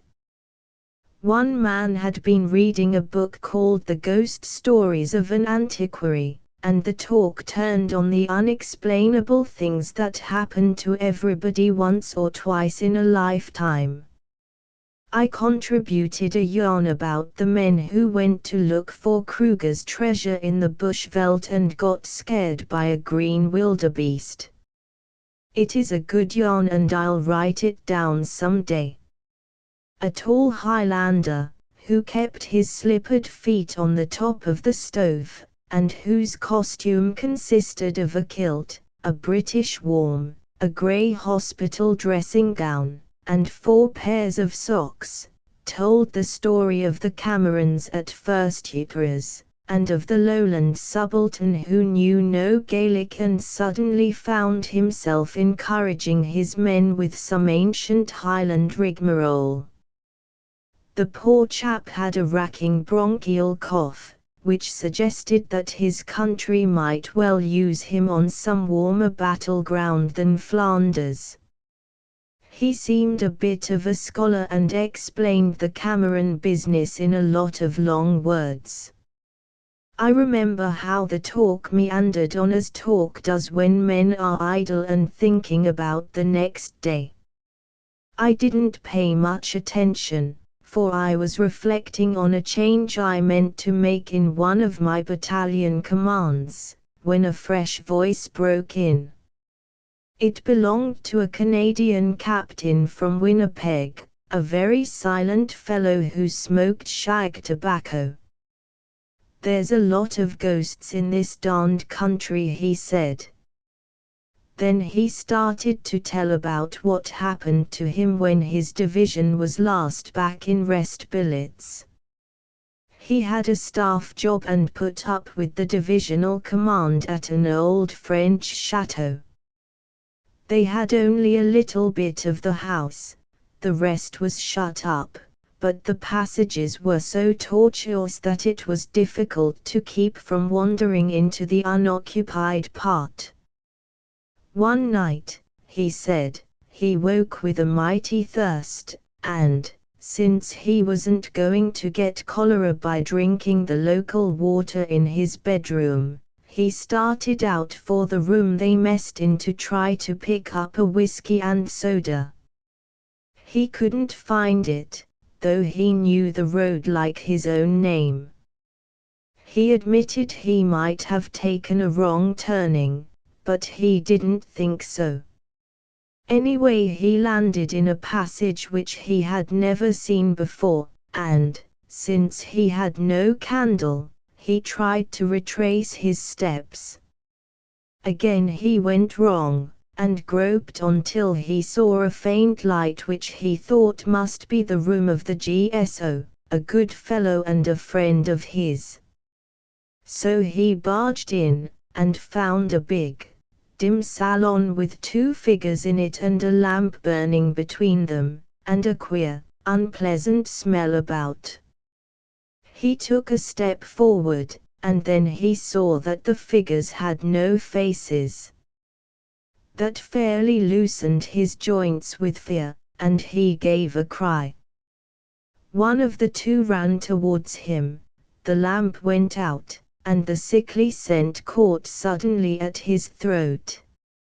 After that he knew nothing till he awoke in his own bed next morning with a splitting headache. He said he got the general's permission and went over all the unoccupied part of the house, but he couldn't find the room. Dust lay thick on everything, and there was no sign of recent human presence. I give the story as he told it in his drawling voice. I reckon that was the genuine article in Ghosts. You don't believe me and conclude I was drunk. I wasn't. There isn't any drink concocted yet that could lay me out like that. I just struck a crack in the old universe and pushed my head outside. It may happen to you boys any day. The Highlander began to argue with him, and I lost interest in the talk. But one phrase brought me to attention. I'll give you the name of the darned place, and next time you're around you can do a bit of prospecting for yourself. It's called the Chateau of Oak at St. Anne, about 7 kilometers from Dovecourt. If I was purchasing real estate in this country, I guess I'd give that location a miss. After that I had a grim month, what with the finish of third years and the hustles to Cambrai. By the middle of December we had shaken down a bit, but the line my division held was not of our choosing, and we had to keep a wary eye on the Boche doings. It was a weary job, and I had no time to think of anything but the military kind of intelligence, fixing the units against us from prisoners' stories, organizing small raids, and keeping the Royal Flying Corps busy. I was keen about the last, and I made several trips myself over the lines with Archie Roylance, who had got his heart's desire and by good luck belonged to the squadron just behind me. I said as little as possible about this, for GHQ did not encourage divisional generals to practice such methods, though there was one famous army commander who made a hobby of them. It was on one of these trips that an incident occurred which brought my spell of waiting on the bigger game to an end. One dull December day, just after luncheon, Archie and I set out to reconnoiter. You know the way that fogs in Picardy seem suddenly to reek out of the ground and envelop the slopes like a shawl. That was our luck this time. We had crossed the lines, flying very high, and received the usual salute of Hun archers. After a mile or two the ground seemed to climb up to us, though we hadn't descended, and presently we were in the heart of a cold, clinging mist. We dived for several thousand feet, but the confounded thing grew thicker and no sort of landmark could be found anywhere. I thought if we went on at this rate we should hit a tree or a church steeple and be easy fruit for the enemy. The same thought must have been in Archie's mind, for he climbed again. We got into a mortally cold zone, but the air was no clearer. Thereupon he decided to head for home, and passed me word to work out a compass course on the map. That was easier said than done, but I had a rough notion of the rate we had traveled since we had crossed the lines and I knew our original direction, so I did the best I could. On we went for a bit, and then I began to get doubtful. So did Archie. We dropped low down, but we could hear none of the row that's always going on for a mile on each side of the lines. The world was very eerie and deadly still, so still that Archie and I could talk through the speaking tube. "We've mislaid this blamed battle," he shouted. "I think your rotten old compass has soured on us," I replied. We decided that it wouldn't do to change direction, so we held on the same course. I was getting as nervous as a kitten, chiefly owing to the silence. It's not what you expect in the middle of a battlefield. I looked at the compass carefully and saw that it was really crooked. Archie must have damaged it on a former flight and forgotten to have it changed. He had a very scared face when I pointed this out. "Great God," he croaked, for he had a fearsome cold, "we're either about Calais or near Paris or miles the wrong side of the Boche line. What the devil are we to do?" And then to put the lid on it, his engine went wrong. It was the same performance as on the Yorkshire moors, and seemed to be a speciality of the shark gladders type. But this time the end came quick.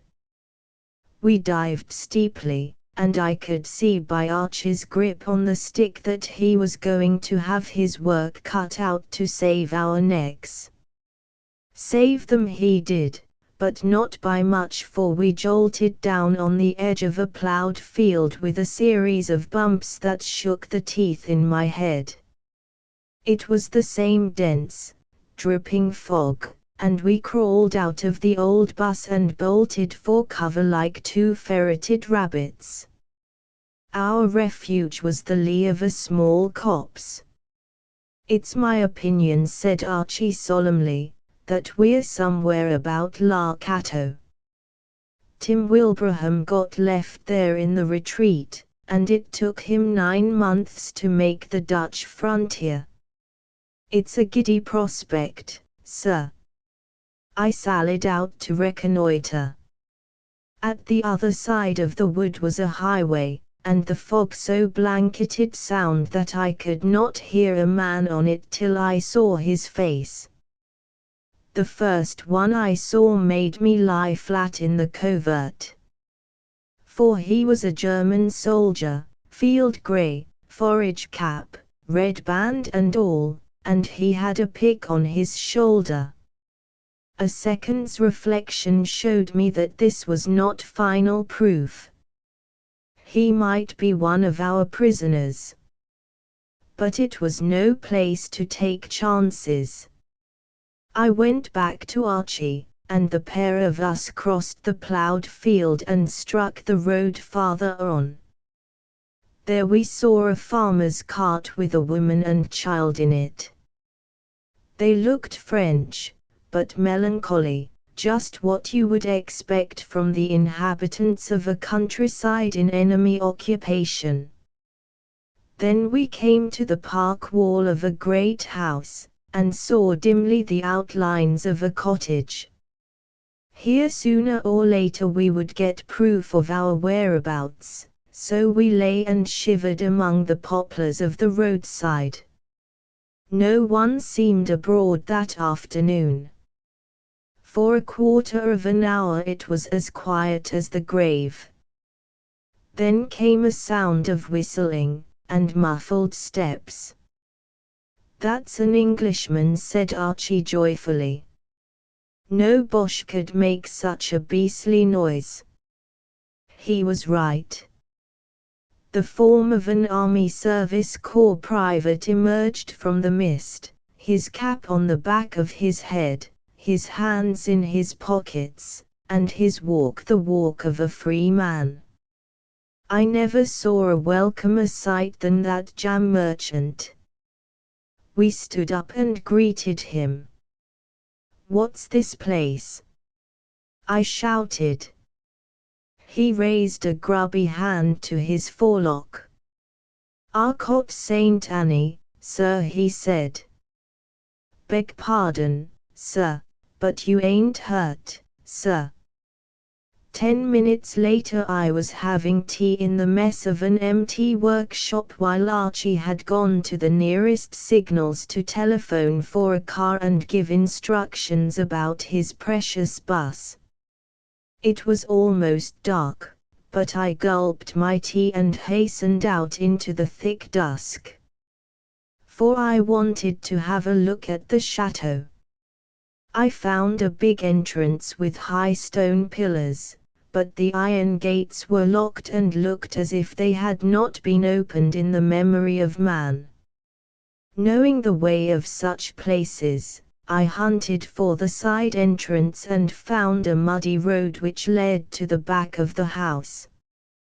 The front was evidently towards a kind of park. At the back was a nest of outbuildings and a section of moat which looked very deep and black in the winter twilight. This was crossed by a stone bridge with a door at the end of it. Clearly the chateau was not being used for billets. There was no sign of the British soldier, there was no sign of anything human. I crept through the fog as noiselessly as if I trod on velvet, and I hadn't even the company of my own footsteps. I remembered the Canadian's ghost story, and concluded I would be imagining the same sort of thing if I lived in such a place. The door was bolted and padlocked. I turned along the side of the moat, hoping to reach the house front, which was probably modern and boasted a civilized entrance. There must be somebody in the place, for one chimney was smoking. Presently the moat petered out, and gave place to a cobbled causeway, but a wall, running at right angles with the house, blocked my way. I had half a mind to go back and hammer at the door, but I reflected that major generals don't pay visits to deserted chateaux at night without a reasonable errand. I should look a fool in the eyes of some old concierge. The daylight was almost gone, and I didn't wish to go groping about the house with a candle. But I wanted to see what was beyond the wall, one of those whims that beset the soberest men. I rolled a dissolute water butt to the foot of it, and gingerly balanced myself on its rotten staves. This gave me a grip on the flat brick top, and I pulled myself up. I looked down on a little courtyard with another wall beyond it, which shut off any view of the park. On the right was the chateau, on the left more outbuildings. The whole place was not more than 20 yards each way. I was just about to retire by the road I had come, for in spite of my fur coat it was uncommon chilly on that perch, when I heard a key turn in the door in the chateau wall beneath me. A lantern made a blur of light in the misty darkness. I saw that the bearer was a woman, an old-ish woman, round-shouldered like most French peasants. In one hand she carried a leather bag, and she moved so silently that she must have worn rubber boots. The light was held level with her head and illumined her face. It was the evilest thing I have ever beheld, for a horrible scar had puckered the skin of the forehead and drawn up the eyebrows so that it looked like some diabolical Chinese mask. Slowly she padded across the yard, carrying the bag as gingerly as if it had been an infant. She stopped at the door of one of the outhouses and set down the lantern and her burden on the ground. From her apron she drew something which looked like a gas mask, and put it over her head. She also put on a pair of long gauntlets. Then she unlocked the door, picked up the lantern and went in. I heard the key turn behind her. Crouching on that wall, I felt a very ugly tremor run down my spine. I had a glimpse of what the Canadian's ghost might have been. That hag, hooded like some venomous snake, was too much for my stomach. I dropped off the wall and ran, yes, ran till I reached the high road and saw the cheery headlights of a transport wagon, and heard the honest speech of the British soldier. That restored me to my senses, and made me feel every kind of a fool. As I drove back to the line with Archie, I was black ashamed of my funk. I told myself that I had seen only an old countrywoman going to feed her hens. I convinced my reason, but I did not convince the whole of me. An insensate dread of the place hung around me, and I could only retrieve my self-respect by resolving to return and explore every nook of it. Chapter 13 The Adventure of the Picardy Chateau. I looked up Auquot Sainte-Anne on the map, and the more I studied its position the less I liked it. It was the knot from which sprang all the main routes to our Picardy front. If the Boche ever broke us, it was the place for which old Hindenburg would make. At all hours troops and transport trains were moving through that insignificant hamlet. Eminent generals and their staffs passed daily within sight of the chateau. It was a convenient halting place for battalions coming back to rest. Supposing, I argued, our enemies wanted a key spot for some assault upon the morale or the discipline or health of the British Army, they couldn't find a better than Auquot Sainte-Anne. It was the ideal center of espionage. But when I guardedly sounded my friends of the intelligence, they didn't seem to be worrying about it. From them I got a chit to the local French authorities, and, as soon as we came out of the line, towards the end of December, I made straight for the country town of Douvecourt. By a bit of luck our divisional quarters were almost next door. I interviewed a tremendous swell in a black uniform and black kid gloves, who received me affably and put his archives and registers at my disposal. By this time I talked French fairly well, having a natural turn for languages, but half the rapid speech of the sous-prefet was lost on me. By and by he left me with the papers and a clerk, and I proceeded to grub up the history of the chateau. It had belonged since long before Agincourt to the noble house of the d'Aucots, now represented by an ancient marquise who dwelt at Biarritz. She had never lived in the place, which a dozen years before had been falling to ruins, when a rich American leased it and partially restored it.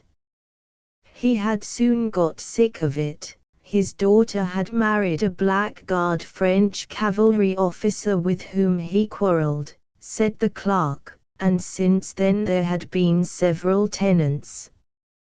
I wondered why a house so unattractive should have let so readily, but the clerk explained that the cause was the partridge shooting. It was about the best in France, and in 1912 had shown the record bag. The list of the tenants was before me. There was a second American, an Englishman called Halford, a Paris Jew banker, and an Egyptian prince. But the space for 1913 was blank, and I asked the clerk about it. He told me that it had been taken by a woolen manufacturer from Lille, but he had never shot the partridges, though he had spent occasional nights in the house. He had a 5 years lease, and was still paying rent to the Marquise. I asked the name, but the clerk had forgotten. It will be written there, he said. But, no, I said. Somebody must have been asleep over this register. There's nothing after 1912. He examined the page and blinked his eyes. Someone indeed must have slept. No doubt it was young Louis, who is now with the guns in Champagne. But the name will be on the commissary's list. It is, as I remember, a sort of Flemish. He hobbled off and returned in 5 minutes. Beaumays, he said, Jacques Beaumays. A young man with no wife but with money, die, what oceans of it. That clerk got 25 francs, and he was cheap at the price. I went back to my division with a sense of awe on me. It was a marvelous fate that had brought me by odd routes to this out-of-the-way corner. First, the accident of Hamilton seeing Gresson, then the night in the clearing station, last the mishap of Archie's plane getting lost in the fog. I had 3 grounds of suspicion: Gresson's sudden illness, the Canadian's ghost, and that horrid old woman in the dusk. And now I had one tremendous fact. The place was leased by a man called Beaumays, and that was one of the 2 names I had heard whispered in that faraway cleft in the Coolin by the stranger from the sea. A sensible man would have gone off to the counter-espionage people and told them his story. I couldn't do this. I felt that it was my own private find and I was going to do the prospecting myself. Every moment of leisure I had I was puzzling over the thing. I rode round by the chateau one frosty morning and examined all the entrances. The main one was the Grand Avenue with the locked gates. That led straight to the front of the house where the terrace was, or you might call it the back, for the main door was on the other side. Anyhow, the drive came up to the edge of the terrace and then split into 2, one branch going to the stables by way of the outbuildings where I had seen the old woman, the other circling round the house, skirting the moat, and joining the back road just before the bridge. If I had gone to the right instead of the left that first evening with Archie, I should have circumnavigated the place without any trouble. Seen in the fresh morning light, the house looked commonplace enough. Part of it was as old as Noah, but most was newish and jerry-built, the kind of flat-chested, thin French chateau, all front and no depth, and full of draughts and smoky chimneys. I might have gone in and ransacked the place, but I knew I should find nothing.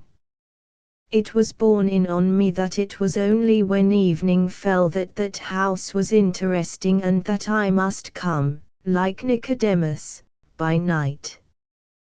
Besides, I had a private account to settle with my conscience.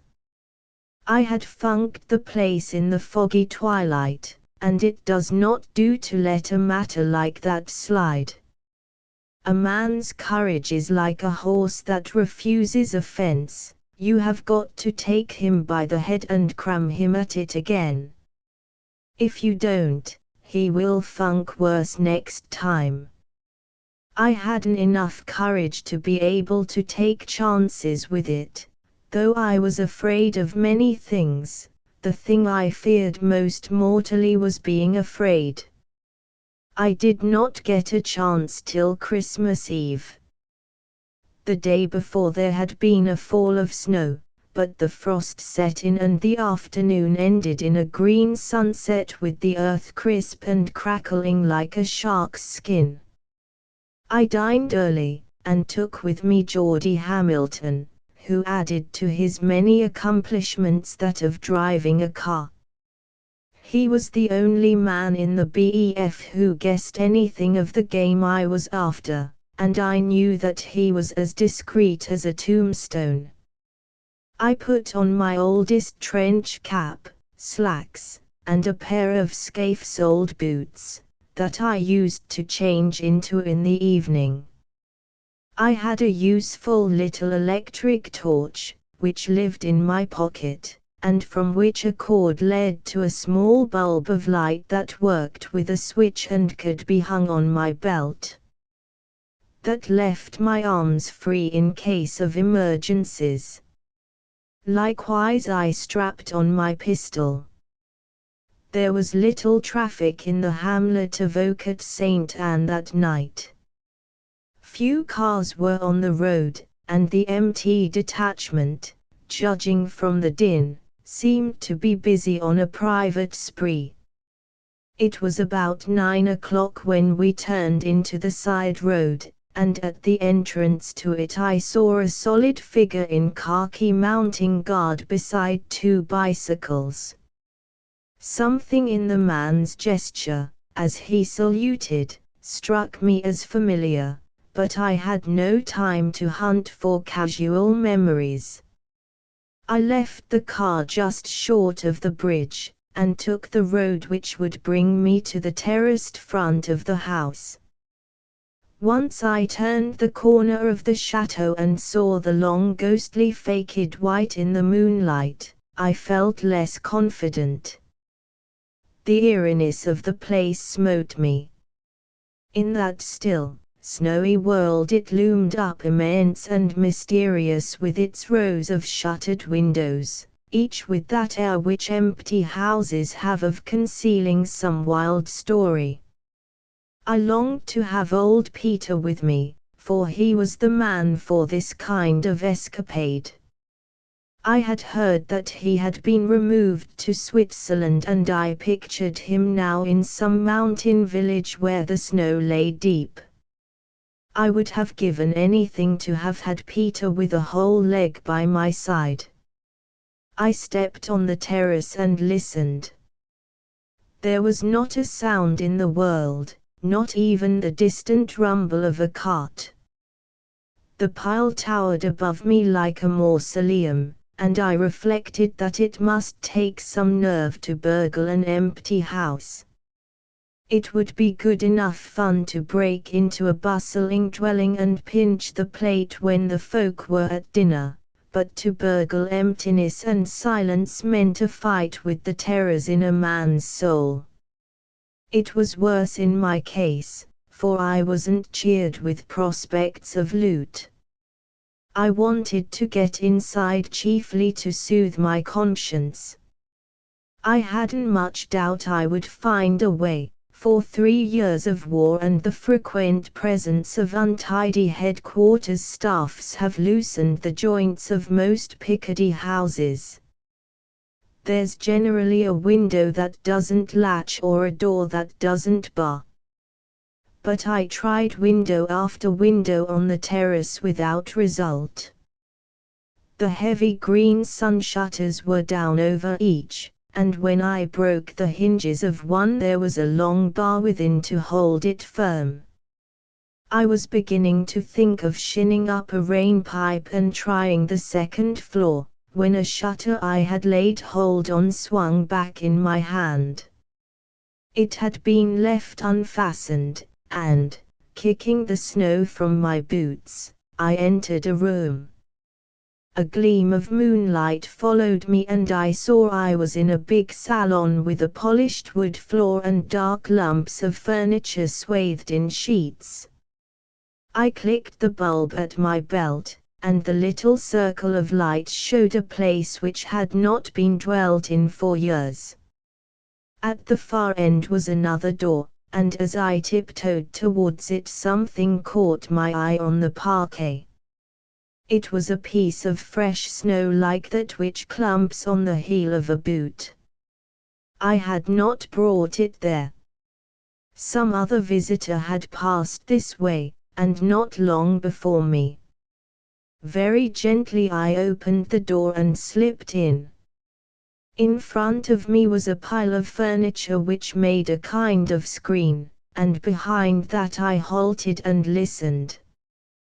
There was somebody in the room. I heard the sound of human breathing and soft movements. The man, whoever he was at the far end from me, and though there was a dim glow of moon through a broken shutter I could see nothing of what he was after. I was beginning to enjoy myself now. I knew of his presence and he did not know of mine, and that is the sport of stalking. An unwary movement of my hand caused the screen to creak. Instantly the movement ceased and there was utter silence. I held my breath, and after a second or two the tiny sounds began again. I had a feeling, though my eyes could not assure me, that the man before me was at work, and was using a very small shaded torch. There was just the faintest moving shimmer on the wall beyond, though that might come from the crack of moonlight. Apparently he was reassured, for his movements became more distinct. There was a jar as if a table had been pushed back. Once more there was silence, and I heard only the intake of breath. I have very quick ears, and to me it sounded as if the man was rattled. The breathing was quick and anxious. Suddenly it changed and became the ghost of a whistle, the kind of sound one makes with the lips and teeth without ever letting the tune break out clear. We all do it when we are preoccupied with something, shaving, or writing letters, or reading the newspaper. But I did not think my man was preoccupied. He was whistling to quiet fluttering nerves. Then I caught the air. It was cherry ripe. In a moment, from being hugely at my ease, I became the nervous one. I had been playing peep-bo with the unseen, and the tables were turned. My heart beat against my ribs like a hammer. I shuffled my feet, and again there fell the tense silence.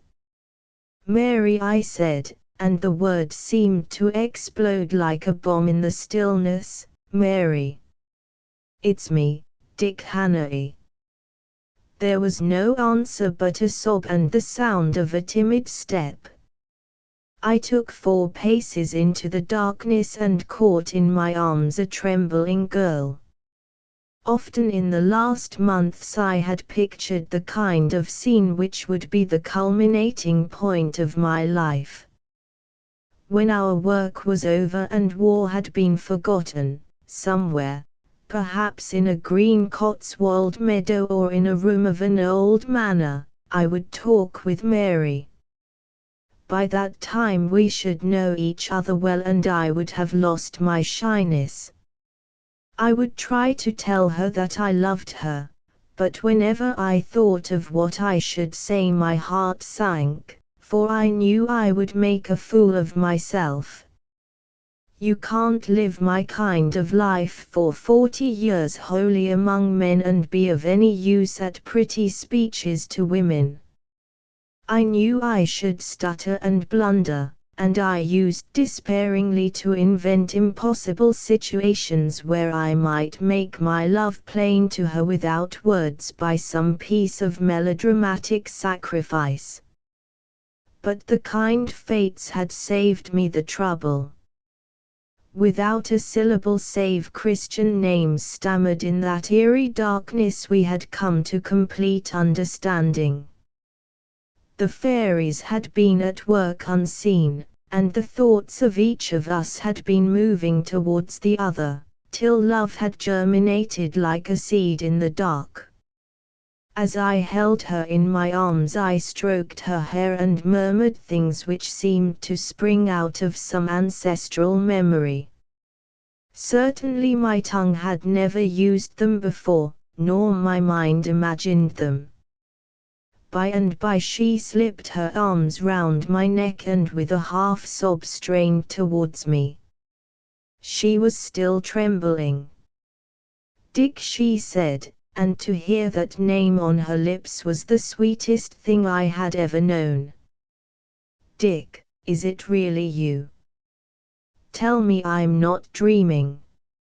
"It's me, sure enough, Mary dear.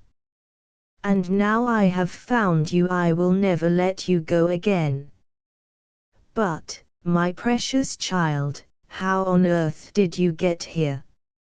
She disengaged herself and let her little electric torch wander over my rough habiliments. "You look a tremendous warrior, Dick. I have never seen you like this before. I was in Doubting Castle and very much afraid of Giant Despair, till you came." "I think I call it the interpreter's house," I said. "It's the house of somebody we both know," she went on. "He calls himself Beaumaris here. That was one of the two names, you remember. I have seen him since in Paris. Oh, it is a long story and you shall hear it all soon. I knew he came here sometimes, so I came here too. I have been nursing for the last fortnight at the Dovecourt Hospital only 4 miles away." "But what brought you alone at night?" "Madness, I think. Vanity, too.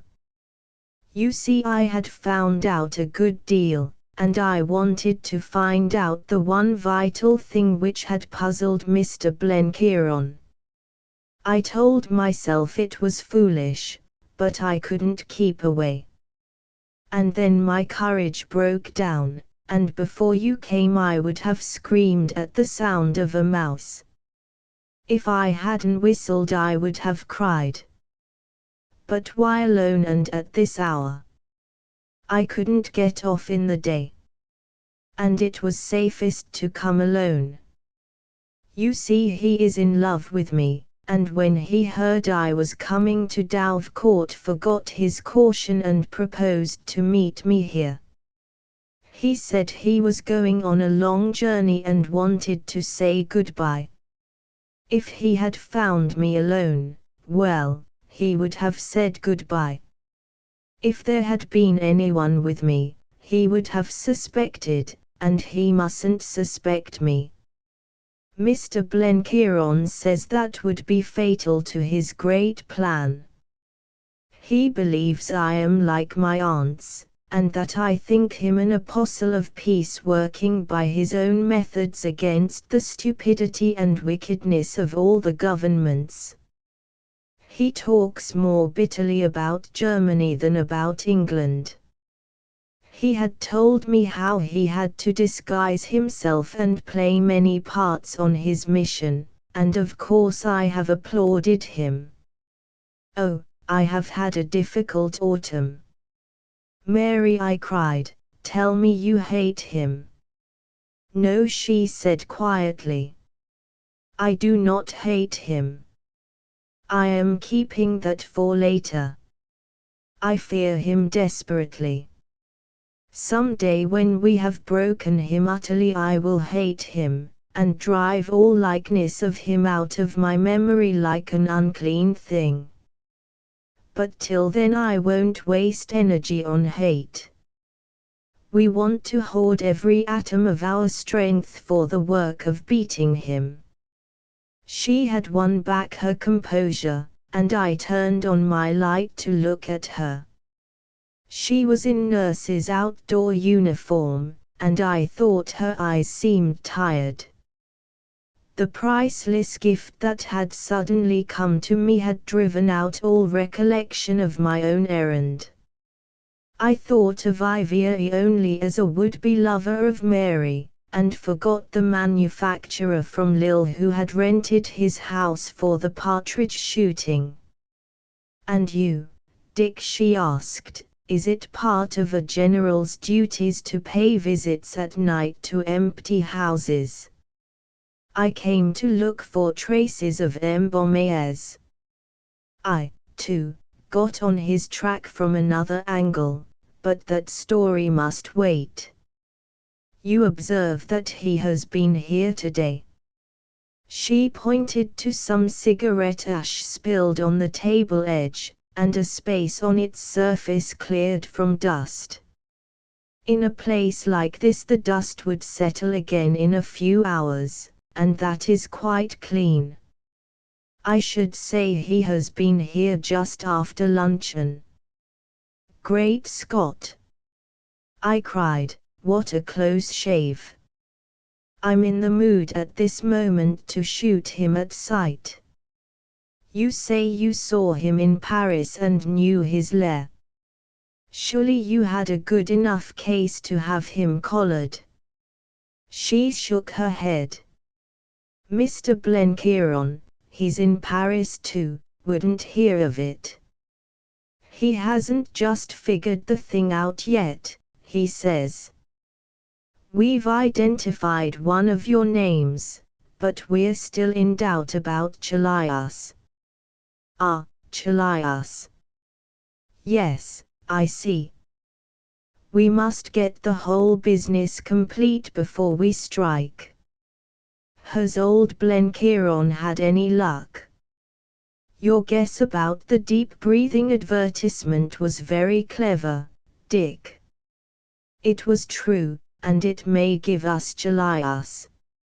I must leave Mr. Blenkiron to tell you how. But the trouble is this. We know something of the doings of someone who may be Chalias, but we can't link them with Ivy. We know that Ivy is Beaumays, and our hope is to link Beaumays with Chalias. That's why I came here. I was trying to burgle this escritoire in an amateur way. It's a bad piece of fake empire and deserves smashing. I could see that Mary was eager to get my mind back to business, and with some difficulty I clambered down from the exultant heights. The intoxication of the thing was on me, the winter night, the circle of light in that dreary room, the sudden coming together of two souls from the ends of the earth. The realization of my wildest hopes, the gilding and glorifying of all the future.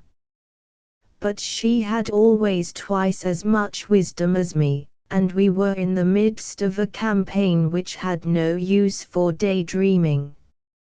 I turned my attention to the desk.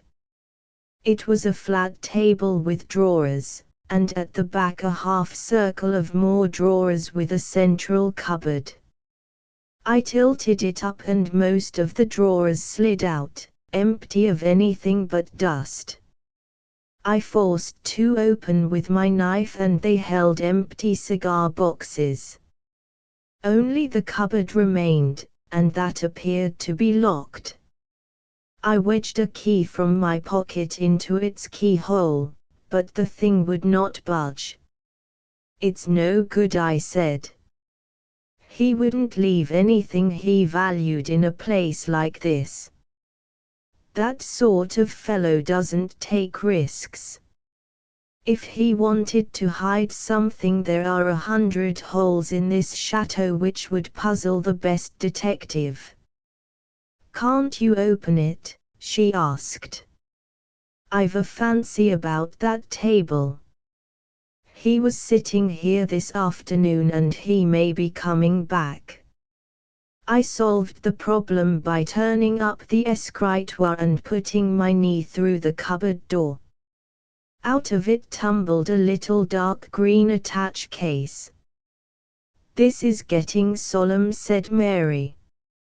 "Is it locked?" It was, but I took my knife and cut the lock out and spilled the contents on the table. There were some papers, a newspaper or two, and a small bag tied with black cord. The last I opened, while Mary looked over my shoulder. It contained a fine yellowish powder. "Stand back," I said harshly. "For God's sake, stand back and don't breathe." With trembling hands I tied up the bag again, rolled it in a newspaper, and stuffed it into my pocket. For I remembered a day near Peronne when a Boche plane had come over in the night and had dropped little bags like this. Happily they were all collected, and the men who found them were wise and took them off to the nearest laboratory. They proved to be full of anthrax germs. I remembered how Oak at St. Anne stood at the junction of a dozen roads where all day long troops passed to and from the lines. From such a vantage ground an enemy could wreck the health of an army. I remembered the woman I had seen in the courtyard of this house in the foggy dusk, and I knew now why she had worn a gas mask. This discovery gave me a horrid shock. I was brought down with a crash from my high sentiment to something earthly and devilish. I was fairly well used to Boche filthiness, but this seemed too grim a piece of the utterly damnable. I wanted to have Ivier by the throat and force the stuff into his body, and watch him decay slowly into the horror he had contrived for honest men. "Let's get out of this infernal place," I said. But Mary was not listening. She had picked up one of the newspapers and was gloating over it. I looked and saw that it was open at an advertisement of Weissman's deep breathing system. "Oh, look, Dick," she cried breathlessly. The column of type had little dots made by a red pencil below certain words. "It's it," she whispered, "it's the cipher, I'm almost sure it's the cipher." Well, he'd be likely to know it if anyone did. "But don't you see it's the cipher which Chalias uses, the man in Switzerland?" "Oh, I can't explain now, for it's very long, but I think I have found out what we have all been wanting." "Chalias wished," I said. "What's that?" There was a queer sound from the out of doors as if a sudden wind had risen in the still night. "It's only a car on the main road," said Mary. "How did you get in?" I asked. "By the broken window in the next room. I cycled out here one morning, and walked round the place and found the broken catch. Perhaps it is left open on purpose. That may be the way Mbomeyers visits his country home. Let's get off, Mary, for this place has a curse on it. It deserves fire from heaven. I slipped the contents of the attached case into my pockets. I'm going to drive you back, I said. I've got a car out there. Then you must take my bicycle and my servant too. He's an old friend of yours, one Andrew Amos. Now how on earth did Andrew get over here? He's one of us, said Mary, laughing at my surprise. A most useful member of our party, at present disguised as an infirmier in Lady Manor-Water's hospital at Dovecourt. He is learning French, and, hush, I whispered. There's someone in the next room. I swept her behind a stack of furniture, with my eyes glued on a crack of light below the door. The handle turned and the shadows raced before a big electric lamp of the kind they have in stables. I could not see the bearer, but I guessed it was the old woman. There was a man behind her. A brisk step sounded on the parquet, and a figure brushed past her. It wore the horizon blue of a French officer, very smart, with those French riding boots that show the shape of the leg, and a handsome fur-lined pelisse. I would have called him a young man, not more than 35. The face was brown and clean-shaven, the eyes bright and masterful. Yet he did not deceive me. I had not boasted idly to Sir Walter when I said that there was one man alive who could never again be mistaken by me. I had my hand on my pistol, as I motioned Mary farther back into the shadows. For a second I was about to shoot. I had a perfect mark and could have put a bullet through his brain with utter certitude. I think if I had been alone I might have fired. Perhaps not. Anyhow now I could not do it. It seemed like potting at a sitting rabbit. I was obliged, though he was my worst enemy, to give him a chance, while all the while my sober senses kept calling me a fool. I stepped into the light. "Hello, Mr. Ivier," I said. "This is an odd place to meet again." In his amazement he fell back a step, while his hungry eyes took in my face. There was no mistake about the recognition. I saw something I had seen once before in him, and that was fear. Out went the light and he sprang for the door. I fired in the dark, but the shot must have been too high. In the same instant I heard him slip on the smooth parquet and the tinkle of glass as the broken window swung open. Hastily I reflected that his car must be at the moat end of the terrace, and that therefore to reach it he must pass outside this very room. Seizing the damaged escritoire, I used it as a ram, and charged the window nearest me. The panes and shutters went with a crash, for I had driven the thing out of its rotten frame. The next second I was on the moonlit snow. I got a shot at him as he went over the terrace, and again I went wide. I never was at my best with a pistol.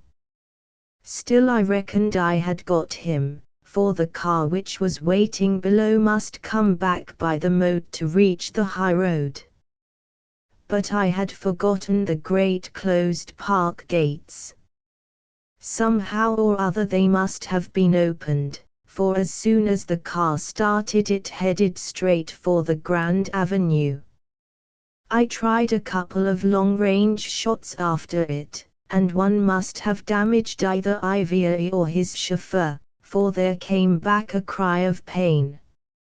I turned in deep chagrin to find Mary beside me. She was bubbling with laughter. "Were you ever a cinema actor, Dick? The last 2 minutes have been a really high-class performance. Featuring Mary Lamington. How does the jargon go?" "I could have got him when he first entered," I said ruefully. "I know," she said in a graver tone. "Only of course you couldn't. Besides, Mr. Blenkiron doesn't want it, yet." She put her hand on my arm. "Don't worry about it. It wasn't written it should happen that way. It would have been too easy. We have a long road to travel yet before we clip the wings of the wild birds." "Look," I cried.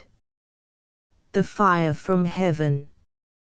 Red tongues of flame were shooting up from the outbuildings at the farther end, the place where I had first seen the woman. Some agreed plan must have been acted on, and Ivier was destroying all traces of his infamous yellow powder. Even now the concierge with her odds and ends of belongings would be slipping out to some refuge in the village. In the still dry night the flames rose, for the place must have been made ready for a rapid burning. As I hurried Mary round the moat I could see that part of the main building had caught fire. The hamlet was awakened, and before we reached the corner of the high road sleepy British soldiers were hurrying towards the scene, and the town major was mustering the fire brigade. I knew that Ivier had laid his plans well, and that they hadn't a chance, that long before dawn the chateau of Oak at St. Anne would be a heap of ashes, and that in a day or two the lawyers of the aged Marquise at Biarritz would be wrangling with the insurance company. At the corner stood Amos beside 2 bicycles, solid as a graven image. He recognized me with a gap-toothed grin. "It's a cold night, General, but the home fires keep burnin'. I haven't seen such a cheery low since Dixon's mill at Gourlay." We packed, bicycles and all, into my car with Amos wedged in the narrow seat beside Hamilton. Recognizing a fellow countryman, he gave thanks for the lift in the broadest Doric. "For," said he, "I'm not what you would call a practiced hand wi' a velocipede, and my feet are dinnled wi' standing in the snow." As for me, the miles to Dovecourt passed as in a blissful moment of time. I wrapped Mary in a fur rug, and after that we did not speak a word. I had come suddenly into a great possession and was dazed with the joy of it. Chapter 14 Mr. Blenkiron discourses on love and war. 3 days later I got my orders to report at Paris for special service. They came none too soon, for I chafed at each hour's delay. Every thought in my head was directed to the game which we were playing against Ivier. He was the big enemy, compared to whom the ordinary Boche in the trenches was innocent and friendly. I had almost lost interest in my division, for I knew that for me the real battlefront was not in Picardy, and that my job was not so easy as holding a length of line. Also I longed to be at the same work as Mary. I remember waking up in billets the morning after the night at the chateau with the feeling that I had become extraordinarily rich. I felt very humble, too, and very kindly towards all the world, even to the Boche, though I can't say I had ever hated him very wildly. You find hate more among journalists and politicians at home than among fighting men. I wanted to be quiet and alone to think, and since that was impossible I went about my work in a happy abstraction. I tried not to look ahead, but only to live in the present, remembering that a war was on, and that there was desperate and dangerous business before me, and that my hopes hung on a slender thread. Yet for all that I had sometimes to let my fancies go free, and revel in delicious dreams. But there was one thought that always brought me back to hard ground, and that was Ivory. I do not think I hated anybody in the world but him. It was his relation to Mary that stung me. He had the insolence with all his toad-like past to make love to that clean and radiant girl. I felt that he and I stood as mortal antagonists, and the thought pleased me, for it helped me to put some honest detestation into my job. Also I was going to win. Twice I had failed, but the third time I should succeed. It had been like ranging shots for a gun, first short, second over, and I vowed that the third should be dead on the mark. I was summoned to GHQ, where I had half an hour's talk with the greatest British commander. I can see yet his patient, kindly face and that steady eye which no vicissitude of fortune could perturb. He took the biggest view, for he was statesman as well as soldier, and knew that the whole world was one battlefield and every man and woman among the combatant nations was in the battle line. So contradictory is human nature, that talk made me wish for a moment to stay where I was. I wanted to go on serving under that man. I realized suddenly how much I loved my work, and when I got back to my quarters that night and saw my men swinging in from a route march I could have howled like a dog at leaving them. Though I say it who shouldn't, there wasn't a better division in the army. One morning a few days later I picked up Mary in Amiens. I always liked the place, for after the dirt of the Somme it was a comfort to go there for a bath and a square meal, and it had the noblest church that the hand of man ever built for God. It was a clear morning when we started from the boulevard beside the railway station, and the air smelt of washed streets and fresh coffee, and women were going marketing and the little trams ran clanking by, just as in any other city far from the sound of guns. There was very little khaki or horizon blue about, and I remember thinking how completely Amiens had got out of the war zone. 2 months later it was a different story. To the end I shall count that day as one of the happiest in my life.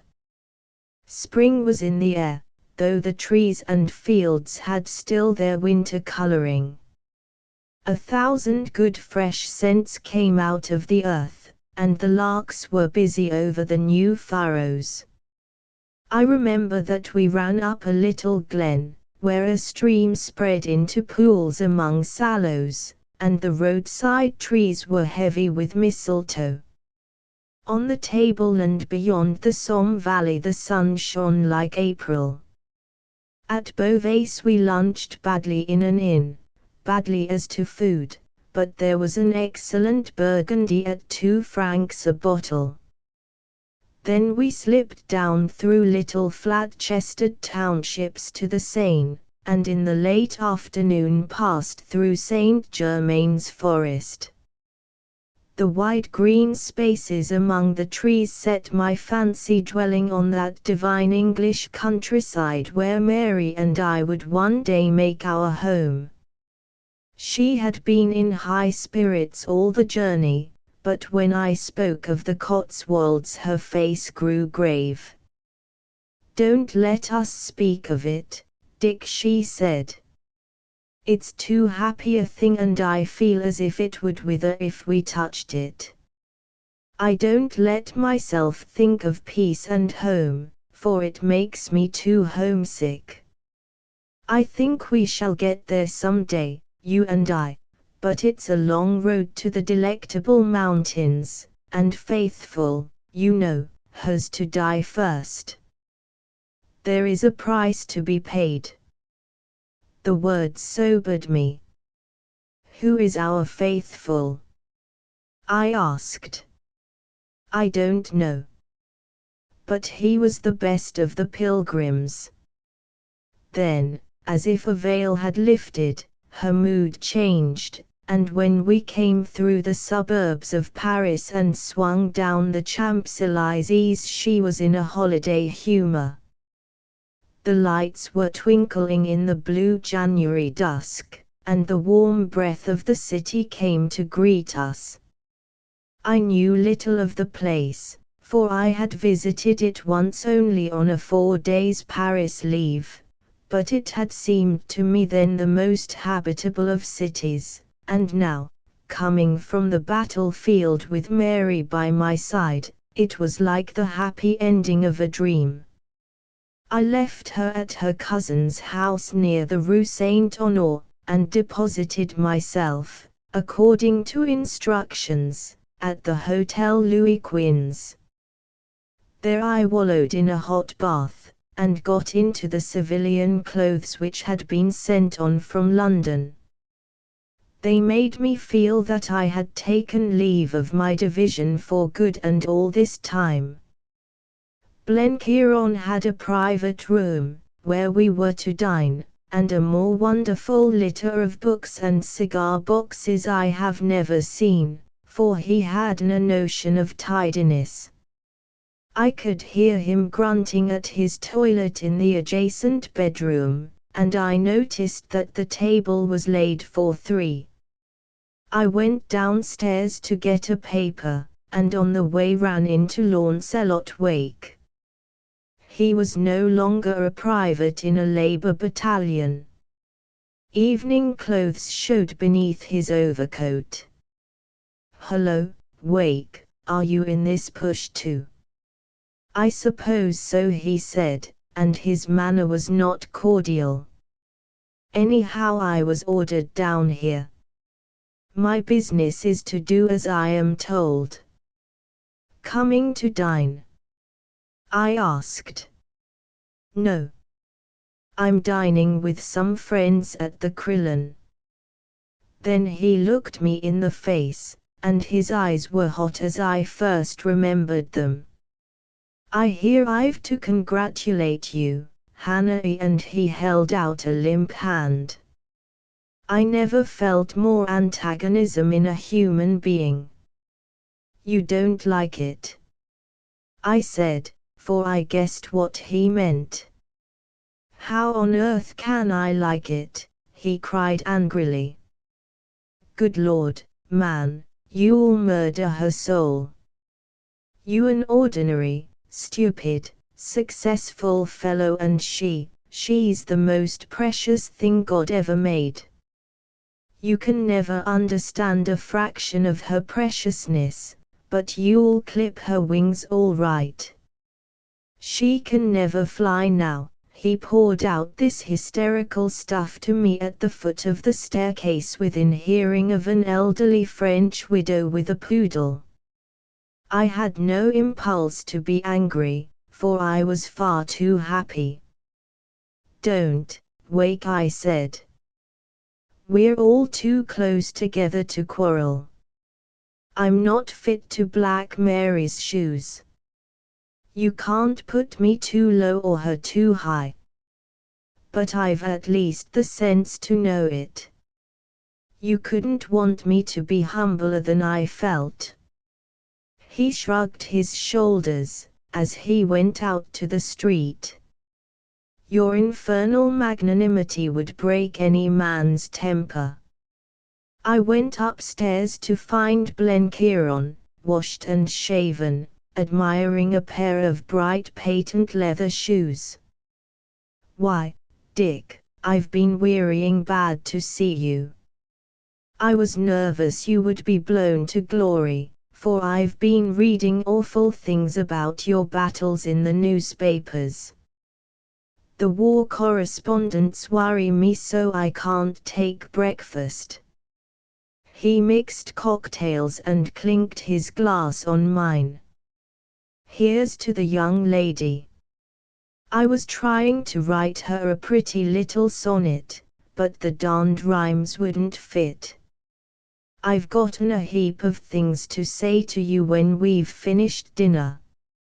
Mary came in, her cheeks bright from the weather, and Blenkiron promptly fell abashed. But she had a way to meet his shyness, for, when he began an embarrassed speech of good wishes, she put her arms round his neck and kissed him. Oddly enough, that set him completely at his ease. It was pleasant to eat off linen and china again, pleasant to see old Blenkiron's benignant face and the way he tucked into his food, but it was delicious for me to sit at a meal with Mary across the table. It made me feel that she was really mine, and not a pixie that would vanish at a word. To Blenkiron she bore herself like an affectionate but mischievous daughter, while the desperately refined manners that afflicted him whenever women were concerned mellowed into something like his everyday self. They did most of the talking, and I remember he fetched from some mysterious hiding place a great box of chocolates, which you could no longer buy in Paris, and the two ate them like spoiled children. I didn't want to talk, for it was pure happiness for me to look on.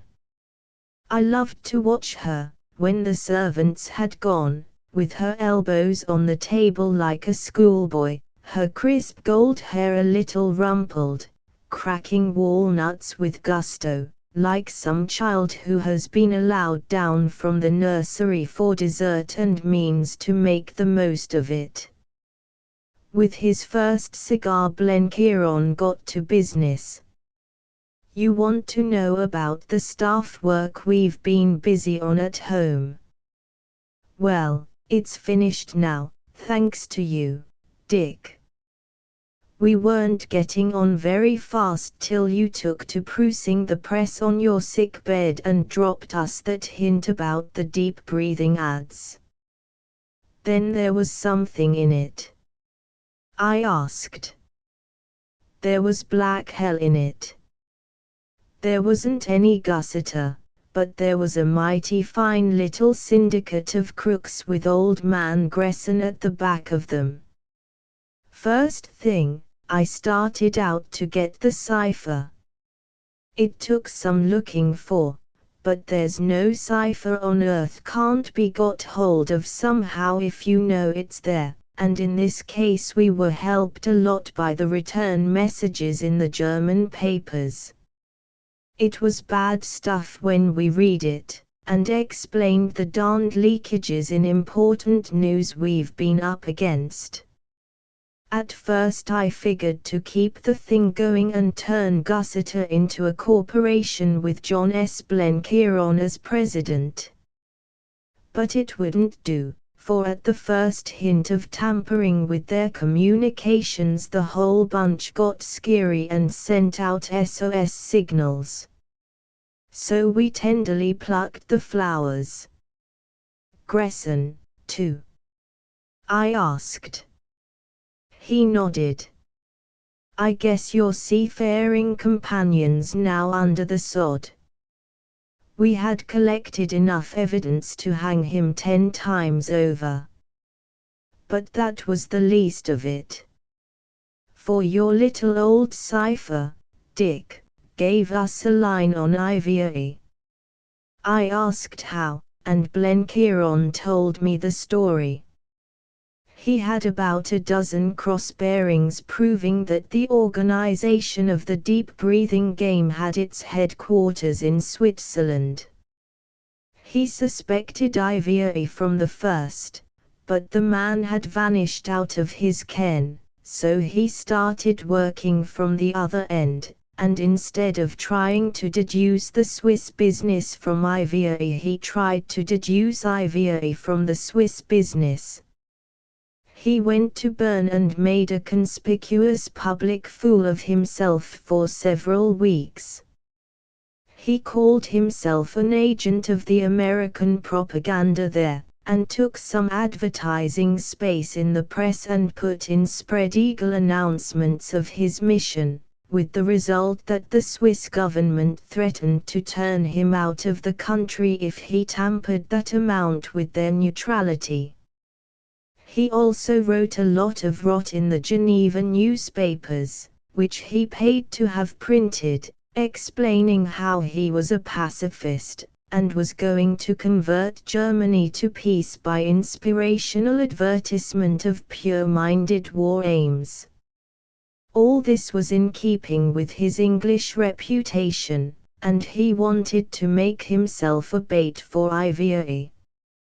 But Ivory did not rise to the fly, and though he had a dozen agents working for him on the quiet, he could never hear of the name Chalias. That was, he reckoned, a very private and particular name among the wild birds. However, he got to know a good deal about the Swiss end of the deep-breathing business. That took some doing and cost a lot of money. His best people were a girl who posed as a mannequin in a milliner's shop in Lyons and a concierge in a big hotel at St. Moritz. His most important discovery was that there was a second cipher in the return messages sent from Switzerland, different from the one that the Gusset-a-lot used in England. He got this cipher, but though he could read it, he couldn't make anything out of it. He concluded that it was a very secret means of communication between the inner circle of the wild birds, and that Ivory must be at the back of it. But he was still a long way from finding out anything that mattered. Then the whole situation changed, for Mary got in touch with Ivory. I must say she behaved like a shameless minx, for she kept on writing to him to an address he had once given her in Paris, and suddenly she got an answer. She was in Paris herself, helping to run one of the railway canteens, and staying with her French cousins, the de Mizais. One day he came to see her.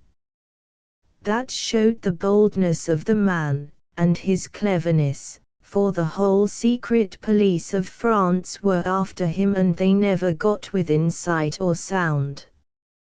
Yet here he was coming openly in the afternoon to have tea with an English girl. It showed another thing, which made me blaspheme.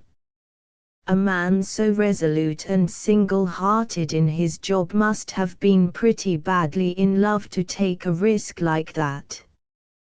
He came, and he called himself the Capitaine Beaumays, with a transport job on the staff of the French GQG. He was on the staff right enough too. Mary said that when she heard that name she nearly fell down. He was quite frank with her, and she with him. They are both peacemakers, ready to break the laws of any land for the sake of a great ideal. Goodness knows what stuff they talked together. Mary said she would blush to think of it till her dying day, and I gathered that on her side it was a mixture of Launcelot Wake at his most pedantic and schoolgirl silliness. He came again, and they met often, unbeknown to the decorous Madame de Mizais. They walked together in the Bois de Boulogne, and once, with a beating heart, she motored with him to Auteuil for luncheon. He spoke of his house in Picardy, and there were moments, I gathered, when he became the declared lover, to be rebuffed with a hoydenish shyness.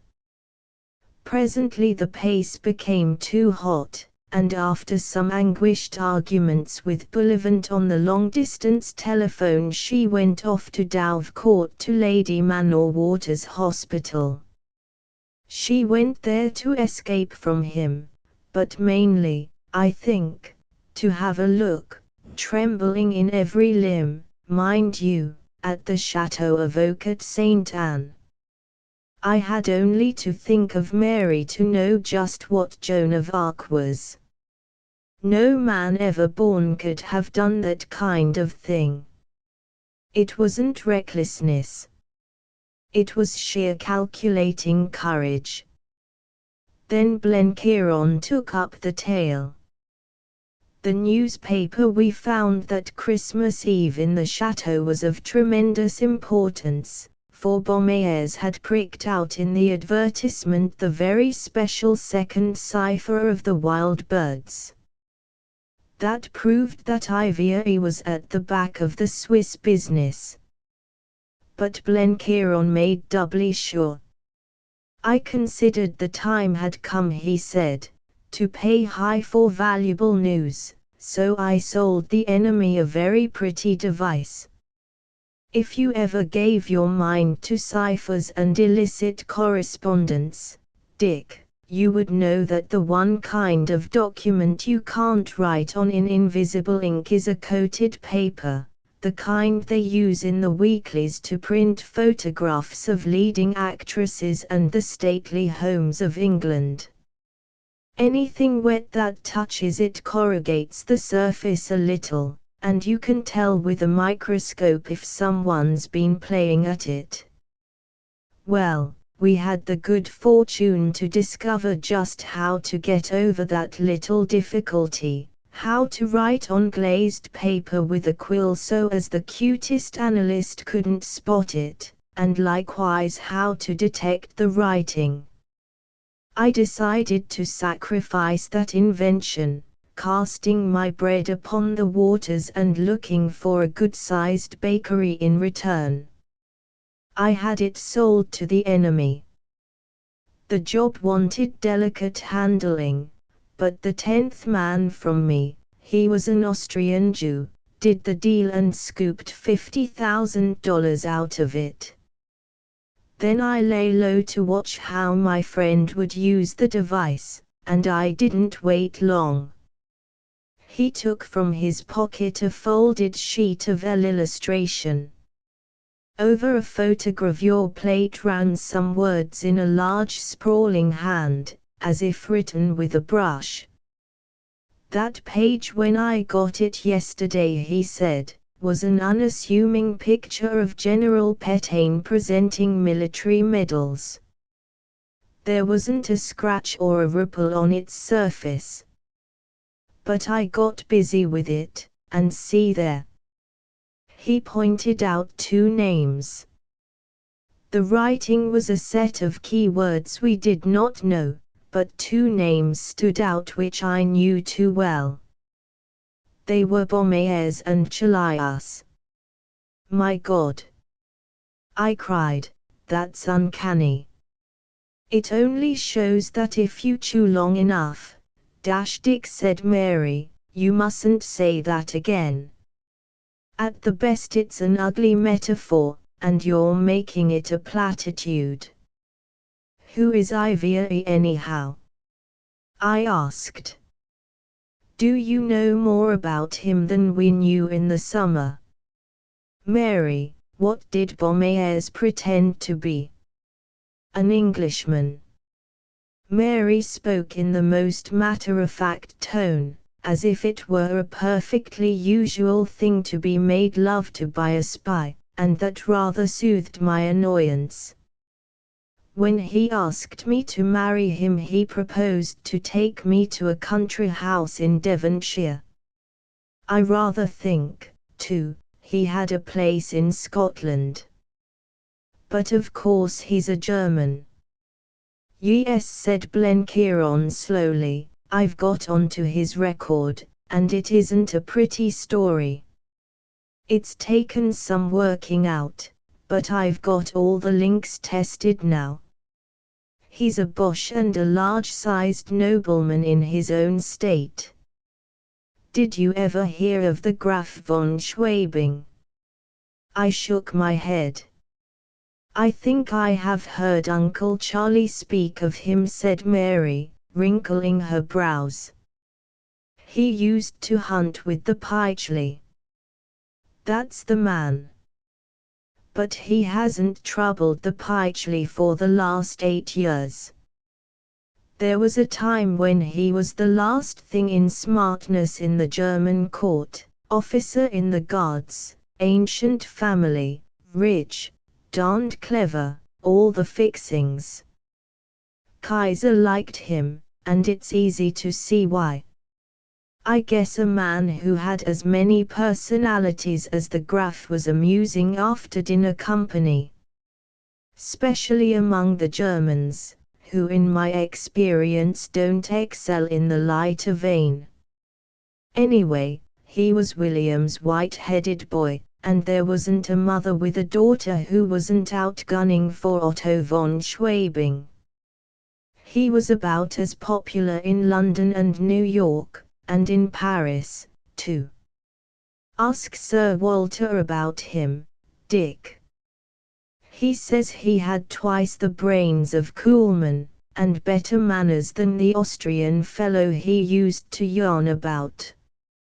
Well, one day there came an almighty court scandal, and the bottom dropped out of the Graf's world. It was a pretty beastly story, and I don't gather that Schwabing was as deep in it as some others.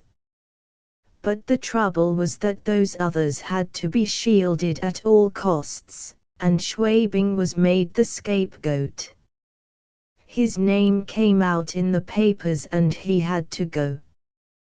What was the case called? I asked.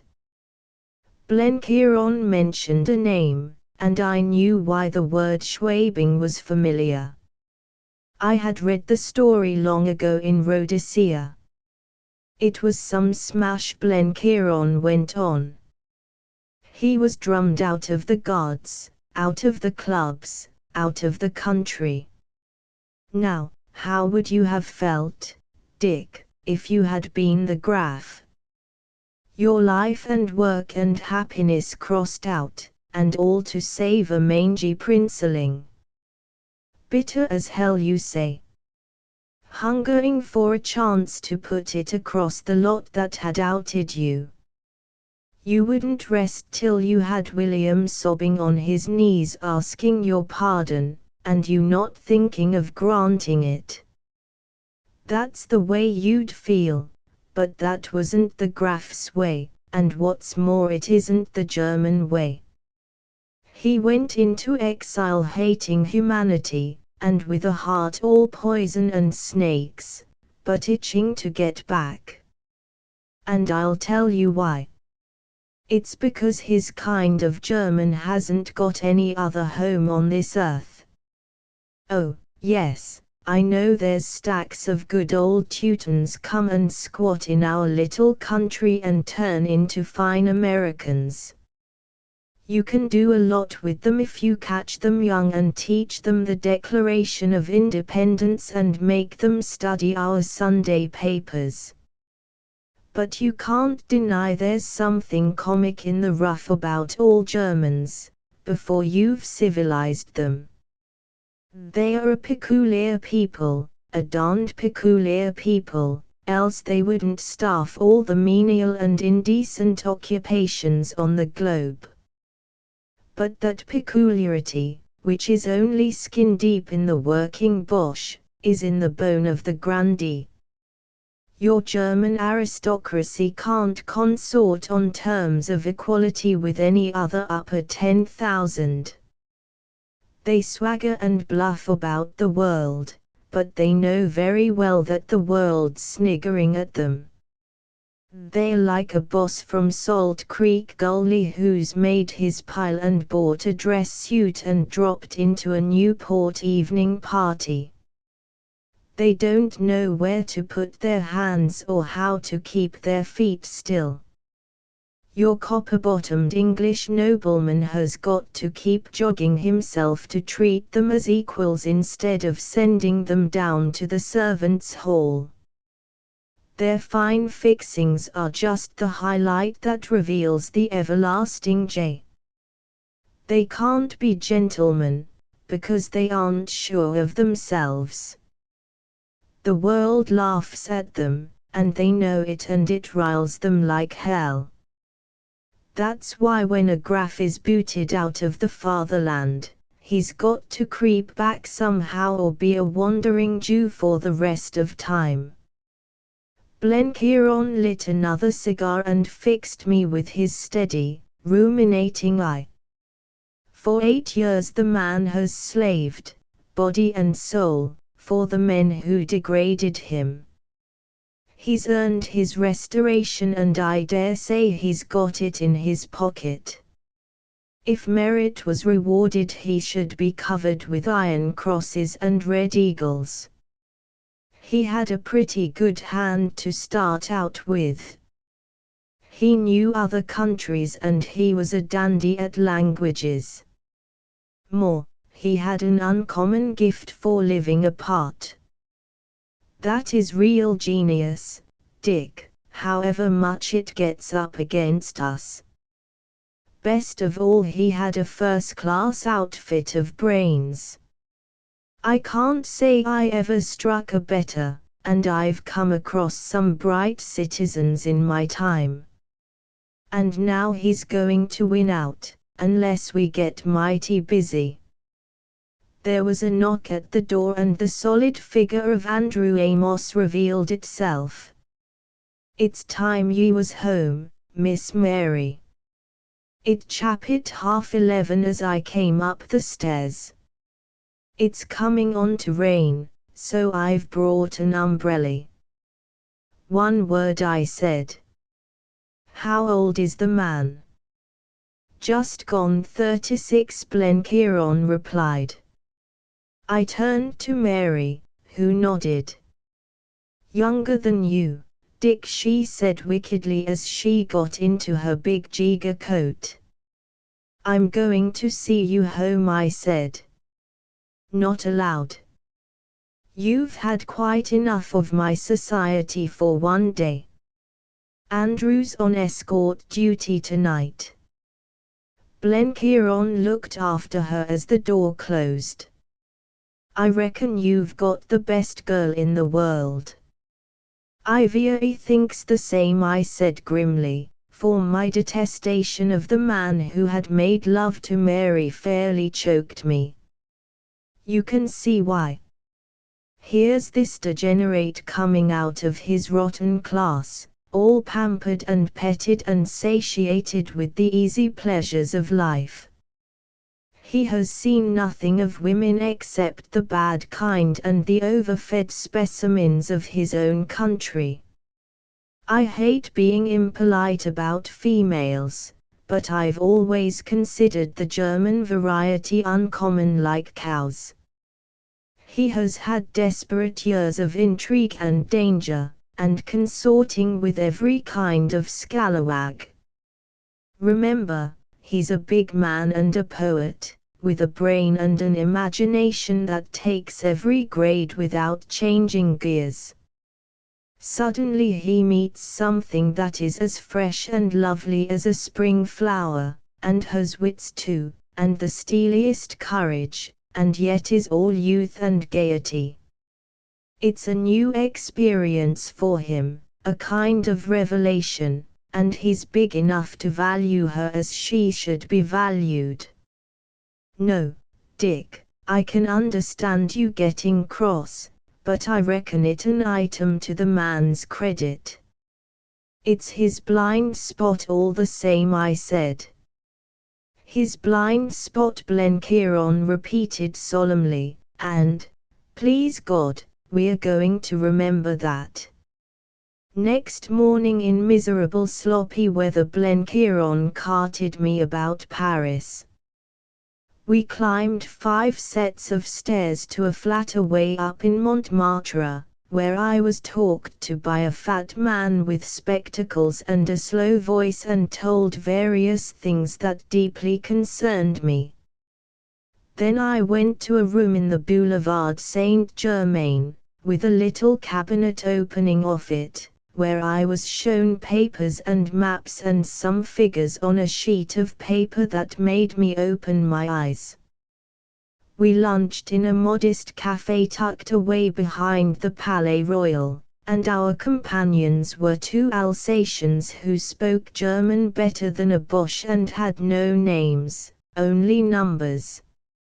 In the afternoon I went to a low building beside the Invalides and saw many generals, including more than one whose features were familiar in 2 hemispheres.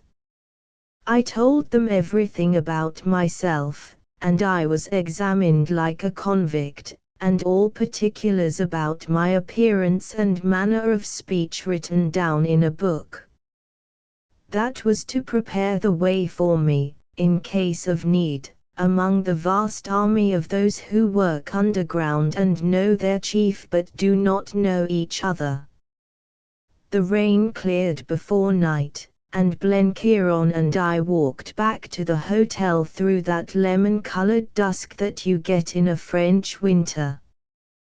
We passed a company of American soldiers, and Blenkiron had to stop and stare. I could see that he was stiff with pride, though he wouldn't show it. "What do you think of that bunch?" he asked. "First-rate stuff," I said. "The men are all right," he drawled critically. "But some of the officer boys are a bit puffy. They want fining down. They'll get it soon enough, honest fellows. You don't keep your weight long in this war." "Say, Dick," he said shyly, "what do you truly think of our Americans? You've seen a lot of them, and I'd value your views." His tone was that of a bashful author asking for an opinion on his first book. "I'll tell you what I think. You're constructing a great middle-class army, and that's the most formidable fighting machine on earth. This kind of war doesn't want the berserker so much as the quiet fellow with a trained mind and a lot to fight for. The American ranks are filled with all sorts, from cowpunchers to college boys, but mostly with decent lads that have good prospects in life before them and are fighting because they feel they are bound to, not because they like it. It was the same stock that pulled through your Civil War. We have a middle-class division, too, Scottish territorials, mostly clerks and shopmen and engineers and farmers' sons. When I first struck them, my only crab was that the officers weren't much better than the men. It's still true, but the men are super excellent, and consequently so are the officers. That division gets top marks in the Boche calendar for sheer fighting devilment. And, please God, that's what your American army's going to be. You can wash out the old idea of a regiment of scalawags commanded by dukes. That was right enough, maybe, in the days when you hurried into battle waving a banner, but it don't do with high explosives and a couple of million men on each side and a battlefront of 500 miles. The hero of this war is the plain man out of the middle class, who wants to get back to his home and is going to use all the brains and grit he possesses to finish the job soon. That sounds about right, said Blenkiron reflectively. It pleases me some, for you've maybe guessed that I respect the British Army quite a little. Which part of it do you put top? All of it's good. The French are keen judges and they give front place to the Scots and the Australians. For myself, I think the backbone of the army is the old-fashioned English county regiments that hardly ever get into the papers, though I don't know, if I had to pick, but I'd take the South Africans. There's only a brigade of them, but they're hell's delight in a battle. But then you'll say I'm prejudiced. Well, drawled Blenkiron, you're a mighty empire anyhow. I've sojourned up and down it, and I can't guess how the old-time highbrows in your little island came to put it together. But I'll let you into a secret, Dick. I read this morning in a newspaper that there was a natural affinity between Americans and the men of the British Dominions. Take it from me, there isn't, at least not with this American. I don't understand them one little bit. When I see your lean, tall Australians with the sun at the back of their eyes, I'm looking at men from another planet. Outside you and Peter, I never got to fathom a South African. The Canadians live over the fence from us, but you mix up a Canuck with a Yank in your remarks and you'll get a bat in the eye. But most of us Americans have gotten a grip on your old country. You'll find us mighty respectful to other parts of your empire, but we say anything we damn well please about England. You see, we know her that well and like her that well, we can be free with her. It's like, he concluded as we reached the hotel, it's like a lot of boys that are getting on in the world and are a bit jealous and standoffish with each other. But they are all at home with the old man who used to warm them up with a hickory cane, even though sometimes in their haste they call him a stand-patter. That night at dinner we talked solid business, Blenkiron and I and a young French colonel from the IIM section at GQG. Blenkiron, I remember, got very hurt about being called a businessman by the Frenchman, who thought he was paying him a compliment. Cut it out, he said. It is a word that's gone bad with me. There's just two kind of men, those who've gotten sense and those who haven't. A big percentage of us Americans make our living by trading, but we don't think because a man's in business or even because he's made big money that he's any natural good at every job. We've made a college professor our president, and do what he tells us like little boys, though he don't earn more than some of us pay our works manager. You English have gotten business on the brain, and think a fellow's a dandy at handling your government if he happens to have made a pile by some flat-catching ramp on your stock exchange. It makes me tired.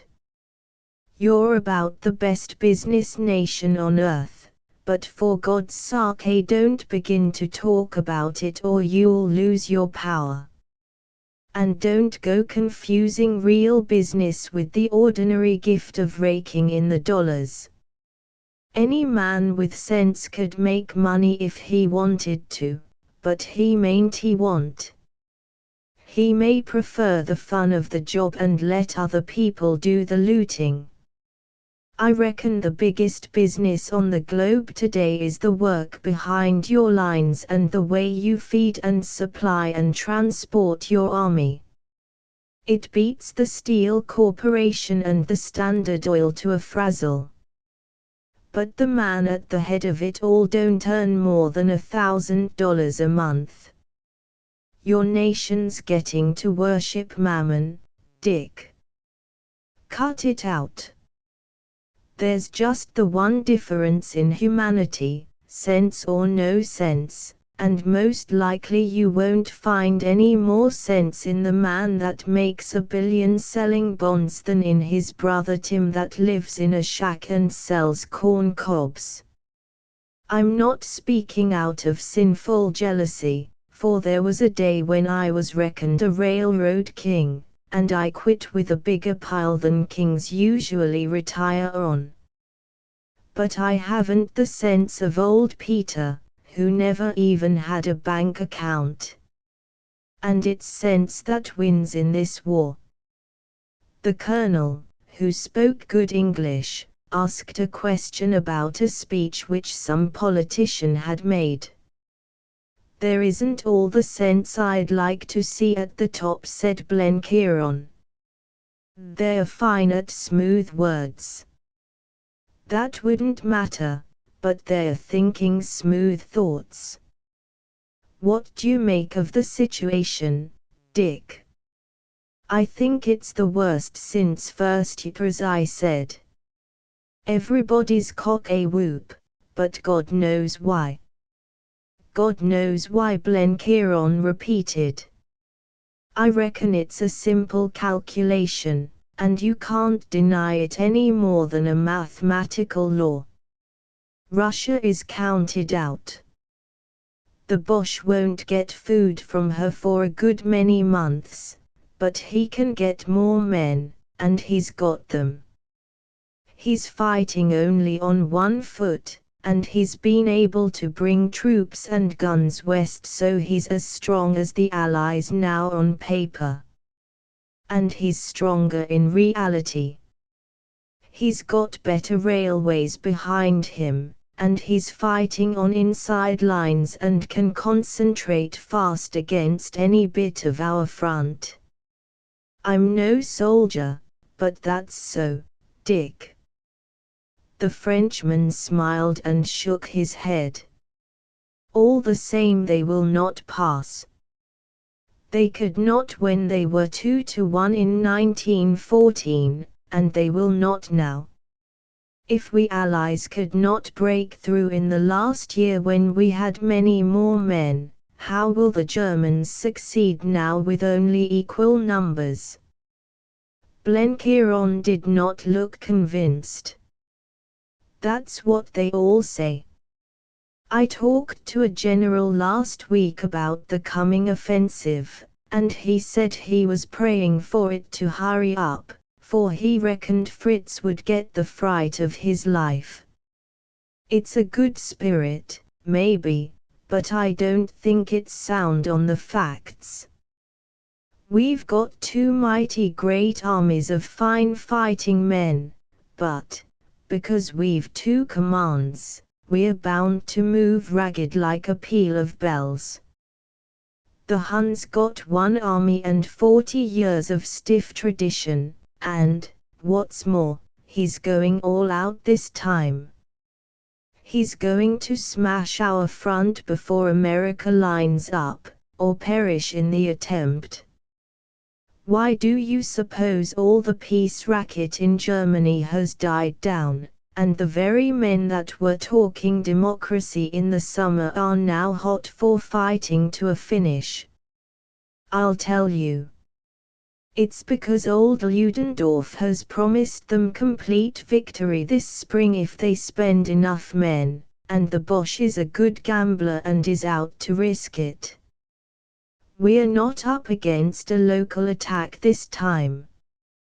We're standing up to a great nation going bald-headed for victory or destruction. If we're broken, then America's got to fight a new campaign by herself when she's ready, and the Bosch has time to make Russia his feeding ground and diddle our blockade. That puts another 5 years onto the war, maybe another 10. Are we free and independent peoples going to endure that much? I tell you we're tossing to quit before Easter. He turned towards me, and I nodded assent. That's more or less my view, I said. We ought to hold, but it'll be by our teeth and nails. For the next 6 months we'll be fighting without any margin. But, my friends, you put it too gravely, cried the Frenchman. We may lose a mile or two of ground, yes. But serious danger is not possible. They had better chances at Verdun and they failed. Why should they succeed now? Because they are staking everything, Blenkiron replied.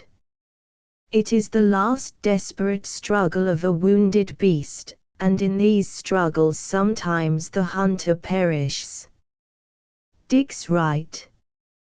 We've got a wasting margin and every extra ounce of weight's going to tell.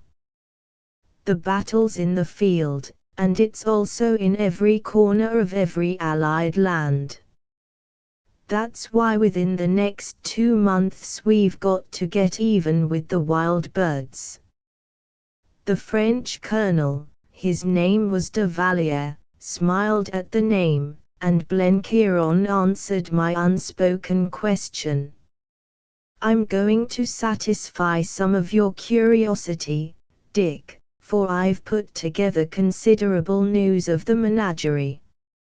Germany has a good army of spies outside her borders. We shoot a batch now and then, but the others go on working like beavers and they do a mighty deal of harm. They are beautifully organized, but they don't draw on such good human material as we, and I reckon they don't pay in results more than 10 cents on a dollar of trouble. But there they are. They're the intelligence officers and their business is just to forward news.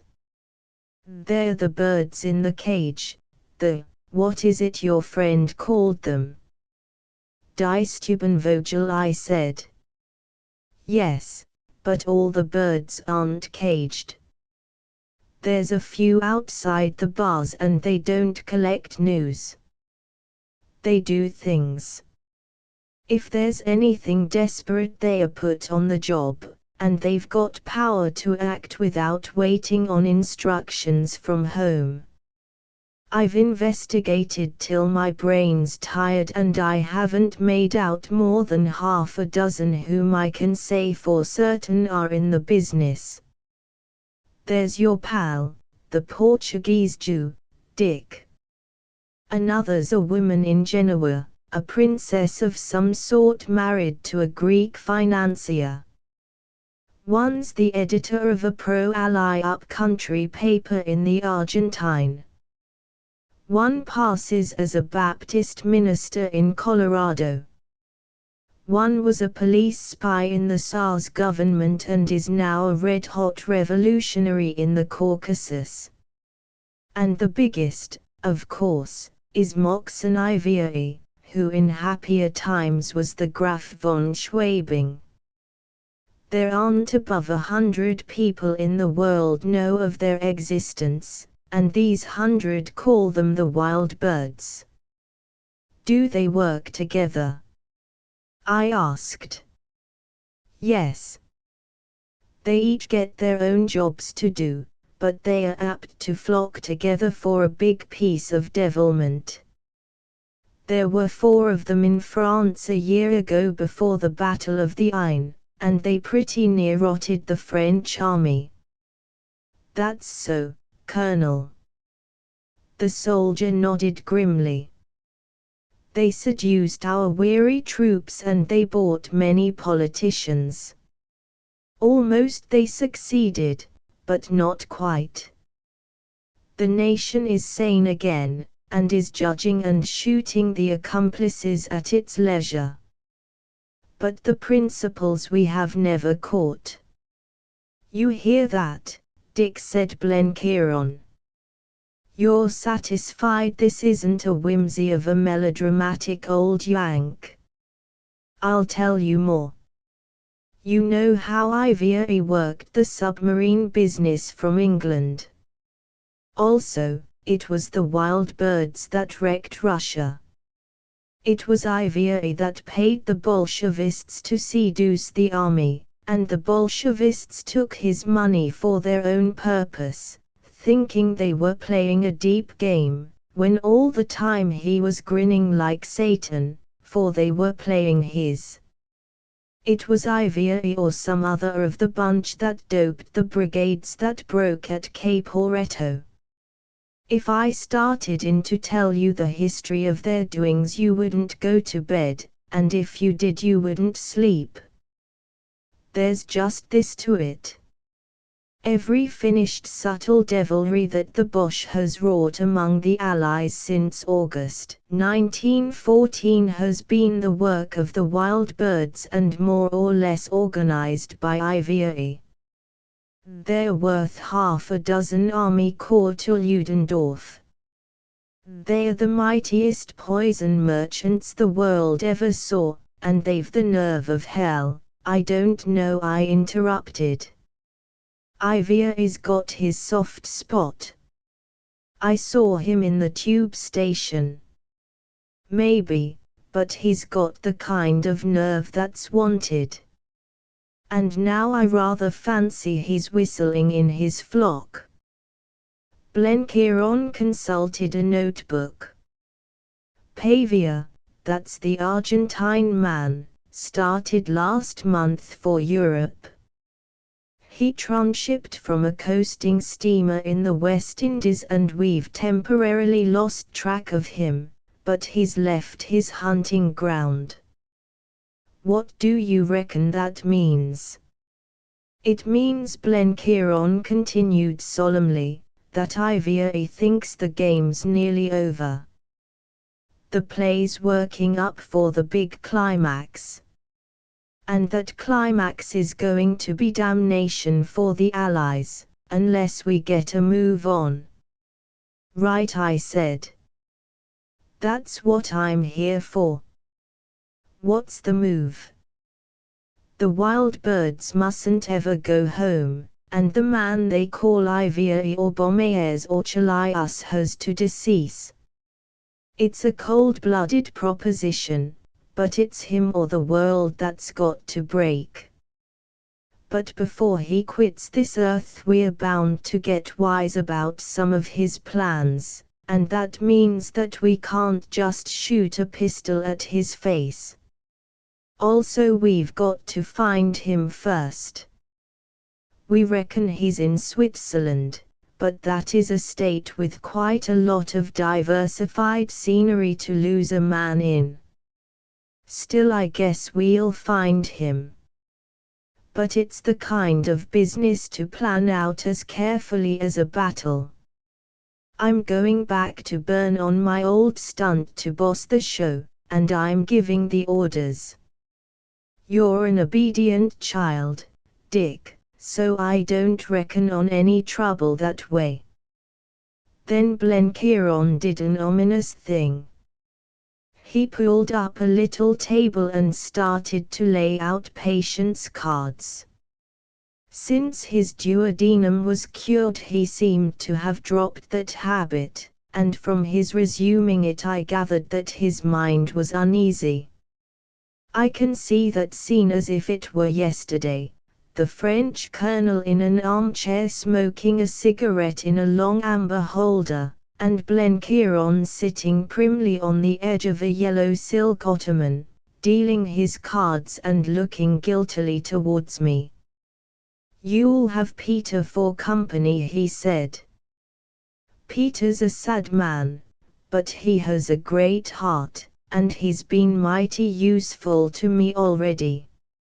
They're going to move him to England very soon. The authorities are afraid of him, for he's apt to talk wild, his health having made him peevish about the British. But there's a deal of red tape in the world, and the orders for his repatriation are slow in coming." The speaker winked very slowly and deliberately with his left eye. I asked if I was to be with Peter, much cheered at the prospect. "Why, yes. You and Peter are the collateral in the deal. But the big game's not with you. I had a presentiment of something coming, something anxious and unpleasant." "Is Mary in it?" I asked. He nodded and seemed to pull himself together for an explanation. "See here, Dick. Our main job is to get Ivory back to Allied soil where we can handle him. And there's just the one magnet that can fetch him back. You aren't going to deny that." I felt my face getting very red, and that ugly hammer began beating in my forehead. Two grave, patient eyes met my glare. "I'm damned if I'll allow it," I cried. "I've some right to a say in the thing. I won't have Mary made a decoy. It's too infernally degrading. It isn't pretty, but war isn't pretty, and nothing we do is pretty. I'd have blushed like a rose when I was young and innocent to imagine the things I've put my hand to in the last 3 years. But have you any other way, Dick? I'm not proud, and I'll scrap the plan if you can show me another. Night after night I've hammered the thing out, and I can't hit on a better. Hi-ho, Dick, this isn't like you." And he grinned ruefully. "You're making yourself a fine argument in favor of celibacy, in time of war, anyhow. What is it the poet sings? White hands cling to the bridle rein, slipping the spur from the booted heel." I was as angry as sin, but I felt all the time I had no case. Blenkiron stopped his game of patience, sending the cards flying over the carpet, and straddled on the hearthrug. "You're never going to be a piker. What's duty, if you won't carry it to the other side of hell? What's the use of yapping about your country if you're going to keep anything back when she calls for it? What's the good of meaning to win the war if you don't put every cent you've got on your stake? You'll make me think you're like the jacks in your English novels that chuck in their hand and say it's up to God, and call that seeing it through. No, Dick, that kind of duty don't deserve a blessing. You dursn't keep back anything if you want to save your soul. Besides," he went on, "what a girl it is. She can't scare and she can't soil. She's white-hot youth and innocence, and she'd take no more harm than clean steel from a muck heap." I knew I was badly in the wrong, but my pride was all raw. "I'm not going to agree till I've talked to Mary." "But Miss Mary has consented," he said gently. "She made the plan." Next day, in clear blue weather that might have been May, I drove Mary down to Fontainebleau. We lunched in the inn by the bridge and walked into the forest. I hadn't slept much, for I was tortured by what I thought was anxiety for her, but which was in truth jealousy of Ivory. I don't think that I would have minded her risking her life, for that was part of the game we were both in, but I jibbed at the notion of Ivory coming near her again. I told myself it was honorable pride, but I knew deep down in me that it was jealousy. I asked her if she had accepted Blenkiron's plan, and she turned mischievous eyes on me. "I knew I should have a scene with you, Dick. I told Mr. Blenkiron so." Of course I agreed. "I'm not even very much afraid of it. I'm a member of the team, you know, and I must play up to my form. I can't do a man's work, so all the more reason why I should tackle the thing I can do." But I stammered, "It's such a degrading business for a child like you. I can't bear. It makes me hot to think of it." Her reply was merry laughter. "You're an old Ottoman, Dick. You haven't doubled Cape Turk yet, and I don't believe you're round Seraglio Point. Why, women aren't the brittle things men used to think them. They never were, and the war has made them like whipcord. Bless you, my dear, we're the tougher sex now. We've had to wait and endure, and we've been so beaten on the anvil of patience that we've lost all our grims." She put her hands on my shoulders and looked me in the eyes. "Look at me, Dick, look at your someday to be espoused saint. I'm 19 years of age next August. Before the war I should have only just put my hair up. I should have been the kind of shivering debutante who blushes when she's spoken to, and oh, I should have thought such silly things about life. Well, in the last 2 years I've been close to it, and to death. I've nursed the dying. I've seen souls in agony and in triumph. England has allowed me to serve her as she allows her sons. Oh, I'm a robust young woman now, and indeed I think women were always robuster than men. Dick, dear Dick, we're lovers, but we're comrades too, always comrades, and comrades trust each other." I hadn't anything to say, except contrition, for I had my lesson. I had been slipping away in my thoughts from the gravity of our task, and Mary had brought me back to it. I remember that as we walked through the woodland we came to a place where there were no signs of war. Elsewhere there were men busy felling trees, and anti-aircraft guns, and an occasional transport wagon, but here there was only a shallow grassy vale, and in the distance, bloomed over like a plum in the evening haze, the roofs of an old dwelling house among gardens.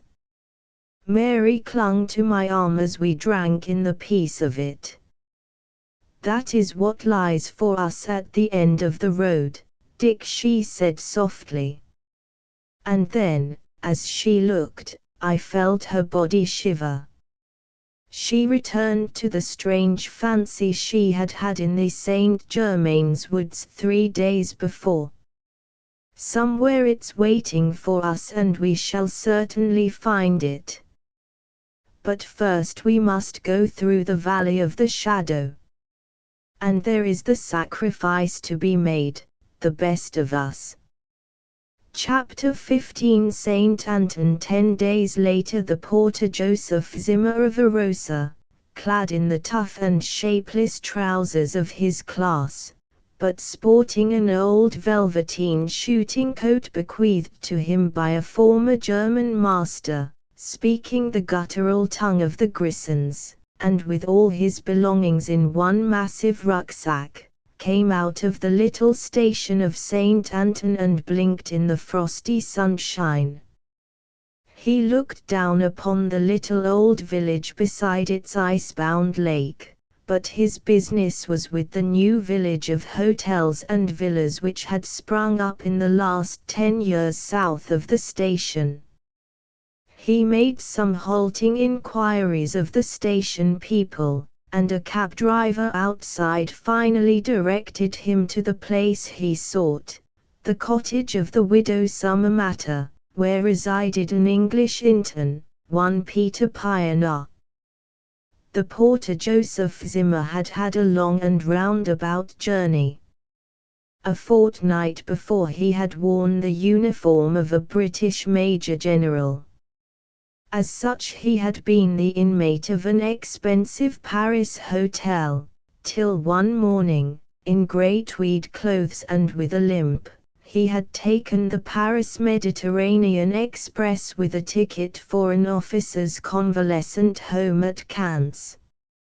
Thereafter he had declined in the social scale. At Dijon he had been still an Englishman, but at Pontalia he had become an American bagman of Swiss parentage, returning to wind up his father's estate. At Bern he limped excessively, and at Zurich, at a little back-street hotel, he became frankly the peasant. For he met a friend there from whom he acquired clothes with that odd rank smell, far stronger than Harris tweed, which marks the arraignment of most Swiss guides and all Swiss porters. He also acquired a new name and an old aunt, who a little later received him with open arms and explained to her friends that he was her brother's son from a roser who 3 winters ago had hurt his leg wood-cutting and had been discharged from the levee. A kindly Swiss gentleman, as it chanced, had heard of the deserving Joseph and interested himself to find him employment. The said philanthropist made a hobby of the French and British prisoners returned from Germany, and had in mind an officer, a crabbed South African with a bad leg, who needed a servant. He was, it seemed, an ill-tempered old fellow who had to be billeted alone, and since he could speak German, he would be happier with a Swiss native. Joseph haggled somewhat over the wages, but on his aunt's advice he accepted the job, and, with a very complete set of papers and a store of ready-made reminiscences, it took him some time to swat up the names of the peaks and passes he had traversed, set out for St. Anton, having dispatched beforehand a monstrously ill-spelled letter announcing his coming. He could barely read and write, but he was good at maps, which he had studied carefully, and he noticed with satisfaction that the valley of St. Anton gave easy access to Italy. As he journeyed south, the reflections of that porter would have surprised his fellow travelers in the stuffy third-class carriage. He was thinking of a conversation he had had some days before in a café at Dijon with a young Englishman bound for Modane. We had bumped up against each other by chance in that strange flitting when all went to different places at different times, asking nothing of each other's business. Wake had greeted me rather shamefacedly and had proposed dinner together. I am not good at receiving apologies, and Wake's embarrassed me more than they embarrassed him. I'm a bit of a cad sometimes, he said. You know I'm a better fellow than I sounded that night, Hannah. I mumbled something about not talking rot, the conventional phrase. What worried me was that the man was suffering. You could see it in his eyes. But that evening I got nearer Wake than ever before, and he and I became true friends, for he laid bare his soul before me. That was his trouble, that he could lay bare his soul, for ordinary healthy folk don't analyze their feelings.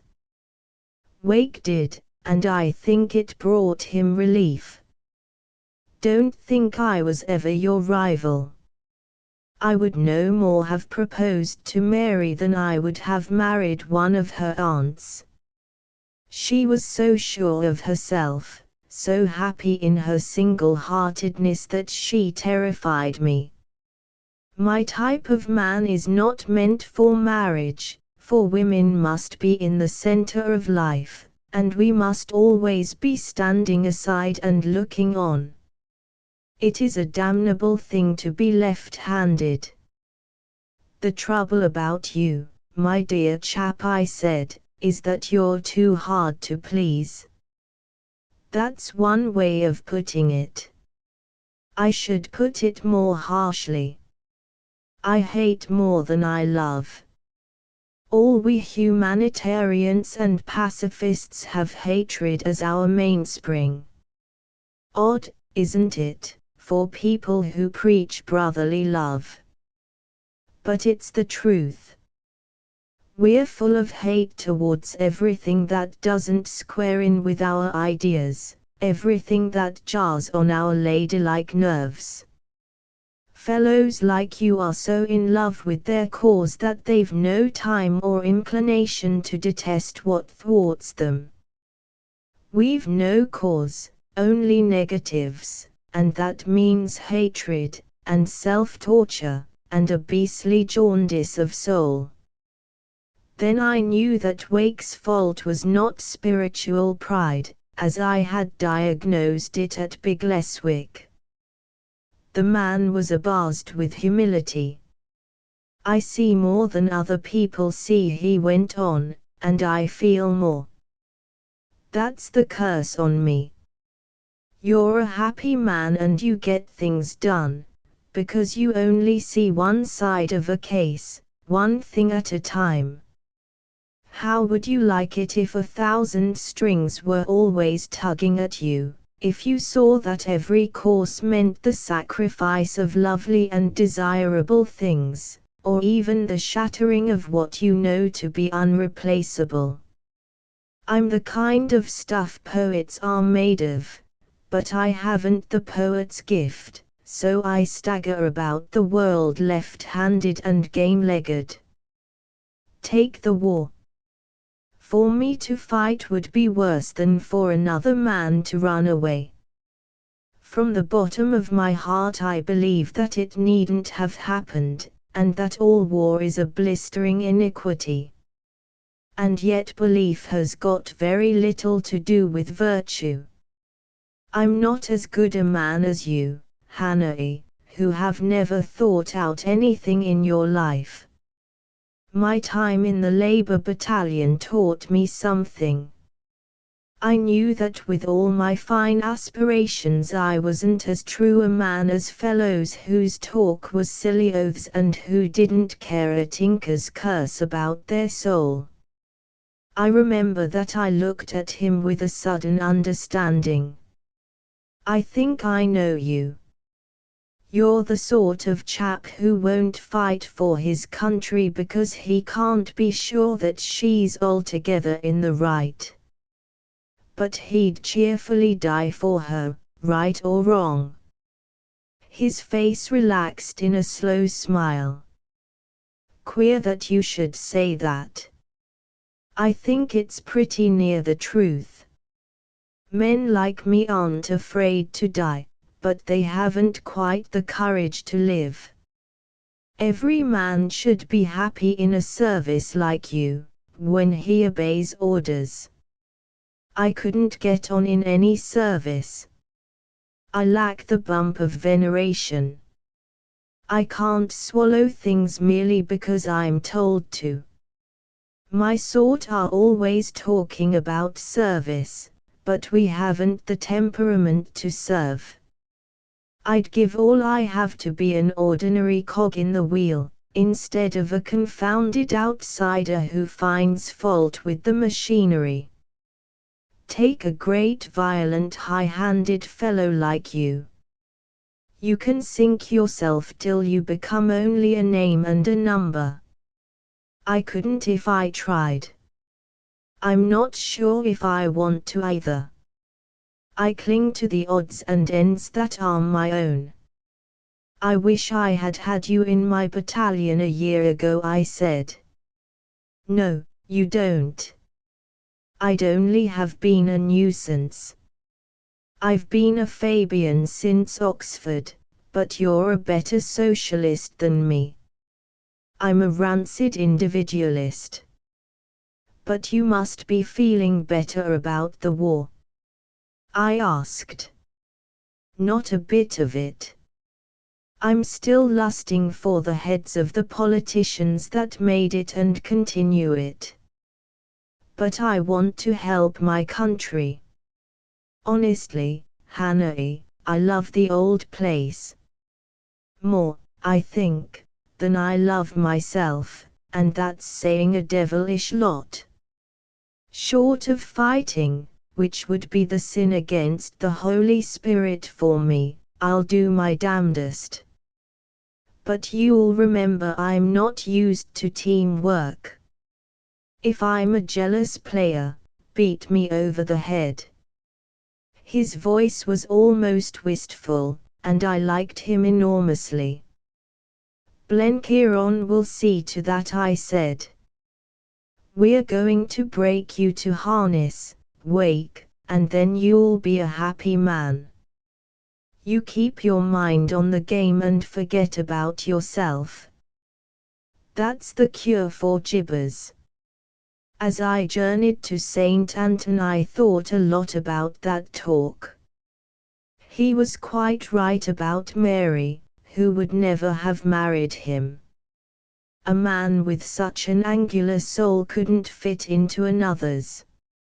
And then I thought that the chief thing about Mary was just her serene certainty. Her eyes had that settled, happy look that I remembered to have seen only in one other human face, and that was Peter's. But I wondered if Peter's eyes were still the same. I found the cottage, a little wooden thing which had been left perched on its knoll when the big hotels grew around it. It had a fence in front, but behind it was open to the hillside. At the gate stood a bent old woman with a face like a pippin. My makeup must have been good, for she accepted me before I introduced myself. God be thanked you are come, she cried. The poor lieutenant needed a man to keep him company. He sleeps now, as he does always in the afternoon, for his leg wearies him in the night. But he is brave, like a soldier. Come, I will show you the house, for you two will be alone now. Stepping softly, she led me indoors, pointing with a warning finger to the little bedroom where Peter slept. I found a kitchen with a big stove and a rough floor of planking, on which lay some badly cured skins. Off it was a sort of pantry with a bed for me. She showed me the pots and pans for cooking and the stores she had laid in, and where to find water and fuel.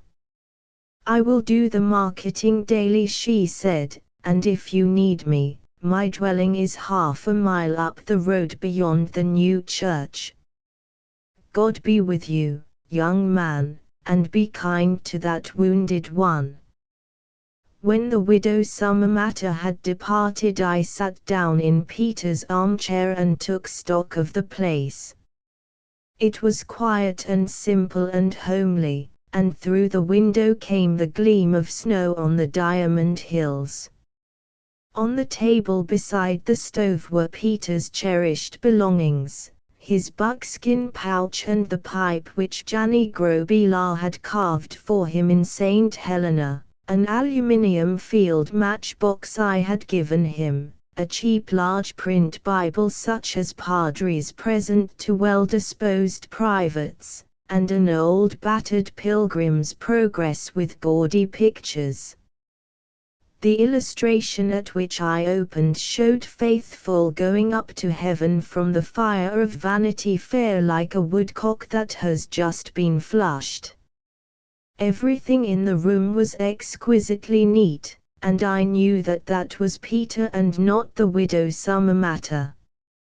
On a peg behind the door hung his much-mended coat, and sticking out of a pocket I recognized a sheaf of my own letters. In one corner stood something which I had forgotten about, an invalid chair. The sight of Peter's plain little oddments made me feel solemn. I wondered if his eyes would be like Mary's now, for I could not conceive what life would be for him as a cripple. Very silently I opened the bedroom door and slipped inside. He was lying on a camp bedstead with one of those striped Swiss blankets pulled up round his ears, and he was asleep. It was the old Peter beyond doubt. He had the hunter's gift of breathing evenly through his nose, and the white scar on the deep brown of his forehead was what I had always remembered. The only change since I last saw him was that he had let his beard grow again, and it was grey. As I looked at him, the remembrance of all we had been through together flooded back upon me, and I could have cried with joy at being beside him. Women, bless their hearts, can never know what long comradeship means to men. It is something not in their lives, something that belongs only to that wild, undomesticated world which we forswear when we find our mates. Even Mary understood only a bit of it. I had just won her love, which was the greatest thing that ever came my way, but if she had entered at that moment I would scarcely have turned my head. I was back again in the old life and was not thinking of the new. Suddenly I saw that Peter was awake and was looking at me. "Dick," he said in a whisper, "Dick, my old friend." The blanket was tossed off, and his long, lean arms were stretched out to me. I gripped his hands, and for a little we did not speak. Then I saw how woefully he had changed. His left leg had shrunk, and from the knee down was like a pipe stem.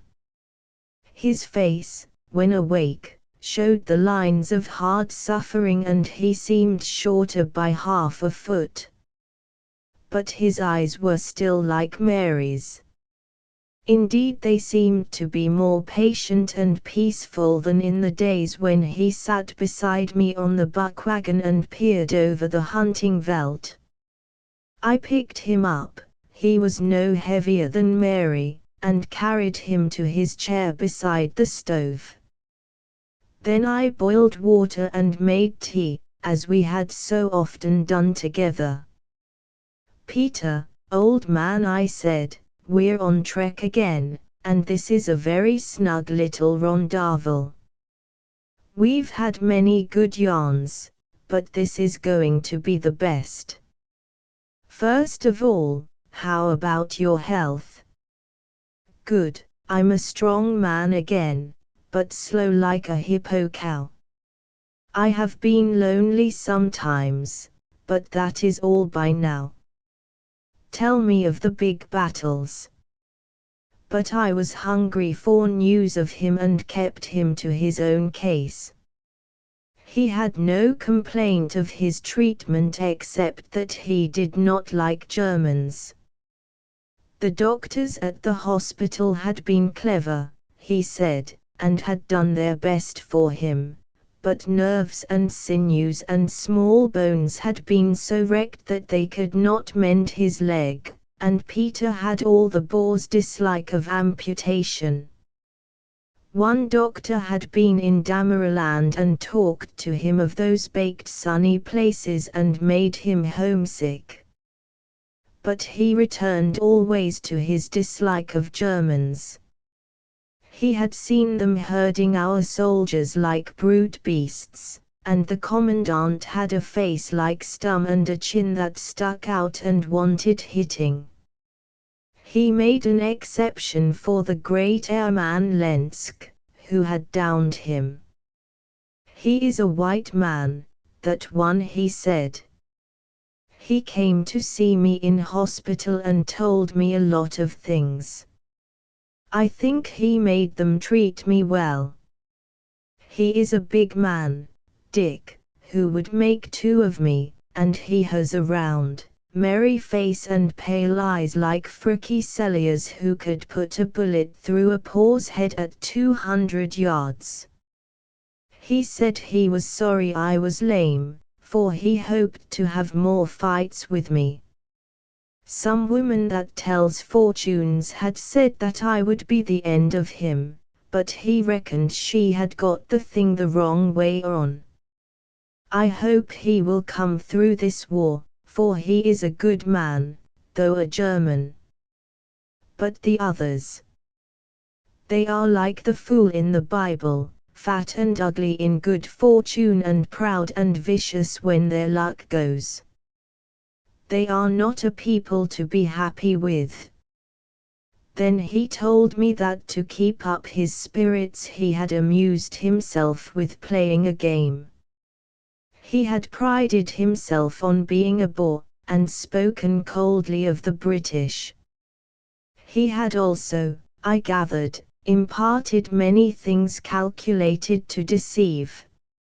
So he left Germany with good marks, and in Switzerland had held himself aloof from the other British wounded, on the advice of Blenkiron, who had met him as soon as he crossed the frontier. I gathered it was Blenkiron who had had him sent to St. Anton, and in his time there, as a disgruntled Boer, he had mixed a good deal with Germans. They had pumped him about our air service, and Peter had told them many ingenious lies and heard curious things in return. "They are working hard, Dick," he said. "Never forget that. The German is a stout enemy, and when we beat him with a machine he sweats till he has invented a new one. They have great pilots, but never so many good ones as we, and I do not think in ordinary fighting they can ever beat us. But you must watch Lensk, for I fear him. He has a new machine, I hear, with great engines and a short wing spread, but the wings so cambered that he can climb fast. That will be a surprise to spring upon us. You will say that we'll soon better it. So we shall, but if it was used at a time when we were pushing hard it might make the little difference that loses battles." "You mean," I said, "that if we had a great attack ready and had driven all the Boche planes back from our front, Lensk and his circus might get over in spite of us and blow the gaff?" "Yes," he said solemnly. "Or if we were attacked, and had a weak spot, Lensk might show the Germans where to get through. I do not think we are going to attack for a long time, but I am pretty sure that Germany is going to fling every man against us. That is the talk of my friends, and it is not bluff." That night I cooked our modest dinner, and we smoked our pipes with the stove door open and the good smell of wood smoke in our nostrils. I told him of all my doings and of the wild birds and ivy and the job we were engaged on. Blenkiron's instructions were that we too should live humbly and keep our eyes and ears open, for we were outside suspicion, the cantankerous lame Boer and his loutish servant from Arosa. Somewhere in the place was a rendezvous of our enemies, and thither came Chalias on his dark errands. Peter nodded his head sagely. "I think I have guessed the place. The daughter of the old woman used to pull my chair sometimes down to the village, and I have sat in cheap inns and talked to servants. There is a fresh-water pan there, it is all covered with snow now, and beside it there is a big house that they call the Pink Chalet. I do not know much about it, except that rich folk live in it, for I know the other houses and they are harmless.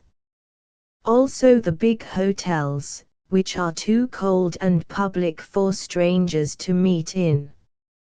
I put Peter to bed, and it was a joy to me to look after him, to give him his tonic and prepare the hot water bottle that comforted his neuralgia.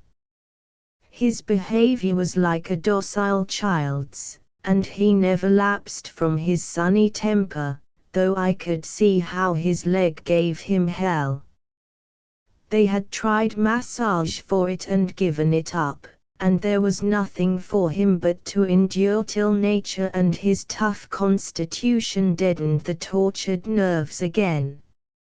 I shifted my bed out of the pantry and slept in the room with him, and when I woke in the night, as one does the first time in a strange place, I could tell by his breathing that he was wakeful and suffering. Next day a bath chair containing a grizzled cripple and pushed by a limping peasant might have been seen descending the long hill to the village.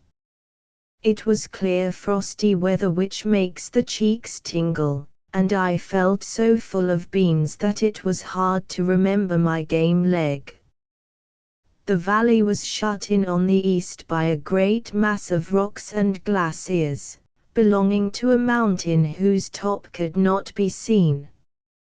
But on the south, above the snowy fir woods, there was a most delicate lace-like peak with a point like a needle. I looked at it with interest, for beyond it lay the valley which led to the Staub Pass, and beyond that was Italy, and Mary. The old village of St. Anton had one long, narrow street which bent at right angles to a bridge which spanned the river flowing from the lake. Thence the road climbed steeply, but at the other end of the street it ran on the level by the water's edge, lined with gimcrack boarding houses, now shuttered to the world, and a few villas in patches of garden. At the far end, just before it plunged into a pine wood, a promontory jutted into the lake, leaving a broad space between the road and the water. Here were the grounds of a more considerable dwelling, snow-covered laurels and rhododendrons with one or two bigger trees, and just on the water edge stood the house itself, called the Pink Chalet. I wheeled Peter past the entrance on the crackling snow of the highway. Seen through the gaps of the trees the front looked new, but the back part seemed to be of some age, for I could see high walls, broken by few windows, hanging over the water. The place was no more a chalet than a donjon, but I suppose the name was given in honor of a wooden gallery above the front door. The whole thing was washed in an ugly pink. There were outhouses, garage or stables among the trees, and at the entrance there were fairly recent tracks of an automobile. On our way back we had some very bad beer in a cafe and made friends with the woman who kept it. Peter had to tell her his story, and I trotted out my aunt in Zurich, and in the end we heard her grievances. She was a true Swiss, angry at all the belligerents who had spoiled her livelihood, hating Germany most but also fearing her most. Coffee, tea, fuel, bread, even milk and cheese were hard to get and cost a ransom. It would take the land years to recover, and there would be no more tourists, for there was little money left in the world. I dropped a question about the Pink Chalet, and was told that it belonged to one Schwegler, a professor of Bern, an old man who came sometimes for a few days in the summer. It was often let, but not now. Asked if it was occupied, she remarked that some friends of the Schweglers, rich people from Basel, had been there for the winter. They come and go in great cars, she said bitterly, and they bring their food from the cities. They spend no money in this poor place. Presently Peter and I fell into a routine of life, as if we had always kept house together. In the morning he went abroad in his chair, in the afternoon I would hobble about on my own errands. We sank into the background and took its color, and a less conspicuous pair never faced the eye of suspicion. Once a week a young Swiss officer, whose business it was to look after British wounded, paid us a hurried visit. I used to get letters from my aunt in Zurich, sometimes with the postmark of Arosa, and now and then these letters would contain curiously worded advice or instructions from him whom my aunt called the kind patron. Generally I was told to be patient. Sometimes I had word about the health of my little cousin across the mountains. Once I was bidden expect a friend of the patron's, the wise doctor of whom he had often spoken, but though after that I shadowed the Pink Chalet for 2 days no doctor appeared. My investigations were a barren business. I used to go down to the village in the afternoon and sit in an out-of-the-way cafe, talking slow German with peasants and hotel porters, but there was little to learn. I knew all there was to hear about the Pink Chalet, and that was nothing. A young man who skied stayed for 3 nights and spent his days on the Alps above the fir woods. A party of 4, including 2 women, was reported to have been there for a night, all ramifications of the rich family of Basel. I studied the house from the lake, which should have been nicely swept into ice rinks, but from lack of visitors was a heap of blown snow. The high old walls of the back part were built straight from the water's edge. I remember I tried a short cut through the grounds to the high road and was given good afternoon by a smiling German manservant. One way and another I gathered there were a good many serving men about the place, too many for the infrequent guests. But beyond this I discovered nothing. Not that I was bored, for I had always Peter to turn to. He was thinking a lot about South Africa, and the thing he liked best was to go over with me every detail of our old expeditions. They belonged to a life which he could think about without pain, whereas the war was too near and bitter for him. He liked to hobble out of doors after the darkness came and look at his old friends, the stars. He called them by the words they use on the veldt, and the first star of morning he called the Voluper, the little boy who inspans the oxen, a name I had not heard for 20 years. Many a great yarn we spun in the long evenings, but I always went to bed with a sore heart. The longing in his eyes was too urgent, longing not for old days or far countries, but for the health and strength which had once been his pride. One night I told him about Mary. "She will be a happy Missy," he said, "but you will need to be very clever with her, for women are queer cattle and you and I don't know their ways.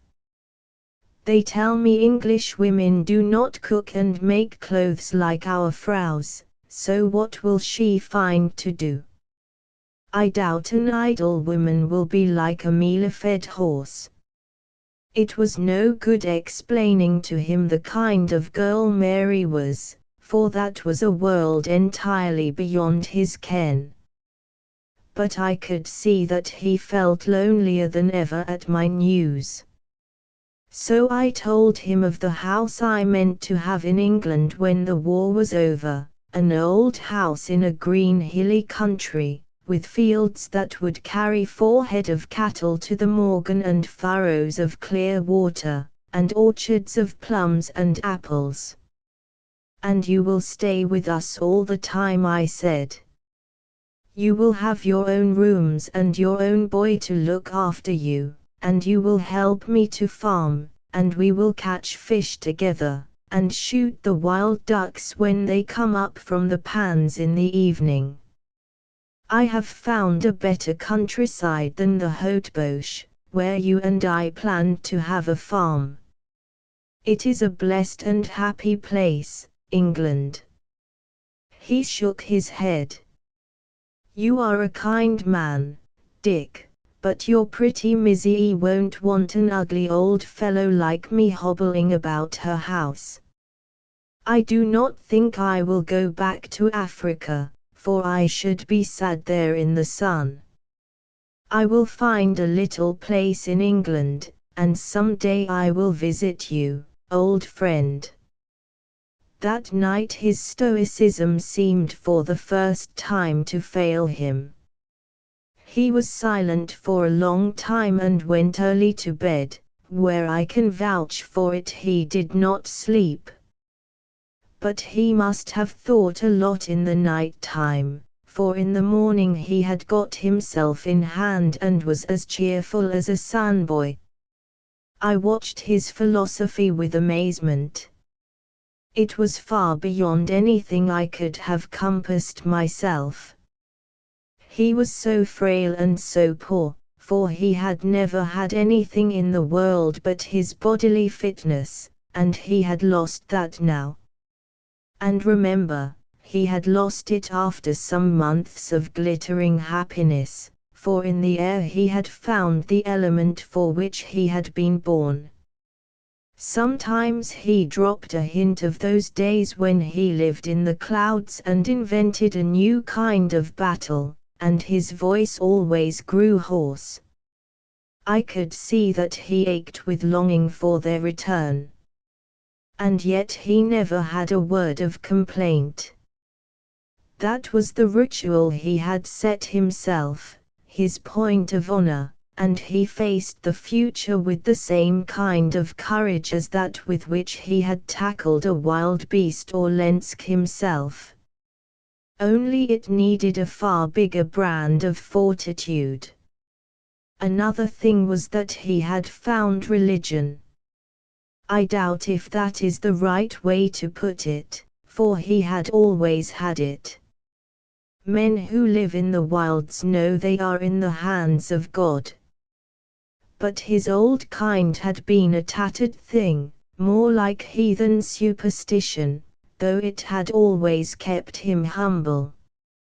But now he had taken to reading the Bible and to thinking in his lonely nights, and he had got a creed of his own. I dare say it was crude enough, I am sure it was unorthodox, but if the proof of religion is that it gives a man a prop in bad days, then Peter's was the real thing. He used to ferret about in the Bible and the Pilgrim's Progress. They were both equally inspired in his eyes, and fine texts which he interpreted in his own way to meet his case. He took everything quite literally. What happened 3,000 years ago in Palestine might, for all he minded, have been going on next door. I used to chaff him and tell him that he was like the Kaiser, very good at fitting the Bible to his purpose, but his sincerity was so complete that he only smiled. I remember one night, when he had been thinking about his flying days, he found a passage in Thessalonians about the dead rising to meet their Lord in the air, and that cheered him a lot. Peter, I could see, had the notion that his time here wouldn't be very long, and he liked to think that when he got his release he would find once more the old rapture. Once, when I said something about his patience, he said he had got to try to live up to Mr. Standfast. He had fixed on that character to follow, though he would have preferred Mr. Valiant for truth if he had thought himself good enough. He used to talk about Mr. Standfast in his queer way as if he were a friend of us both, like Blenkiron. I tell you I was humbled out of all my pride by the sight of Peter, so uncomplaining and gentle and wise. The Almighty himself couldn't have made a prig out of him, and he never would have thought of preaching. Only once did he give me advice. I had always a liking for short cuts, and I was getting a bit restive under the long inaction. One day when I expressed my feelings on the matter, Peter upped and read from the Pilgrim's Progress. Some also have wished that the next way to their Father's house were here, that they might be troubled no more with either hills or mountains to go over, but the way is the way, and there is an end. All the same, when we got into March and nothing happened, I grew pretty anxious. Blenkiron had said we were fighting against time, and here were the weeks slipping away. His letters came occasionally, always in the shape of communications from my aunt. One told me that I would soon be out of a job, for Peter's repatriation was just about through, and he might get his movement order any day. Another spoke of my little cousin over the hills, and said that she hoped soon to be going to a place called Santa Chiara in the Val Sorzana. I got out the map in a hurry and measured the distance from there to St. Anton and pored over the two roads thither, the short one by the Storb Pass and the long one by the Marjolana. These letters made me think that things were nearing a climax, but still no instructions came. I had nothing to report in my own messages. I had discovered nothing in the Pink Chalet but idle servants. I was not even sure if the Pink Chalet were not a harmless villa, and I hadn't come within 1,000 miles of finding Chalias. All my desire to imitate Peter's stoicism didn't prevent me from getting occasionally rattled and despondent. The one thing I could do was to keep fit, for I had a notion I might soon want all my bodily strength. I had to keep up my pretense of lameness in the daytime, so I used to take my exercise at night. I would sleep in the afternoon, when Peter had his siesta, and then about 10 in the evening, after putting him to bed, I would slip out of doors and go for a 4 or 5 hours tramp. Wonderful were those midnight wanderings. I pushed up through the snow-laden pines to the ridges where the snow lay in great wreaths and scallops, till I stood on a crest with a frozen world at my feet and above me a host of glittering stars. Once on a night of full moon I reached the glacier at the valley head, scrambled up the moraine to where the ice began, and peered fearfully into the spectral crevasses. At such hours I had the earth to myself, for there was not a sound except the slipping of a burden of snow from the trees or the crack and rustle which reminded me that a glacier was a moving river. The war seemed very far away, and I felt the littleness of our human struggles, till I thought of Peter turning from side to side to find ease in the cottage far below me. Then I realized that the spirit of man was the greatest thing in this spacious world. I would get back about 3 or 4, have a bath in the water which had been warming in my absence, and creep into bed, almost ashamed of having 2 sound legs, when a better man a yard away had but one. Oddly enough, at these hours there seemed more life in the pink chalet than by day. Once, tramping across the lake long after midnight, I saw lights in the lake front in windows which for ordinary were blank and shuttered. Several times I cut across the grounds, when the moon was dark. On one such occasion a great car with no lights swept up the drive, and I heard low voices at the door. Another time a man ran hastily past me, and entered the house by a little door on the eastern side, which I had not before noticed. Slowly the conviction began to grow on me that we were not wrong in marking down this place, that things went on within it which it deeply concerned us to discover. But I was puzzled to think of a way. I might butt inside, but for all I knew it would be upsetting Blenkiron's plans, for he had given me no instructions about housebreaking. All this unsettled me worse than ever. I began to lie awake planning some means of entrance. I would be a peasant from the next valley who had twisted his ankle. I would go seeking an imaginary cousin among the servants. I would start a fire in the place and have the doors flung open to zealous neighbors. And then suddenly I got instructions in a letter from Blenkiron. It came inside a parcel of warm socks that arrived from my kind aunt.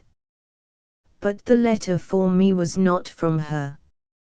It was in Blenkiron's large sprawling hand, and the style of it was all his own. He told me that he had about finished his job. He had got his line on Chalias, who was the bird he expected, and that bird would soon wing its way southward across the mountains for the reason I knew of. "We've got an almighty move on," he wrote, "and please God you're going to hustle some in the next week. It's going better than I ever hoped." But something was still to be done. He had struck a countryman, one Clarence Dunn, a journalist of Kansas City, whom he had taken into the business. Him he described as a crackerjack and commended to my esteem. He was coming to St. Anton, for there was a game afoot at the Pink Chalet, which he would give me news of. I was to meet him next evening at 9:15 at the little door in the east end of the house. "For the love of Mike, Dick," he concluded, "be on time and do everything Clarence tells you as if he was me. It's a mighty complex affair, but you and he have sand enough to pull through. Don't worry about your little cousin. She's safe and out of the job now." My first feeling was one of immense relief, especially at the last words. I read the letter a dozen times to make sure I had its meaning. A flash of suspicion crossed my mind that it might be a fake, principally because there was no mention of Peter, who had figured large in the other missives. But why should Peter be mentioned when he wasn't on in this piece? The signature convinced me.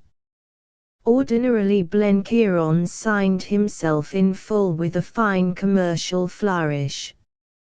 but when I was at the front he had got into the habit of making a kind of hieroglyphic of his surname to me and sticking JS after it in a bracket.